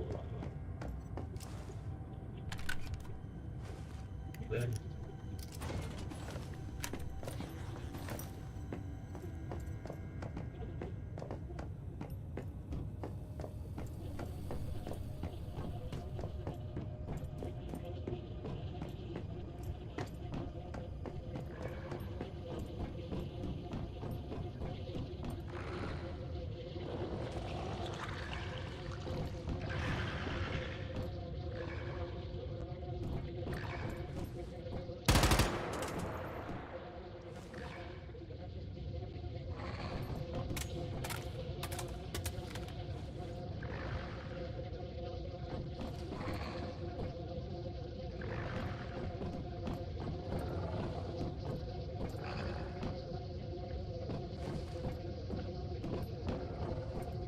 I really don't like him and stuff.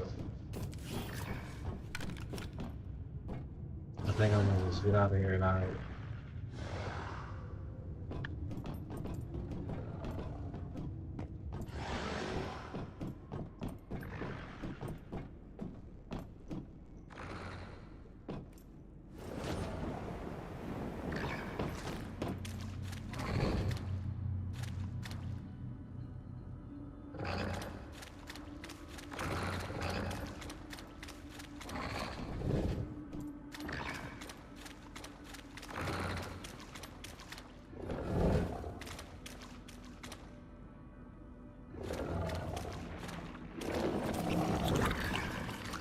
Oh shit, where'd he go?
don't know.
Definitely shooting out before I get over.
Fuck.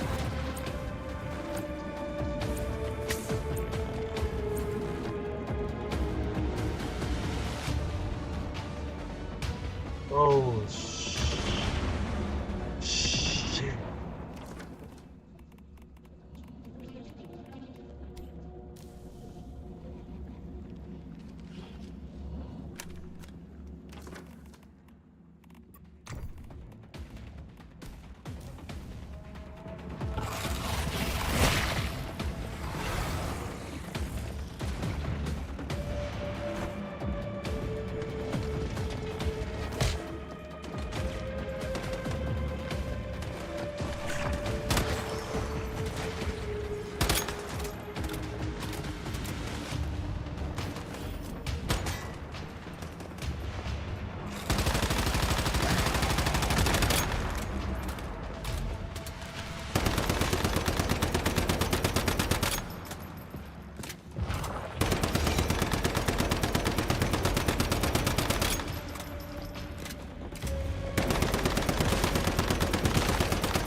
I got it.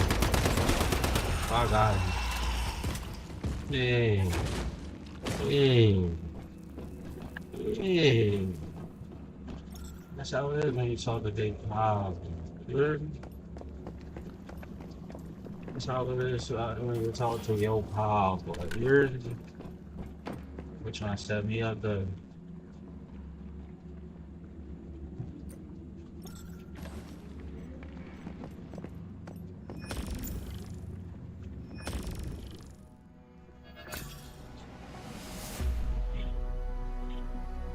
We did that. We did that. I mean, as y'all know that, we done moved to another area. I know my game, what is working is on the box. I ain't gonna tell you that chat. We moved to another area. And as you see, levels are higher. It's gonna go shaky bacon. Hello. What's up, son? Is you Spidey? That's right, mister. My name's Peter, and I don't know what to say, but Mommy told me I should always say thank you when someone helps me. Thank you, mister. Thank you. At least this kid actually Now I sounds can like a kid. The other one sounded like he was my age. Yes, very nice. We get the Shit, gist. might have been other than when you smoke Now 12 packs get of out of cigarettes here, a day. Brad, and please take this headache with you. Take this headache, which really also can take me a little hard from the thing. Oh, don't you look down on me from that high horse. If you only had some idea of what my head feels like right now. I felt the reward was a bit meager, so I added some extra as a token of my thanks. I hope you find it satisfactory.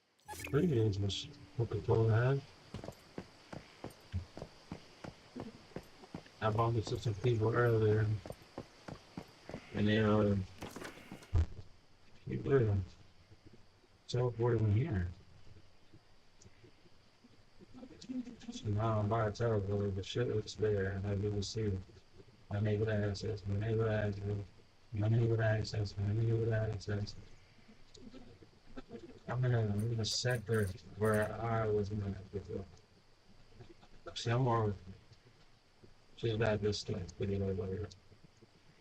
Actually, realized you can see this in World 7, I think we're in the world. Two? Yeah, then World 2. Monolith fan. Okay, sorry. When you get back to our world, I think we gotta get to the store today. Yeah, sure. Oh no, this is growing.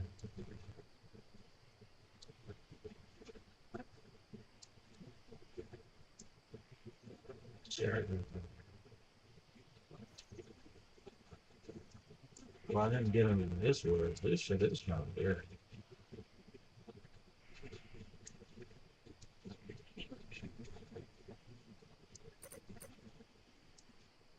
There. So on the fly, if we get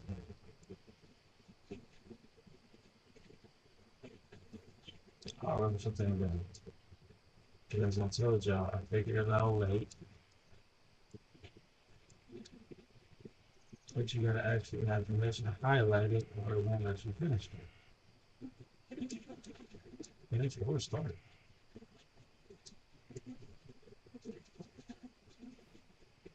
See, this is the one I'm supposed to be in right here. I'm way over here.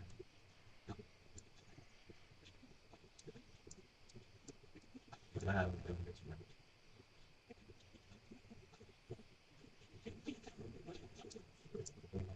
Probably tag 1, 2.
What's that?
Starface.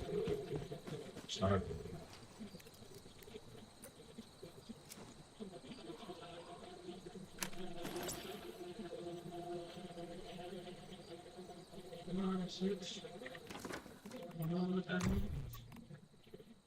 Oh, that's a better one than what I got. That page, I think that's page.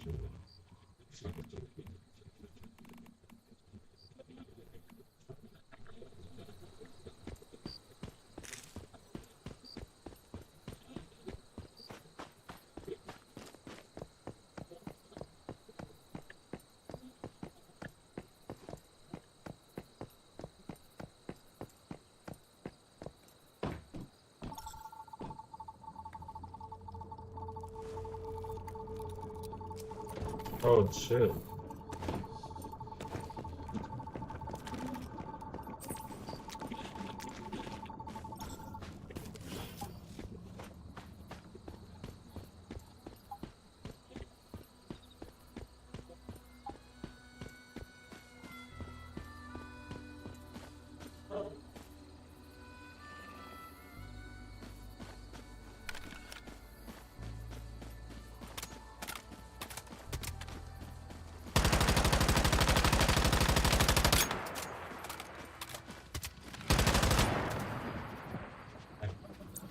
Oh, it's and shit, bro.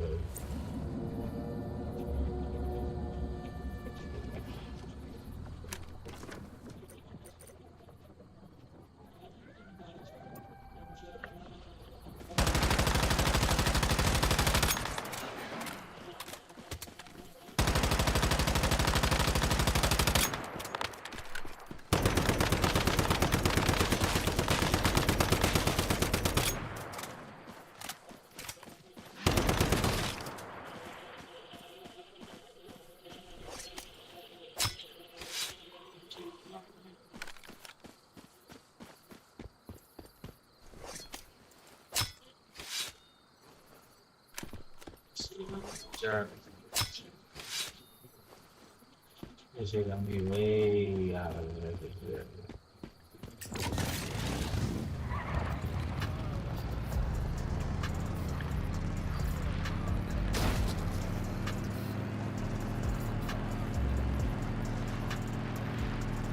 This shit got me in 55 there.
Always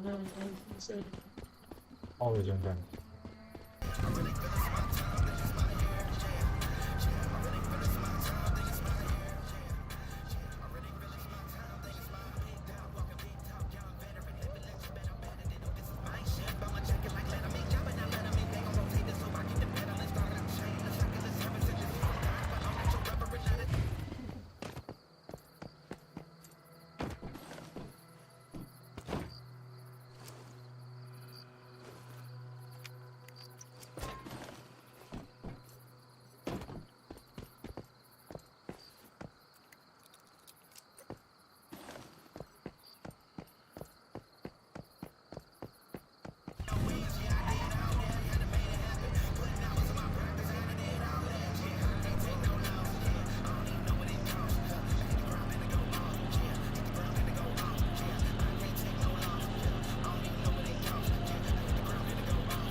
What?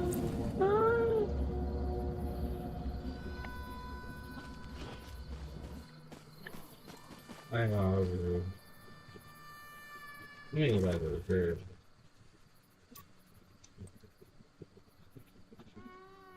I got all this stuff. You got this world too.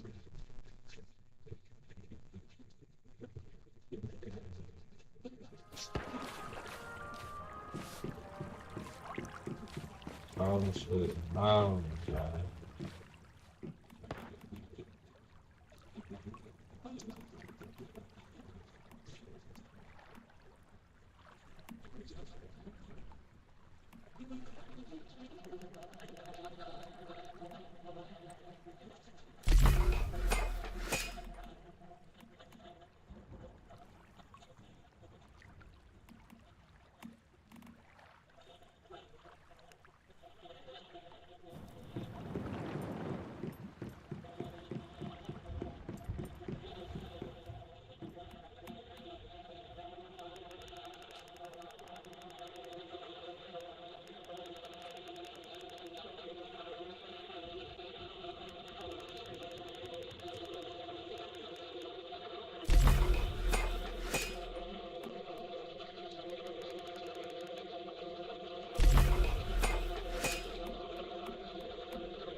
Dixon?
Y'all be letting me talk all the time, but letting me know that that's been really off, but.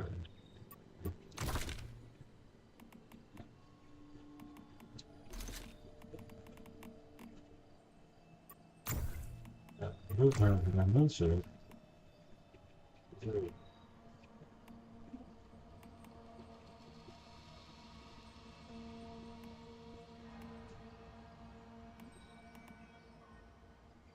Why don't I do this to the floor and go and rush it?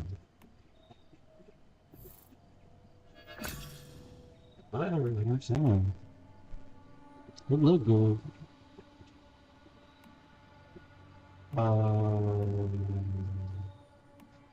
Eight money down, 30%, 40%. Okay, well, who's it? Who's it? Just because they're extra to that cover. What a lot of go.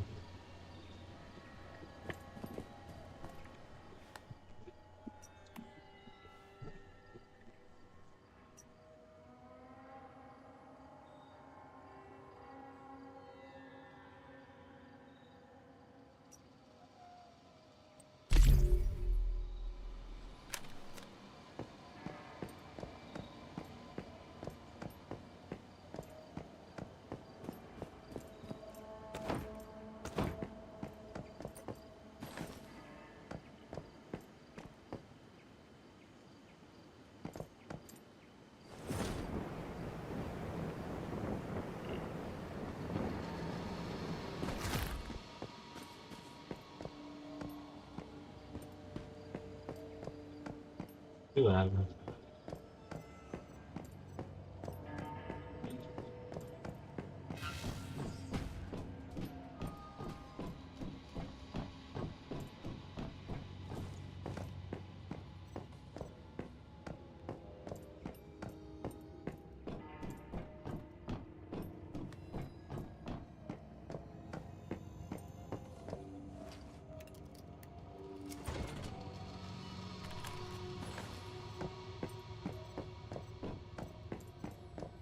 Perfect. A lot more than perfect. Okay, that was not the best job. Making next movie, that's what I was gonna do. So we gotta get that reps over there too.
Keep yelling. Get that with a chainsaw and a axe, you know.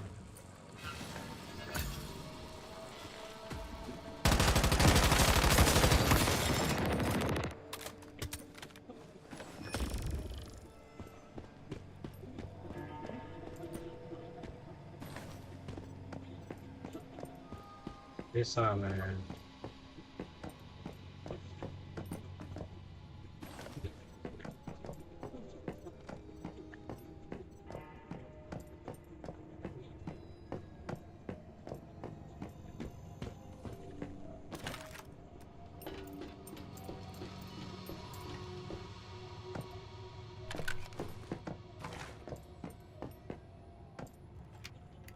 That's the word for you. Are you serious? Okay. I was about to say go Pierce, right?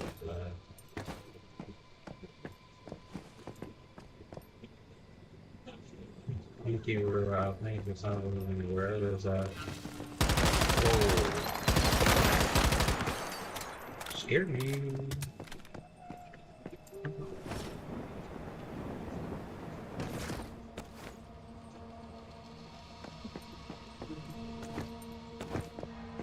Where was that? Is that something to do with this guy over here?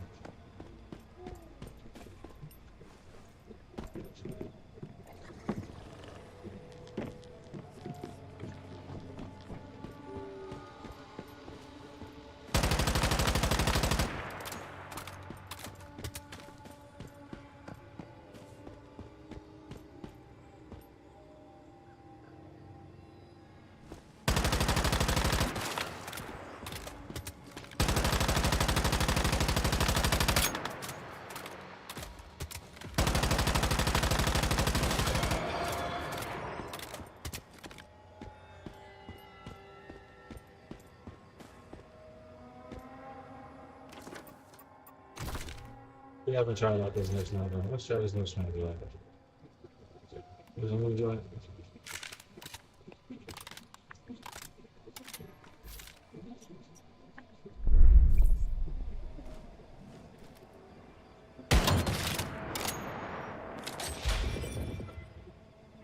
Dang.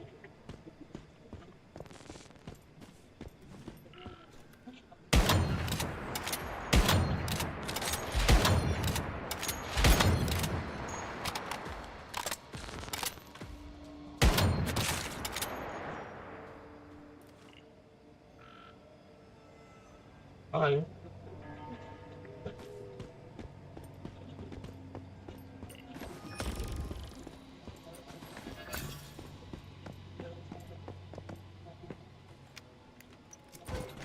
Good hope and more. Go in the park with it.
Hold on.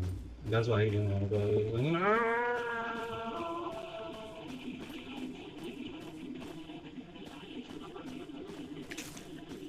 No, we gotta go back in there and find the rest of that stuff. Dude.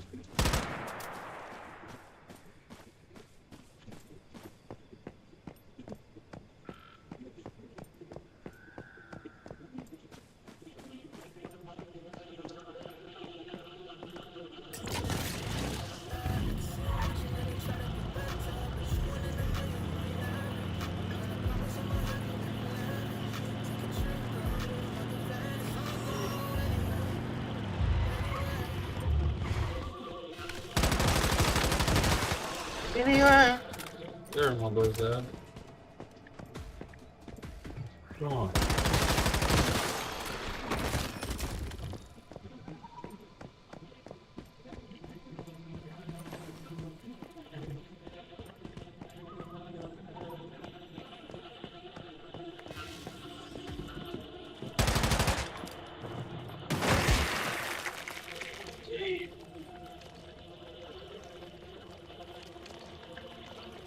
I was in the middle of John Brian, you see me?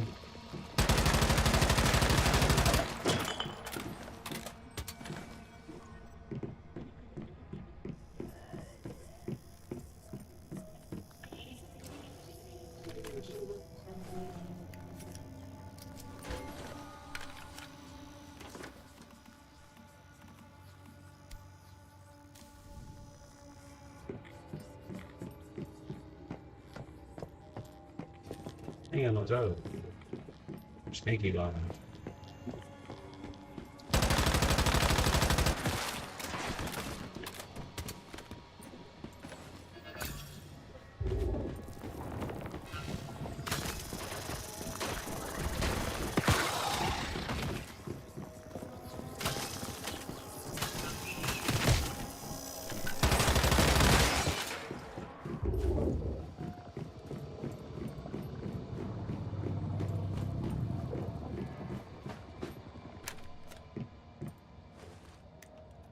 It looked like a weapons crate. They got me.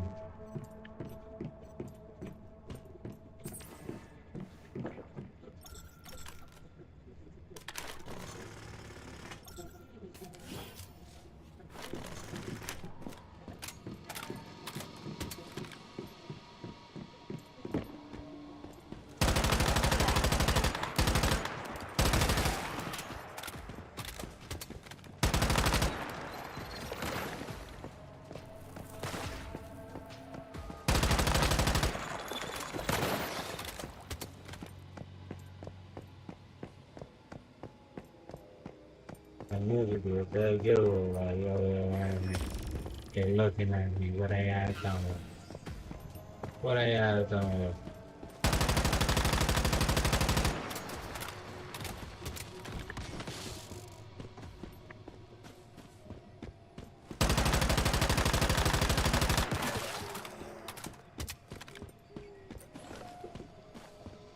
You get all that ass about. Y'all know which way we came in, but I know the ending now. You might get a weapon crate over there.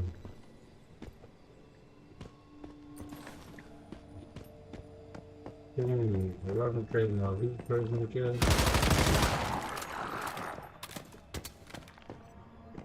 It's the one we ain't even at work and you gotta prove it.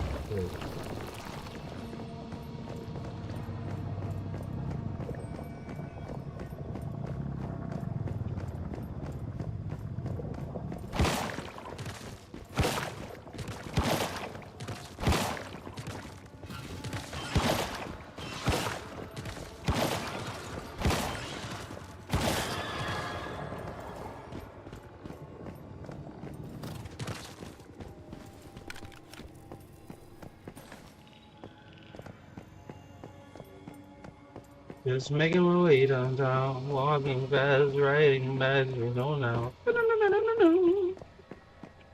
What's the word though, Joe? What's the word though?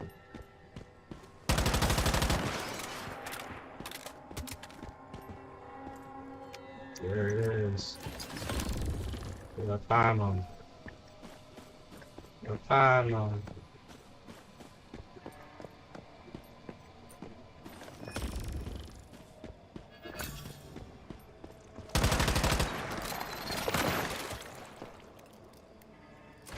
Little bugger.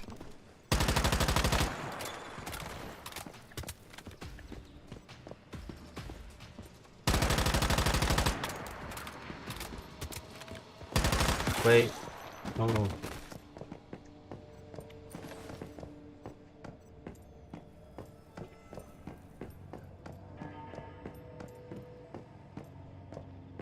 And I wonder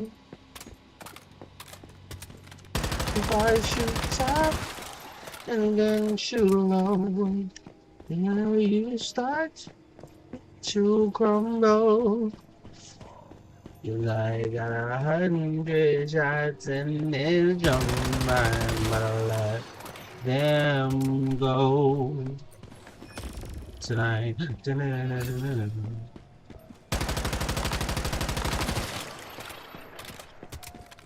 I'm throwing headers.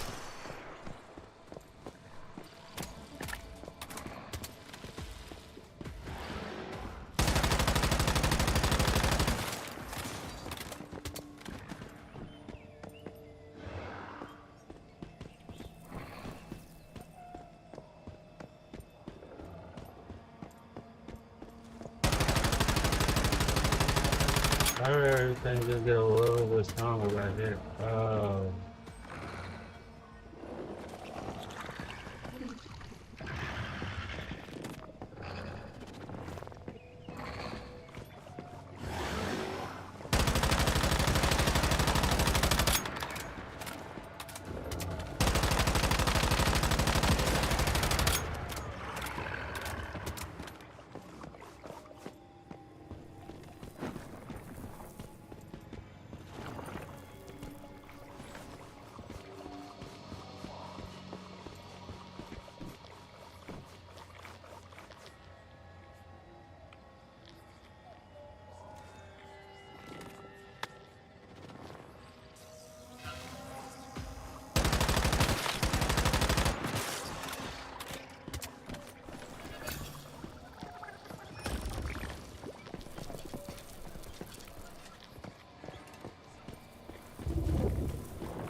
Your mouth shut.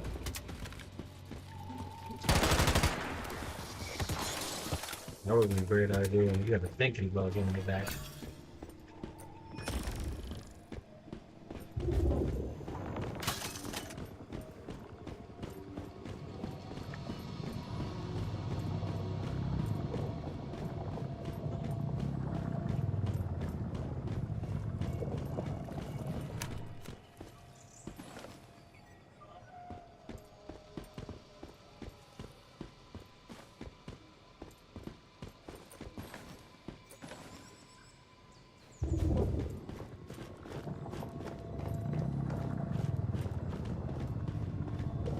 Oh, that looked great.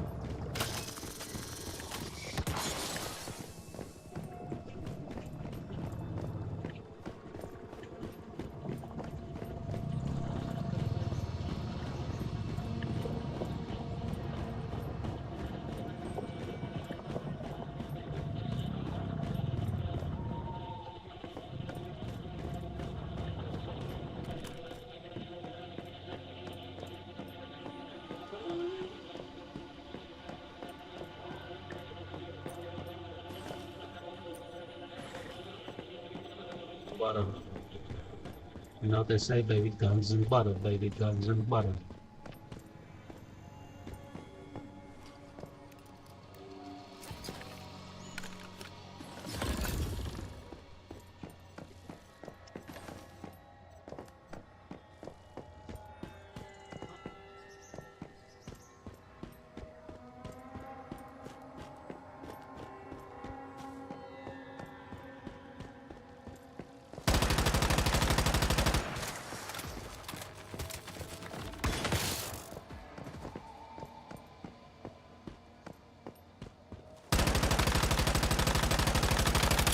Now he's just killing shit to try to get his rank up now. Oh, slap me with that beard.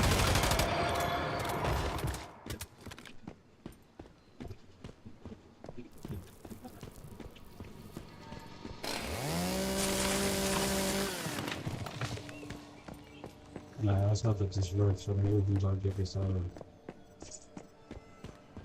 Maybe go to whatever.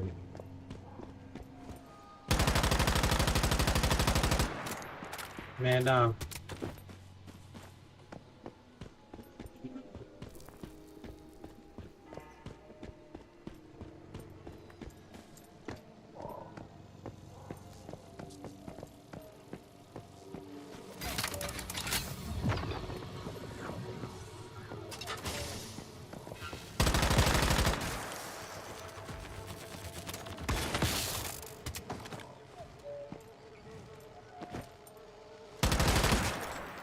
I broke my leg on the ball. I broke my leg on the ball, dog.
We'll take some.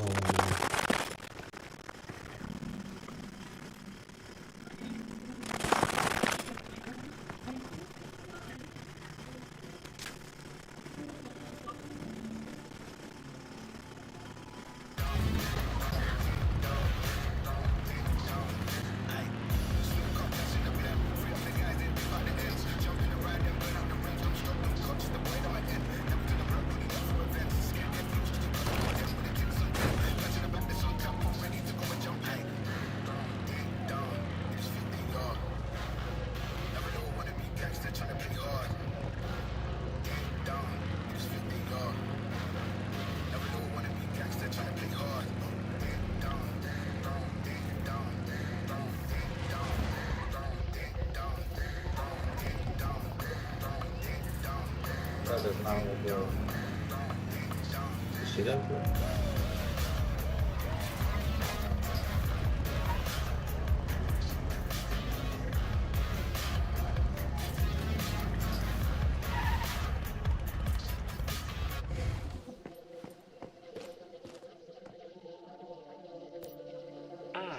My favorite mayfly. Oh, my I have boy. quite the interesting bounty for you, What do if you? you're interested. Maybe. Who's our next client? In need of justice.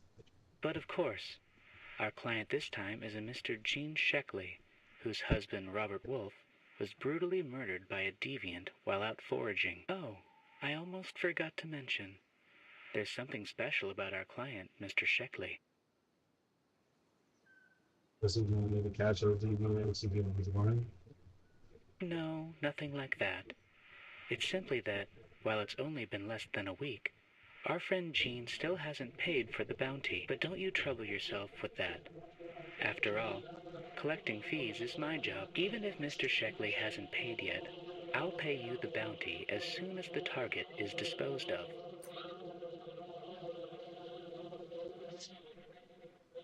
Although the bounty case file has all Why the Gene information Sheckley has accused the feel free to aforementioned chat with our friend deviant kidnapped, tortured, and murdered between Customer 0 satisfaction comes a.m. first, after all. November 5th to Even for the 10th harsh p.m. business November of 7th. enforcing justice. The Mr. Sheckley defendant lives in abducted Robert Tallgrass, Wolf where was he out had his gathering own material distillery, 17 I kilometers believe. west of Tallgrass. After prolonged torture, he was then savagely murdered.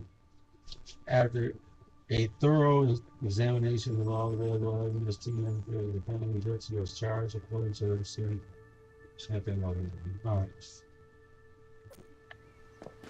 Now listen.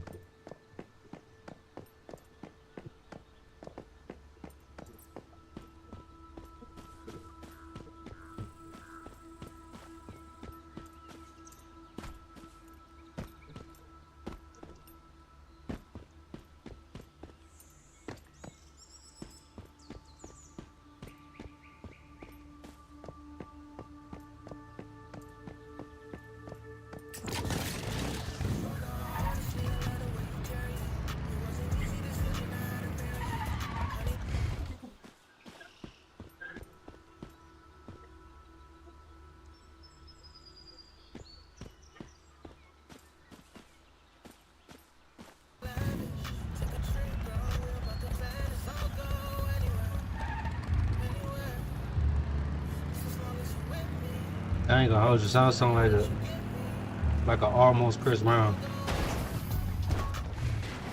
Alright, I don't need a bike right there. What y'all got to say?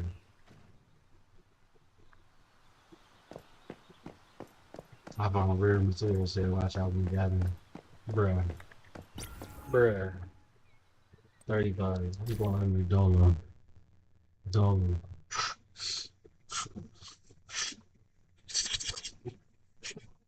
Bro, the smooth some shit, buddy. Respect. That's how we starting that shit?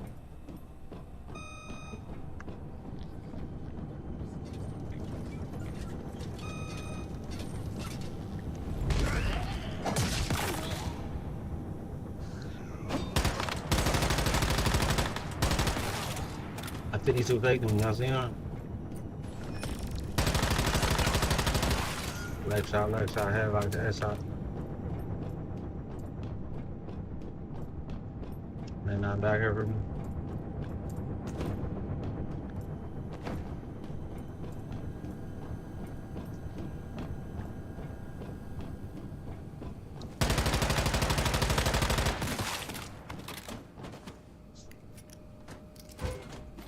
They was just walking around on top of Destiny shit playing musical chairs. So what the fuck? What do you think this is, guy? Man, he didn't know this was his last day on the job. I bet he didn't know that. I bet he didn't know that, Jeff.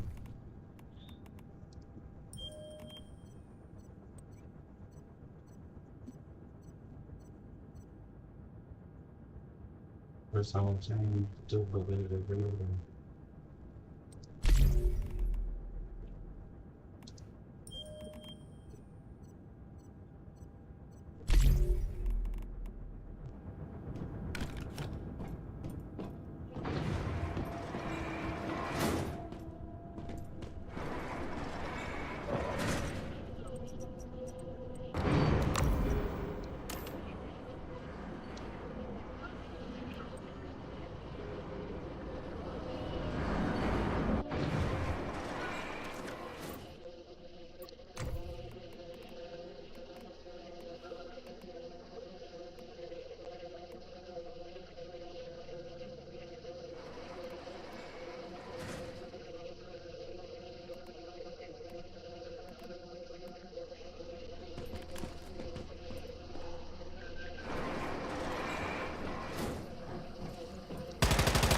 Raise up my son.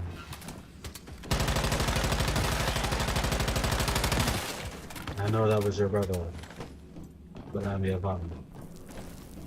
Luke Skywalker.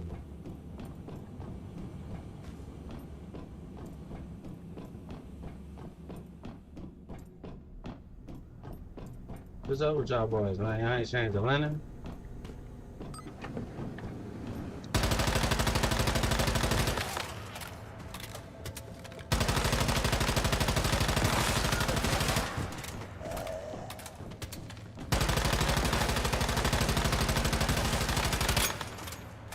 Chill, huh? I ain't beefing. See,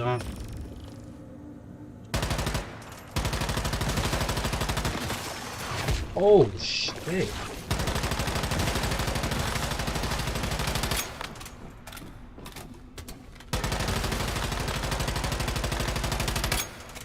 Nah, bro.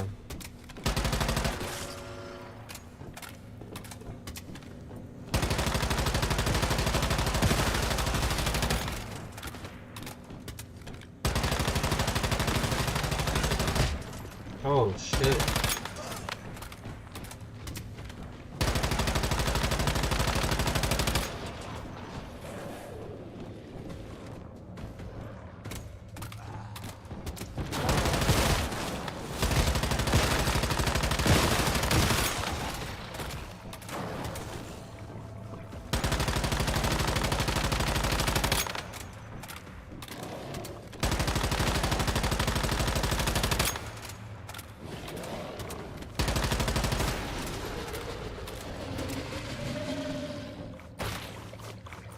That didn't even help me. I'm gonna go back and get my other things, man.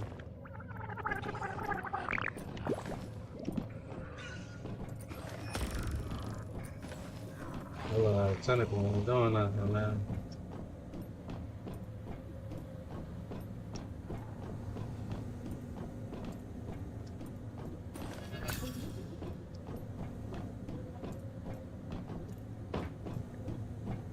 It's whatever, it's whatever, it's whatever.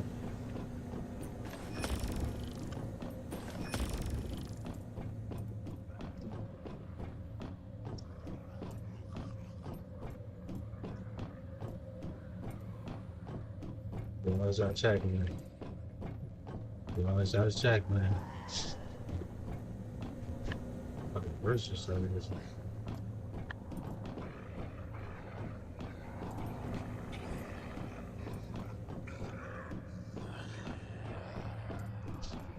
You sound like they're waiting for the drill team captain to come in.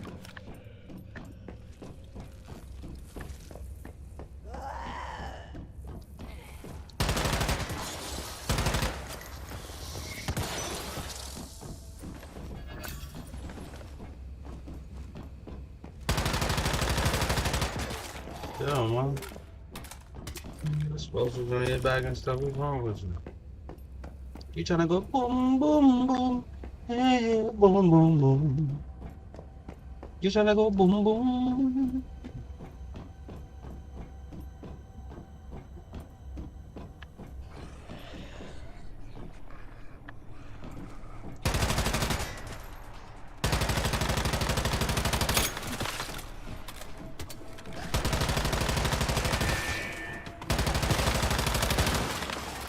Oh shit, that's some bullshit. That's some bullshit. That's some bullshit. That's some bullshit. That's some bullshit. That's some bullshit. Take the 9. Take the 9. Alright, switch guns.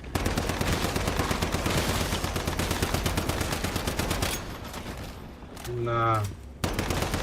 We ain't going on like that. Nah. Nah.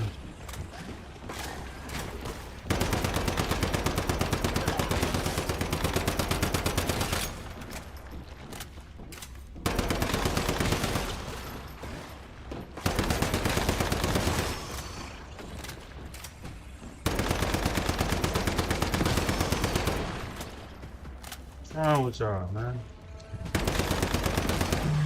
I thought y'all was dead already, man. What's wrong with him? Yo.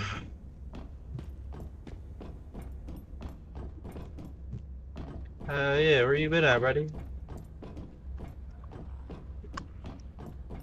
You ain't been picking up the phone, buddy. We've been sending out the SOS trying to figure out where you been at. Nigga sent out the SOS was trying to figure out where you was at, nigga.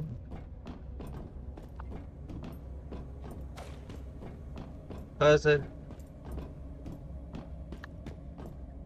That's crazy, but you should. That's what they said was the hood.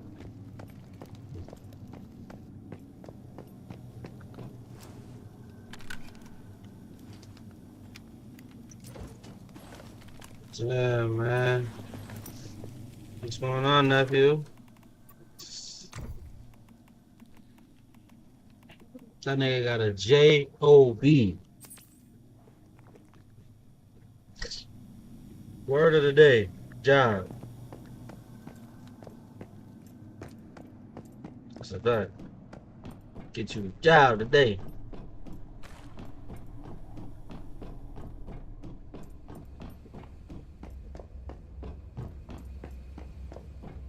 I'm just...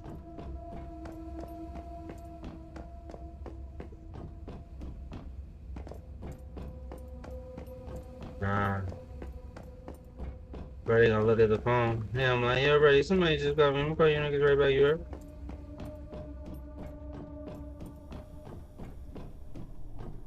We're not laughing at you, brother. We're laughing with you. You know what I'm talking about? You said what?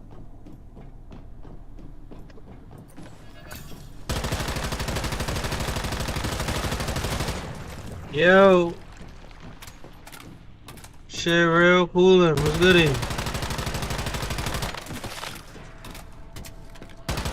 What's shaking, bacon? You are?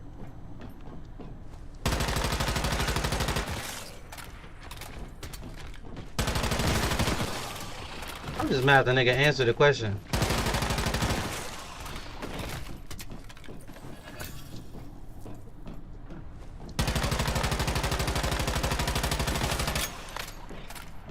Whenever I'm around, buddy, shit go crazy. You ain't know that?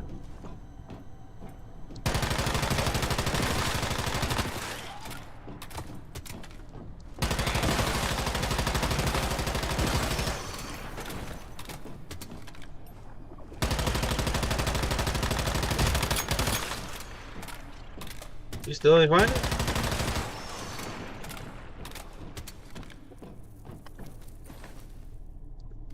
Don't even trip, blood. I found it. I wasn't gonna say nothing. I was just gonna pop up while you was in there. You know what I'm talking about? I'm just trying to tell you, bro. Damn, I don't let it get too late to get a pizza.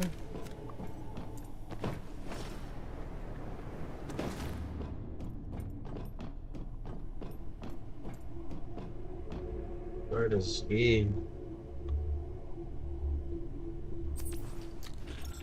Niggas said he the super at the beer, guys.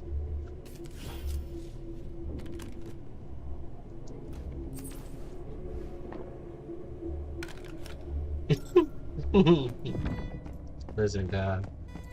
A J-O-B is a J-O-B.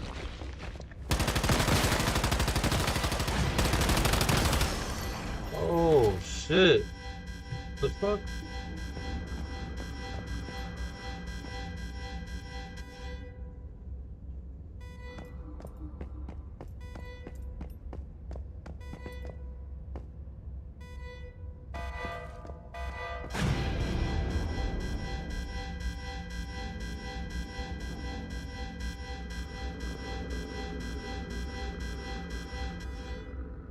That part.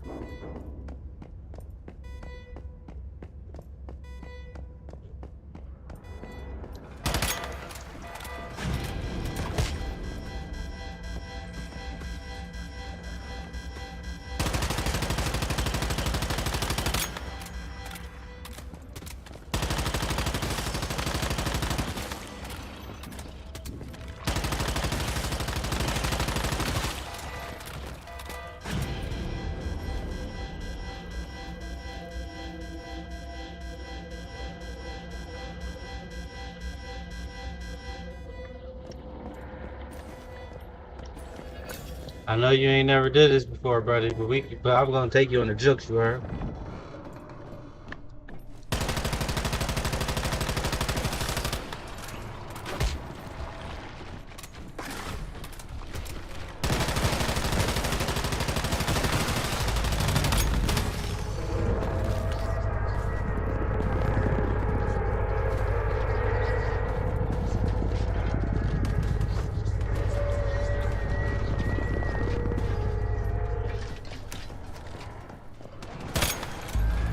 Oh, this is some bullshit.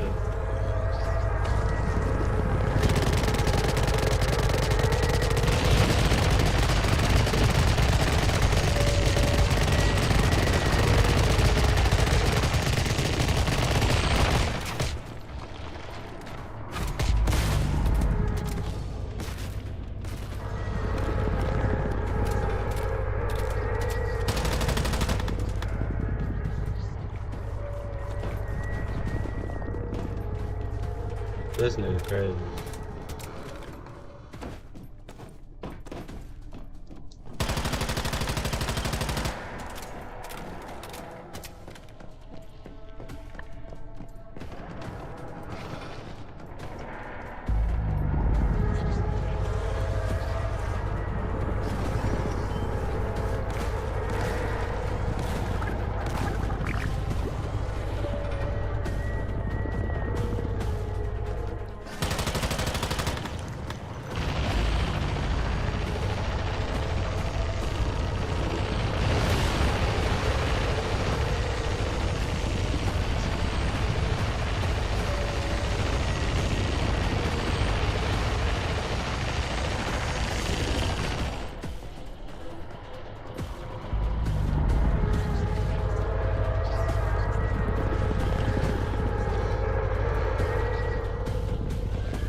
Respectful.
Same fucking thing, dog.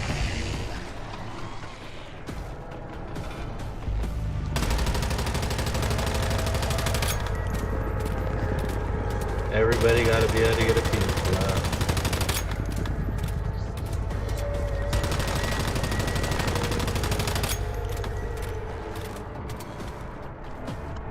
Cuz I'm waiting for you to take the baby, cuz. Fuck is you talking about?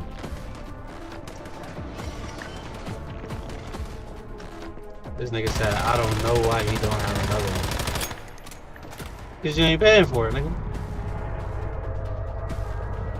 What the fuck you mean?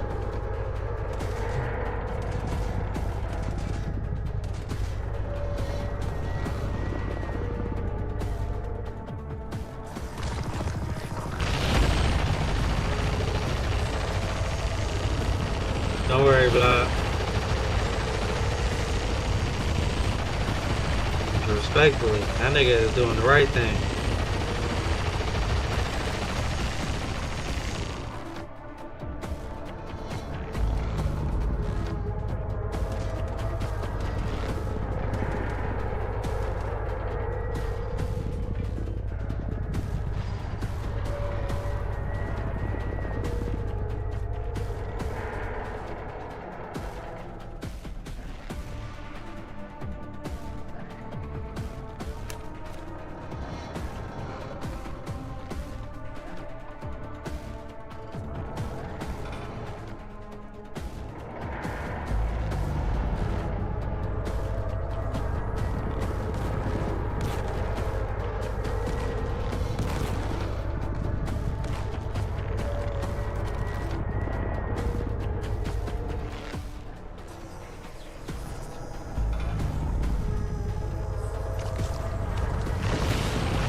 But Buddy's scared though, buddy. You know how that shit go, man. He be like, yo. That nigga said, yo, buddy, I've never drove a car before, buddy. That's what he told me.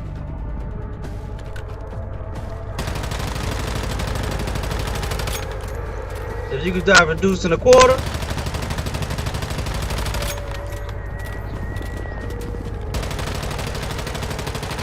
That's a fact. A little DeVille.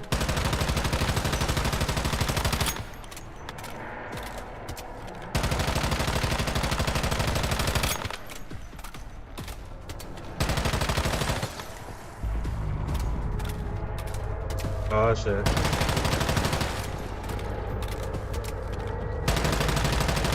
Bro, he started talking about a Cadillac, that nigga got off the phone, guy.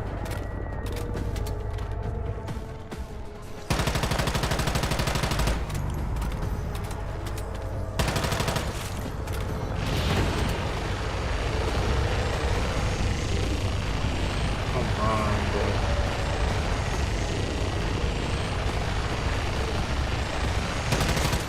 That's it.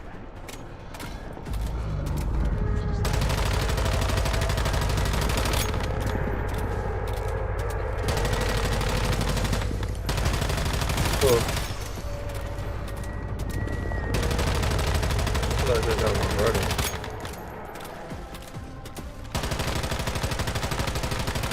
It's crazy because this nigga was just saying the same shit.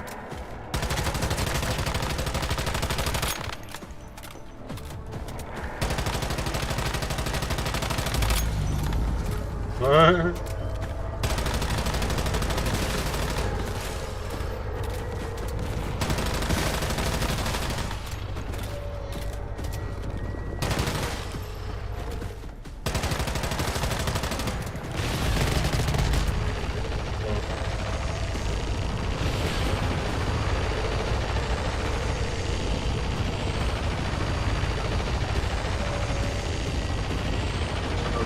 Man, this is over. I gotta let my kids in the crib.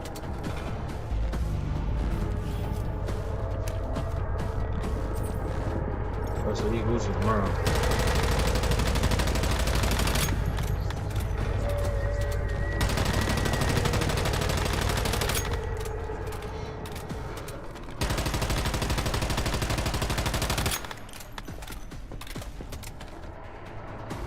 This should be quiet though.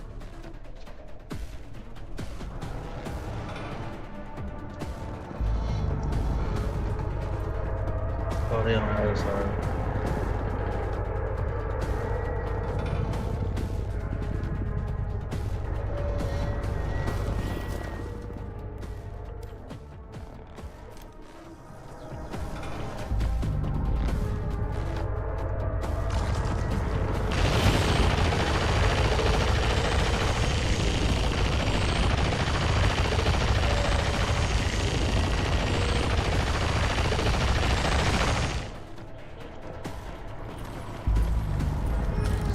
You said what, buddy?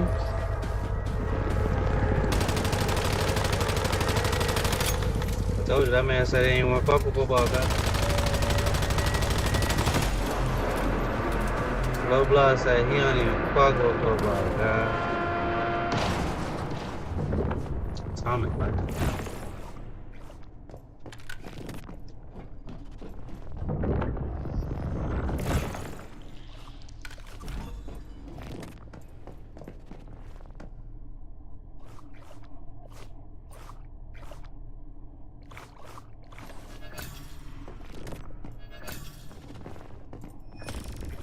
See, I ain't gonna hold you.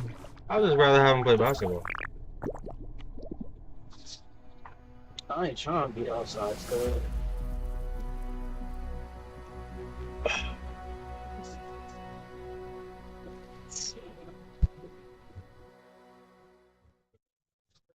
I see, we gonna try basketball, baby. See, as a football player, you would say that as a football player because you play football.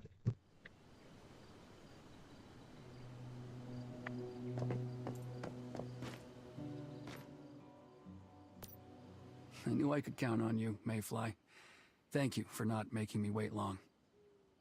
But see, KJ is also bigger than Yes. Eric, buddy. So he play a different I position can there. sense that. This feeling of relief. Definitely matters, brother. Before it's all gone, I'll tell you, I can sense the endless. There we go. Brody, I don't want him to Every play football, bounty brother. finished is an act of justice that makes the world just a little more pure. Isn't that so? And it means you've received He another don't generous want to payment. play football, buddy. Go These ahead. is his Take words. it. By the way, I don't did want to Mr. play G. football, Sheckley buddy. mention he left something for you? In his place in the northwest of town. I have to say, that's quite the generous gesture on his part. Don't let his gift go to waste. Brother, that's a lie. That's a lie. That's what they call a lie.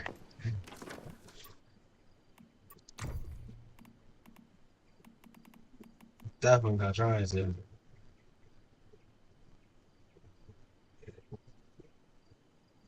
Oh shit.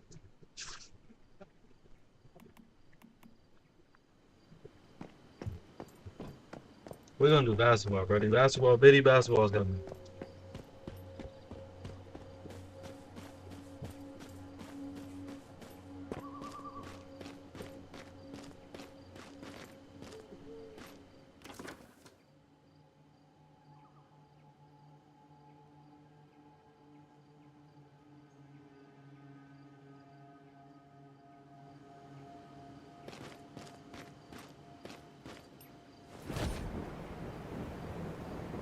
Yeah.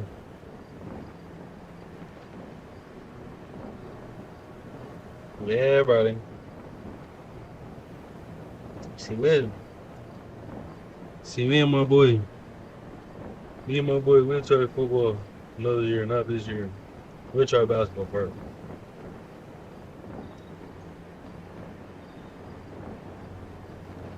I'll be seeing the bitty basketball shit. And it's always around the winter. Oh yeah, we'll do basketball.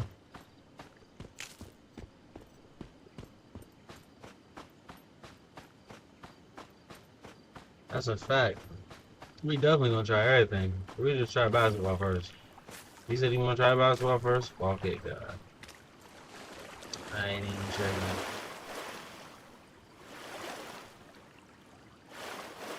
Shit, I don't know how they're playing with these new teams they got in this football shit now, buddy. That shit politics too. All this shit be politics. I said with all these new teams and shit that they got with that football, that shit be politics too.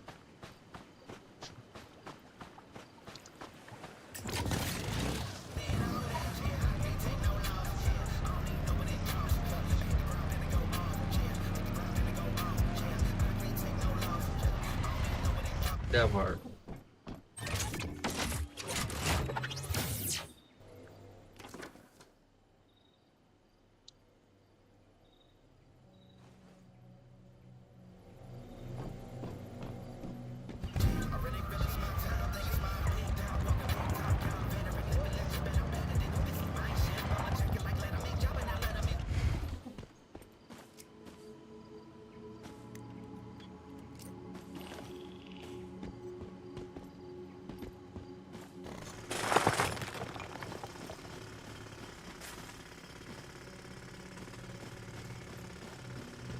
That word. You just gotta embrace it, nigga.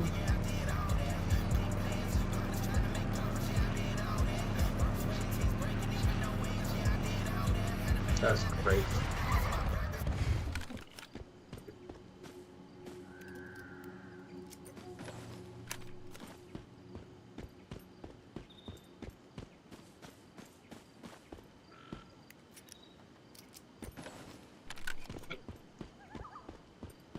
Yeah.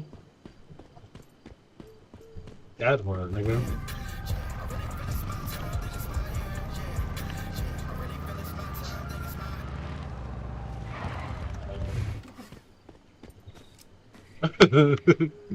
Talk about historical feats, you know what I'm saying?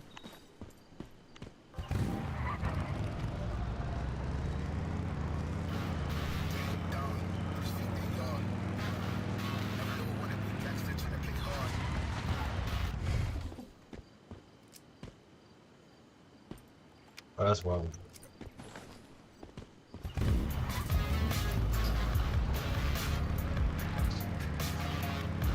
Oh, so you really want to be a broke?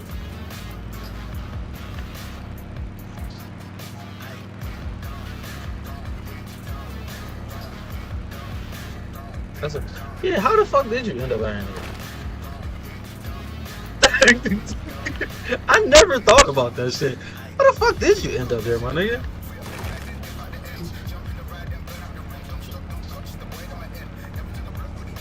But I ain't gonna hold you. You would have been a word to L, nigga.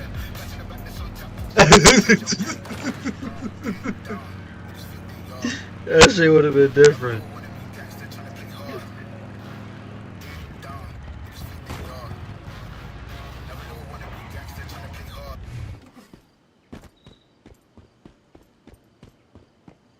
Yeah, he seen how the word to L shit go afterwards, guys.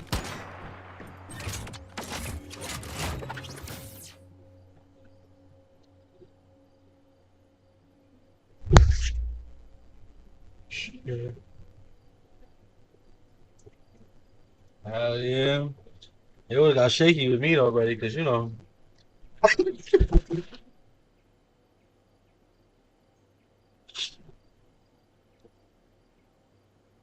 Ice Game's up? Yeah.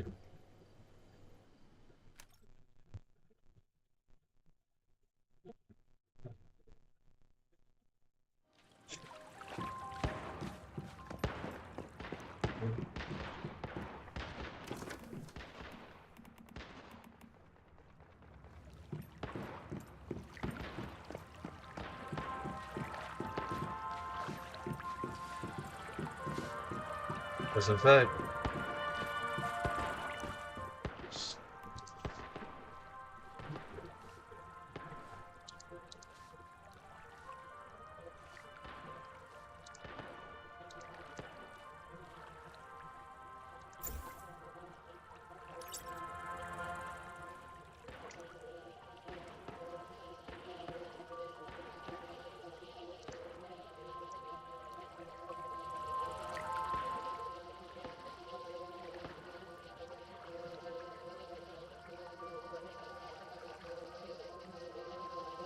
That's fucking crazy.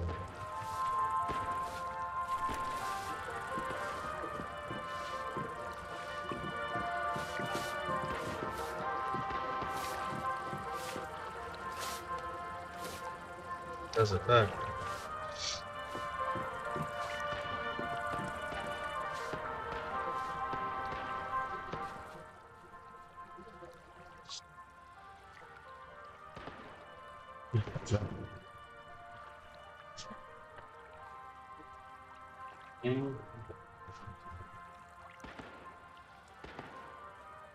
My shit was the same way.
chat is over. While my daughter's asleep. So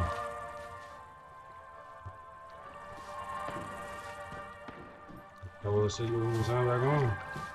But until then, you go ahead and see if we will fly you live wheels and that shit. That's how it gets.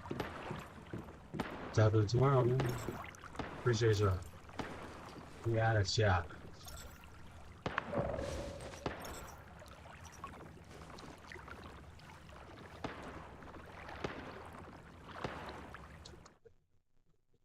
Thank you.